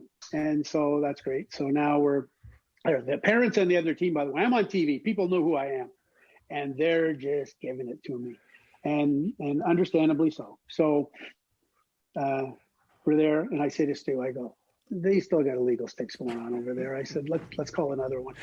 And he goes, really? And I go, yeah. I said, fuck him, let's do it. And so we call another one, and the referee's like looking at me. He measures it up, and sure enough, into the box. There you go. So now I'm looking over at the Barrie bench. The Barrie parents are screaming and yelling and cursing me out like you wouldn't believe, but it's chaos on the Barrie bench. The kids on the bench and the parents are now yelling at their kid, do you have an illegal stick? And the coach is talking to their players, and they're pitching sticks up into the stands and I'm on the bench, and I go, come on, boys, look at them over there. They're on the run now. We're down 1, whatever. So we like 5 seconds into that power play, we score. So now we're down 1, and it's chaos. And so we're there, and there's less than 2 minutes left in the game. And so I say to Stu, you're not going to believe this, but I think they've got another illegal stick out there. The one kid with an illegal stick, I said, you want to go for the hat trick? And he goes, no, I think we're good now. and so anyways, we pulled the goalie, and I'm not sure how we had a defenseman out who hadn't scored a goal all year on the ice at the time. Nevertheless, we did. And with like 7 seconds, left, the puck goes back to him. We got the goalie pulled, and he takes a slap shot. He's 10 years old, tries to take a slap shot. And of course it's a slicer, and he just chunks it, and the puck goes up and it's bouncing, and it crazily bounces, boom, boom, boom, boom, boom. And it literally bounces in front of the goalie and goes right over his shoulder under the bar with about 5 seconds left. We tie the game. And so now we come over, and the Barrie team's over there. The parents are yelling at me. The coach is trying to get his bench under control. And our guys come over, and me and Stu, we're fired up now. And the kids are fired up. And so they go, Stu just says to them, boys, we got them on the run here. Just go for it. No defense. Don't even, let's end this thing like immediately. If we lose, so what? We're playing with house money. Just go for it, boys. All balls to the wall. Go get the goal. And I think like 20 or 30 seconds in, we scored the winner in overtime. So the kids go nuts. Everybody celebrates. They go back to the room. And me and Stu and my buddy Kevin O'Brien, we're shaking hands, and I could see everybody's, all upset. And Barrie goes to the off. And so I go wheeling back towards the dressing room, and I said to the other coaches, I said, I better go over and take my medicine. So I go, I'm going to go over there. So I go over, and the other parents are there, and right away they launch in. They're yelling at me. They're swearing at me. And I said, how long have you been a parent on this team? And they go, what do you mean? I said, how many years has your kid been on this team? No, this is his first year. The guy that was yelling the most at me. I said, okay. I said, is there anybody here that's any parent that's been here on the team for 3 years? And there was a guy over there, and I could see the guy looking at me, and he's smiling. And I said, do you want to tell him, or should I tell him?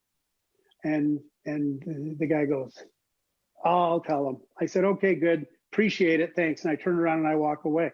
And what that parent from 3 years ago told the other dad was, the head coach of the Barrie team that we were playing against in that game, in minor novice, our coach got suspended for deciding, minor novice, believe it or not, he got suspended for, I think, he yelled at a referee in the third period. So in game 4 of a best of 5, he got suspended. So in game 5, he was there.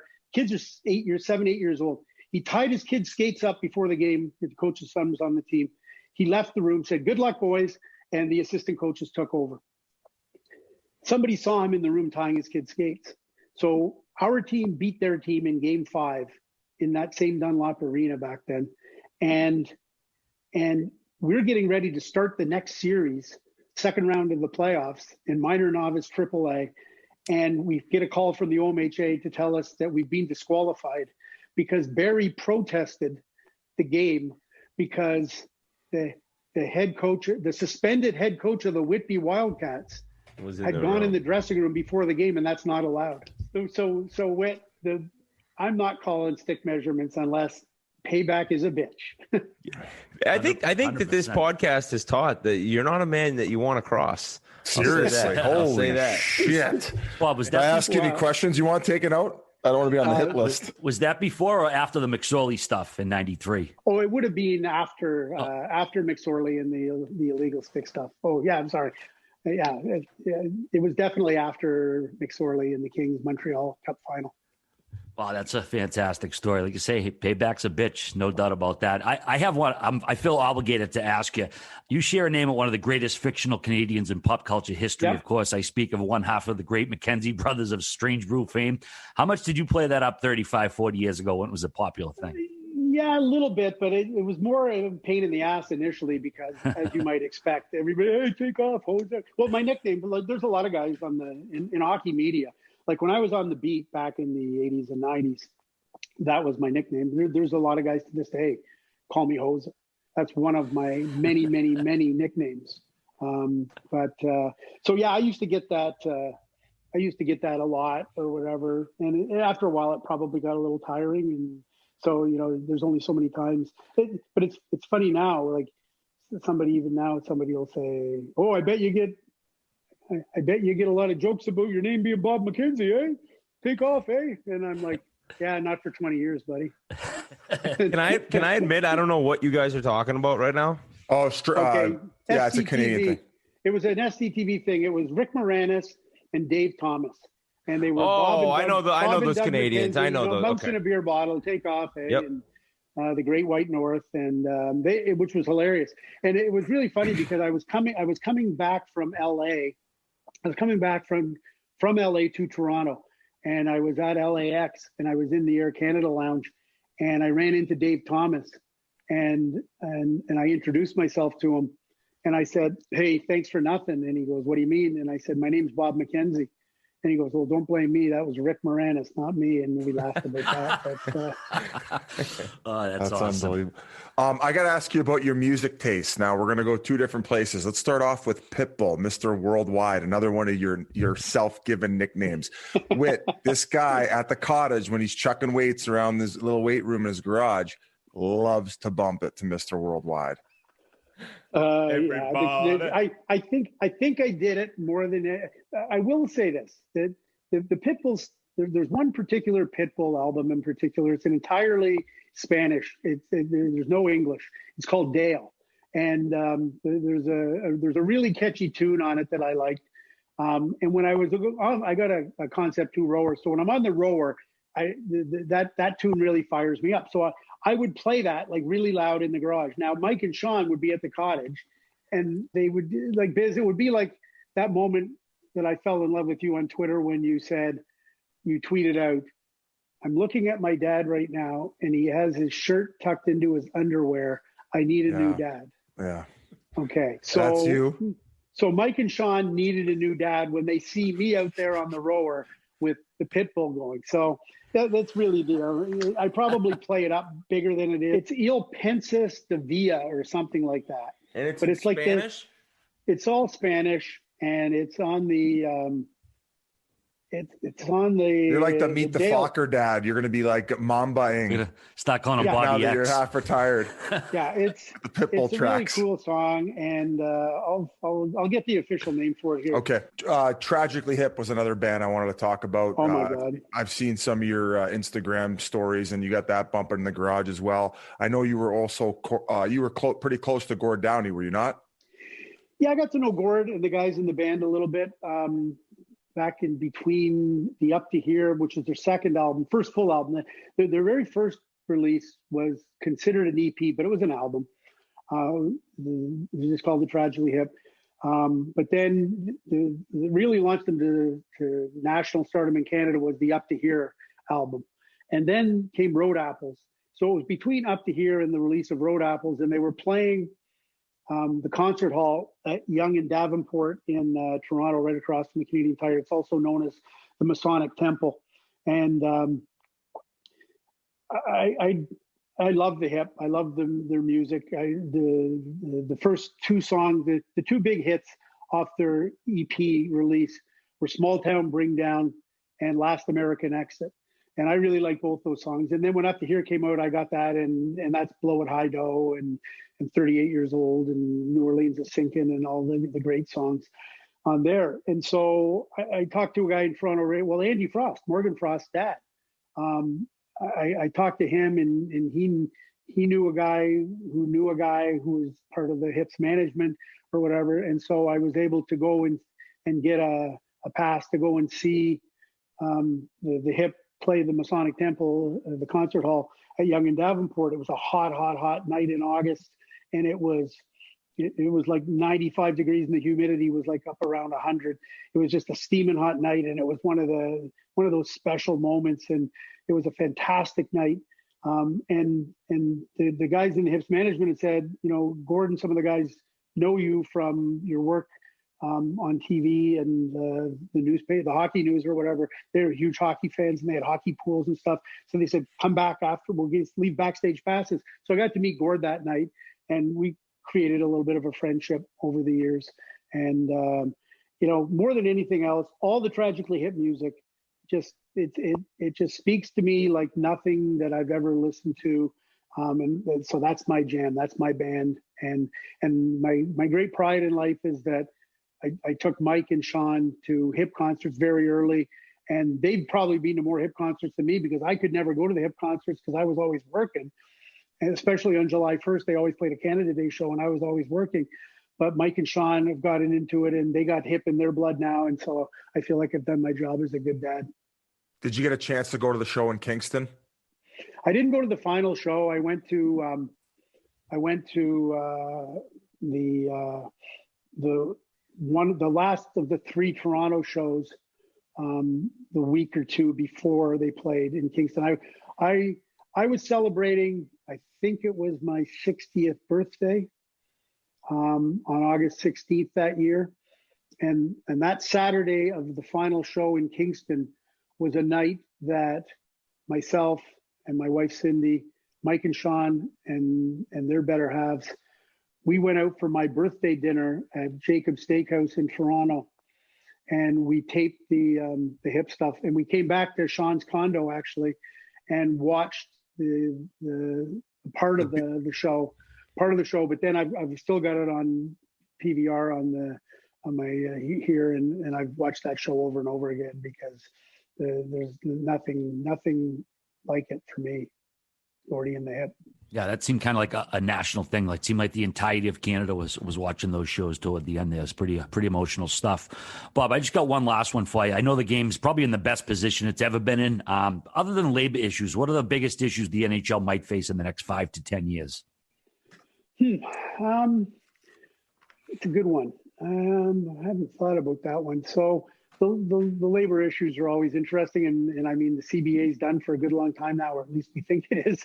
I guess the biggest one I suppose is going to continue to go down the road that we talked about with diversity and making sure that the hockey culture and that the NHL reflects the changing face of the game and the changing face of society in Canada, the United States, and the world over.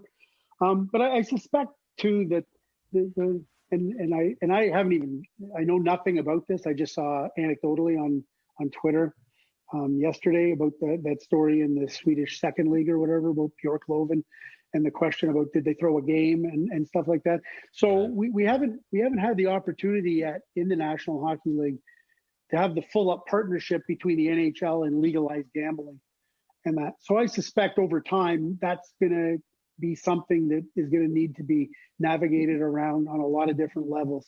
And I really don't know much about all that stuff because I knew that it was coming in at the tail end of the time when I was getting ready to depart the scene on a day-to-day basis. So I don't need to know a lot about that, but I suspect that's an issue that will be an important issue in terms of how it's handled by everybody in terms of the information, be it injuries and trades and all this kind of stuff. There's got to be a lot of layers to that whole thing of syncing up the hockey industry with the gambling industry and obviously and hopefully for the financial betterment, because I mean this pandemic, the economics of this is going to impact the game for so long. I feel bad for the players. I feel bad for the owners because there's no, you can cap escrow all you want, but at the end of the day, the numbers are the numbers.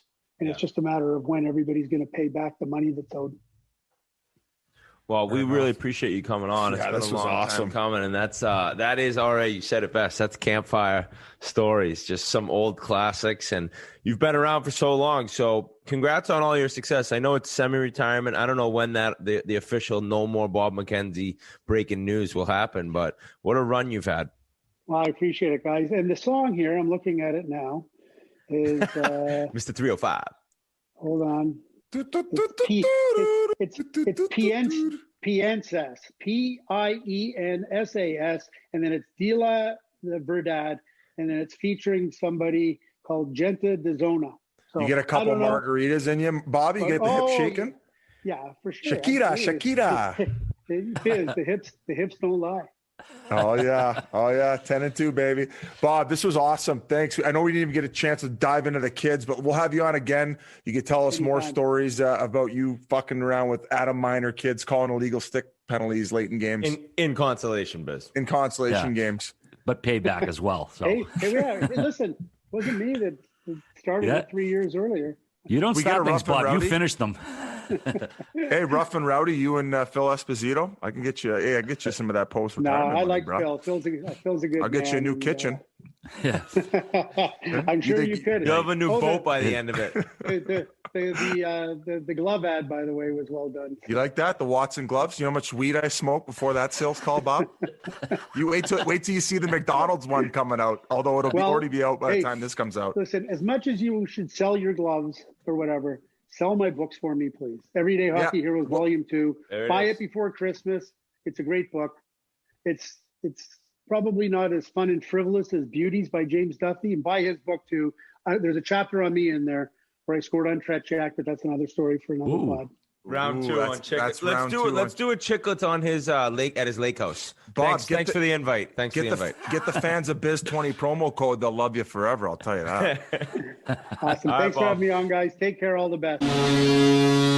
Big thanks once again to Bobby Mack for jumping on with us. Had a great time. I'm sure we'll be talking to him again, the semi-retired Bobby Mack, although I'm sure he'll be busting out scoops before we know it. Okay, you've probably heard us talk about Revitalite a lot on the show. You know the drill. It's the adult version of a certain drink you find in the baby aisle. Well, the guys at Revitalite are taking things to the next level and teamed up with us to create the ultimate way to save yourself a rough morning after. Introducing Revitalite Black Label, made specifically with stoolies in mind for maximum recovery and the perfect complement for when your life gets a little rough and rowdy. Don't pay for Saturday nights on Sunday morning. Revitalite Black Label pairs perfectly with nightcaps and midnight snacks. Your nightstand will feel naked without Revitalite, so stock up. Little pro tip for you. Drink half at night and the other half in the morning for optimal results. This stuff is great. Grab some. I got a bunch in my fridge. Can't recommend it enough. So pick up your Revitalite Black Label today in store or online at the Barstool store and tweet at us or tag at Drink Revitalite in your morning after stories. Get that stuff. Get a little pep in your step. All right, speaking of pep in your step, this next guest certainly has pep in his step. Chris Knuckles Nilan, absolute legend from Boston legend who went up to Montreal and beat up the Bruins for a few years before coming here for a few years. A pleasure to talk to him, another guy with some great stories. So I'm going to send it over to Knuckles Nilan right now. Well, it's been a long time coming getting this character on the show. A Boston native, this right wing was taken by Montreal in the 19th round of the 1978 draft. He played 13 NHL seasons for the Canadiens, Rangers, and Bruins, and was one of the most prolific fighters of his era. He still holds the record for most penalties in a game with 10, and his 3,043 penalty minutes is good for 9th all-time, and he has the most by a U.S.-born player. He was also selected to play in the 1991 All-Star Game, and of course, he won the Stanley Cup with the 1986 Montreal Canadiens. It's our pleasure to finally welcome to the Spittin Chiclets podcast, Chris Nilan. How the hell are you, Nux? I'm good. Thanks for having me. Like I said, it's about fucking time. Yeah, I shined up that resume pretty good for you, at least, anyways. Yeah, you did. Did you include the Canada Cup? You Google my name or something? Yeah, they taught me how to Google. Yeah. First off, man, we want to get your take right away. Last week, the Tom Wilson shit was all the talk of the NHL, the way the Rangers reacted to it. I know you do a radio show up in Montreal, but not everybody that listens to us listens to that. What was your take on everything that went down? You know, listen, it happens all the time in the NHL scrums. Honestly, I don't think what happened to Buchnevich was that bad. He punched him in the back of the shoulder.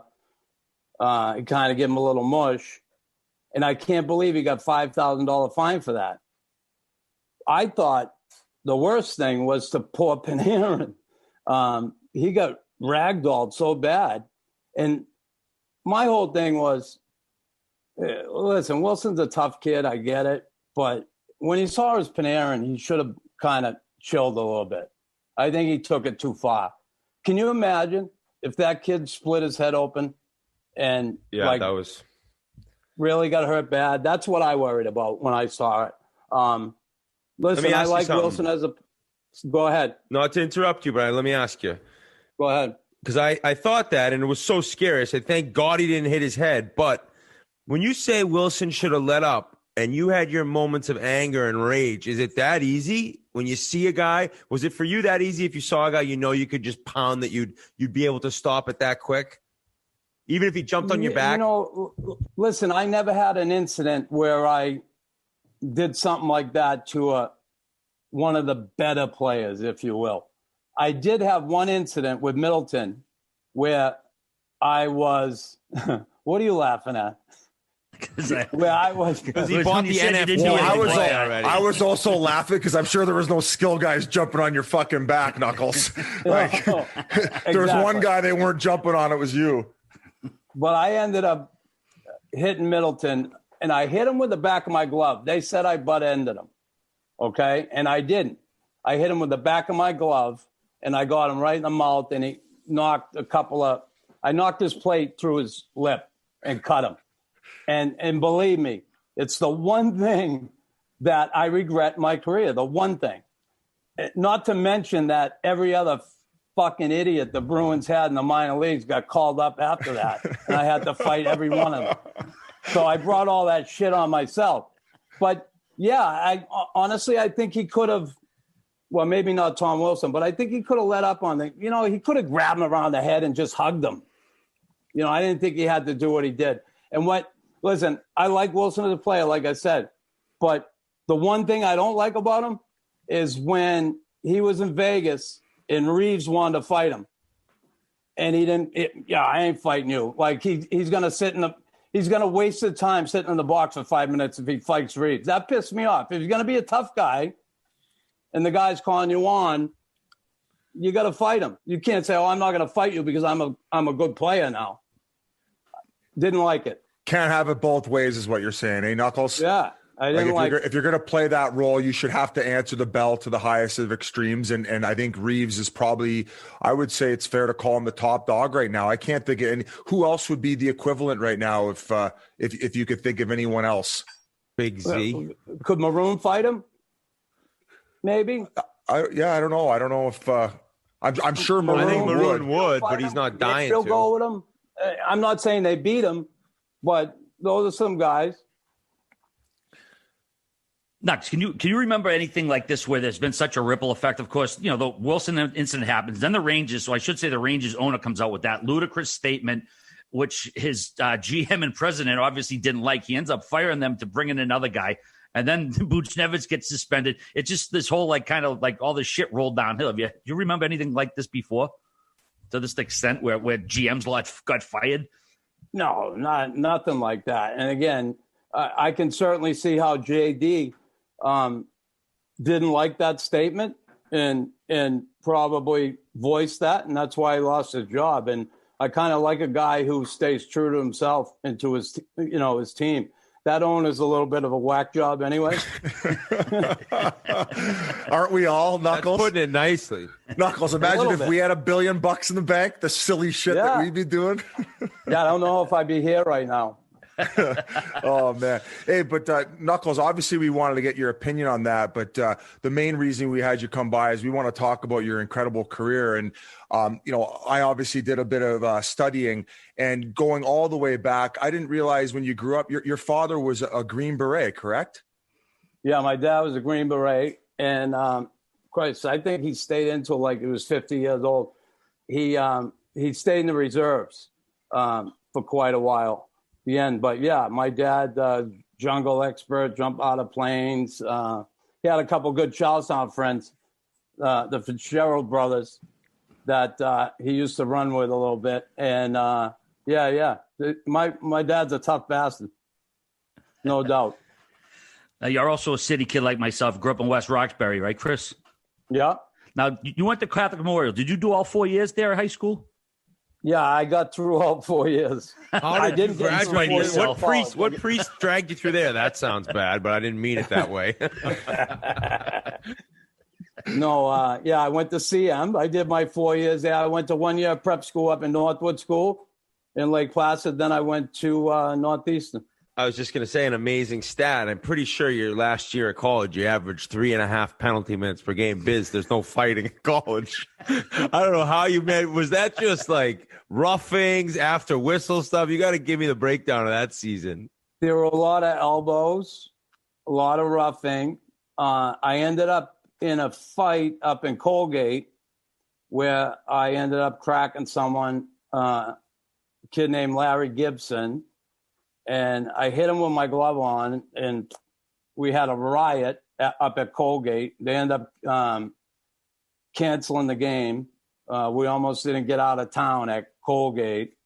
And Mike Milbury's alma mater, But yeah, a lot of minor penalties, but there was one fighting. Knuckles, going back, I thought it was even crazier the 2 years before that. I think you played 20 games each year. You didn't register one penalty minute. So what? Were you in a role where you had to remain disciplined, and if you took a stupid penalty, you get benched? Where'd you see that? I saw that on Hockey DB, and I thought that was crazy that you didn't have one penalty minute your first 2 years of college. Now, you better talk to Hockey DB. You know why? Because my first 2 years, I ended up getting hurt. My first year, I broke my hand in a fight off the ice. And then my second year, I got in a fight with a couple guys. I almost got my finger bit off. I ended up in the hospital. I almost got my finger amputated. Knuckles, that's another off-ice incident, correct? Yeah, another one. That's sophomore year, Biz. I'm actually surprised, like given the fact that your father was a Green Beret, was there, I would assume there was a certain amount of discipline in the household. Did you end up getting in bar fights? Was that just kind of like a regular occurrence? Well, on the street, different stuff in the street, kids, neighborhood stuff. But yeah, my father certainly was a disciplined guy, but come on, Biz. I bucked the system. Fair enough. Fair enough, my friend. That's unbelievable. Next, now you went to Northeastern. Was anybody else offering you, or was that your only one, or what? How'd you end up so my close to home? My only one. Really? Here's the deal. Judge King, Paul King, his brother used to be the governor of the state, Ed King. And the judge was my hockey coach. Judge King helped me get into Northwood School up in Lake Placid. And he asked me to do a couple things. He said, go up there and do good in school, stay out of trouble, and, play hockey. Boom, I did it. I can give you one of them. Yeah, my one. And I did well in school, and I did well in hockey. And anyway, he had Fernie Flaman come and see me. He was friends with Fernie. And Fernie ended up giving me a scholarship because of the judge. And then when I was at Northeastern, the judge, Judge King, did the same thing. He went to Montreal. He was good friends with Dickie Moore and Doug Harvey, two Hall of Famers with the Canadiens. And Doug was a scout with the Canadiens. And the judge asked Doug if he could get the Canadiens just to draft me. And that's why I got drafted in the 19th round. Because I would have never got drafted if it was left up to the scouts. It was a favor to Judge King. Unbelievable. Imagine? That is fucking crazy. Yeah, I want to ask you about different, and that's different when some people are happy they don't get drafted because they can choose their team. I mean, you were a guy who you were going to need to get a shot maybe through the draft, so that's pretty cool. Yeah, it was. Honest to God, and I didn't know right away. I didn't find out until after my career that the judge was responsible for that. Doug Harvey and Dickie Moore. Well, actually, Dickie told me at the judge's funeral. I met him. He came down from Montreal to it, and afterwards we went out and had a bite to eat. And he told me the whole story, how the judge came to him and Doug and asked if the Canadiens would do me a favor. But he never wanted me to know. He wanted to think that, he wanted to make me think that, they'd come and found me, in the 19th round. All right, it was like the college admission scandal, just his way to get into the show. Hey, what was your initial reaction? I mean, growing up a Bruins fan, you idolized Bobby Orr. All of a sudden, you're getting drafted by the most hated team based on the franchise you adored growing up. Yeah. Listen, I was so happy to get drafted. I actually was at the Cask and Flagon over at Northeastern with Mike Sanford, and we're in there drinking, and somebody come up and said, "Hey, you got drafted by." I said, "No way!" I couldn't believe it. He said, "No, you did. You got drafted by the Canadiens." So we ran back in. We watched. They turned the station on the other TV, and sure enough, I got drafted. I couldn't believe it. Canadiens, 17th round. I was happier than a pig in shit. And it's funny. I always wanted to be a Boston Bruin, and growing up, that was my thing. And having getting drafted by them and going to training camp that year was like, it was difficult. One, I was a little bit in awe. I hated Lafleur and I hated Savard and Lapointe because, every year they beat the Bees. And next thing I'm out there on the ice in training camp with them. And it went okay. I didn't fight. I ran around. I played physical and stuff like that. But, I got sent to Nova Scotia that first year. But the funny story, we were at the Boston Garden. I was with a friend of mine, Franny Flaherty, kid from South Boston. And we went over, and the Habs were playing the Bees in the playoffs in 78, 79. So we went over, watched the practice, and we come out, we jump in Franny's Thunderbird. And we pull around the front of the Boston Garden. There's Lafleur, Lupien, and Lemire. So Franny says, why don't we ask them, we'll give them a ride to the hotel. So I'm there, yeah, whatever. So Franny pulls up in the Thunderbird, rolls the window down, right? They all got Stanley Cup rings on. Franny goes, hey, you want to ride the hotel? They're like looking at us going, fuck, should we get in? So they were loopy, right? So they hop in, they get in the back, and Lafleur, he lights up a butt right away. He's nervous in the back. And so I'm going, I go, yeah, we're going to go to the game tonight, blah, blah, blah. I said, next year I'm coming up there. I'm going to play with you guys. I'm going to be at training camp next year. So the mayor goes, he looks at me, he goes, oh, yeah? He said, how are you going to do that? And I said, well, I got drafted by you guys. I was all excited to tell him I was drafted, right? So Lemire goes, really?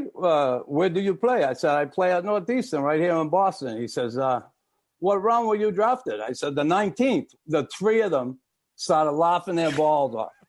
And I'm like, what are they laughing at? I got fucking drafted. They're like, we didn't know there was have fun in Nova Scotia. Oh, it was hilarious. And it's funny. I came to camp next year, and I'm in the locker room, and that was back in the day you play, all you do is scrimmage, right? And I'm on the same team as Lafleur. And he's looking at me, and I'm doing my skates up, and he's looking over, and he's looking, he goes, Tabarnak. He said, it's you, the kid from Boston. I said, I told you I was going to fucking be here. I told you. Then I get out on the ice, and who do I line up against? Loopy. With a face-off in the offensive zone, and Loopy's looking at me, right? And he's like 6'5", huge. And he's staring at me, and I'm going, I'm going to have to fucking fight him.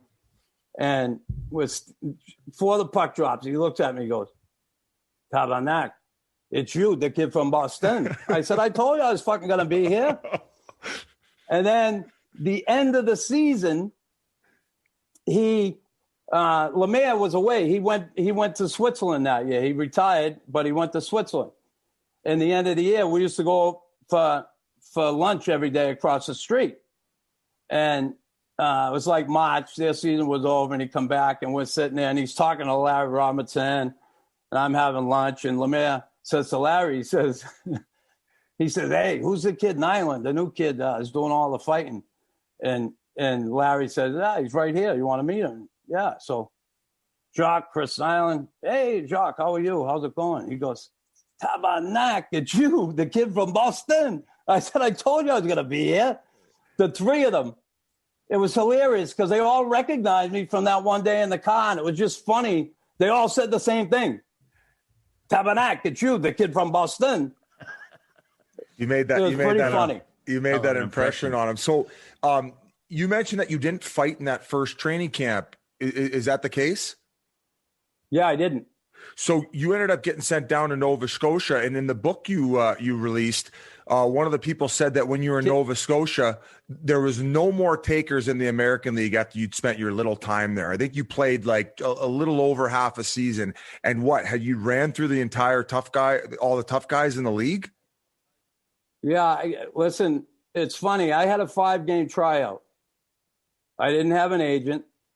And my first game I played in Maine was Philly's farm team. And I ended up fighting Glenn Cochran that game. We both got kicked out after the fight, but I cut him open. I cut him pretty good.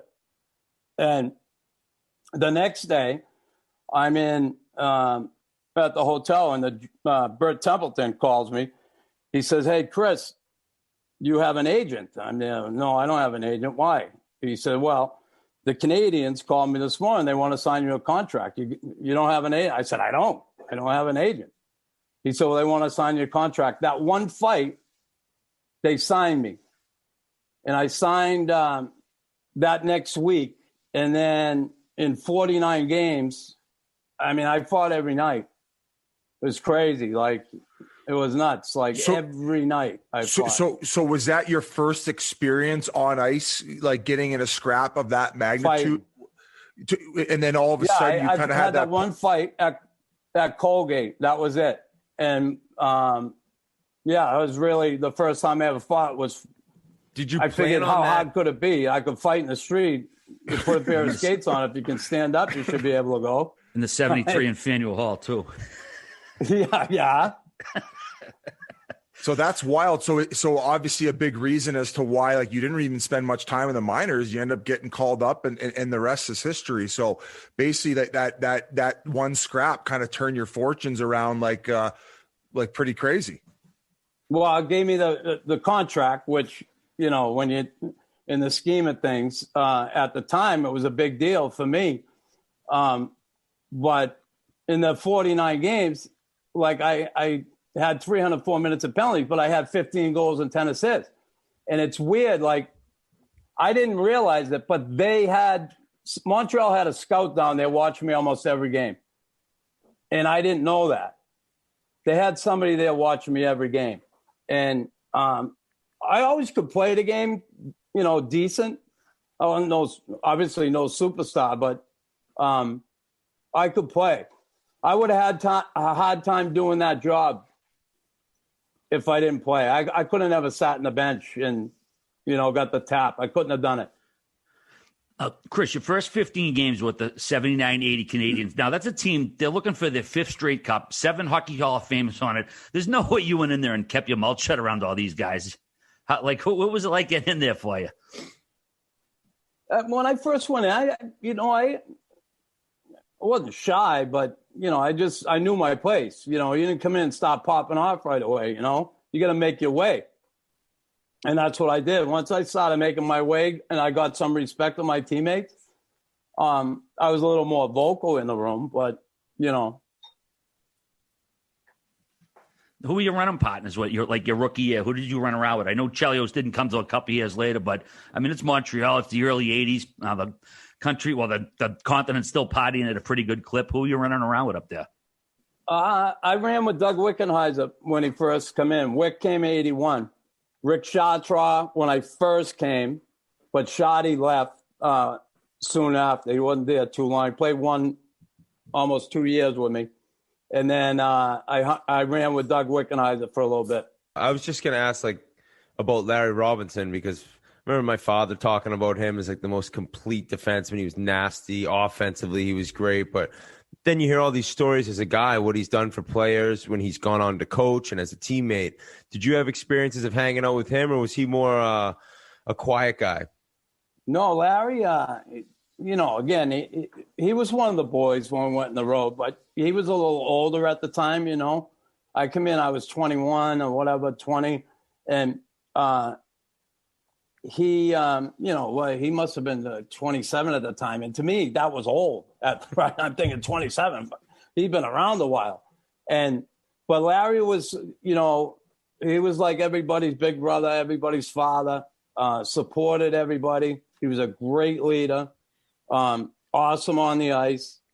And, yeah, he was cool. Your father's right on with that. I remember Larry came in the league, and I was still a Bruins fan. I remember they called him up, and he came. He played. I was at a game at the Garden. He scored 2 goals that game. He took it end to end. I'm there. Who the hell is this guy? Who's this guy they're getting now? They get all the best players, and ended up playing with him. Him and Gainey, 2 of probably the best leaders I ever played with. And then Larry, going on to coach. Guys absolutely loved Larry. He was so disarming.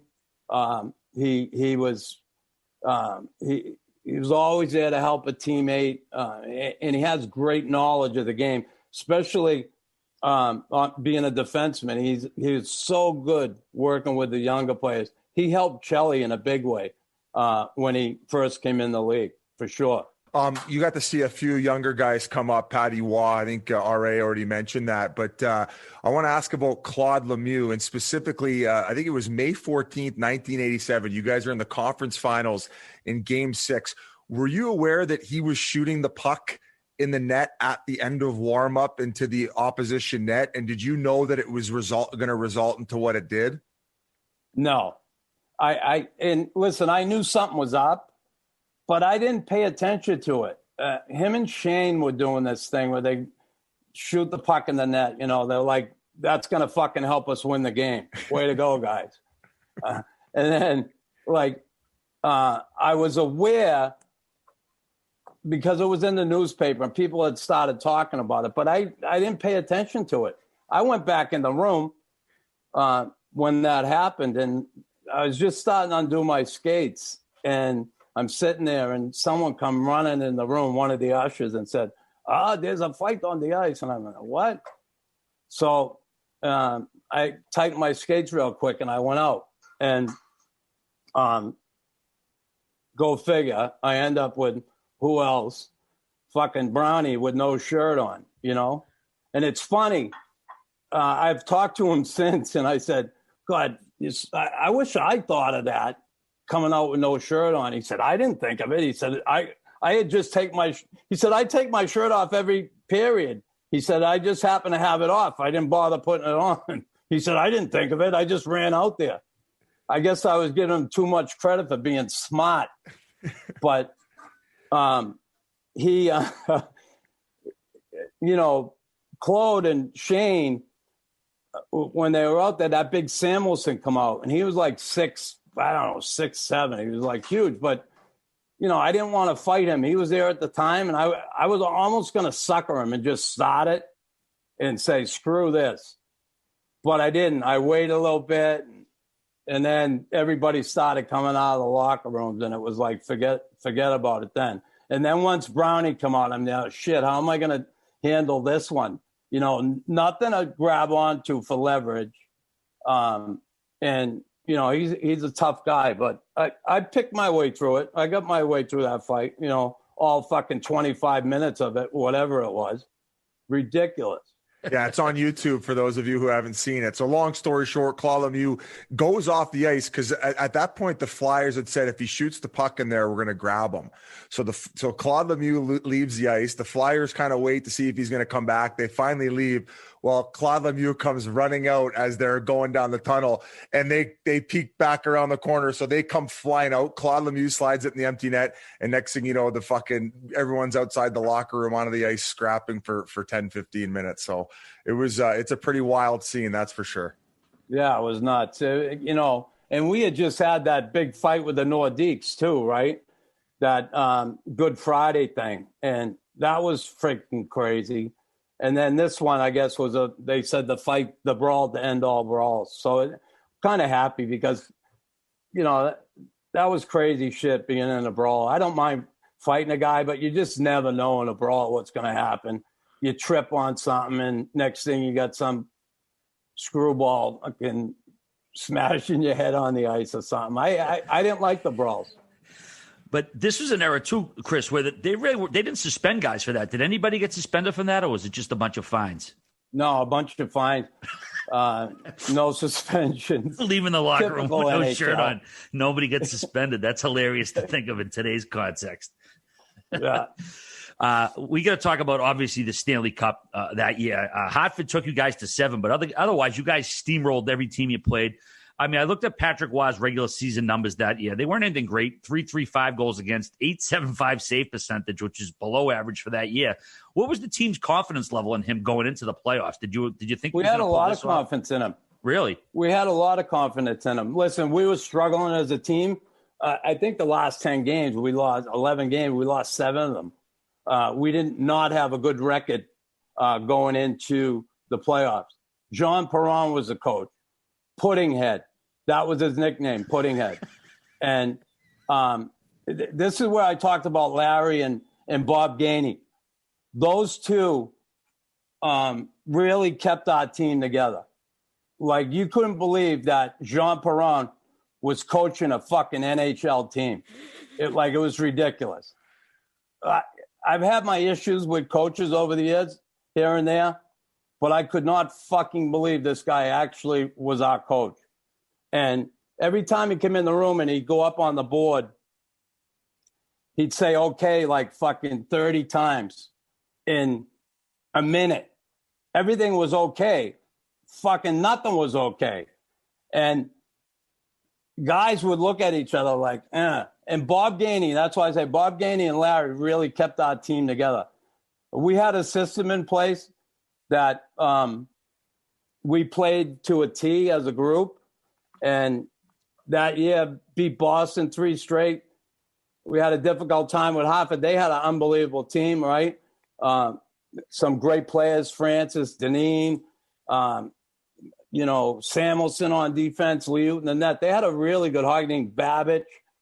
And we went to that game 7. And I remember they scored with a minute left in the game. And they tied it. And I was like, whoa, man.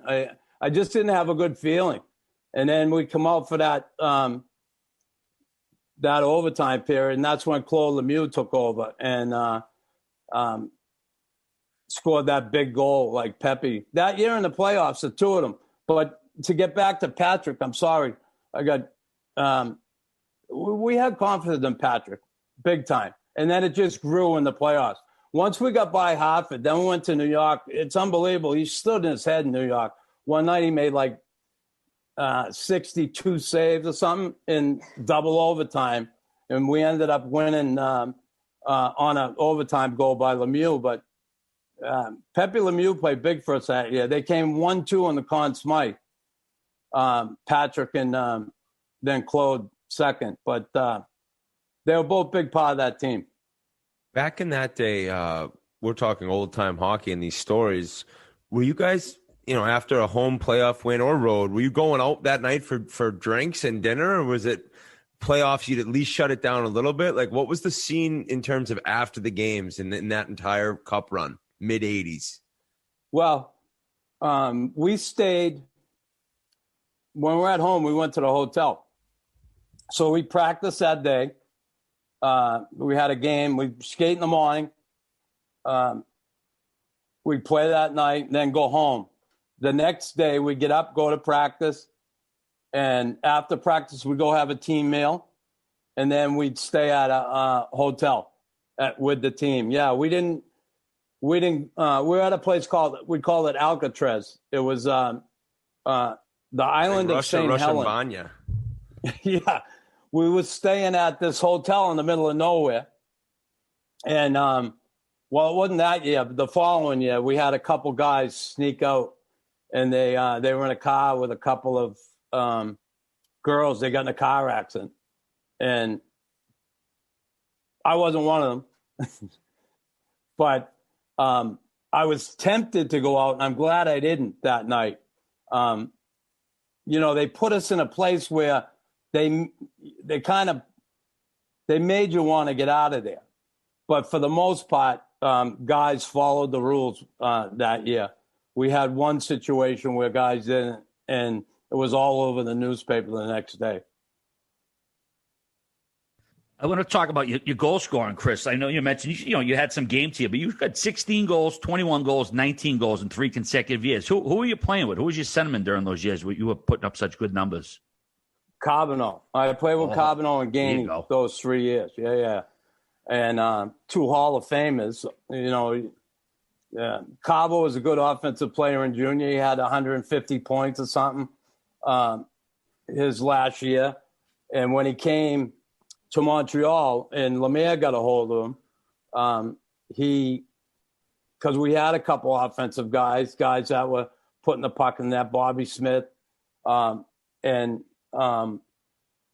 Lemaire got a hold of him and said, listen, you got to play both ends of the rink. And he worked with him, and Cabo embraced that role. And certainly went on and had an unbelievable career. But playing with him, it was a lot of fun. He's a good player, good playmaker. I always told him he had carte blanche. He could do anything he wanted on the ice. You want to, spit at people. You want to spear someone. You want to sucker someone. Just do it. I'll be there for you. But honestly, he never really took advantage of me that way, which was good. Yeah, when I think of that era of that Canadians, I the first name that comes to me is Guy Lafleur. I know you had obviously Robinson, you had Kenny Dryden before you got there, but was Lafleur the best player on that team, regardless of position, when you were there? Yeah, when I first got there, for sure. Yeah, no question about it. When I came that first year, Lemaire retired, Dryden retired, and Conway retired. That was their last year. And even if they were there, I'd have a hard time saying Guy wasn't the best player. But, he just come off of them 4 Stanley Cups in a row. He had an incredible run. And he was starting to get up there, as far as age. And that whole team was starting to break apart. Was he ripping darts at the intermissions? Yeah, he was ripping darts, and I was ripping them with him. Get the lungs it's fired bad. up. Like I didn't realize that. I'm in the NHL. Next thing, people are there smoking butts between period. I'm like, it's crazy. Like, we would go back in the trainer's room, Eddie Palchak, and my first year I'm there, and all of a sudden I smell smoke in the locker room. And what's that? And Flowers in the back room having a butt. And I ended up going, I'd sit in with him between periods and I have a smoke and a Coke. He have a smoke and a Coke, and away we go. If he was having a good game, would he ever treat himself on the bench? Maybe off to the side, just grab one, maybe fake it to tie the skates up. Hey, never. No. Funny though. I used to go. I would be there 4 o'clock for an 8 o'clock game. He'd be there at 3 o'clock, and he'd eat 2 hot dogs, potato chips, have a coffee, smoke a couple butts. Every game. Just go out there and do his thing. You talked earlier about Jean Perron. Now, RA mentioned one of those successful years you had as far as goal scoring. You had 19. He was the head coach that year. From what I'm understanding, is there was a bit of a falling out between you and him, and that might be even one of the reasons why as to you left Montreal. It was. What was the big riff about, and what had happened, and why did it get so hostile? Well, it was a year after we won the Cup, and we were going through another difficult time winning hockey games. And we're in Hartford, and well, actually, I got to go back. When he was an assistant coach with Lemaire, we're in a practice, and after practice, we're at the semicircle doing shots, taking shots. And he's standing in the corner passing the puck out. He came by me, he didn't pass me the puck. Went through the whole line, come back, I didn't get the puck. I'm there, hey, Jacques, I'm waving the stick, Johnny. Didn't pass me the puck. We go through the line again, and we get to me, and he finally passed it to me. So I took the puck. Now he's getting ready to pass another one, the next guy. I take the puck and I flip it. I'm at the far blue line. It goes, boom, right top of the head. He goes down.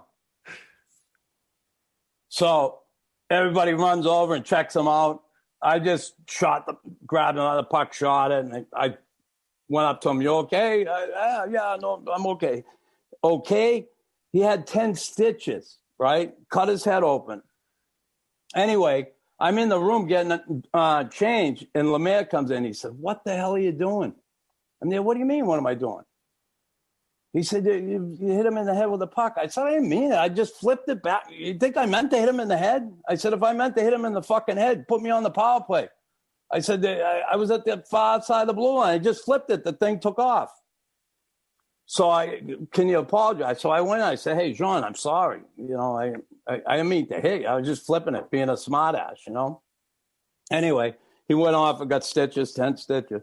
That's when he was an assistant. Then when, of course, he came, I don't know what he thought of me, to be honest with you, but I don't know what he thought of anybody because he was just a weird guy. And anyway, we're in Hartford, and he went around the room and started calling this guy out, that guy. And he came to me and he said, and Chris Nilan, when is the last time you had a fight? And I'm like, when's the last time I had a fight? Who the fuck, who are you to fucking talk about fighting? You know anything about fucking fighting? Fuck you. So that didn't go over too good. And we went to Buffalo, and I was in Buffalo, and I guess he called Serge and fucking cried to Serge, you know, that he couldn't control me and this and that. And now I was pretty close with Serge, really close, still am today. And Serge's best friend died that day, and I could swear if his friend didn't die, he probably wouldn't have traded me. But we're in Buffalo, and I went to morning skate, and I wasn't with my line. I had the fucking odd man out jersey, and I go back to the hotel room, and Jacques Leperrier calls me. He says, "Hey, Knuckle." I'm there. Wow, what's up, Jacques? He said, "The coach, he want to talk to you." I said, "Hey, Lappy, you know I love you and I respect you, but if the fucking coach wants to talk to me, tell him to have some fucking balls and call me himself." So, okay. So he calls me and he said, "Chris." And they, "Who's this?" He said, "It's the coach." And they, "What's up?" And he goes, I want to talk with you about your ice time. Can you come down my room?" I'm there, "Sure, what is it?" He gave me the room number. I come down there, the door's wide open. I walk in, and he's fucking looking at the floor. And he goes, Serge is on the phone. He want to talk with you. I'm there, okay. I get on the phone, and it was Serge. He said, "Hey, big boy." I'm there, "What's up?" He said, "I traded you." I said, "No fucking way. You're shitting me." He said, "No, I traded you." I said, "Where?" He said, "St. Louis." And I said, "I ain't going to fucking St. Louis, Serge. See you later." And he goes, "Well, you'll have to." I said, "I don't have to fucking do anything I don't want to do. I ain't going to St. Louis." I said, "What the fuck you trading me for?" He said, "You have a problem with the coach. That's it. You put me in a bad spot." And anyway, he said, "Where you want to go?" I said, I want to go to Boston." He said, "I can't fucking do that. I ain't doing it." So I know I was in there before, and Phil always used to talk to me, Esposito, and I knew he wanted me in New York. So I said, call Phil and ask him if he wants to be with the Rangers, and kind of fell in Phil's lap. I ended up going to New York. He called Ron Carone. He said, "Listen, I'm going to trade Chris to New York. He doesn't want to go there, Ron." And so it was nice. He sent me where I wanted to go, but I was fucking devastated. I don't know how guys do it. I just don't. I was such a fucking loyal trooper to my teammates in that organization. It almost fucking broke me. Really did. I was fucking devastated. I should have tried that when they traded me to Edmonton. Nope.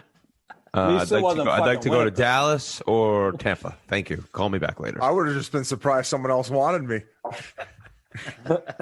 Yeah, that's your first experience, and you're a guy who just did whatever it took for his team, his teammates, and then all of a sudden, boom, this is a business. You know, must have been really hard. And winning a cup there too makes it even more difficult. It sucked. Yeah, but I tell you, I couldn't believe it. I woke up in New York in the hotel. I was like, "Fuck, I can't believe I'm here." I just couldn't. I had a hard time getting over it. I loved playing for the Canadians. I really did. And I didn't want to play for another team. I didn't. How long did it finally take you to get used to your new teammates? I mean, you ended up playing with Marcel Dion there, which must have been a very special thing. I know he was towards the end of his career, but still some good memories, I assume. Yeah, I had great memories. Listen, I love the guys in New York. I had a lot of fun. And when I went to Boston too, hockey guys are fucking great. Bottom line, hockey guys are just good guys. And it's just I had a hard time, not so much getting used to new teammates and playing. I just felt I felt such a loyalty to the organization for what they did for me and how much they helped me become a full-time NHL player. And I was so invested emotionally into that whole thing. It was really hard for me. But listen, I still did my job. I stuck up for my teammates. You know, I fucking went out there and fought every night for my teammates. Same. I mean, the first game, I was in Philly. They put me in fucking Philadelphia. They had 5 fucking idiots on the ice. Berube, Chychrun, Kochner, Knockbauer, and Dave Brown. Fucking 5 of them. So like, take your fucking pick. Thank you. Like, nuts. When you were with the Rangers, Guy Lafleur actually came out of retirement. I mean, he was 37. He was away from the game for 3 years. Were you shocked that he pulled that move? Yeah, it's funny. Like Phil used to ask me, so, do you think he can score 20? I mean, yeah, he could score 20 fucking smoking a pack of Marlboros and Du Maurier's to boot. And he said, no, really. I mean, he could fucking score 20. Is that all you need from him? And Phil was like, okay, I'm going to get him. On my word. Fuck, he says, and he went and got him. Fuck, we want him. So he ended up getting Flower, and he came, and Flower absolutely loved it. Brian Leach was a rookie, and Granato that year. And they absolutely loved the idea they're playing with the Flower. He's smoking butts and fucking. He couldn't believe it either. He never played out of Quebec, right? Fuck, he walked around New York. No one knew who the fuck he was. He was having the time of his life for the first time in his life. Yeah, not being under the microscope. Looking back on all the scraps, like, do you have some favorites of your own that you always look back on and appreciate? Do you have any guys that you remember that you had probably the biggest feud with? What are the ones that stand out to you? You know, my first couple all the time, like my first time against the Bruins, I fought Jonathan O'Reilly. And O'Reilly, fuck, I knew he was a lefty, but I said, I'm going to fucking go. And I threw fucking 2 rights, and he come back, ba-ding. I couldn't, the fucking blood was pouring out of my head. I couldn't see. I remember, stayed on my feet, though, and John D'Amico was breaking up, and I remember I wiped my fucking nose up his sleeve, and he fucking snapped at me. Don't wipe your fucking blood on. I couldn't see. I just fucking wanted to get one eye open so I could see something. The prick. And he's yelling at me, don't fuck. I already took a fucking beating here. Fucking have a heart, will you, John? And so that, the very beginning, because that fight there changed things for me, right? Biz, I after that fight, I said, if I want to last in this league, I got to fucking fight smart. I can't just go there, all these guys that are bigger than me, and fucking swing away. Because I'm going to end up getting fucked up. I'm going to break my jaw. My nose. I'm going to look like fucking. I said, and then it's going to get more difficult. And the more fights I lose, fucking closer to the door I am. So I kind of, after that fight, I vowed I'd never let that happen again. I didn't. And I started to fight smart. I fought the fight I wanted to fight. I would tie. People said, "Oh, I tie guys up." Fucking right, I did. You fight a guy 6'4", fucking 230. You're not gonna fucking tie him up. You're just gonna let him hang you out at the end of your arm. Fucking ridiculous. So I would fight smart. I get in tight on guys. I take their strength away. If they were a lefty, I take their left away, and try and throw my right. And then sometimes I let go and throw the stun gun, and then. Other times, if a guy's a lefty, I'd take that punch away. I throw uppercuts all the time. I'd switch hands. I like the stun gun. I called it the jersey. I had to. That's a T-shirt possibility. Yeah. Stun gun. I mean, moving away from the fighting, though, you had some other pretty memorable moments. I know probably one of the best goals you ever scored was a penalty shot at the Forum. Do you remember that one? Yeah, it was incredible. That night, it was crazy. I always say that I felt like Gretzky on a bad night. I had 2 goals and 1 assist. I had 3 points. I was like, holy, and I was sick as a dog. It's funny how it works. I had a turtleneck on that game. I had the flu. I was sick as a. Now fucking guys would be out 3 weeks with the fucking flu. But it was crazy. I end up getting a lot of people that, how the fuck did you get a penalty shot? I mean, I could skate fucking halfway decent, but Randy Carlisle hooked me and pulled me backwards. I got snuck inside of him. I end up with a penalty shot. And I remember Ludwig and Shelley, they're telling me, they're looking at me. I'm fucking nervous, right, as anything. And Shelley's going, dump it in. Fucking Ludwig, the two of them. And I remember Bob Gainey, he skated out to me, and this calmed me right down.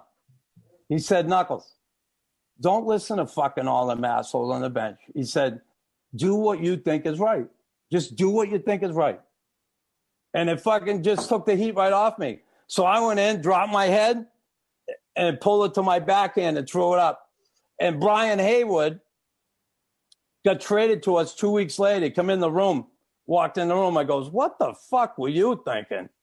He goes, I was thinking, you dummy, you were going to come in and drop your head and shoot it right in my pads. But I didn't. It was fucking hilarious. Hey, Knuckles, I just watched it. That might be where Thomas Buchanan got the whole turtleneck idea for the Montreal Canadiens. 100%. I think so.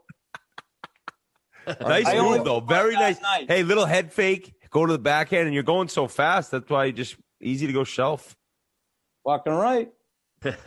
I was backhand peanut butter. I was just going to hop in, ask about one more memorable thing. You didn't end up going to it, but the All-Star game. You got Mike Milbury picked you in 1991 to attend the All-Star game when he was your head coach of the Boston Bruins, but you didn't end up going because you were hurt, right?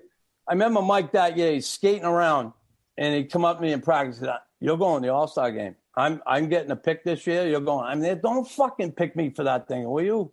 Don't. He said, no, I'm going to pick you. I'm there. Fuck off. So we skate around, and another couple days go by, and he come up to me in the eyes. I'm picking you. I'm there. Fuck off. I don't want to go to the fucking All-Star game. I don't care. No, you're going. So fuck. Next thing I get picked. I'm there. Holy shit. He picked me.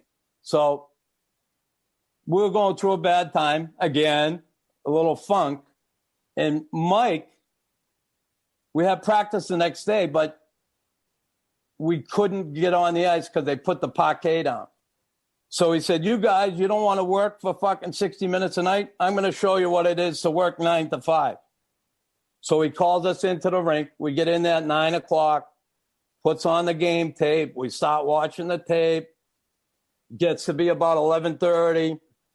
He goes, okay, you can go to lunch now. Be back here by 12:30. It was 11:30. So, okay. So we're going to go over the floors. And we go out the locker room door, and I hear the ball bouncing out there in the fucking parquet. And I'd never been out in the parquet. Always a Celtics fan. So there's a couple guys out there, teammates, and one of the trainers. And we start having a little game of hoop. So we're playing. Trainer gets the ball, Donnie, my boy, Donnie Warden, and I jump up to block the shot. I step on his fucking ankle and roll my ankle. My fucking ankle went like a balloon. So, bang, they think it's sprained. They take a x-ray to say, oh, you got a sprained ankle, blah, blah, blah. So, they're trying to get me back for the Bruins, but they're also trying to get me back for the All-Star game. It was like 4 weeks away. And fuck, I couldn't even walk. Oh, you got a sprained ankle. Fuck, my ankle, I'm telling you. They put me in that cold boot with the pressure, and I'd be laying on the thing. I'm like, I got tears in my eyes. I got, oh, you pussy, pussy.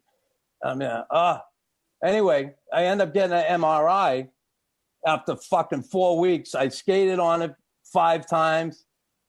They were walking me around the bottom of the Boston Garden trying to get it loose.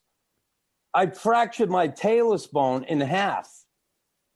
The talus bone is that bone in your ankle that makes everything move. Fucking in half. and I end up having to have surgery right away. They put 2 screws in it, screwed it together. I was fucked. So I couldn't play in the All-Star game. But, I guess, I didn't want to play in it, but, I would have went. I would have had fun. I would have made it, I would have had some fun. But you would have been John Scott before John Scott. What's that? You would have been John Scott before John Scott. Yeah. Imagine Twitter was around then. Milbury naming Nilan to the All-Star team. That would have made Twitter fucking explode. Honestly, listen, Mike did it for me, and he did it for Brian Screwland in Montreal. He's like, I want to recognize these guys. Plus, those were the rules. He could fucking pick who he wanted. He didn't want to pick someone who fucking tiptoed through the tulips their whole fucking career. He wanted to pick some guys who went through the fucking muck. Didn't they change the rules after? Didn't they change the rules after that, Chris? Didn't they change the rules as far as how All-Star players were awarded then? Yeah, they took that away from the league. Does it now? Gary does it. Fucking Gary Bettman. You went from a rule breaker to a rule maker. I want to ask, before you got traded to Boston, though, going back to the Middleton thing. Yeah, I know you said you got him with your glove. Did you ever fear for your safety coming into games in Boston, knowing how rabid the fans were and what they might be capable of? Not at all. Matter of fact, that night it happened. I had a couple of people that got in. They were watching the game, and they were saying on the air that, oh fuck, he's gonna have a problem when he comes out of there. People are gonna go after him, right? Well, I come out of the old Causeway Street there, that building next door where we all come out, and the bus was waiting, and I hear these fucking pug uglies from fucking, I don't know where they were from, probably fucking Brewster, Mass, or somewhere out Springfield. They, real fucking Bostonians, and they're screaming, yelling, drunk. The next thing I see out of the corner of my eye, fucking whoa, and it was a friend of mine from South Boston who is pretty well known. I'll just leave it at that. Alrighty then. Yeah, we can get to that later, or if not, if you don't want to. Yeah, that's fine.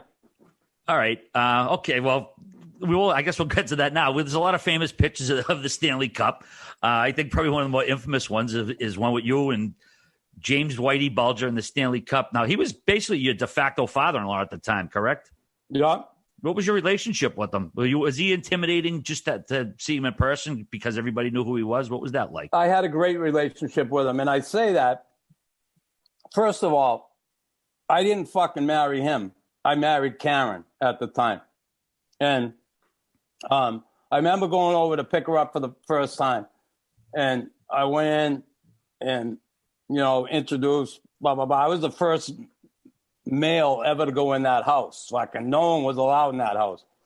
And anyway, I'm taking her out.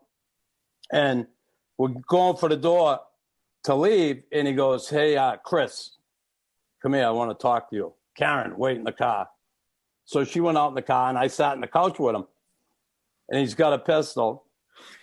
And he goes, listen, here's the deal. I know you love Karen. She loves you, blah, blah, blah. But if she ever wants to break up with you, get away from you for whatever reason, just let her go. Don't ever lay a hand on her. Be, open doors for all that. Typical dad talk.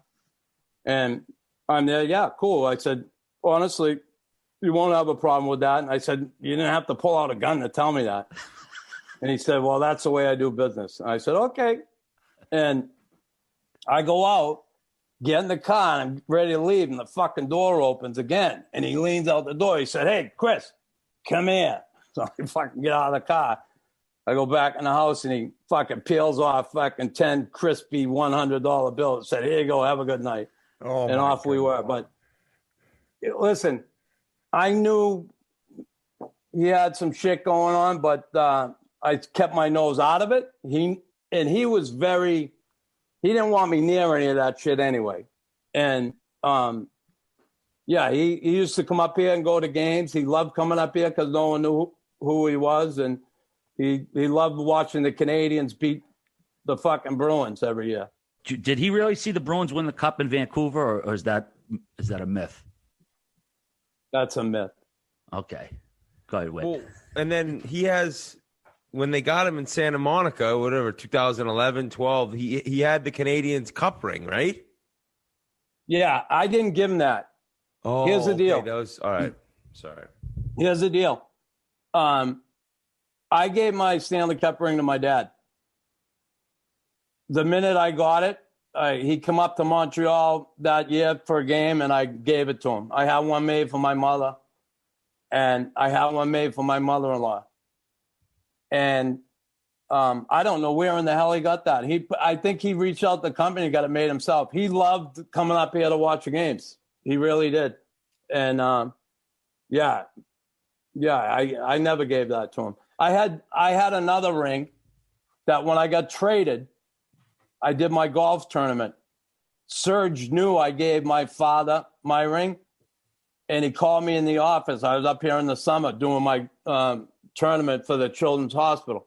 And he called me at the hotel. He said, "Hey, big boy, come to see me." So I came to see him at the office. I'm there. "You fucking asshole traded me." He said, "You put me in a bad spot." I'm there. You suck. I was pissed. And he goes, "Well, here, I got this made for you." He got me another. I know you gave your ring to your father, so I have one made for you, which was really, it was awesome. I was almost in tears over it. It was awesome. Other than this, I have those rings. My father gave his ring to my son Christopher, and I have the other ring. Outside the obvious, was there any other significance to giving your father that ring when you first saw him after you'd been presented with it? Just my dad, always being in my corner, making sure I had skates and equipment, getting me to the rink, all that shit. My father, my hero, always have been, always will be. Chris, I want to talk about The Last Gladiators for a second. It was a documentary from 2011 directed by Alex Gibney. He does a tremendous job with those. You really opened up for that documentary. I thought you bared your soul. Was that a painful process for you to do, or was it somewhat liberating to maybe get it off your chest? It was liberating. The fucking pain was before, baby. Let me tell you. I ended up in a bad place, Yeah. The booze, and then the painkillers, and then from the painkillers to the heroin. I was in a fucking bad place. And, I got myself there. I don't fucking point no fingers. It wasn't my daddy. It wasn't my mommy. It wasn't fucking hockey. It was me. And, I'm grateful that I had some help from the NHL, though, to get out of it, to get to treatment and get well. I'll forever be grateful to those guys, Dr. Shaw, and Dr. Lewis, and Dan Cronin. I was going to ask you about Bob Gainey as well. He had a big part in helping you ended up getting sober. And I kind of just go back to that story you told of when you were on the ice and he calmed you down before the penalty shot. So it seems like he was always the guy there to lift you up when you needed it most. Yeah, Bob was that guy, fuck, I was very emotional. I was always get up and go, rah, rah, rah, fucking ready to kill someone. And Bob was that calming influence. He always got me to take a breath, when I needed to. And he was good at that. Bob Gainey ended up giving me a card for Dan Cronin, the guy from the substance abuse and behavioral health in the NHL. Bob knew I was having problems, and he gave me that card, and he said, "Chris, if you ever want to, just call this guy. Give him a call sometime. He can help you out." So I thought, I'm going to call him. The guy's going to give me maybe they'll give me a check for $5,000 a month or something. But that wasn't it. He was he was an interventionist with the league, and he was going to help me get sober, which he did. One other thing you mentioned on the George Strombolopoulos show was during your career, especially being the fighter, is you had a hard time opening up about your feelings because you kind of had to keep this hard exterior. Obviously, probably throughout that whole process, have you learned a lot how to, like, you know, be a lot more open and you know, kind of show your feelings off more? Yeah, you know, listen, I never really had much a problem doing that, but I knew not to do it around hockey, right? You know that from your experience, Biz. It's not like you go there and say, hey, guys, you know, I don't feel like doing this tonight. You know, my hands are sore. Mentally, it's tough tonight for me. You know, I just knew I couldn't fucking pull that card out in an NHL locker room. They fucking laugh at you. So I would just, you know, I'd have my few beers, settle down, relax. I love my job.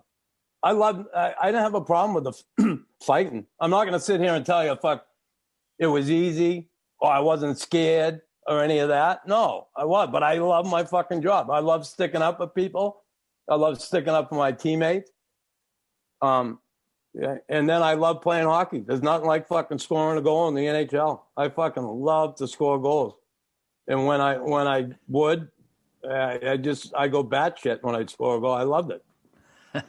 Are you sorry to hop in there, RA. Sorry. Are you happier that the conversation is a little bit more public now and guys now in an NHL locker room? I mean, you saw Tuukka Rask, where I don't think he was there mentally in the bubble last year, and also had some family stuff going on where he did feel like the league is in a place where he can say that and walk away. Although, mind you, there was some criticism, but for people I think who don't have a clue as to what's going on.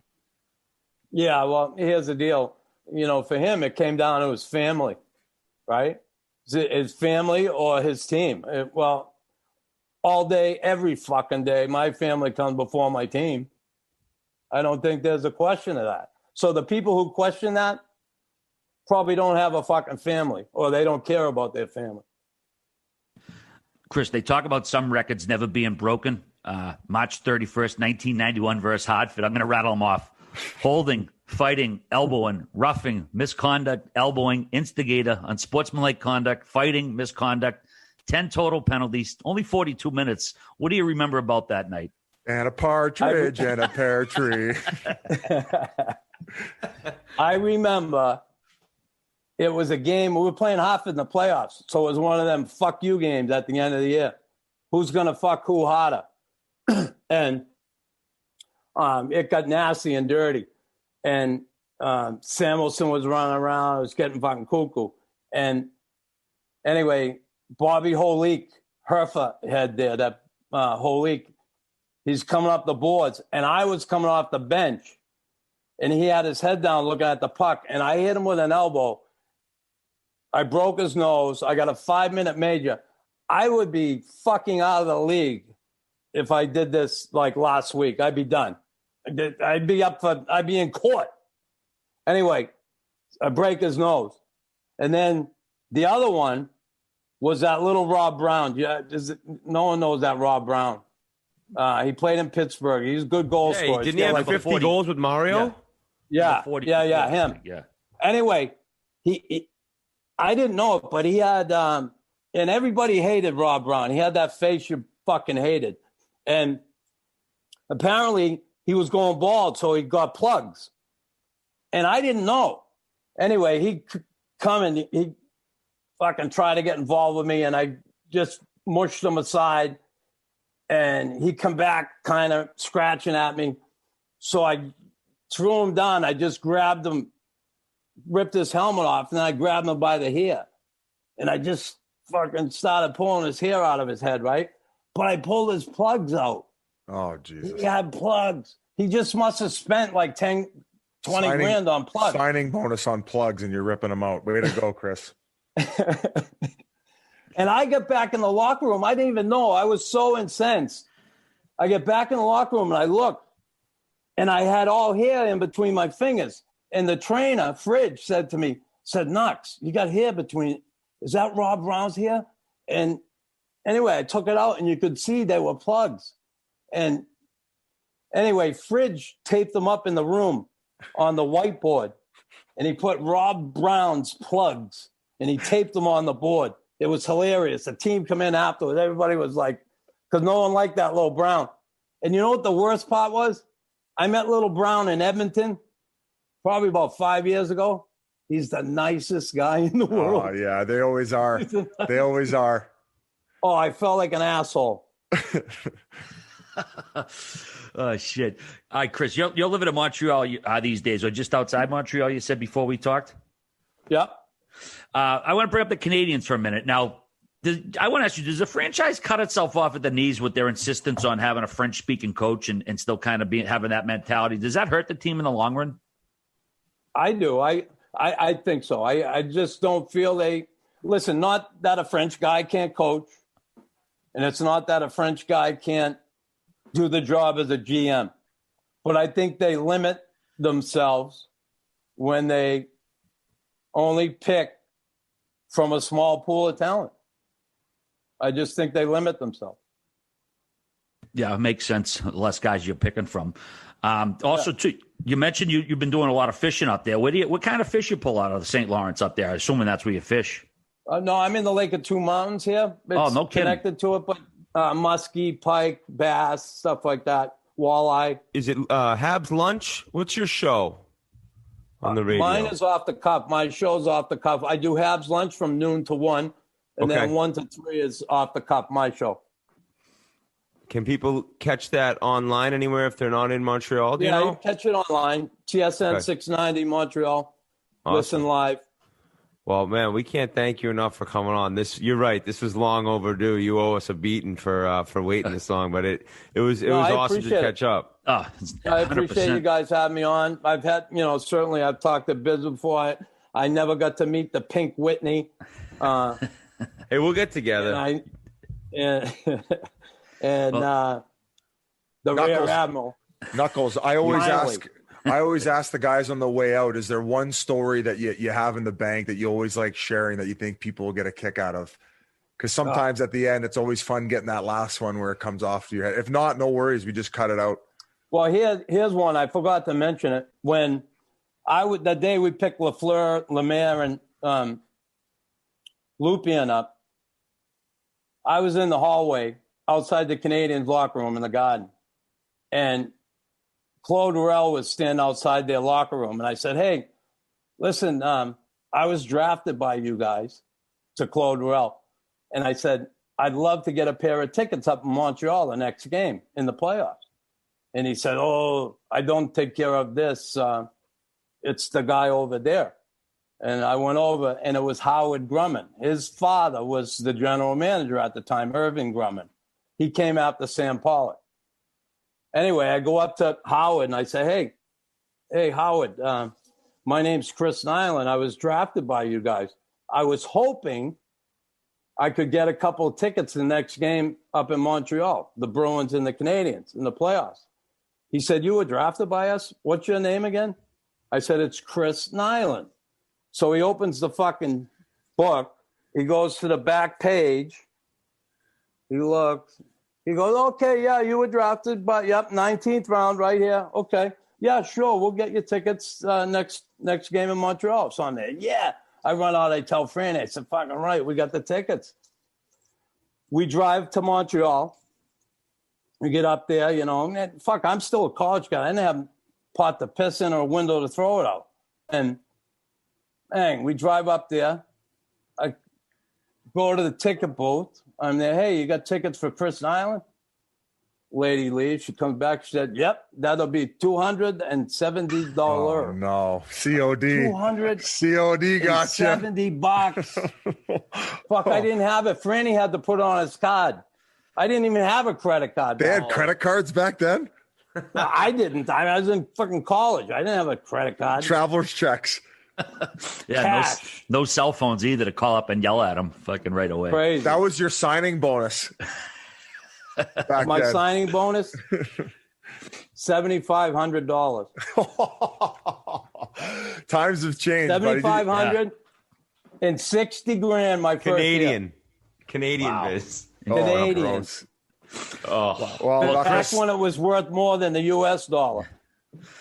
Chris, Like I said, it's been a while, man, but it was well worth the wait. I feel like we could do this for probably 2 hours with you, but the story's been unreal. It's been a blast having you on. I think people are really going to enjoy it. So thanks so much for coming on with us and sharing so many crazy stories with us. It's been a pleasure. Appreciate it, you guys. Hey, great to meet you. And good luck with the show. It's awesome. Huge thanks to Knuckles for coming on with us. That was a long time coming. We've been playing phone tag for a long time, so it was great to finally get him on and hear some of those stories in the first person. Great guy, Nux. We do want to let you know that our friends at Peter Millar have collaborated with our other favorite golf brand, G4, on a shoe that looks as good as it performs. The new collaboration golf shoe is the perfect combination of comfort and performance with lightweight sneaker styling. A water-resistant nubuck leather upper provides a classed-up look and feel while keeping your feet protected from the elements.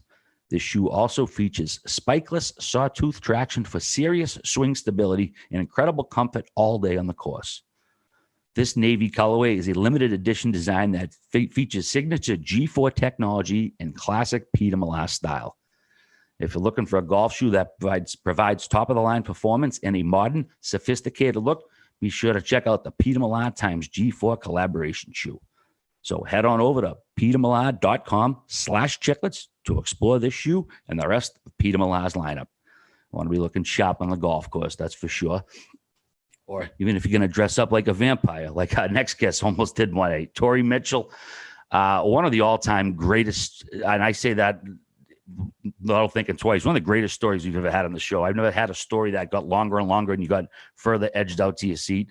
And that was just one of them. That's not even to speak of fighting Joe Thornton naked in the shower like Eastern Promises or whatever else he did. But Torrey Mitchell, classic guest. So we're going to send it over to Torrey Mitchell right now. JR is on the team. I mean, he was like nonstop Hollywood, man. He was Hollywood. He was like Deion Sanders of hockey. He was prime time. You know, he still is. Yeah. He's just like he's just on point always. You know, and you're like, man, is this a show or something? No, it's not. It's JR being JR, doing JR things, and I want to be a part of it. Vince, a lot of our listeners might not even remember the actual prank. Can you give it in a nutshell synopsis? We'll let Torrey explain it. But JR came on, and I'd heard this story, as most of the league has through the grapevine, as the craziest story ever. It comes down to these guys being in Vegas, and JR saying to Setaguchi and Torrey, "We're going out tonight. Follow me." And you can kind of take it away for how it began and how it went. And we got the version from the prankster. Now we get the version from the man who was pranked. Yeah. And this, to give even more perspective to your listeners. Yeah, all in. Yeah, this story, so I guess it happened in 2009 or 2010. And I was lining up for face-offs my last year in 2018, and complete strangers, guys that I'd never talked to in my life, they'd be lined up next to me and be like, is that scare tactic story true? And I'd be like, wow, this is wild. This isn't that good of a story. So it started the first week of August. He called me and said, we had just signed Dan Boyle and Brad Lukowich, and he's like, I'm gonna get a private jet, and 8 of us are gonna fly to Vegas for a golf trip to introduce the new guys to the team. And I was like, and where are we going? This is a week before training camp. He's got it planned. I was like, okay. At the time, I was pretty big into training. I was like a week before, this is pushing it. But so I was like, I don't know. I'm not sure. He's like, no, you need to come. I'm going to bring you and Setaguchi. I want a mix of young guys and some veteran guys. So I kind of had no choice in the matter. He's like, you're coming. All we're going to do is golf, have a nice dinner. We're not even going to go out. We'll play some cards at the table. Just, you know how that is. Sure. So we get there, and he gets a private jet for us. We get there, get to the golf course, and he's adamant about me and Seto golfing with him. He's like, I'm taking the kids today. Okay. Sounds good. Get out on the golf course. He's trying his hardest to get us double shots of vodka with whatever.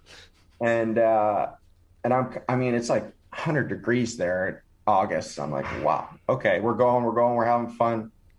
We get back to the room. We got like an 8-bedroom suite or some nonsense.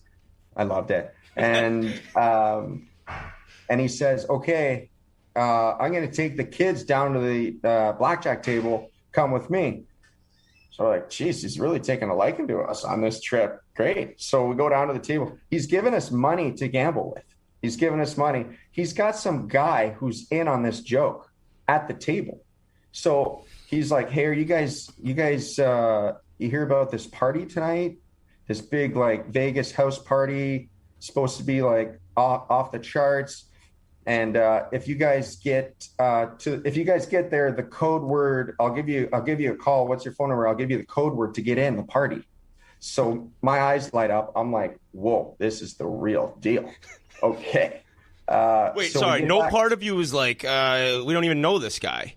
No, I'm thinking like JR is so fired up about this. Yeah. And I was like, okay, all right, get back upstairs.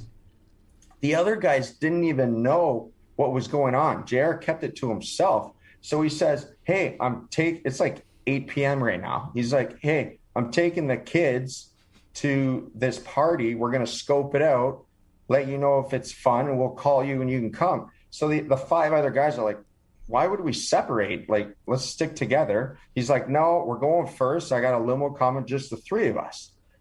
The code word was Dakota. Okay. So we get to the front door. I got this loser Christian Audigier. Oh, yeah, like Ed Hardy. Such a Vegas shirt. Such a Vegas shirt. The tinfoil print. So embarrassing, like across the chest with the little like sparkly things on them, right? It was, it was cool. Diamond encrusted. Oh, yeah. Just terrible. And we get to the front, and it's this massive bouncer who turned out to be like an offensive lineman for the Arizona Cardinals. And he looks at us and he's like, what's the code word? I'm like, Dakota. So he's like, shuts the door, opens the door. We walk in. And we asked JR, like, how are we supposed to dress for this? Like, is it just like t-shirt, or like, should we like throw the coat on? No, just t-shirt. We walk in. It's a black tie event going on in there. So I'm like, dude, are you serious? Like, we look like bums. This guy comes out of this back room and gives us blazers. So I'm like, oh, okay, boom, throw the blazer on, feeling good, love it. I'm like, good fit, not bad. Walk into the room. Everyone is like placed at these. It's kind of like a big like kitchen / living room, like little bar on the side, just like a open space in a house when you walk in, basically. And they kind of bring us over to the a couch, and that's where we're standing. Then we sit down on the couch. We're like, like, is someone gonna offer us a drink, or what's going on? This guy comes out and says, Torrey, Devin, and Jeremy, thank you so much for coming tonight. You can hear a pin drop at this point. How many people are in here roughly? Sorry. Yeah, so everyone's probably like 20 to 30 feet away from us at these like tall little round tables, little like bar tables. And there's maybe 30, 35 people, all actors and actresses, but dressed like really nice. The girls are dressed in like ball gowns, and the guys are in nice suits. And so this guy comes out.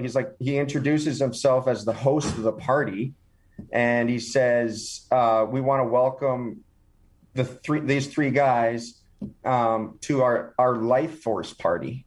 And I was like, and then he just like disappears into this back room, and everyone starts talking again. And I'm like, "What's Life Force? Hello, JR. What's Life Force?" He's like, dude, we're in. Like, just relax. It's like, we're here.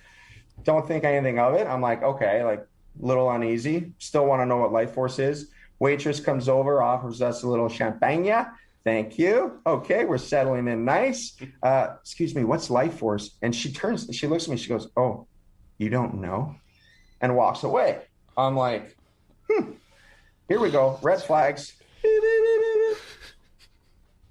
She comes back. She's got 3 shots. They look like, I mean, dude, it's blood. There's blood in the shot. I'm like, I'm not drinking that. There's no way I'm drinking that. Big bouncer comes over behind the couch. He's like leaning over us. He's like, are you going to drink that? You better drink that. I'm like, holy smokes. So I look over at JR. He slams the shot. He's got like red going down his chin like this, like he's loving it. He's like, oh, it's not blood. It might be. It might be blood. I'm like, holy smokes. Oh, I'm like, dude, this is getting out of control right now. What's the next move here? Are we getting out of here? He's like, no, just play it cool. Play it cool. So then I notice in my blazer, there's like these 2 big blocks. I'm like closing my pocket. I'm like, they're listening to us. Someone's listening to us. There's microphones in our blazers. So I try to open the pockets, can't open the pockets. Seto's freaking out too, but he was hammering the double vodkas on the golf course. So he's kind of like, I think he's in his own world. Then the host comes back out, says, okay, it's time to get Life Force going. Clearly because they were listening to me and I wanted to get the freak out of there. This lady comes in, bra and panties. She gives a double kiss to everyone in the party. I'm like, what is going on? Give the double kiss. She goes around. The host comes back out. You can hear a pin drop again. He says, all right, that's our main event for the evening. And we're so excited that she's given herself to Life Force. I'm losing it at this point. I'm like, giving herself to what? Dude, where are we? What is happening? Did you think maybe gangbang or something? Like, you don't even know what's a thing. Ritual sacrifice. Yeah. Okay, yeah, you went right there. I would have been thinking maybe the other thing. Yeah, that's what Seto was thinking. I was thinking more like, okay, like we're vampires already. And like, JR not panicking is kind of freaking you out even more. You're like, what the fuck? Why isn't he worried? He's like, play it cool, man. Play it cool. Like I'm telling you, I double check this party. Like it's good. Like I'm like, you didn't talk. You met the guy at the blackjack table. How is this legit? So he's like, play, calm down. So now, like, they're clearly listening to me. At least I'm convinced they are, which they were. The guy comes back out because I'm panicking. I'm ready to get out of there. I'm like, dude, we got to get out of here. Enough is enough. Like, this is so outrageous what's happening. I don't know what. This guy comes. They open these sliding doors. They wheel out like it's a hospital bed, basically. But and there's a big drape over it. And I'm like, that's the girl. That's the girl that was in her bra. That's the girl. I could like almost see her toes up with the sheet covering her toes. I'm like, that's her. They rip the thing up. All these people are like gathering in around this table at this point. And I'm like, where's my escape here? How do I get out of here? They rip the drape off. It's her. She's filleted from the neck down to the waist. I mean, they had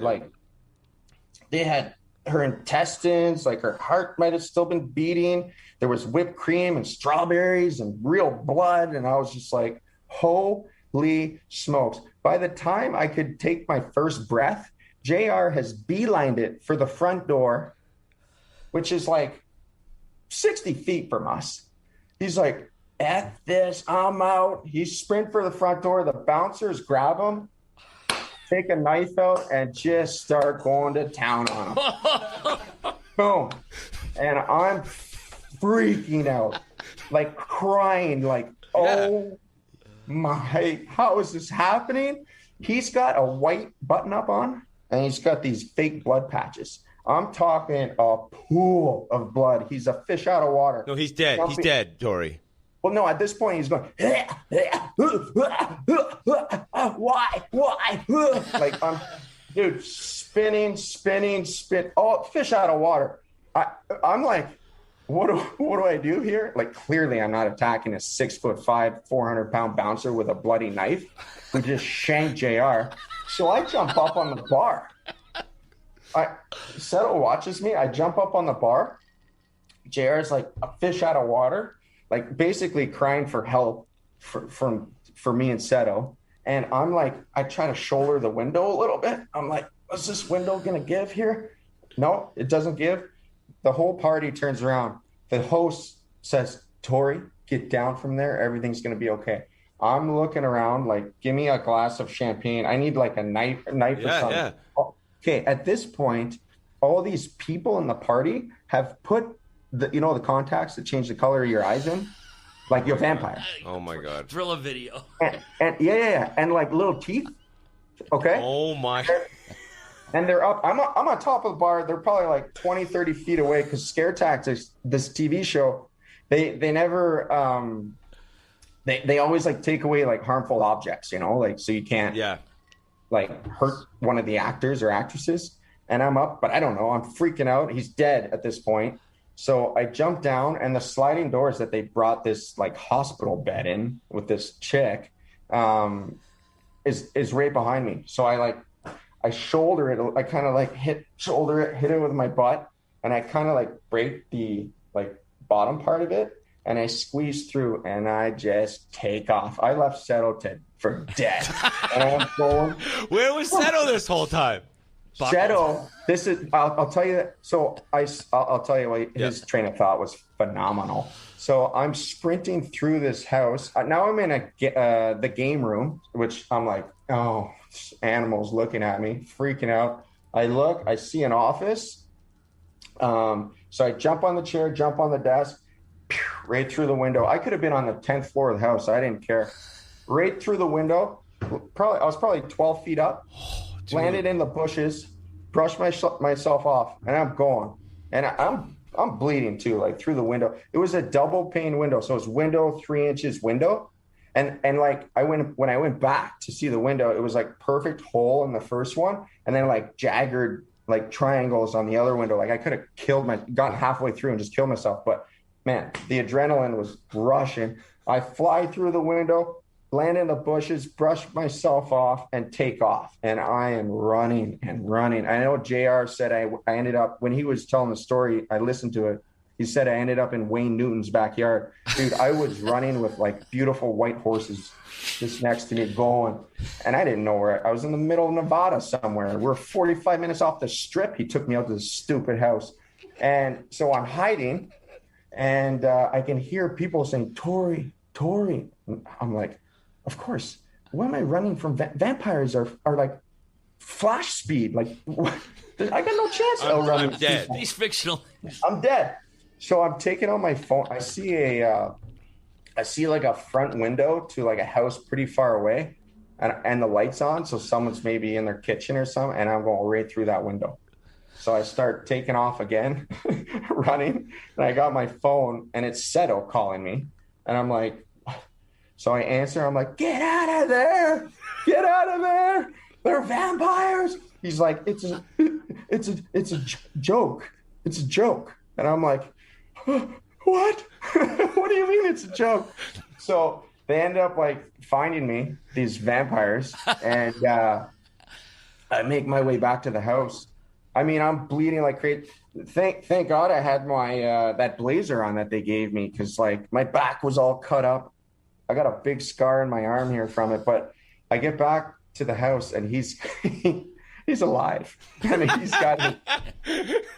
he's got his shirt unbuttoned with all the stupid blood patches still on. And he's got this big smile on his face, and he's like, I got you. Oh. And I didn't know, like, I wanted to hug him or punch him or cry. I didn't know what I was feeling. Seto was just shell-shocked. I'm like, dude, he's like, you just left me here? I'm like, yeah, I was fighting for my own life, man. Like, I don't know what to tell you. And he's like, I was like, what were you doing?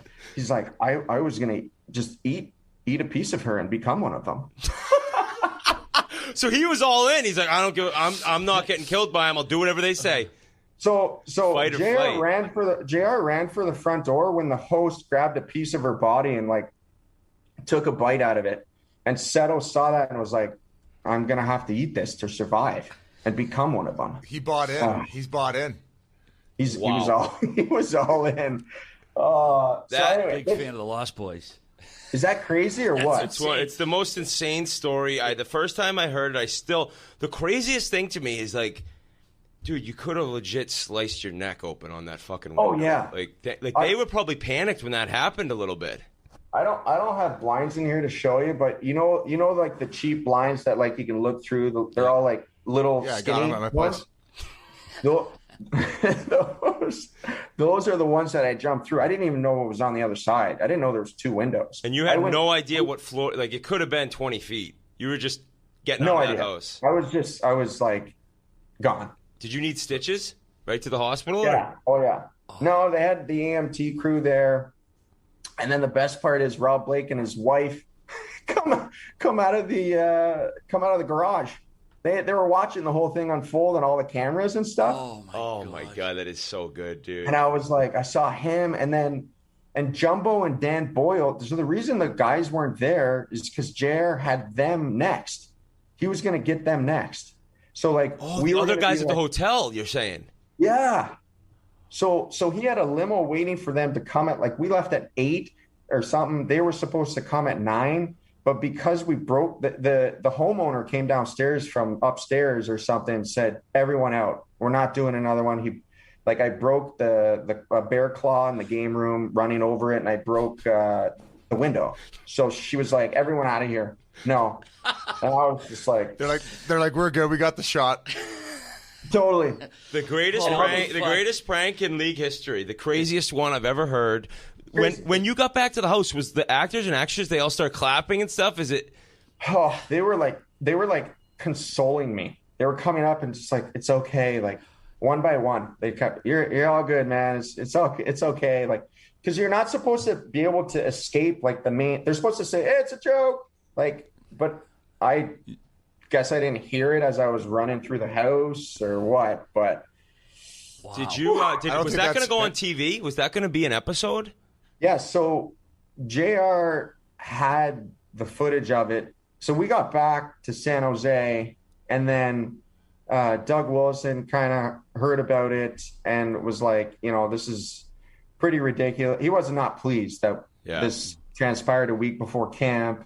And he's like, this is not going on TV. He's like, this is not what I meant when I said take the young guys under your wing, JR. You can't use them. Vampire wing. For pranks. Right?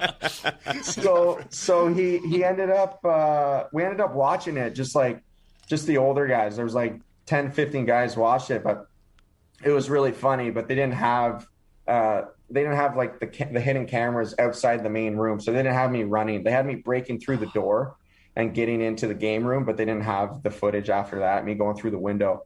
It was comical. Like the homeowner, she brought me over like the window and she like brought the blinds up. She's like, really? I'm like, really? Oh, really? Yeah. I saw my friend get stabbed to death. Yeah. Yeah. So it turns out like the TV show was Scare Tactics. It was like Tracy Morgan's, I don't know. It didn't last very long, the show, but it was like there was maybe like a season or 2, and we were in one of them, but it never aired on TV. So was the jacket actually bugged, so they could hear you talk? Oh yeah. I was right. They had 2 microphones in it. Huge thanks to Torrey once again with that story, man. It's incredible when you hear a story for the second time from a different version and you get his perspective, because that was wild, even wilder than the time JR told it. So. Torrey's interview was presented by OCB Rolling Papers. OCB is the largest rolling paper brand in the world and has been one with nature, crafted naturally since 1918. So they've perfected the process for a consistently great session time after time. In 2020, OCB rolled out America's first ultra-thin, slow-burning bamboo rolling paper in cones that have been taking the market by storm. So now make bamboo your second favorite plant. Ask for OCB wherever you buy your papers and sample the entire line of products. In the meantime, OCB has an unreal deal for our listeners. Visit ocbusa.com/chiclets to get 4 booklets of OCB and the rolling tray for just $4.99. Probably the best deal on the internet right now.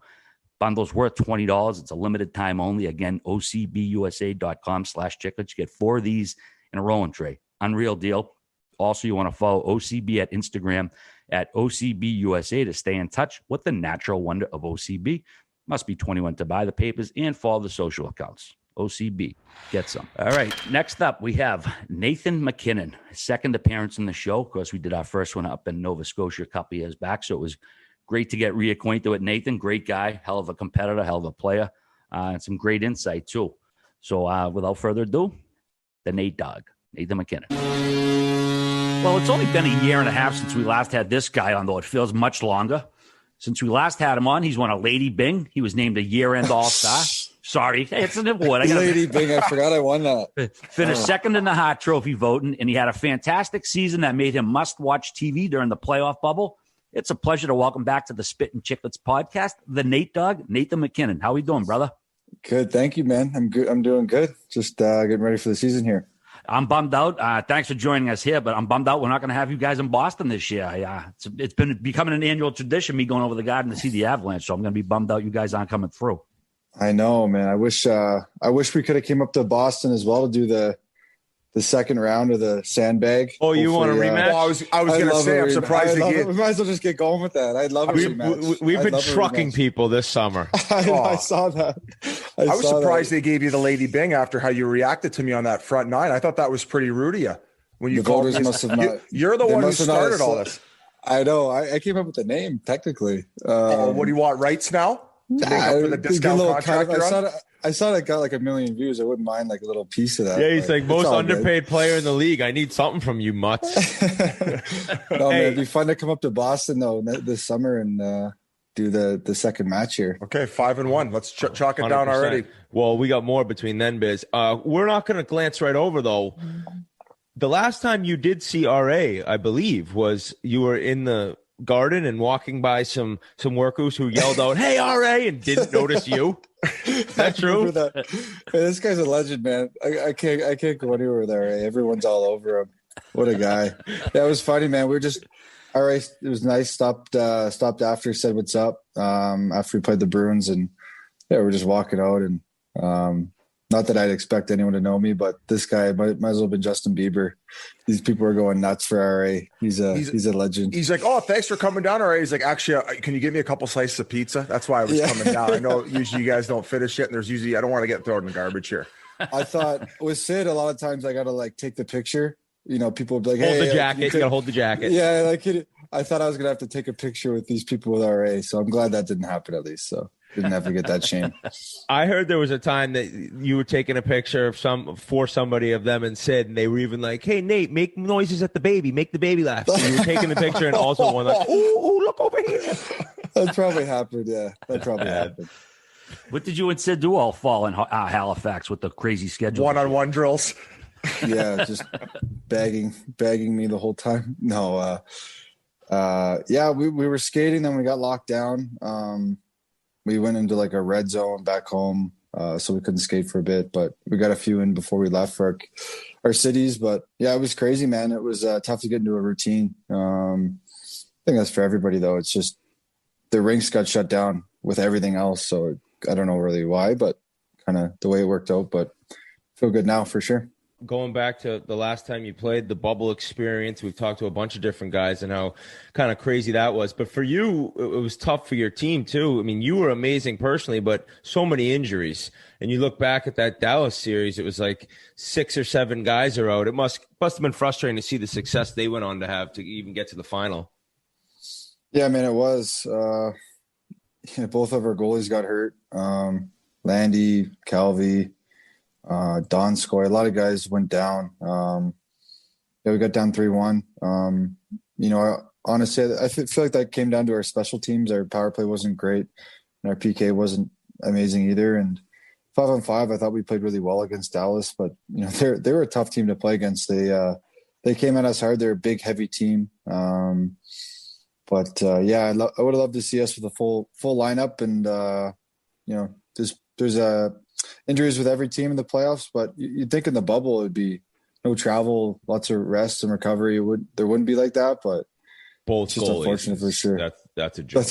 That's a tough one, man. What are you gonna do when both goalies go Nate, down? You mentioned the power play struggled a bit against Dallas. Do you think maybe you used up too many of those power play goals in the series before that?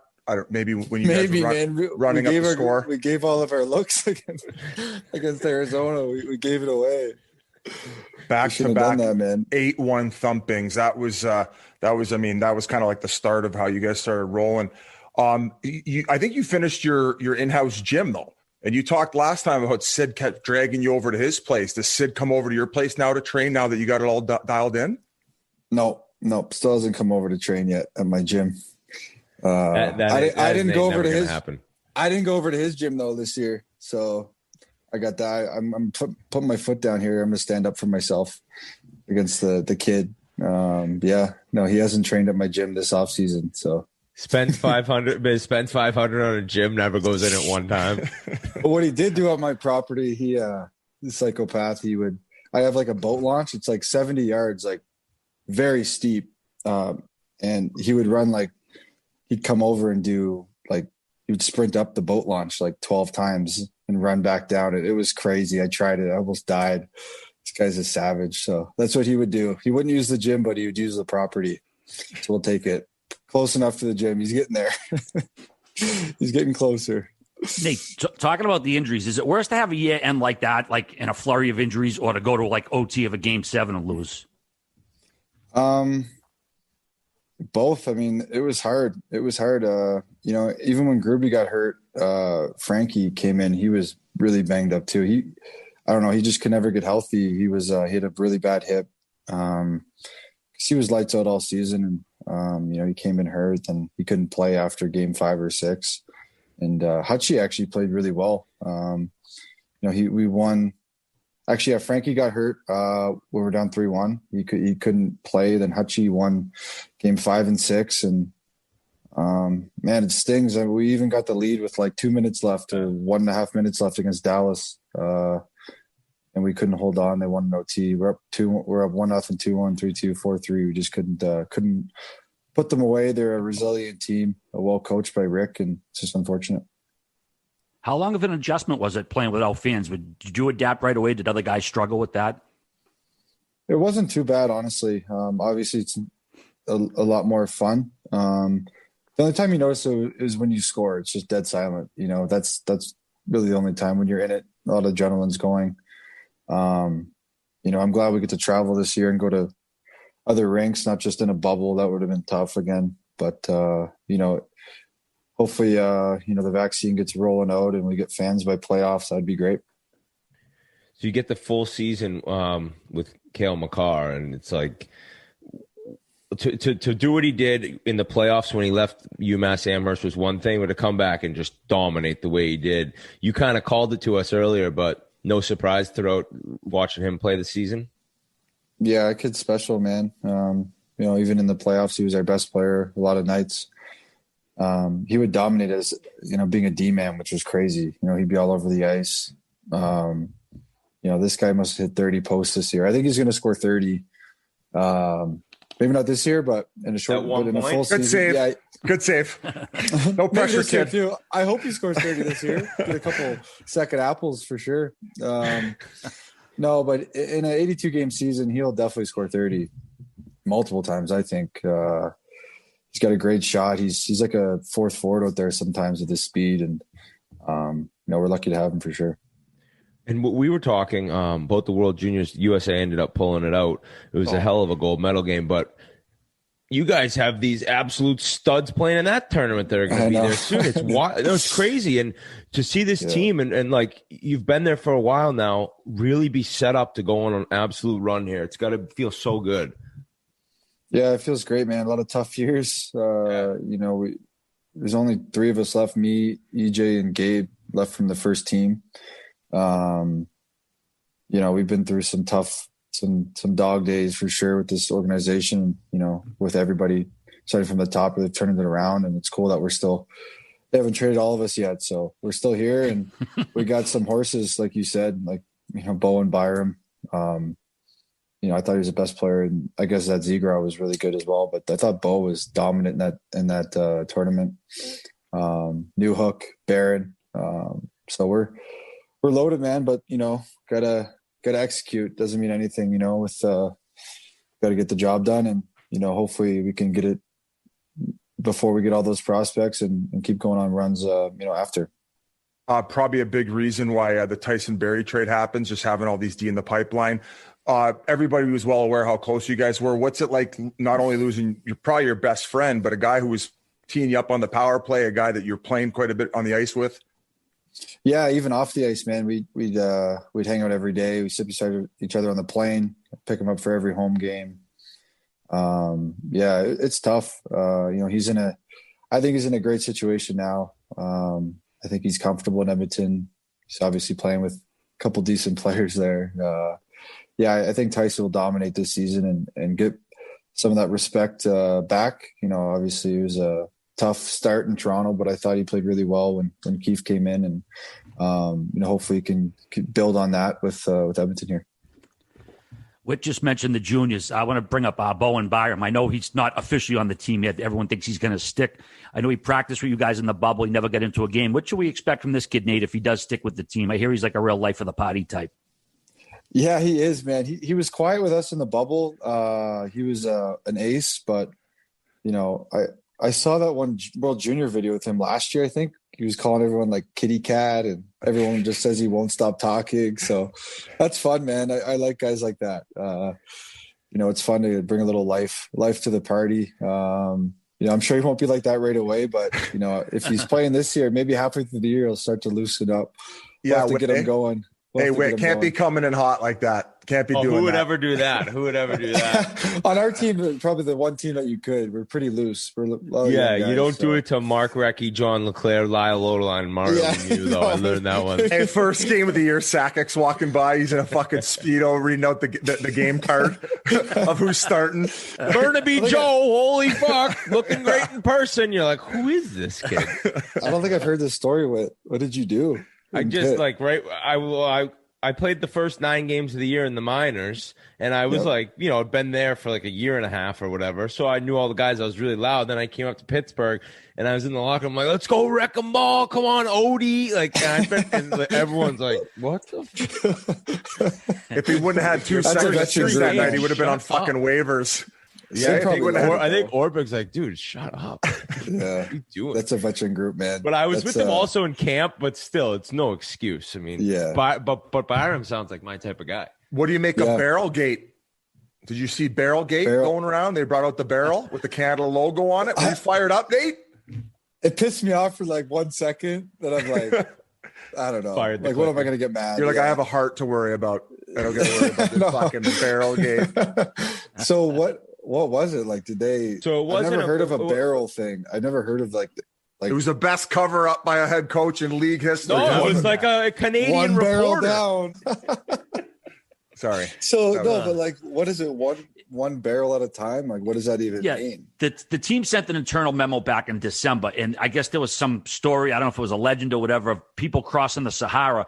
And I guess when the French, had colonized that particular part of the Sahara, there was all these way stations along that basically closed up. So they would put a barrel every 5 kilometers so you know where the horizon ended. And they said if you were crossing the desert, all you had to do was see the next barrel to know where you had to go. So each team was a barrel for the United States. So obviously Canada happened to be the last team. So we didn't see the barrels before because they hadn't won a gold medal. So they brought it out in the ice. So it could have just as easily been Russia on the barrel. And plus, the memo that Ryan Rishaug, diabetes.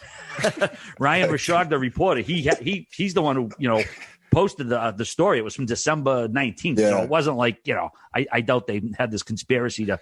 But you call guys Canada were trash in the game, won. so even if it was, you should just take it because when you win, you can do whatever you want. Yeah, it's true. It was tough, man. It's tough. Our Andre Torini was not my first coach, but my first 2 years, he was our D coach here. And I was rooting for him too. He's an unbelievable coach. So tough loss for the boys, but definitely didn't deserve it. You played in 2013? Technically I played. Oh, then you got hurt. He had one apple. No, I didn't get hurt. You didn't get hurt? What happened? I didn't play. Really? Get the water bottle. Pigeon toss. Oh my God. Pigeon toss. How mad were you? I played. I was 13 forward. Like I could just never I don't know. I get it. Well, actually what happened, they just didn't trust me. I know that. Like the Super Series game. Yes. Like I was so bad the first game. I turned the puck over, like Russians went and scored. Like I was trying to toe drag at the blue line and just doing dumb stuff. And I had a good game the second game, but I just think I don't know. They just got turned off when I He's played. like, and then I took it personal, and then went on. To I took it personal. With MJ on. No, Steve Spott. I really like Spotter. Yeah. He was awesome to me. He was upfront with me. there's no hard feelings or anything. I just definitely wish I played. I remember I played like 2 shifts in the bronze medal game, and just tough, man. Yeah. So taking meat laps. Like yeah. Vancouver. No, he's you're dairy. What are you, dairy and gluten free? Yeah, mostly. Definitely some cheat Are you meals. still on? I remember last time we talked. I'm still on that.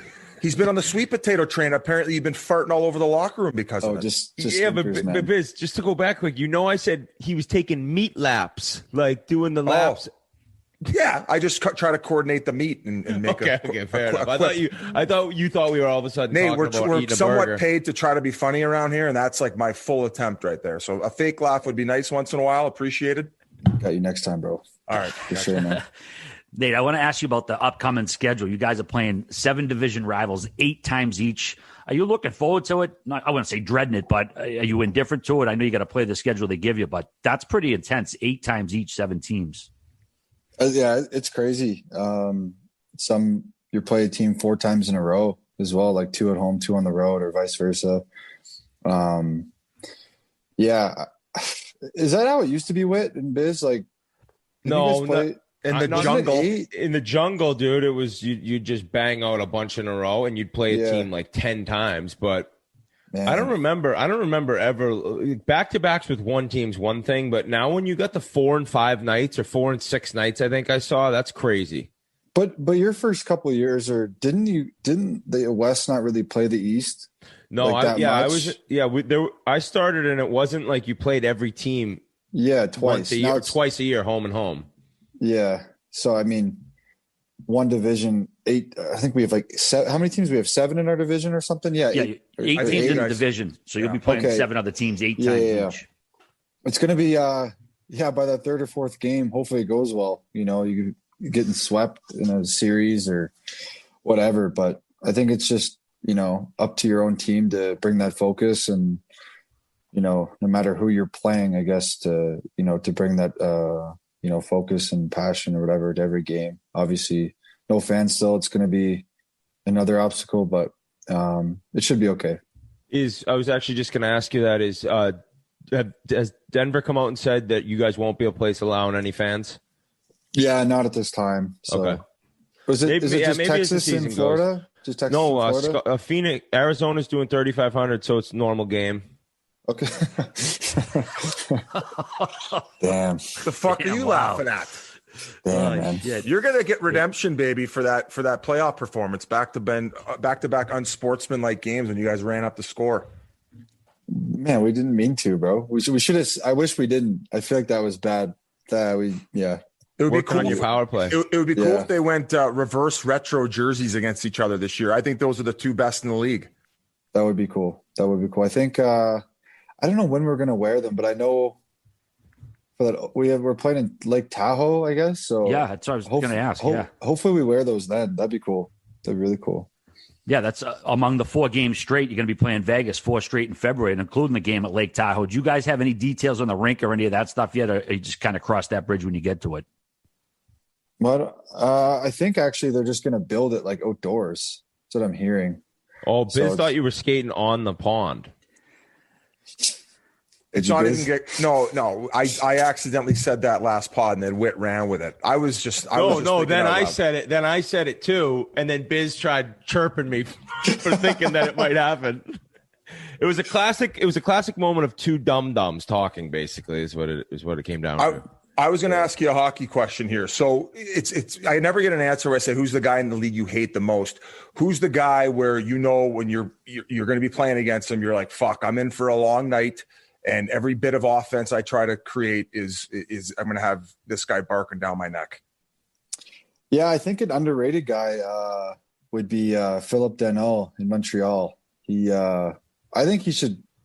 I don't know if he gets Selke recognition or not, but he should, man. He's so hard to play against. Such a good centerman, man. He's all over me every time we play Montreal, home or away. I find it's definitely really hard to get space against him, and hopefully he wins the Selke one day. I think he deserves it. I think he's good against everybody, not just me. So that's a trade Blackhawks fans They really regret not having him anymore. That was a tough one. With your team though, what's the vibe like with Bednar? I mean, when you're on a really good team, it's hard not to get along with the coach, especially being the player you are. But what's his attitude like? Is he joking around with guys? Is he super serious? How's that all been? Yeah, Bedsy's awesome, man. He's a mix. Like you could chirp Bedsy, like he's got like long hair now, so we're all giving it to him about his hair. And, he loves it though. Like he chirps back. Like he's a funny guy, man. But he's also serious too. Like when it's time to get down to business video, if we're fucking off in practice, whatever, he'll give it to us. But even when we came last, he was still like a good guy to have around. He wasn't miserable every day. He always brings a good vibe to the rink, which is cool. I know every coach isn't like that, but Bedsy's great, man. Really great hockey mind as well. Just an easygoing Sasky boy. He's simple dude, likes to hunt, and he's great. Nate, you guys got even deeper in the offseason. You added defenseman Devin Taves, forward Brandon Saad. You did lose Nikita Zadorov, but I mean, you guys are even probably more confident going into this year, or what? Adding a couple pieces like that, they could put you over the top. Yeah, no, definitely. We feel great. Camp has been awesome so far. Everyone has the same goal, is to win. This season, I thought last year we had a chance. This year, obviously, it's a big one, man. You don't get a ton of opportunities. My first few years, like I was saying earlier, it was tough. Just scraping and clawing to make the playoffs, and now the goal is to actually win. So it's a really cool position we're in. And with the guys we added with Saad and Taze, there's no excuse if we can stay healthy and put our best foot forward and try to get this done. Does a player of your stature ever get the text from the GM before a move is made? Like, does he ever give you the heads up that something's coming? No, I don't get that. No, nothing. There's no. You see that James Harden stuff? Is that why you referred? Is he like wearing the team? Oh, okay. Oh, no. But that did come out recently. How he would just go on like benders, fly in like the day of the game, go to like, ATL. Yeah. Wait, what did he do with the trades and stuff? He would like sign off on like every trade and like who they hire as a coach. He'd have to sign off on that. Like, it's crazy, man. These guys are like the owners. It's a different world. Yeah, these guys bring so much value. Like if LeBron's on your team is worth like double. I don't know. It's just in hockey, like, obviously we're good players, but we're not really pissing a drop compared to yeah, exactly. So not that like I would. You're like, I can't get a fucking text here from Joe. They're making 45 a year, some of them, aren't they? Yeah, man, 50 a year. Yeah, crazy. Buddy. You times that's your whole contract. You're the best player in the league, you peasant. Yeah, man, team friendly, baby. Love it. Team friendly, baby. Yeah, it is true. Fuck, man. Look at the Bruins. Look how you guys are doing it. Yeah, like sorry. Obviously, it's not. You don't want to be the best contract in the league. That's definitely something you don't want, but it's obviously cool to, all these great players on our team wouldn't be possible if, one of us was making 13 or 14 or something. So, last time we had you on, I don't think we talked about the time you were on Jerry D, so your acting ability. And then I think after we had you on, you were in an animation series with Trailer Park Boys. Yeah, man. Yeah. I started with Jerry. I was just playing for the Mooseheads, and he's a big hockey fan. So, he asked me to bring one of the boys from the Moose to come act. And I think the episode was like, you need to take school more seriously, because I was in his class. He's like, you'll never go anywhere in hockey. Like, I never would anywhere in hockey. You never will either. He's so funny, you were playing yourself in it? I was playing myself. Yeah. Okay, cool. In both. And the second one, I got kidnapped by Bubbles and Ricky to beat the Moncton Mudslides in an O-Tour game. And those guys are awesome, man. Those guys are so funny. Who's your favorite character on Trailer Park Boys? Probably Julian. I think Julian would be my favorite. He always has a rum and coke in his hand, his black tea on. He's so funny. All those guys, they're all from like Coal Harbor, Nova Scotia area. So, whenever they have stand-ups in Denver, I'll go watch. And they had me on the show. It was pretty cool. That's awesome. Hey, I know Biz just mentioned hoops a second ago. It's funny. I had an analogy written down. Watching the playoffs this year reminded me of the old 3-point contest with Larry Bird. He shoots the last shot, and right when he lets it go, he puts the number one up because that's how confident he is. The shot's going on. That's what you reminded me of, just like peak confidence. Every shot's going to go in. Is that where you are right now in your career, and do you still feel the same confidence do you have in the bubble? Yeah, I felt great, man. I think the less travel was awesome for me. I got to rest up after every game. You play a ton of minutes. A couple more back-to-backs though with being there, but not just myself, the whole team. Like I said, Kale was dominant. Mikko, Landy, all these guys had amazing performances, and hopefully we can carry that into the season. I know we mentioned the retro jersey too. I know that you were born after Quebec actually left, but what's your take on the new retro reverse jersey or reverse retro? I think it's awesome. That's what everybody's buying. I get, people tag me in all their, Christmas. I think a ton of kids and even adults bought these jerseys. So they're a hit, man. And, hopefully we can wear them more than, our regular one this year. They're so cool. And, I thought they were going to be like baby blue, but at first I didn't love it, to be honest. I thought with the Nordiques, I was just envisioning baby blue with Joe Sakic and Peter Stastny and all those guys, but they look great and pumped to wear them. I think that they are the best, but I mean, you got to think that if they're gonna come out with all those jerseys, there's gonna be some tough ones. And when I saw Detroit's, we were laughing at them when we did the show. It's like a practice jersey, so you got to think that you're lucky. I haven't even seen it. Oh my god, it's amazing! But you guys got the one that you actually want to wear every night. It's true. Yeah, we're lucky, man.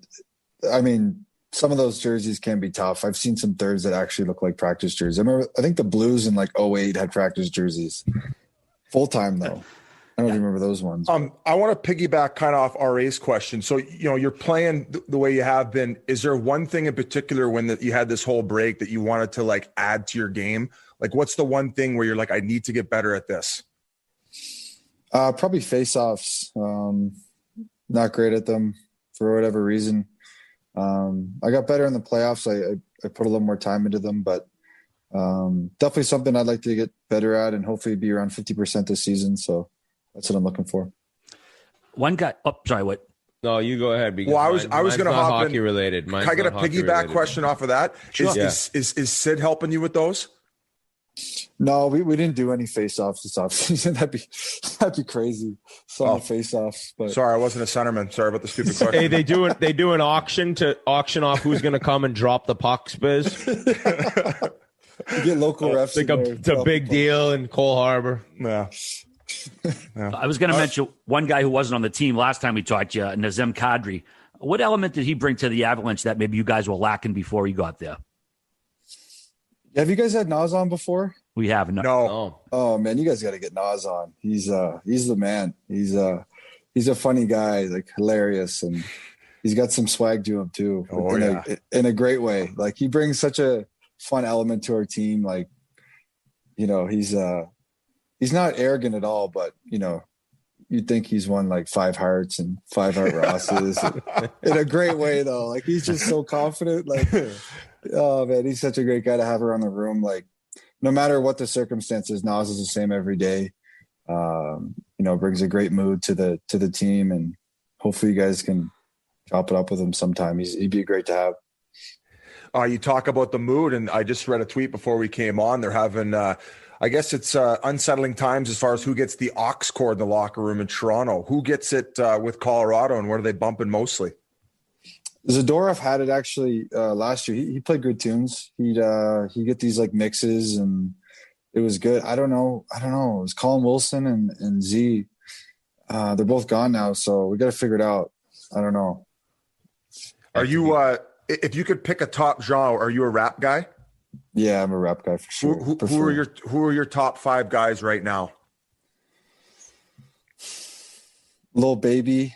I like Lil Baby. He's tight. Oh, you see that guy on Instagram? He is so gangster. It's unbelievable. It's crazy.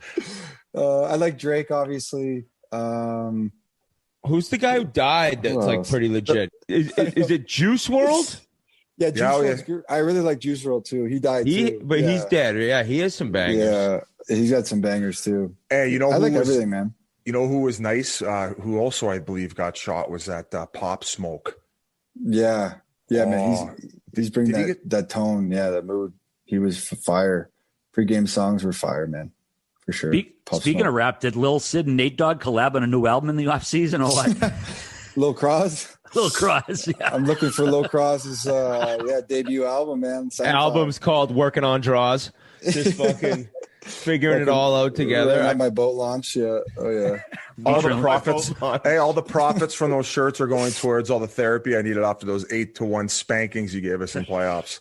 Oh man, were you in the bubble calling the games or no? No. Yeah. No. Not that committed to the Yote. Somebody, I would have brought fucking COVID. The bubble would have been bursted if he was there. Would sneak it out. I know, Nate. There's a lot of talk about the Avs in the Cup and it's a couple of busts this year. You like the pressure. Some guys wilt underneath it. How do you compartmentalize that pressure so you're not constantly thinking must-win Cup over and over? How do you do that? What's your mental approach there? I think day by day, man. Obviously, we're not even close to that yet. We haven't won a game this season. So, every day in camp, every day in the regular season, we just need to build. And I think obviously the record matters, but we just want to get better throughout the season. You look at Tampa 2 years ago, I think they lost like 10 games, 15 games and, got swept and they came back and won the Cup. And I think, they realized the record, whatever, doesn't really matter in the regular season, especially in hockey. There's so much parity that, we just need to get better every day. And it's going to be a grind. Our division is a lot of big defensive teams, a lot of really good teams. So it's going to be, first of all, get into the playoffs and hopefully we're rolling when we get there. I got a little off hockey topic, and that's the golf game. And we talk second Samurai. You guys do want a rematch. What was the game this summer? Were you playing a lot? Was the course closed during the shutdown? What's the deal? And how's Sid's game? My golf game's in shambles. No, dude, this is what. You were money then. You were just on that path up. Swing thoughts, man. I gotta. Before I hit the ball, I got like 7 different thoughts in my head. Because I get a lot of lessons. Hey, double that, you got me, buddy. I know. Like Biz doing an interview. I know. I feel like there's a point where you just get too many lessons, and I don't know. I got to figure it out. You're on Instagram looking at every swing tip there is on YouTube, and you got the toys, the little ball, with the string. Yeah, in my house, looking in the mirror at my takeaway. And, oh man, so I just got to keep it simple. But come July or August when the season's over, the boys will have to go to Boston and make you guys pay for dinner this time. That was a nice dinner. You taught me the oyster trick, man. I use it all the time. So simple. When you're done with your oyster, put it face down, and then there's nothing left in there. Exactly. Not digging through with your fingers. There you go. Did you train with Marshy at all? And did he trip you up at all? No, Marshy. I think Marshy stayed in Boston this offseason. I think he had surgery. So that's sports. He was rehabbing there and stuff. So missed him. Missed that guy around the rink. He's always a treat. So hopefully next summer he's back. You mentioned Colin Wilson earlier. I reached out to him. He obviously went through some difficult times towards the end of his career. Had he ever came to you about that stuff while you were playing with him? Yeah, he was really open about the stuff he was going through. Obviously, definitely learned some things in that article. Played with Willie for 3 years, and I think it was great the way he came out and spoke. I think a lot of players, a lot of athletes, a lot of people go through those similar things. And it takes courage, man, to come out and put it all out there. But Willie's an open guy about it. He's not ashamed at all. And, he was great. I think he just announced his retirement officially. Yeah. This guy went through a lot of injuries, a lot of surgeries, tough on the mental. It's harder than people think to always be, on the shelf, battling with something. So great for Willie, man. And, hopefully he's got an unreal retirement. He made some good money. He's chilling for sure. He had a great career. He was a BU guy, so I never got the chance to play with him. But first time I ever met this kid, Biz, I was training with a buddy of mine who was just playing in Europe, and it might have been Friday. It was like an afternoon. We were just going over there to maybe like stretch or ride the bike. he was an incoming freshman at BU, Wilson, and I look at him. He's got 50 pounds hanging from the weight belt, and he's literally dummying full arm pull-ups. Like, he's an animal, man. 20 of them, and he was 18. I was like, who is this kid? Sure enough, he ends up being a high pick, has a great career. So I know he went through a ton, but an awesome guy, and that's good to hear that even talking to you, he's open with all that stuff.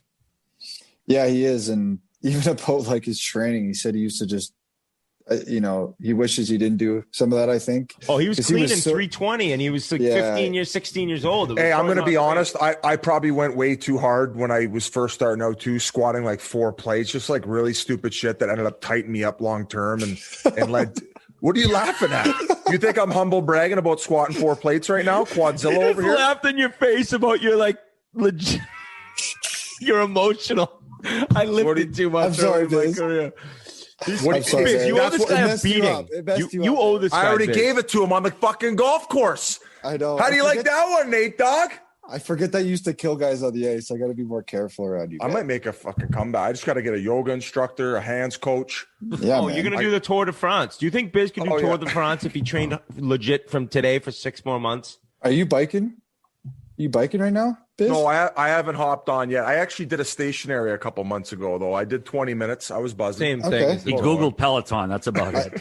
I think you got to get on the juice if you're going to do the Peloton. Well, they all are anyway. Fuck, might as well join the show. Some HGH going. Should be good. Oh, man. Nate, G tells us you're a video game guy. Do you play randos or all NHL guys? How's that work? Yeah, I got both. I got like a gaming community going. I play a lot of Fortnite. I just love it. I don't know why. I just love to compete. Come home from the rink and just compete on Fortnite. I'm not great, but compete. Got these little gamer kids that are really good. I just play with them mostly. Do they know who you are? Twitch streams going though too, Nate. Dog, you got the Twitch streams going. Yeah. I streamed a little bit, man. I really enjoyed streaming, blasting some of my favorite tunes, and honestly, like, I don't love usually talking with like the media and stuff, but it's cool to have your own platform streaming, get to interact with fans directly. That's why I like podcasts too. There's no like opinion, you guys just rip me after. I don't know, but we're definitely gonna chuck a few sound bites up there. Yeah. Oh yeah. But you just kind of control the the vibe and how you want to say things. There's no really opinion about it. And I thought that was cool with streaming too. Just hang out, talk to fans, and I liked it. It was fun. When people are playing against you, do they always know it's you, or do you sometimes go anonymous? No, my what's my epic name or whatever? It's Young Nate. Like it's like my rap name, Young Nate. So, Lil Vaughn. All right, Lil Nate, Lil Nate and Fortnite. That's unreal. Hey, maybe if you're looking to make a few extra bucks, we could sign you to the Song Daddies. Grinnelli, you have to play underneath Grinnell because he's got his own character in the EA game. I don't know if you know that. We'll take you. Is it NHL? NHL man, 21. Awful. I got to get on that, man. I'm awful. Warensky pumped me 20-000, dude. So it's all good. I'm pretty bad too. Oh, I feel like you'd be awesome at that, man. You have to be better than that now. That was like right when you started. I'm much better now. I'd pump Nate. Yeah. Oh yeah. He's being humble. He's being humble. Like Biz talking about his four plates on the. Yeah, let's go. Like we can go back. Screwed to you that. for your career, Biz. I remember you were a machine. I messed you up. Yeah, and then I think it messed me up, guys. I was getting too swole. Your hands got swollen. Hey, I kind of interrupted you, Shocker, when you were talking about the acting thing a little bit. Is that something you could see yourself maybe doing a little bit more of post career? I don't think anyone will want me post career, man. I thought you were pretty good naturally. Did you watch the Trailer Park Boys one when the first one, like not the cartoon? No, I didn't even know you were on Trailer Park Boys. Though that was the cartoon one. And then I did another one before that. It was actually, I was like 220. I was thick. I was a thick boy then. It was Bubbles started like a hockey camp, and there was like weed growing everywhere around the kids. And it was pretty funny, man. I was like, don't do drugs. Right?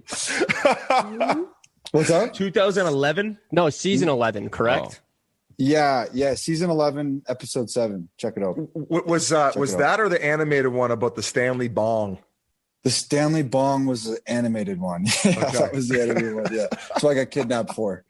helped them beat the mudslides. So funny. Oh my come up with that goodness. stuff, man. Oh, this is too good. No, when you were out, Mr. D, I thought you had some chops too. You were pretty convincing because sometimes you have athletes on and they're obviously athletes doing an acting thing, but you were pretty good in that. Okay, thanks, man. Yeah, I'm on IMDb. I got my own page going, so I could apply for my ACTRA. So we'll see. We'll see if I need a little cash after hockey. Are you going to want an acting credit for the next Sandbagger? Just so I know, so I have to register. No, he wants a check, Biz. Oh, okay. Yeah, right. I couldn't believe how well that video did, man. That was cool. That's Pasha. Oh, you were surprised Sidney Crosby and Nathan MacKinnon golfing got a lot of views? What do you I don't know, but I think it turned out better than you guys even thought. I'm sure. Half those like that half those cool. views were Grinelli from staring at Sid's quads.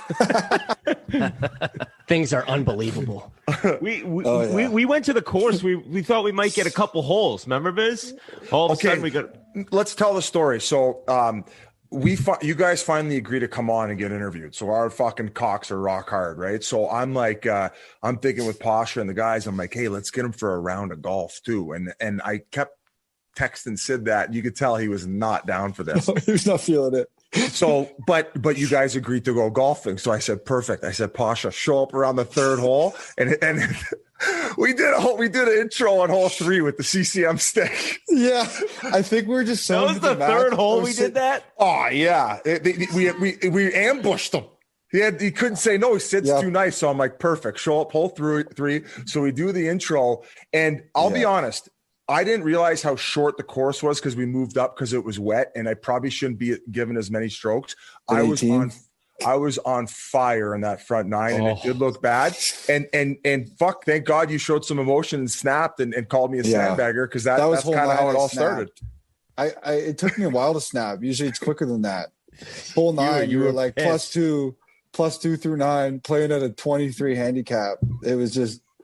It was unbelievable. But I think it was actually one of the biggest sandbagging experiences. Remember I was like, Biz, I was like, hit a bad one. I was like, hit a bad one, dude. They're going to fucking snap. And then you shot like a 68 on top of it. That you entire played day, really good. You played great. I played good on the back, and Biz was sick on the front. And then the fact that we ended it with like a birdie on 18, you bought us dinner after you gave us the interview is just perfect. Oh, man. We'll always have that memory. I was shot like a 73 that day. I was looking at the wine list of the restaurant on hole 11. Oh my God. I've been grinding for that game the whole senior 18. I remember I hit a bunker shot. I hit a bunker shot. You jarred it, right? No, I hit it left. I hit it left. Stalled it and it hit the pin. I hit it left. No, I hit a 6 shot, and you go, you're dead there. That's jail. I'm like, oh shit. And I get up there, and it kind of was. And this shot spun and stopped, and it was a tap in. And I remember I looked over, and you're like, fuck this.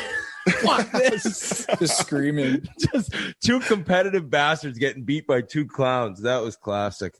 Yeah, that was real emotion, man. No acting there. So we're just going to have to tell Sid it's a round of golf in Boston. There's going to be 17 cameras there when he shows up. Yeah, it's going to be a full studio of cameras pulling up. I think Sid was so into the match, though, that he didn't even, like, really notice, like, the camera. You know what I mean? He just – the compete, you know, he started being competitive, and, you know, it was great. And I'm glad we filmed that because not just for YouTube, but it's cool to look back at for sure. Well, dude, it's thanks for doing it. It's great to catch up with you again, man. It seems like it was 5 years ago we saw you guys, but what a great season you had. And I think this year with your team, sky's the limit. So looking forward to watching you guys play, and we appreciate you coming on. Yeah. Thanks, boys, for having me. Really appreciate it. Our pleasure, Nate. Thanks so much. Good luck this year. Big thanks to Nate for jumping on us again. Awesome dude, easy to root for. Can't wait to see the Avs get at it again this year. There's big news from our favorite home security company. Simply Safe just launched their new wireless outdoor security camera. That's right, Simply Safe, the system that U.S. News and World Report named the best home security system of 2021, just got even better. This brand new outdoor security camera is engineered with all the advanced tech and security features you want and need to keep you and your family safe. It has an ultra-wide 140-degree field of view so you can keep watch over your entire yard. It has 1080p HD resolution with an 8x zoom. That means you can zoom in and clearly see things like faces and license plate to capture critical evidence.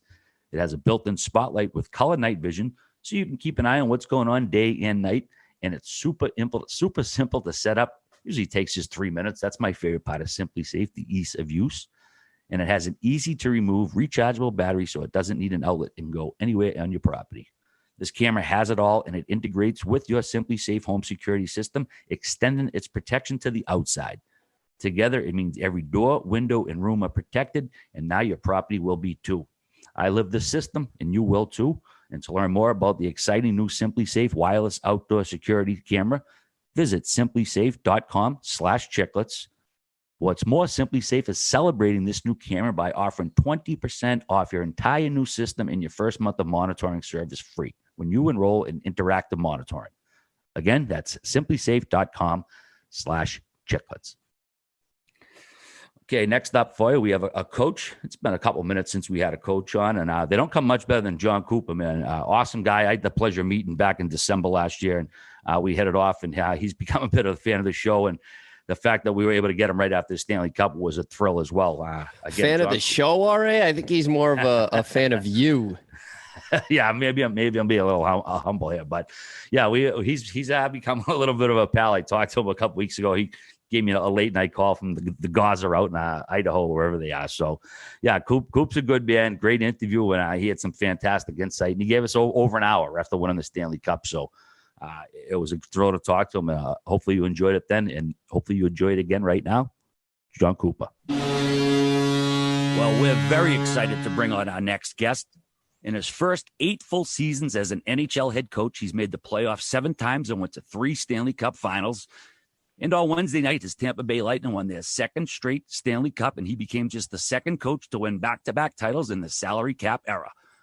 Thanks a ton for jumping on with us, Jon Cooper. Congrats on number 2, Coop. Thanks, guys. It's a hell of a ride with a super awesome group of guys. I mean, it's party time in the Gulf right now. Is it any different than last year, or is it no difference because it's Florida?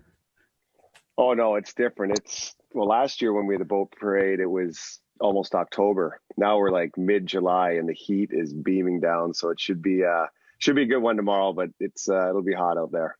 Coop, you and RA go way back, huh? You guys are buddies trying to get in touch right after you raised the cup for the 2nd year in a row. Well, RA snuck into our cup party last year. I know, like, boom. He lives in Boston, yet he's at a cup party in Tampa during a pandemic. So that was interesting. But he was, RA was awesome. The stories he was telling, like the energy he has. I could just throw him right on the gourd line. He'd fit right in there. I'll tell you what, I was shocked to get the FaceTime the night you guys won the Stanley Cup. And the first day I see Jon Cooper pop up and I'm like, oh my God, he's calling me. This is unbelievable. I answer. And your first question is, where's RA? He's not answering my FaceTimes. I'm like, yeah, I'm not with him. He just hangs up his. So I got to see you and Big Rig. And then later on I get a FaceTime from Big Rig. And then I'm getting bullied by Kucherov, who I guess, I mean, a lot of people have been victim of Kucherov lately since he's been on this run, just post Stanley Cup. So Derek Lalonde, who's on our staff, who I've known a long time, I guess he went to school with RA, so I get in-depth coverage of their past. And if RA is anything like Derek, it was probably quite a bit of fun. Yeah, me and Newsy go way back. I think it was his very first coaching job at North Adams State. I was, of course, 24, so I was only a sophomore or whatever I was at the time. But I hadn't seen him in probably 20 years till we reconnected over last season. So, yeah, it was great. Thanks. And by the way, I didn't sneak in. I did get an invite to that one. Oh, no, I know you did. I'm just giving you a hard time. It was fun, though. I was so glad you came. Yeah, it was a blast. Game 7 just Wednesday night, a 1-0 nail biter. We're going to get into your career, Shelley, but I just want to ask about Game 7 first. Did you get nervous at all? Game 7 was Game 5 already. That was fucking 7. That was against the Islanders. Wakey, the guys in Colombia fucking hopped up on God knows what interviewing a cup champ coach. You know what I mean? Last game of the series. No, you know what I meant.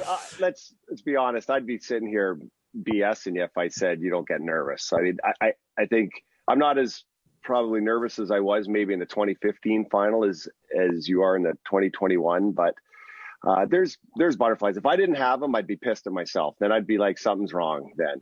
So it's weird because I was probably more like feeling that weird feeling in game 5 than I was in game 4. And then we ended up losing game 4. So it was, you live for these moments, and I always try to enjoy them because I sit here and I look around and be like, holy cow, this is, in these stressful situations, but I always try and keep myself like not outwardly showing it, because I do think a team can take a little bit of the personality of the coach. So if you're wigging out and you're wigging out the refs, like the players will start doing it. Now you're out of control. So it's probably why I chew gum so hard all the time.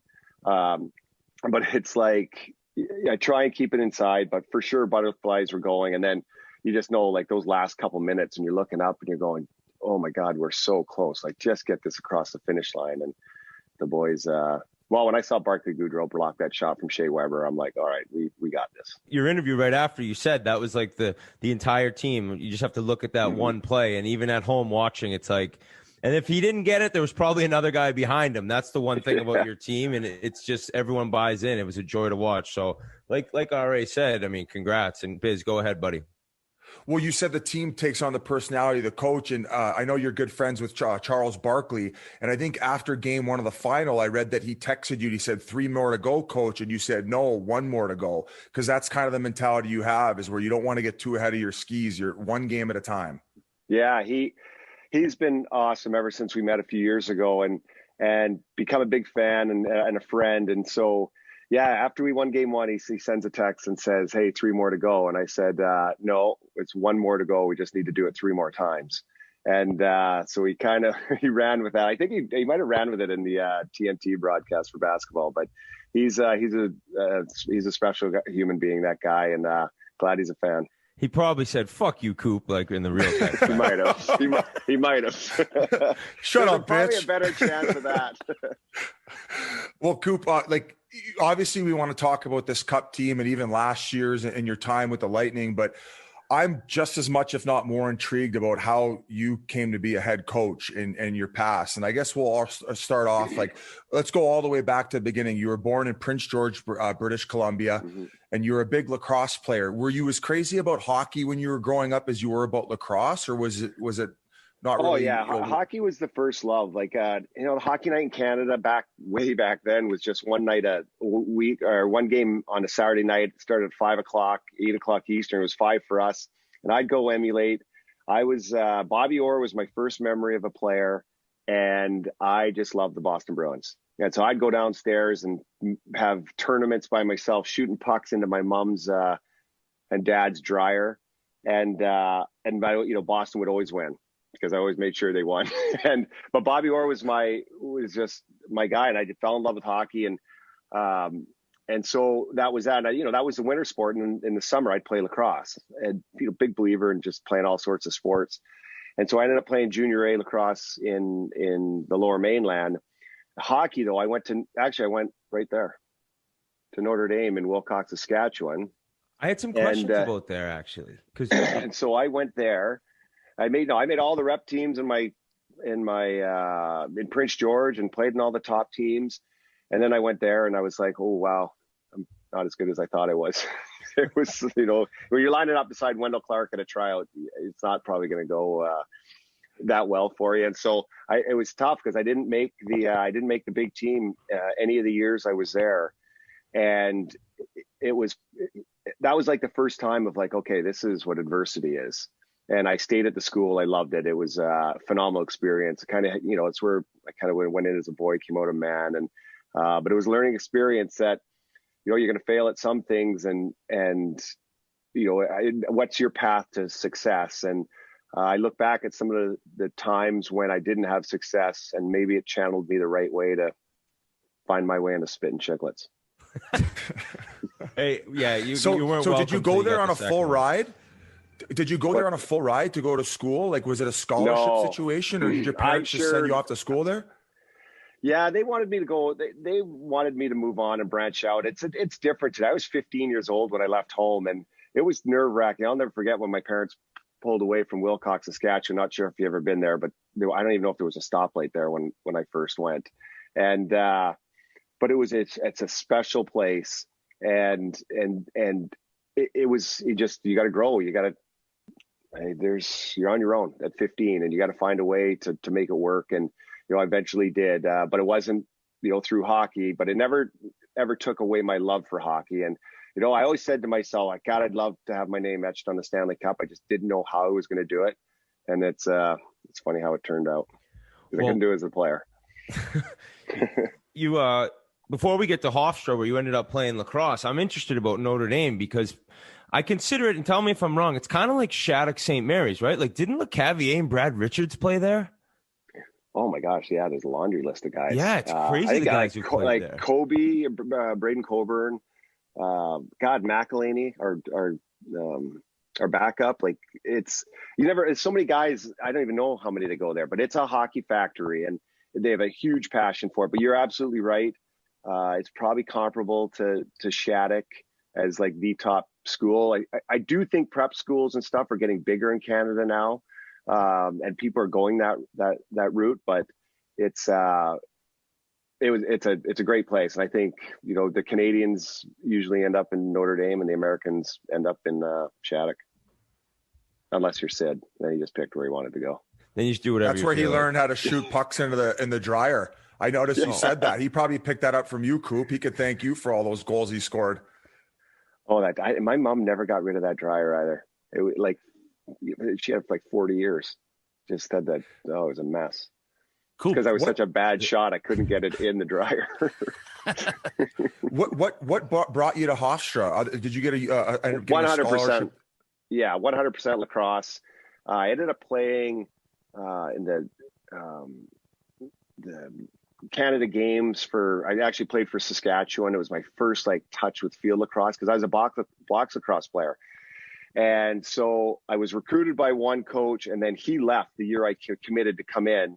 And this John Danowski, who's now the winningest coach in college lacrosse, he's at Duke now. He became his coach. Now we didn't know each other, and I was on a limited, financial aid by them. But I ended up making the team. They honored everything, and it was a crazy experience because the team was in transition, and when the coach took over, and we kind of took off, and we had some really, really good years there. I loved it. I loved playing lacrosse, but it was different because I couldn't understand. So I don't know if you're familiar with box lacrosse, but the goalies are huge, and it's the net's 4x4. And then when you went to field lacrosse, the goalies have no pads, which is asinine. I don't know. They're crazy guys. And the net's 6 or 7, whatever, how big the net is. And so scoring kind of came natural to me. And I was the guys would be how do you score? And I'm how do you not? There's nobody in the net. It's a soccer net. Got no, yeah. So I just started twitching. I had pretty good practice playing field lacrosse, but I had to learn to play with my other hand because we would just throw behind the back. So I was a righty. And then if I wanted to go the other side, I threw it behind the back, and all the American players could play both hands. So that was tough for me. I had to train myself to play both hands because the American kids, they were really good. It's ironic that you went to Hofstra on Long Island, considering the way the last 2 years have gone. But yeah. So you graduate, your job prospects have nothing to do with coaching. Coaching's not even on your radar. Now, is it true you worked on Wall Street for a while? Were you a budding Gooden gecko? I don't know about that. I worked at Prudential Securities. I was in the mutual fund department when that was a really big area. I worked down on Water Street. And then eventually I moved to their law department because I wanted to go to law school. And my initial entry of getting back into hockey is I was going to become an agent. And so I did so there were some guys at Newport Sports, Mark Guy, Pat Morris, a group of guys that I got to know, and then Wade Arnott. It's a whole nother story of how he helped me out. But I worked with those guys a little bit, became really good buds with Pat Morris. They were kind of grew me along, but it just wasn't I just started getting into coaching then, and I just loved the kind of the team aspect of it, and I didn't want to be on the other side. I couldn't see myself representing multiple players on one team and then a different team, and so I went the coaching path. What's tough now also for the agents, even they'll admit, you have to go after these kids at 14, 15. It makes it just so difficult chasing them. Yeah. And so that's why I left New York. I ended up going to law school at Thomas Cooley Law School. It was in Lansing, Michigan. And this Michigan. I could say it now because they're all older, but I was like trying to, become an attorney, and I started representing all the Michigan State players. And so I'd get them out of the trouble. They would, those college tickets you get, and just a great group of guys. And so Adam Hall lives down here. He was there during that time. It was like John Michael Lyles and Andrew Hutchison and Brian Miller. And they had a huge group of guys. Wes McCauley was there. And so we laugh about it now, some of the trouble I got these guys out of. Great guys, though. Well, you were playing with the Legal Eagles rec hockey team, correct? And that's kind of how you got back into the swing of things. Yeah. So a judge, when I just got out, I needed a job. Like, I just passed the bar. I was all excited, but I needed a job. And so I was playing with the Cooley Law School team. I was kind of running it. And Pat Murray played in the league a little bit. I don't know if you guys remember him. He's an awesome guy. Played for the Flyers, like 25 games. His brother's Rem Murray. And we became buds. And he said, basically the short story is, hey, I'll coach your kid's high school team if you make me your court-appointed attorney. That's basically the kind of deal that went on. Judge may tell a little different, but it's and so we did that. And then, but he brought me on to the Legal Eagles was an all-lawyer team in the city. And so I was like the first law student to come on their team, and we had a blast. Then they brought, like, we just had a blast with that group. But that's how the whole thing got started. Busy, strong-armed a judge. No wonder this guy's made it to the top. I don't know about that. So you get back into coaching, and you're coaching that team. And are you right away feeling like the passion and just like love for doing this? It was like, I probably would say that was the most fun I had early in my career, was coaching these high school kids.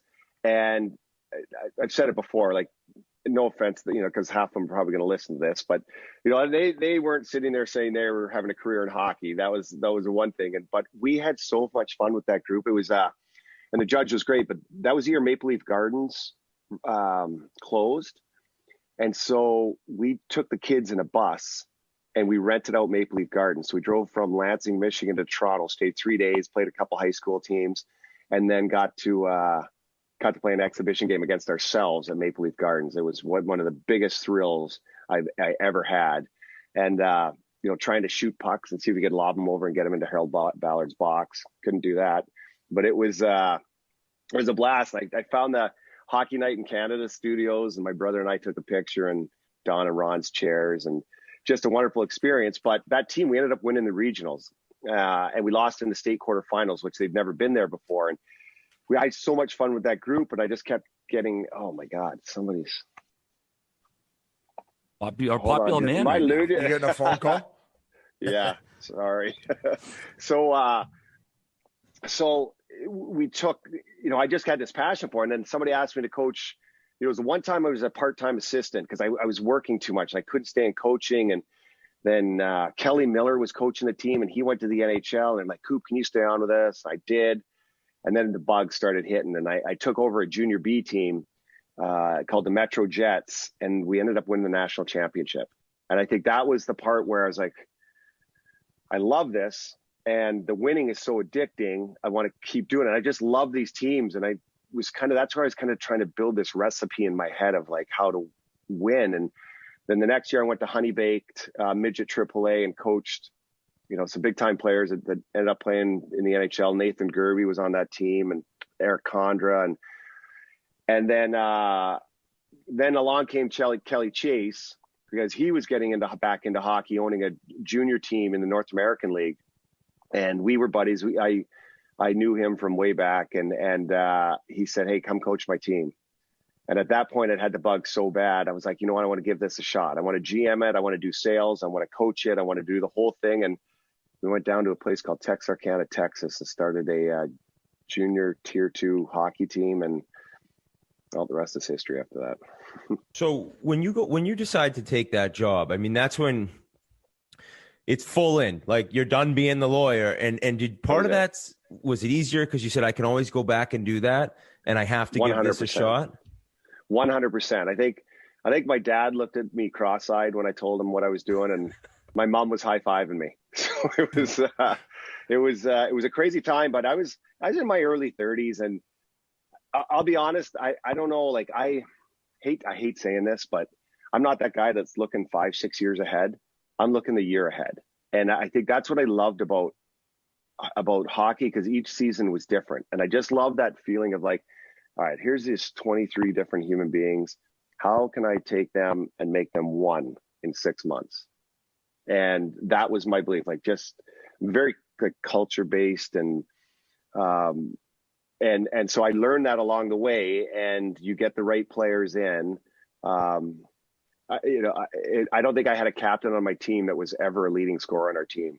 Just character, soothing through, and I loved it. I couldn't get enough, and the competition, and then I was fortunate to win a little bit along the way, and so it probably helped my career out.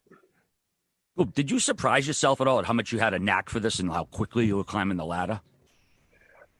I can't say, like, I don't want to sit here and say surprise myself, like, but I never thought of it that way. I just thought, okay, here's the league I'm in. Like, let's go have some fun, but let's build something and try and win. I'm like, what's the point of doing this if you're not going to try and win?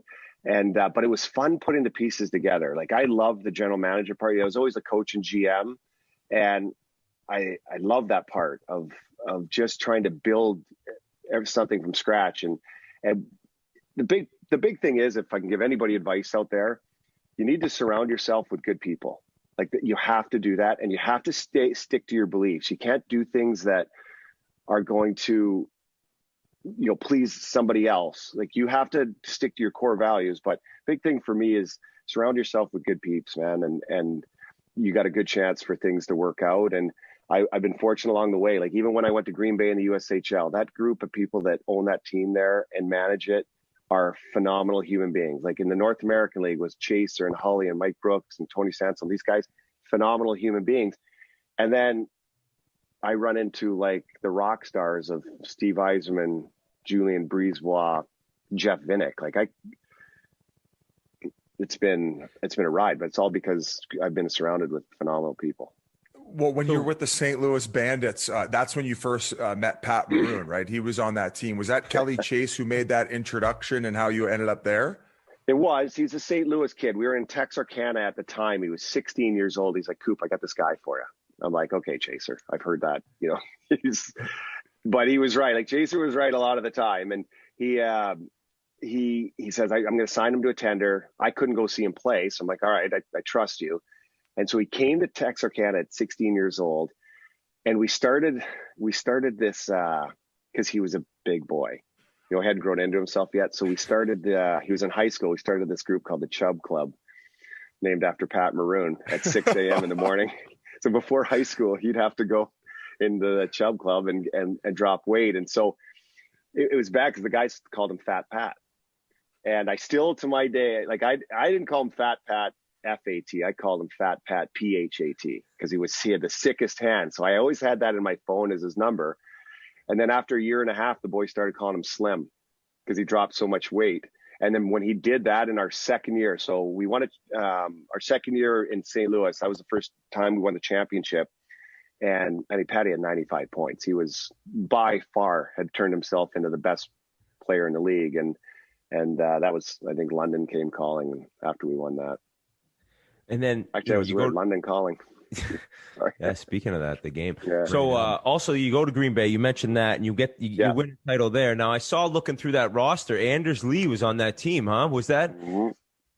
Is that a person you're thinking, oh, this kid has a legit chance of playing in the NHL? So I was probably, a little naive to the NHL at the time. I never thought that was going to be a coaching path for me. I honestly thought I was going to go to college. So I looked at more guys as like college players. We were always trying to get guys scholarships. That Green Bay year, every single player went D1. It was like, that was our proud moments. Like, let's get them to college. And so Anders came to us, and it was our Clark Cup winning year. And we ended up, he was a stud. And if you score 30 plus goals in the USHL, you got a chance. I don't care. Like, now it's up to you. You got the skill to do it. But what a human being. I remember sorry if I keep rambling on, but things go in my head. Oh, we love this shit. He was a all-state quarterback. And so, but he'd never tell anybody. We kind of knew, like, as a staff or whatever, but he'd never throw football. So anyway, we were in Minnesota somewhere. Our bus got I don't know if we pulled over to eat or something like that. One of the boys had a football. And he's like, come on, Anders, let's just toss it around. So he's like, okay, sure. So he says, I'm going, they say I'm going deep. And he went, and then Anders was like, we'll go deep. And he was already like so far down. I'm like, what? And he goes, just keep going. And then he chucked it. And I was like, the whole team just sat in silence. Like, it was so damn far. And holy shit, sorry, boys. And so we're like, oh, wow, this kid's an athlete. And Drew was a phenomenal athlete. But I'll give you a quick story. We get to the finals. Make it all the way to the finals. It's best of 5. We're playing Fargo. And we drop game 1 at home. And the goalie whips his glove up in the air and shoots it because he scored a goal from the net. He scored the empty netter, the goalie. Whizzed up his glove and shot it. Have an unbelievable picture of it. I blow it up. Okay. So I don't think much, but now we get into game 2. We lose that one. So now we're down 0-2 going to Fargo, and we're like the top team. And so I blow that picture up, stick it on the door, and I'm like, this is the guy that we're going to let us beat him. Now, the kid's probably a superhuman being, but that's what I used as like motivation. It was the sickest picture too. Like, he's got the stick and the glove. Anyway, we go to game 3 and we're down 3-2 with 30 seconds left. And they got the cameras going. I'm like, I cannot believe we're going to get swept. Pull the goalie, and guess who scores with 30 seconds left? Anders Lee. And it was just big time player. And we ended up going to triple overtime, and we won in triple overtime, won the next game, went home to Green Bay, won the next one, and won the championship. And it was, but Anders Lee was the guy. And so funny thing was, he was drafted. When he was drafted, he kept his whole, what's that law? The rule, like if you are there 4 years and you can opt out or whatever. But he was he could have not been, he wouldn't have to sign with the Islanders. He had to wait till August, and he could have been an unrestricted free agent. And I remember thinking, oh man, we might have a chance here, because I had a really good relationship with Anders. And but he was like, no, I'm going to sign with the Islanders. You know what? They were the team that drafted me. This is why he's money. And I was like, good for you. Because he's like, Coop, I'd come and play for you. You know that, anytime, anywhere. But I feel loyal because they took a chance and drafted me. I'm going to sign with the Islanders. And I was like, good on you, kid. And he deserves everything he has received except for that torn knee, which was awful. So I've heard a few stories about you trying to motivate guys through special ways. You just mentioned blowing up that picture. Now, there's another story of when you were with the Green Bay Gamblers about a practice situation where maybe the guys showed up to the rink and there was a note or something left where you ended up having them meet up at a park with you. Could you go through that story and you know why you did that? So this is actually a good story. And so basically, we had a really good team. That was the year we won it. But we were like 7-6 or something. And we just went and played the US program, and we played the young team and lost. And I was beside myself. I haven't tossed anything in a room, and I tossed the table that day. And that's, in junior, all the tape and the gum and everything's on one table. That's all you have. And so I was like, that was a tough one. I was like, what are we going to do? Like, how are we going to find a way? So we bust back, and we ended up going to this establishment as coaching staff to air things out, if you know what I mean. And as we kept going, I was like, I'm sick. Like, we're showing up. We're giving our all as a coaching staff. We don't feel like the guys are. And so I called a 6 a.m. meeting on a football field that night, or the next day, because I think it was a Sunday afternoon game, so we'd gone home early. And these kids got high school and stuff like that. And we were going to talk to them and run them and all this. Well, as our night got a little longer, I'm like, why the hell are we going at 6 a.m.? So I wrote on a note, and it said, this is what it feels like when you show up, when we show up and you guys don't. I hope, basically, I hope you don't waste this season or something like that. And I put a stake in it at the 50-yard line. So all the boys show up at 6 a.m., all probably ticked off and the whole deal. And everybody's on the field, and they're like, where are the coaching staff? And it's like 6:20, 6:30. And finally somebody goes, what's that? It's at center 50-yard line. And they went and read the note. And then I guess they had this come into Jesus meeting. And anyway, so nobody talked about it. not even that next day when we had practice. Nothing was talked about. They never mentioned, hey, Coop, that was a dicky move. Nobody talked about it until game 5 of the finals, when the whole Clark Cup was on the line and the captain brought it out and put it on the logo. Wow. And said, remember this day. And we ended up winning that Clark Cup. That's unbelievable. Yeah. That's good shit. That shows a lot of thought goes into what the players and the coaches and the players are doing. That's pretty cool. Next year, how did it go about that summer where you interviewed with Yzerman, and like, how did it all become where I might actually do this professionally? So now the success has kind of built my career a little bit. I'm getting a little bit of a name, but Vinik buys the team in May. And so then he hires Yzerman, and then Yzerman hired Guy Boucher to be the coach. And then by the time it's August, he hires Julien Brisebois. And now Julian's going to run the American League team, doesn't have a coach. Well, you try and find a coach in mid-August, it's trouble. So Wade Arnott, who worked for Newport at the time, I guess Julien was doing a contractor with them, and he's like, hey, do you know any coaches out there? And Wade was like, you should go check out this guy in Green Bay. Just give him an interview. And I don't think Julien knew, like, Green Bay, like, what league or whatever. And they're like, USHL. And so he called. And I wasn't going to go. I wasn't going to take it, the interview, because I was happy where I was. I'm like, I'm not moving. But it's all that, he said, you don't go burn a bridge. Just go, hey, he's like, worst case scenario, you get to meet Steve Yzerman. I was like, you know what? Damn right. So I get to go meet Steve Yzerman. So they fly me down like first class, which I don't think I'd even flown first class before. We go down there, put me up in this like super nice room, like bigger than any apartment I've ever lived in. So go downstairs to meet Steve. And there I'm sitting outside his office, like knees bumping a bit. And I see his name. I'm like, I'm gonna meet Steve Yzerman. I got his rookie card at home. And I went in there and I was expecting like this, like, hi, I'm Steve Yzerman. And he was like the nicest human being. It was like my oh shit moment. I'm like, holy shit, I'm meeting this Steve Yzerman. And he'll kill me for saying this, but I was like a little bit taller than him. So I felt good about that in height wise, but he was like way taller than me in like aura size. And the interview was, it went like 3 hours and I didn't feel like a minute. And it just, I just kind of had a vibe. And then my wife, when I flew home after, she goes, hey, how'd that go? And I said, well, I probably won't get the job because I don't know who the hell I am, but I know I made it tough on him. And next day, phone rings and they offered me the job in Norfolk. It was crazy.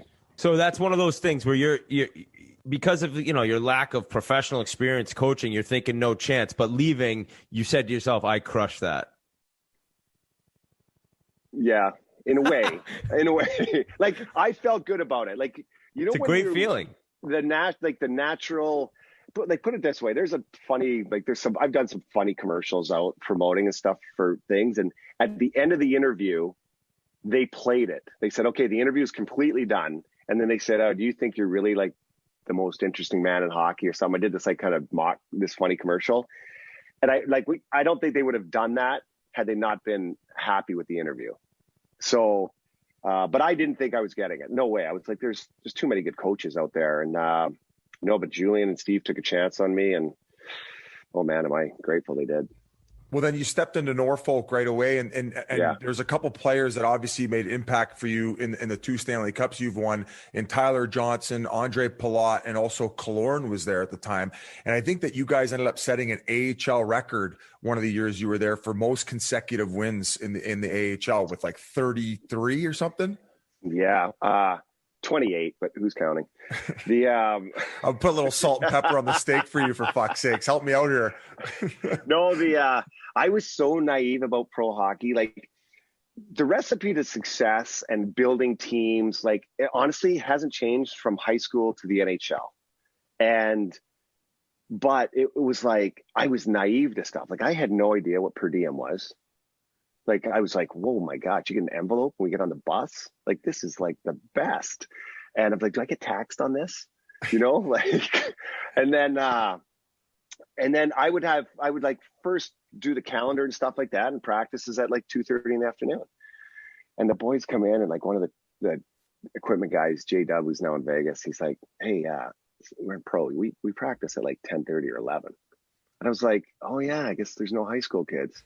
Like it's just like, oh, this is their actual job. They don't do other things. Like just little things like that go through your head and like, oh God, I don't know how this is going to go. But, like I had the on ice and everything figured out. It was the other stuff. But our second year in Norfolk was a special team. I always say, like, if that team, if they didn't beat you, they could beat you up. They could beat you any way you wanted. And we went on this magical run. It started Super Bowl Sunday. We lost in Springfield and kind of had another coming of age moment with the team. I wouldn't let them get out of their equipment. We sat and watched the third period in their full equipment on the road. And then we went to a planned Super Bowl party we had. And it was, just little things like you push your buttons, these players. And Tyler Johnson was a man on a mission.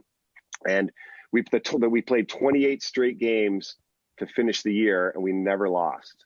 And we didn't go to overtime until I think we went to overtime in game 3, and then not again to like game 20 something. So there was a stretch of 20 games. We just won in regulation. And you guys know how hard it is to win. And you've got guys coming from the East Coast League, the NHL teams pulling guys up.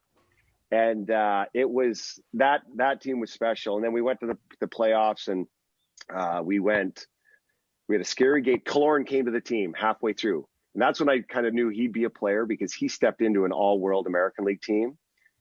And he was a top 6 after 3 games. But he got the winning goal against Manchester to win that series. And then we played Connecticut and won that series in 6. And then we went sweep. So we won our last 10 playoff games in a row. And we won in Toronto. And it was so it was like 43 of 46 to win. So it was that probably launched my NHL career. It probably put me on a few radars. But that was all that team. They were just a gritty. That was a hell of a team. I'm looking at that team right now, and Corey Conacher leads the team in scoring that year. And you haven't been to the NHL yet, obviously. Like, you must have been like, how is this kid not getting called up? No, like, well, how do you get called up around here? Is that not weird as an AHL coach when a guy's deserved to get the call up, but he hasn't had it yet? Yeah, like now that I've been in the NHL, I understand why. I understand contracts, and but that's why you need to have like teams that believe in team first and not me first. And so, and as your coach, you're trying to just to balance everything that's going on here. And you understand what's going on in the American League, but it's kind of the general manager's job to figure out when these guys can come up. And, I heard the line, I'm sure you guys, you've never seen a player be left too long in the American League. It's like, if the guys are getting called up quick. And I think the team in Tampa was probably a little in transition. Plus at the time in 2011, the year before, they'd gone to the conference final. They lost to Boston 1-0, I think, in the conference finals to get the Stanley Cup. And so I think they had something going, and then it didn't go well the next year. And they're like, well, we're going to bring the young guys up in this situation. Not sure. Let's leave them down there. They've got a good thing going. And then next year, that's when Conacher came up. And I think he was up for Rookie of the Year for quite a while. He was having such a good year. But I think they saw what was going down in the American League, and they didn't want to pull them out of that. And I thank them for that. But it was those guys really, they didn't get rushed up. And I think that's why it's paid dividends today of, especially for Johnson, Platt, Killorn, Gudis, like that whole crew. Cool. You didn't even have to do an assistant gig before your NHL gig. Most guys have to do that. How'd you manage to skip that? Because I stayed in the same organization. Okay. I think that was probably the big thing for me. There was, it was that year I coached 2 years. And to be honest, I interviewed for a few teams after that magical year we had in the American League. So I interviewed with a couple teams and got deep interviews, like 3 interviews. And quick story, I won't tell you the teams, but the draft was in Pittsburgh. And, you stay at the Fairmont is the hotel in Pittsburgh. And I was in room like 511.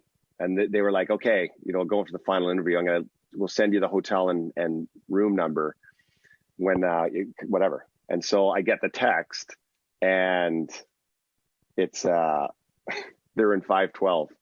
I walked out of my room and walked right into theirs and did the interview. It was hilarious. The the splitting doors. Just open up your splitting door. I'm like, holy shit! I hope they couldn't hear me through the walls. I was probably rehearsing stuff, but anyway, the biggest thing for me was I didn't get any of the jobs in the NHL, and it was the best thing for me because I wasn't ready to go. And for somebody that didn't play in the league, and you want to get your crack, you're taking anything that comes because you never know when you're going to get it. I was just extremely fortunate that like something it opened up at Tampa. It sucks because somebody gets lets go because of that, so it's always tough. But I needed that third year. The team moved to Syracuse, and I coached 68 games. I got pulled out up the end because it was the lockout year, and so I coached like the last 14 or 15 games. But it was so good for me, and I wanted to see through to see if we could win back-to-back Calder Cups. But Steve said, I need you to come up. I want you to get a read of the players. You need to get your feet wet in the NHL. So when you get off a bus, you're not waiting at the back of the line for the players to go. So you know how to get to the locker room. I need you to learn all that stuff. And so, that's what the true story. I used to do that. And so then, anyway, so it was a learning experience for me. And when I came in my first year in 2013-14, I was so much more prepared and glad that I was fortunate enough to get the job. What's something you look back to your early days that you like cringe now and you think of like, oh man, I can't believe I used to do that? There's a long list of that. Celebrate goals in the legal Eagles men's league team. Yeah. Actually, I'll tell you, you go back and I guess because you get older and a little grayer and stuff like that, but recently we've won and we've obviously been in the press and stuff. So people throw old interviews of you. Hey, this was Jon Cooper in Green Bay, or this was Jon Cooper here. And I'm like, oh my gosh, I wore that? And I thought it was cool. So, some funny things like that, but I've been blessed. It's been a phenomenal ride, and I hope it's nowhere near done. But to just be in the game of hockey, it's the best people in the world, from the players, the coaches, the culture, to the code, to everything. I can't get enough of it. Spending time with you guys, knowing everybody's got a different path to where we are right now. It's awesome. It's awesome to tell the stories and just be a part of it. Well, there's always that transition phase and you getting your feet wet in the NHL, and then all of a sudden you guys start acquiring all these amazing pieces, right? And then, looking back to 3 years ago when you guys had that 62 win season, and then you guys end up getting swept in the first round, was that probably the lowest point in your career, at least the way you felt based on expectations? Because you've been winning so much in all the past, and all of a sudden that happens, and really, what was that whole experience like? And then even in the off season. It was embarrassing. That's what it was. You have this team. I'm taking a picture with Scotty Bowman in my locker room because we're the only two coaches to ever win 60 plus games in a season. We're the only two. And 6 days later, we're out. 6 days. We couldn't even make it a week. And you talk about getting punched in the face from everybody, the media, and I was just thankful because, I talked to some coaches later and they were like, oh man, if that happened to me in my market, I wouldn't be around anymore. and I remember Pete DeBoer gave me I'll never forget this, and at the draft, and I didn't go. I went to the draft. I didn't go on the floor like I normally did. I showed up we were pick 28 or whatever it was. And I showed up 2 picks before, went up on the stage and then left, because it was hard. It was just hard being around. Pete DeBoer was awesome. He pulled me aside. He said, Coop, don't change anything. You know what? You had a bad week. It doesn't say you had a bad year. Stick with it. And that always stuck in my head. And so we made only minor tweaks to how we did things, but it was a growing up stage for us. I look at Kucherov, and, to me, you throw 4 players' names in a hat for best players of our generational players, his name's in that hat. That's how talented he is. But we all had to grow. I had to grow as a coach. I wasn't as good enough coach. And, he had to grow mentally to overcome some adversity things. We had all the skill and all the talent. And I always say, Cooch was one of the biggest reasons we won, because like he got suspended. He got kicked out of a game against Columbus, and then we missed a game. And I think that hurt him personally. Like, and he knew he had to be better. I knew I had to be better. All the guys knew they had to be better. And we took it personally. And then the boys went to Sweden that year in November, and we were kind of weren't where we were supposed to be at. And the boys had a really bonding experience there, and we kind of took off. But I thought one of the biggest keys is what Julian did when we were, like everybody at the trade deadline, what are they looking for? Oh, they're looking for a top 4D, top 6 forward, like looking for this. We were the opposite. We were looking for bottom 6 forwards, character, grit. We've got all those other pieces. We need the guys to push us over the finish line, because we showed we couldn't get there. We were lacking that.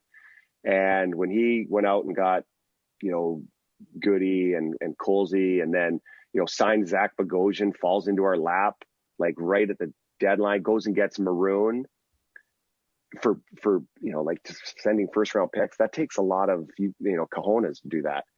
And we believed it. We believed this is what we needed. And the guys made us look really good. I just want to hop in here quick. You said in other coaches, we said in other markets, if that would have happened to them, they probably wouldn't have a job. Was there a conversation right away where the team ownership GM, they said, listen, erase it from your memory, you're still our guy? Or were you in limbo not knowing what was going to happen? So part of it too, like I was in that 62 win year, I didn't have a contract. And Julian signed me to an extension like at the end of March, like right before the playoffs. And so they've made a commitment to me. Yes. But yeah. I didn't want, it was like I said, like going out like that, it was such a humbling experience. And I know what it's like to be at the depths of despair. And I know what it's like to be at the top of the mountain, and sometimes you have to go down there to get up there. But the conversation, the owner was awesome. The general manager was awesome. He said, don't worry, we got this. We will, what pieces do you need? What are you thinking? I'll tell you what we're thinking. We meshed together and we went with it. And I gave them my plan of what I was going to do, and they were on board, and I was on board with them. And I said, we will do this together. And they owned up to their end of the bargain, and I guess we owned up to ours. And one guy I got to talk about, and he didn't come in, the year you got it done with the bubble win, but Ryan McDonough comes in halfway through 17-18 season, and not at all trying to get you to badmouth the Rangers, but you must have been like, what are they doing trading this guy once you saw how he played, and especially the last 2 seasons? Yeah, the Rangers, well, that was the running joke, right? We were the Rangers of the South because we had Miller, Strawman, Callahan, McDonough. Like, it was crazy. We had everybody, Girardi.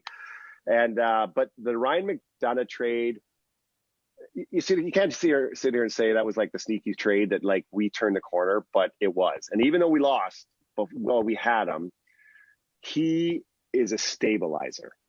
And you've got dynamic players surrounded behind him, but he ends games for you. He is there to do things like he plays the man's game against men. And he's a phenomenal human being. And to me, like this playoffs, Vasi, he deserved the Conn Smythe, right? But if the award could not go to a goaltender and it was going to go to a position player, you could sit here and say Kucherov for sure could have got it. Braden Point, 9 goals in a row in games, like for sure. But the guy, to me, that should have garnered like massive votes and maybe finished second to Vasi was McDonough. If you think about the plays he made, like the play he made in game 1 of the playoffs. I don't know if you remember when Pointer scores the goal, like in 2 minutes left of game 1. The play McDonough makes, the block the shot, have the wherewithal to block it, grab it, and then send him on a breakaway. The play McDonough made in game 7 for the shorthanded goal when he read the play down low, stopped, waited him out. Yanni Gord's goal, out, and then gave it to Cirelli, and like sick. And like even the play on the winning goal against Montreal, like to wait, turn your hips, pump, fake, sell, send it over. And even the one against the pinch too. Yeah. Like you could think of probably 5 or 6 and then the dish he gave. How about the one we don't win against the Islanders? Oh, that fucking spinorama. Spinorama. And I'm like, oh my God. Like, this is all in one playoff year. So he had a big part of our game, but it was a passionate guy. And like I said, we don't win without that guy for sure. I was with Keith Yandel and Kevin Hayes, 2 former teammates with the Rangers, and they were like Mack Truck, like best guy, best player. Like it was one of those things when you're talking to guys who've played with him and you can tell right away he's beloved by the guys who do it with him. So 100% there. Yeah, and he played like, I mean, I think he had a broken hand in the last like 2 rounds. Like I said to him, it's like, did you break your hand? You're going to be okay or something? He goes, I'm not sure if it's quite broken, but I've broken it 3 times already, so I should be okay. I know what it feels like. You know, it's just like, it's some Warriors, yeah. Coop, how happy were you for Stamkos this year? I know he scored the big goal last year, but he didn't get to play as much. This year he had a much bigger role. So Stammer and I have grown kind of up together in the NHL, and I remember about that first moment in Boston. Was it game 17 or whatever it was when he went hard to the net, slid in and shattered his leg. Like, I remember thinking as a coach, I'm like, oh my God, our best player just went down. I'm a rookie coach. Is he good? Like, it was awful. He had Olympics too for him personally. Yeah, like it was just tough. And then he's had some bizarre ones. Like, I might screw the years up. You know, he was great for us in 2015, and then 2016, he had the clot or whatever he had. Like, he missed the whole playoffs until game 7 against Pitt. And so he's just had, and then the next year we missed the playoffs because, you know, he had a knee injury. Like, the poor guy's just gone through it all. And then I think the tipper was because he was fully intending to play last year in the bubble, and there was just major setback after setback. And it's just weird how things work out that he got to spend that 2.5 minutes in that moment. He was like, hey, what line you putting me on? I'm like, I'm putting you with the big rig. Like, that's, and he goes, perfect. Just let me get out there. Like, he didn't care. Don't put me on the power play. I just want to be a part of it. And then he goes on and scores that goal. Like, it was, it's crazy, you know, it's like storybook stuff. But you get to this year, and now you get to have a role in it. Like, there would have been an empty space. Like, his name would have been on the cup last year, but he would have known, like, I really didn't get to play the games. But now he was a big part of this one. And you got to be happy for guys that grind it out, man. Like, because being injured is it's grueling for these players. And so I was really happy for him. And going back to Cooch for a second, people, it seems like I find out about his personality quite a bit over these last few days, even if he doesn't know who Biz is. You know, the thing with Cooch, like, Cooch doesn't really speak to the media. He's quiet. He is respectful, but he just doesn't, you don't hear him too often. And I don't know, I think when he speaks, like, cherish those moments because you don't get him very often. And he's a hell of a guy, and he's a hell of a player, and he's got passion, and you got to love that in a kid. Another player, too, I want to bring up is Andrei Vasilevsky. I mean, this guy's the best goalie on the planet now. When did you know this guy was golden for you? Early on? Yeah, like, the one thing for me for goalies, it's your mental makeup. And first of all, sidebar, one of the funniest human beings I've ever met in my life. Like, one-liner after one-liner. Like, really good. Quiet, subtle, but he can get anybody. He's so funny. But anyway, he gets thrown into the fire in 2015 when Bish gets hurt. And now he's like starting it was like game 4, I think. He's like starting in the finals. Probably too young to come to the league.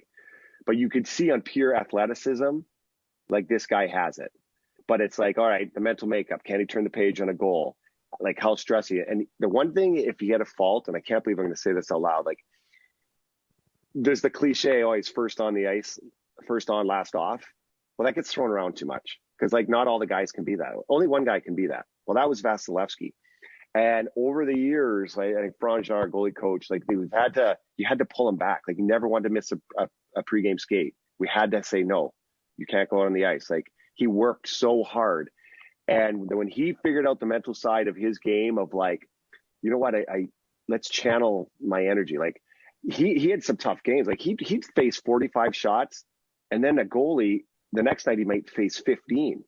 And Vasi learned how to stay in the game the whole time. Like, it's been crazy to watch. And because he had the talent when he oh my God, he's as good as I think we might ever see. I in this playoffs year, I thought the torch was passed. The best goalie for the last 10, 15 years, and Vasi, is probably going to take over that. Biz, was it somebody we interviewed or an analyst who said he's as good as anyone he's ever seen? Do you remember us having that discussion? I think it was Kevin Weeks who was talking about it, or maybe McKenna, and just talked about even just the skating and the fact that he's so big. People have been joking around that about the size difference in equipment between him and Carey Price. Have you seen that floating around, Coop? Yeah. He kind of looks like the guy in the Kanye West video. Yeah. The thing is, Biz, that was a Photoshop on Reddit. Shit. I'm the rumor guy, by the way, on the podcast, Coop. I see that. But he's a big man. Like he's got size but his preparation is unmatched. Like he's just, I can't say enough about him. Considering you'd spent time on Long Island when you went to college, going back there, and I'm sure you went to plenty of games at the Coliseum, was Game 7 against the Islanders probably the most nervous you were out through all of playoffs? Games in Tampa? In Tampa, just playing them and the whole experience. Like, there's no question. Because Game 6, I thought we had a chance to win it, and it just kind of whatever. It got away from us. But then you're getting first of all, I saw Frank Sinatra in the Nassau Coliseum, so that always has oh wow, it's like one of my greatest memories. I went to a ton of games there, and I got to give those Islander fans credit. It was an amazing atmosphere. Like the songs, the chants, like going to a soccer game, I guess. Like they're going nuts, and so when we come back for Game 7, I know how good the Islanders are. They know how good we are. I've coached against Trotzy. I know how good a coach he is. I know his guys are going to be ready, and it was just going to be which team was going to outlast each other. Those were two evenly matched, exceptional hockey teams, and it took phenomenal play by Max Sorelli Gord in a shorthanded goal that I don't think the Islanders have given up a shorthanded goal in the whole regular season to win the game. And that's, I think in the end, you people say, does home ice really matter? I think in sometimes those big Game 7s, they do, and it helped us. I was going to just quickly go back to Stevie Y. Obviously, it was probably hard to see him go, and just talk about maybe the impact he had on the team that ended up winning the 2 Stanley Cups, and what he meant to you. Well, I think the biggest thing for me was he didn't get his name on the Stanley Cup when we won, and the hardest thing for me was after we lost to Columbus to talk to him, and I thanked him because we knew he was leaving, and that was crushing for me because he is a major architect of, you go through the line, like he's the one who got Mac, he's the one who got Chernak, he's the one that got Sergachev. So he built the base. Julian just topped it off. And so I owe a ton to Steve. I learned so much from him. I learned how to listen. I learned how not to react right away and take all the information in. I learned how to be a pro. He was Stevie Y. He's a legend for a reason. He's the man. Cool. I got one more for you. Don't mind the ambient noise. Might be a little carnival in the background. That's his servants in Colombia. Yeah, bringing him his next plate. My earbuds might go soon, so I'm gonna have to plug this. I got backup. He's actually got to get he's got to get Cooch's next shipment up for the parade. Russian gas shirt. I got my Russian gas shirt on. The D word. I think we're gonna probably start hearing that now. You win 2 in a row. You guys got a great team still in place for the foreseeable future. Dynasty I'm talking about. Is that a word you embrace, you pay no mind to? What's your thoughts when people start talking about that? Well, we might. I think it's the team's gone to 5 conference finals in the last 7 years. 2 of them we went to Game 7s, 3 cups, 2 they won. But to be able to get that moniker, you have to win. And now that we've gone back to back, if you look at the teams of our, this little stretch of 10 to 15 years, Pittsburgh's won back to back. They've knocked at the door. I think what Chicago did was phenomenal. 3 and 6, the Kings. And then you're looking at us. And I can't see what's going on in the future here. But if you look back here and say, okay, well, let's go to top 5 or top 3 teams in the league. This team has done it for a long stretch. And that's a big word to throw around. But I'd like to say that the boys they've put them at the kind of the top of the mountain here for, I don't know, the last 7 years or so. Well, you guys haven't lost the series. I got one last thing before we let you go. Stammer mentioned post, in celebration that there was 2 different times the team spoke about, the likelihood of this team breaking up a little bit in terms of cap. And there was twice during the run. And were you a part of that? Was that players only? I just had to ask you about that. So a lot's kind of got into, as a coach, you talk to guys, you get information. But one of the guys I spoke with was Ryan McDonough, and he passionately talked about that, how we lost a game in the island, and he goes, this team's too good. We can't let this go. And it was like, well, you should talk about that.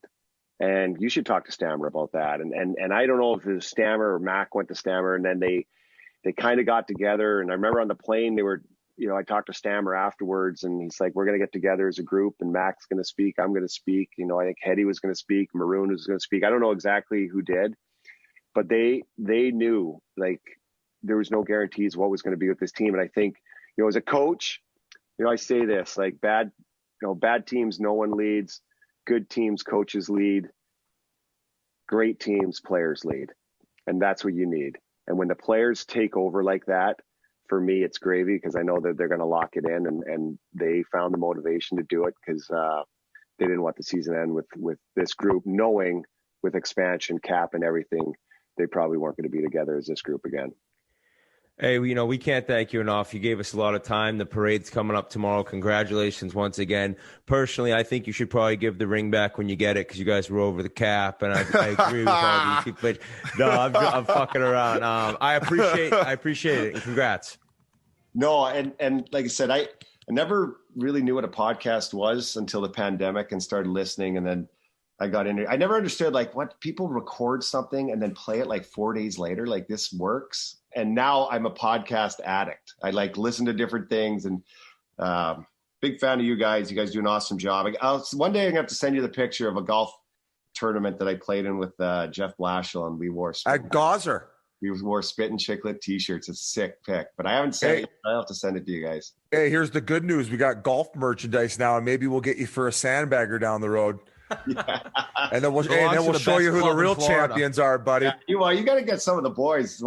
Some of the boys down here would love to go in that the sandbagger. I think we're going to get Maroon and Killorn together. But one last thing I want to say, I was really happy that the fact last year you guys won at the bubble. This year you finally got to share it at home with the fans. And when you got handed the cup, you kind of gave it the "I love you guys" to the whole crowd. That must have been a pretty special moment for you to finally be able to deliver it to them in person. Yeah, having the last name Cooper, when if by chance they're booing you, I always say, well, they're just saying Coop. Like Coop. But that will be one. If I can have one memory looking back, it was when the cup was handed to me and I raised it, and the appreciation the fans gave me, and it was right back at them. That's why I was saying thank you. We were robbed of that last year, not having fans being a part of it. And maybe it was meant to be this way, that our guys got to experience in front of the fans that deserved it. And it gives me chills actually just thinking about it. It was phenomenal. Well, you go from that gut punch against Columbus to the fact you guys haven't lost a series since. So I'd say dynasty is a fair word to use. Good luck moving forward, Coop. We're only 11 series behind the Islanders. That's true. Ooh. That's true. Well, striking distance. Yeah. All right, Coop. Have a great time in the rest of the week. The celebration here. My pleasure, guys, and thanks again for having me. Save me a seat in the boat. I'll be there in 2 hours. He's gonna bring his own back over. Huge thanks to Coop for joining us. A long time coming with him as well, but he did not disappoint. Just a great guy with a fantastic story to get where he's gotten. So if you're shooting for something, man, keep shooting, because that guy got there a little late, like I did myself, and he's found the glory. So it's good stuff. Great story.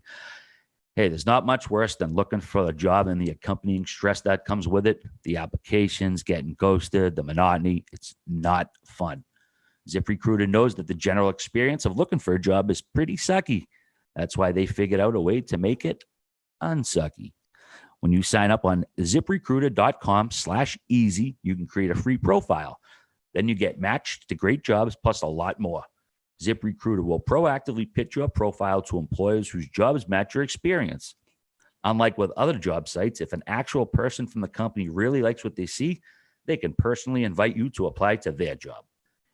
Candidates who are invited to apply on ZipRecruiter are nearly 3 times as likely to get hired. Plus, if you like the job, you can apply to it and many others with just one click. It's that easy. No wonder ZipRecruiter is the #1 job-rated site in the U.S. So sign up for free on ziprecruiter.com/easy and experience the better way to find a job. Once again, go to ziprecruiter.com/easy right now to sign up absolutely free and put ZipRecruiter to work for you. And that's going to wrap up the interviews on our summer best of. Hopefully you enjoyed it. Hopefully you found some new stuff you hadn't heard before. G, what else you got on tap? Anything? Like I always say, subscribe to the YouTube channel. We got lots of cool Hockey Fest content coming out there this week and just tons of content coming out there in general. We have some big announcements coming up in the next few weeks as stuff we're planning for the next season. So we're excited. So subscribe to the YouTube channel. Absolutely, G. Well said. Now, like I said, keep an eye out for those videos from Detroit. Some funny stuff from him and some pretty nice saves from your boy as well. So, all right, everybody, have a great week, and we'll catch up with you next week. Hope you enjoyed.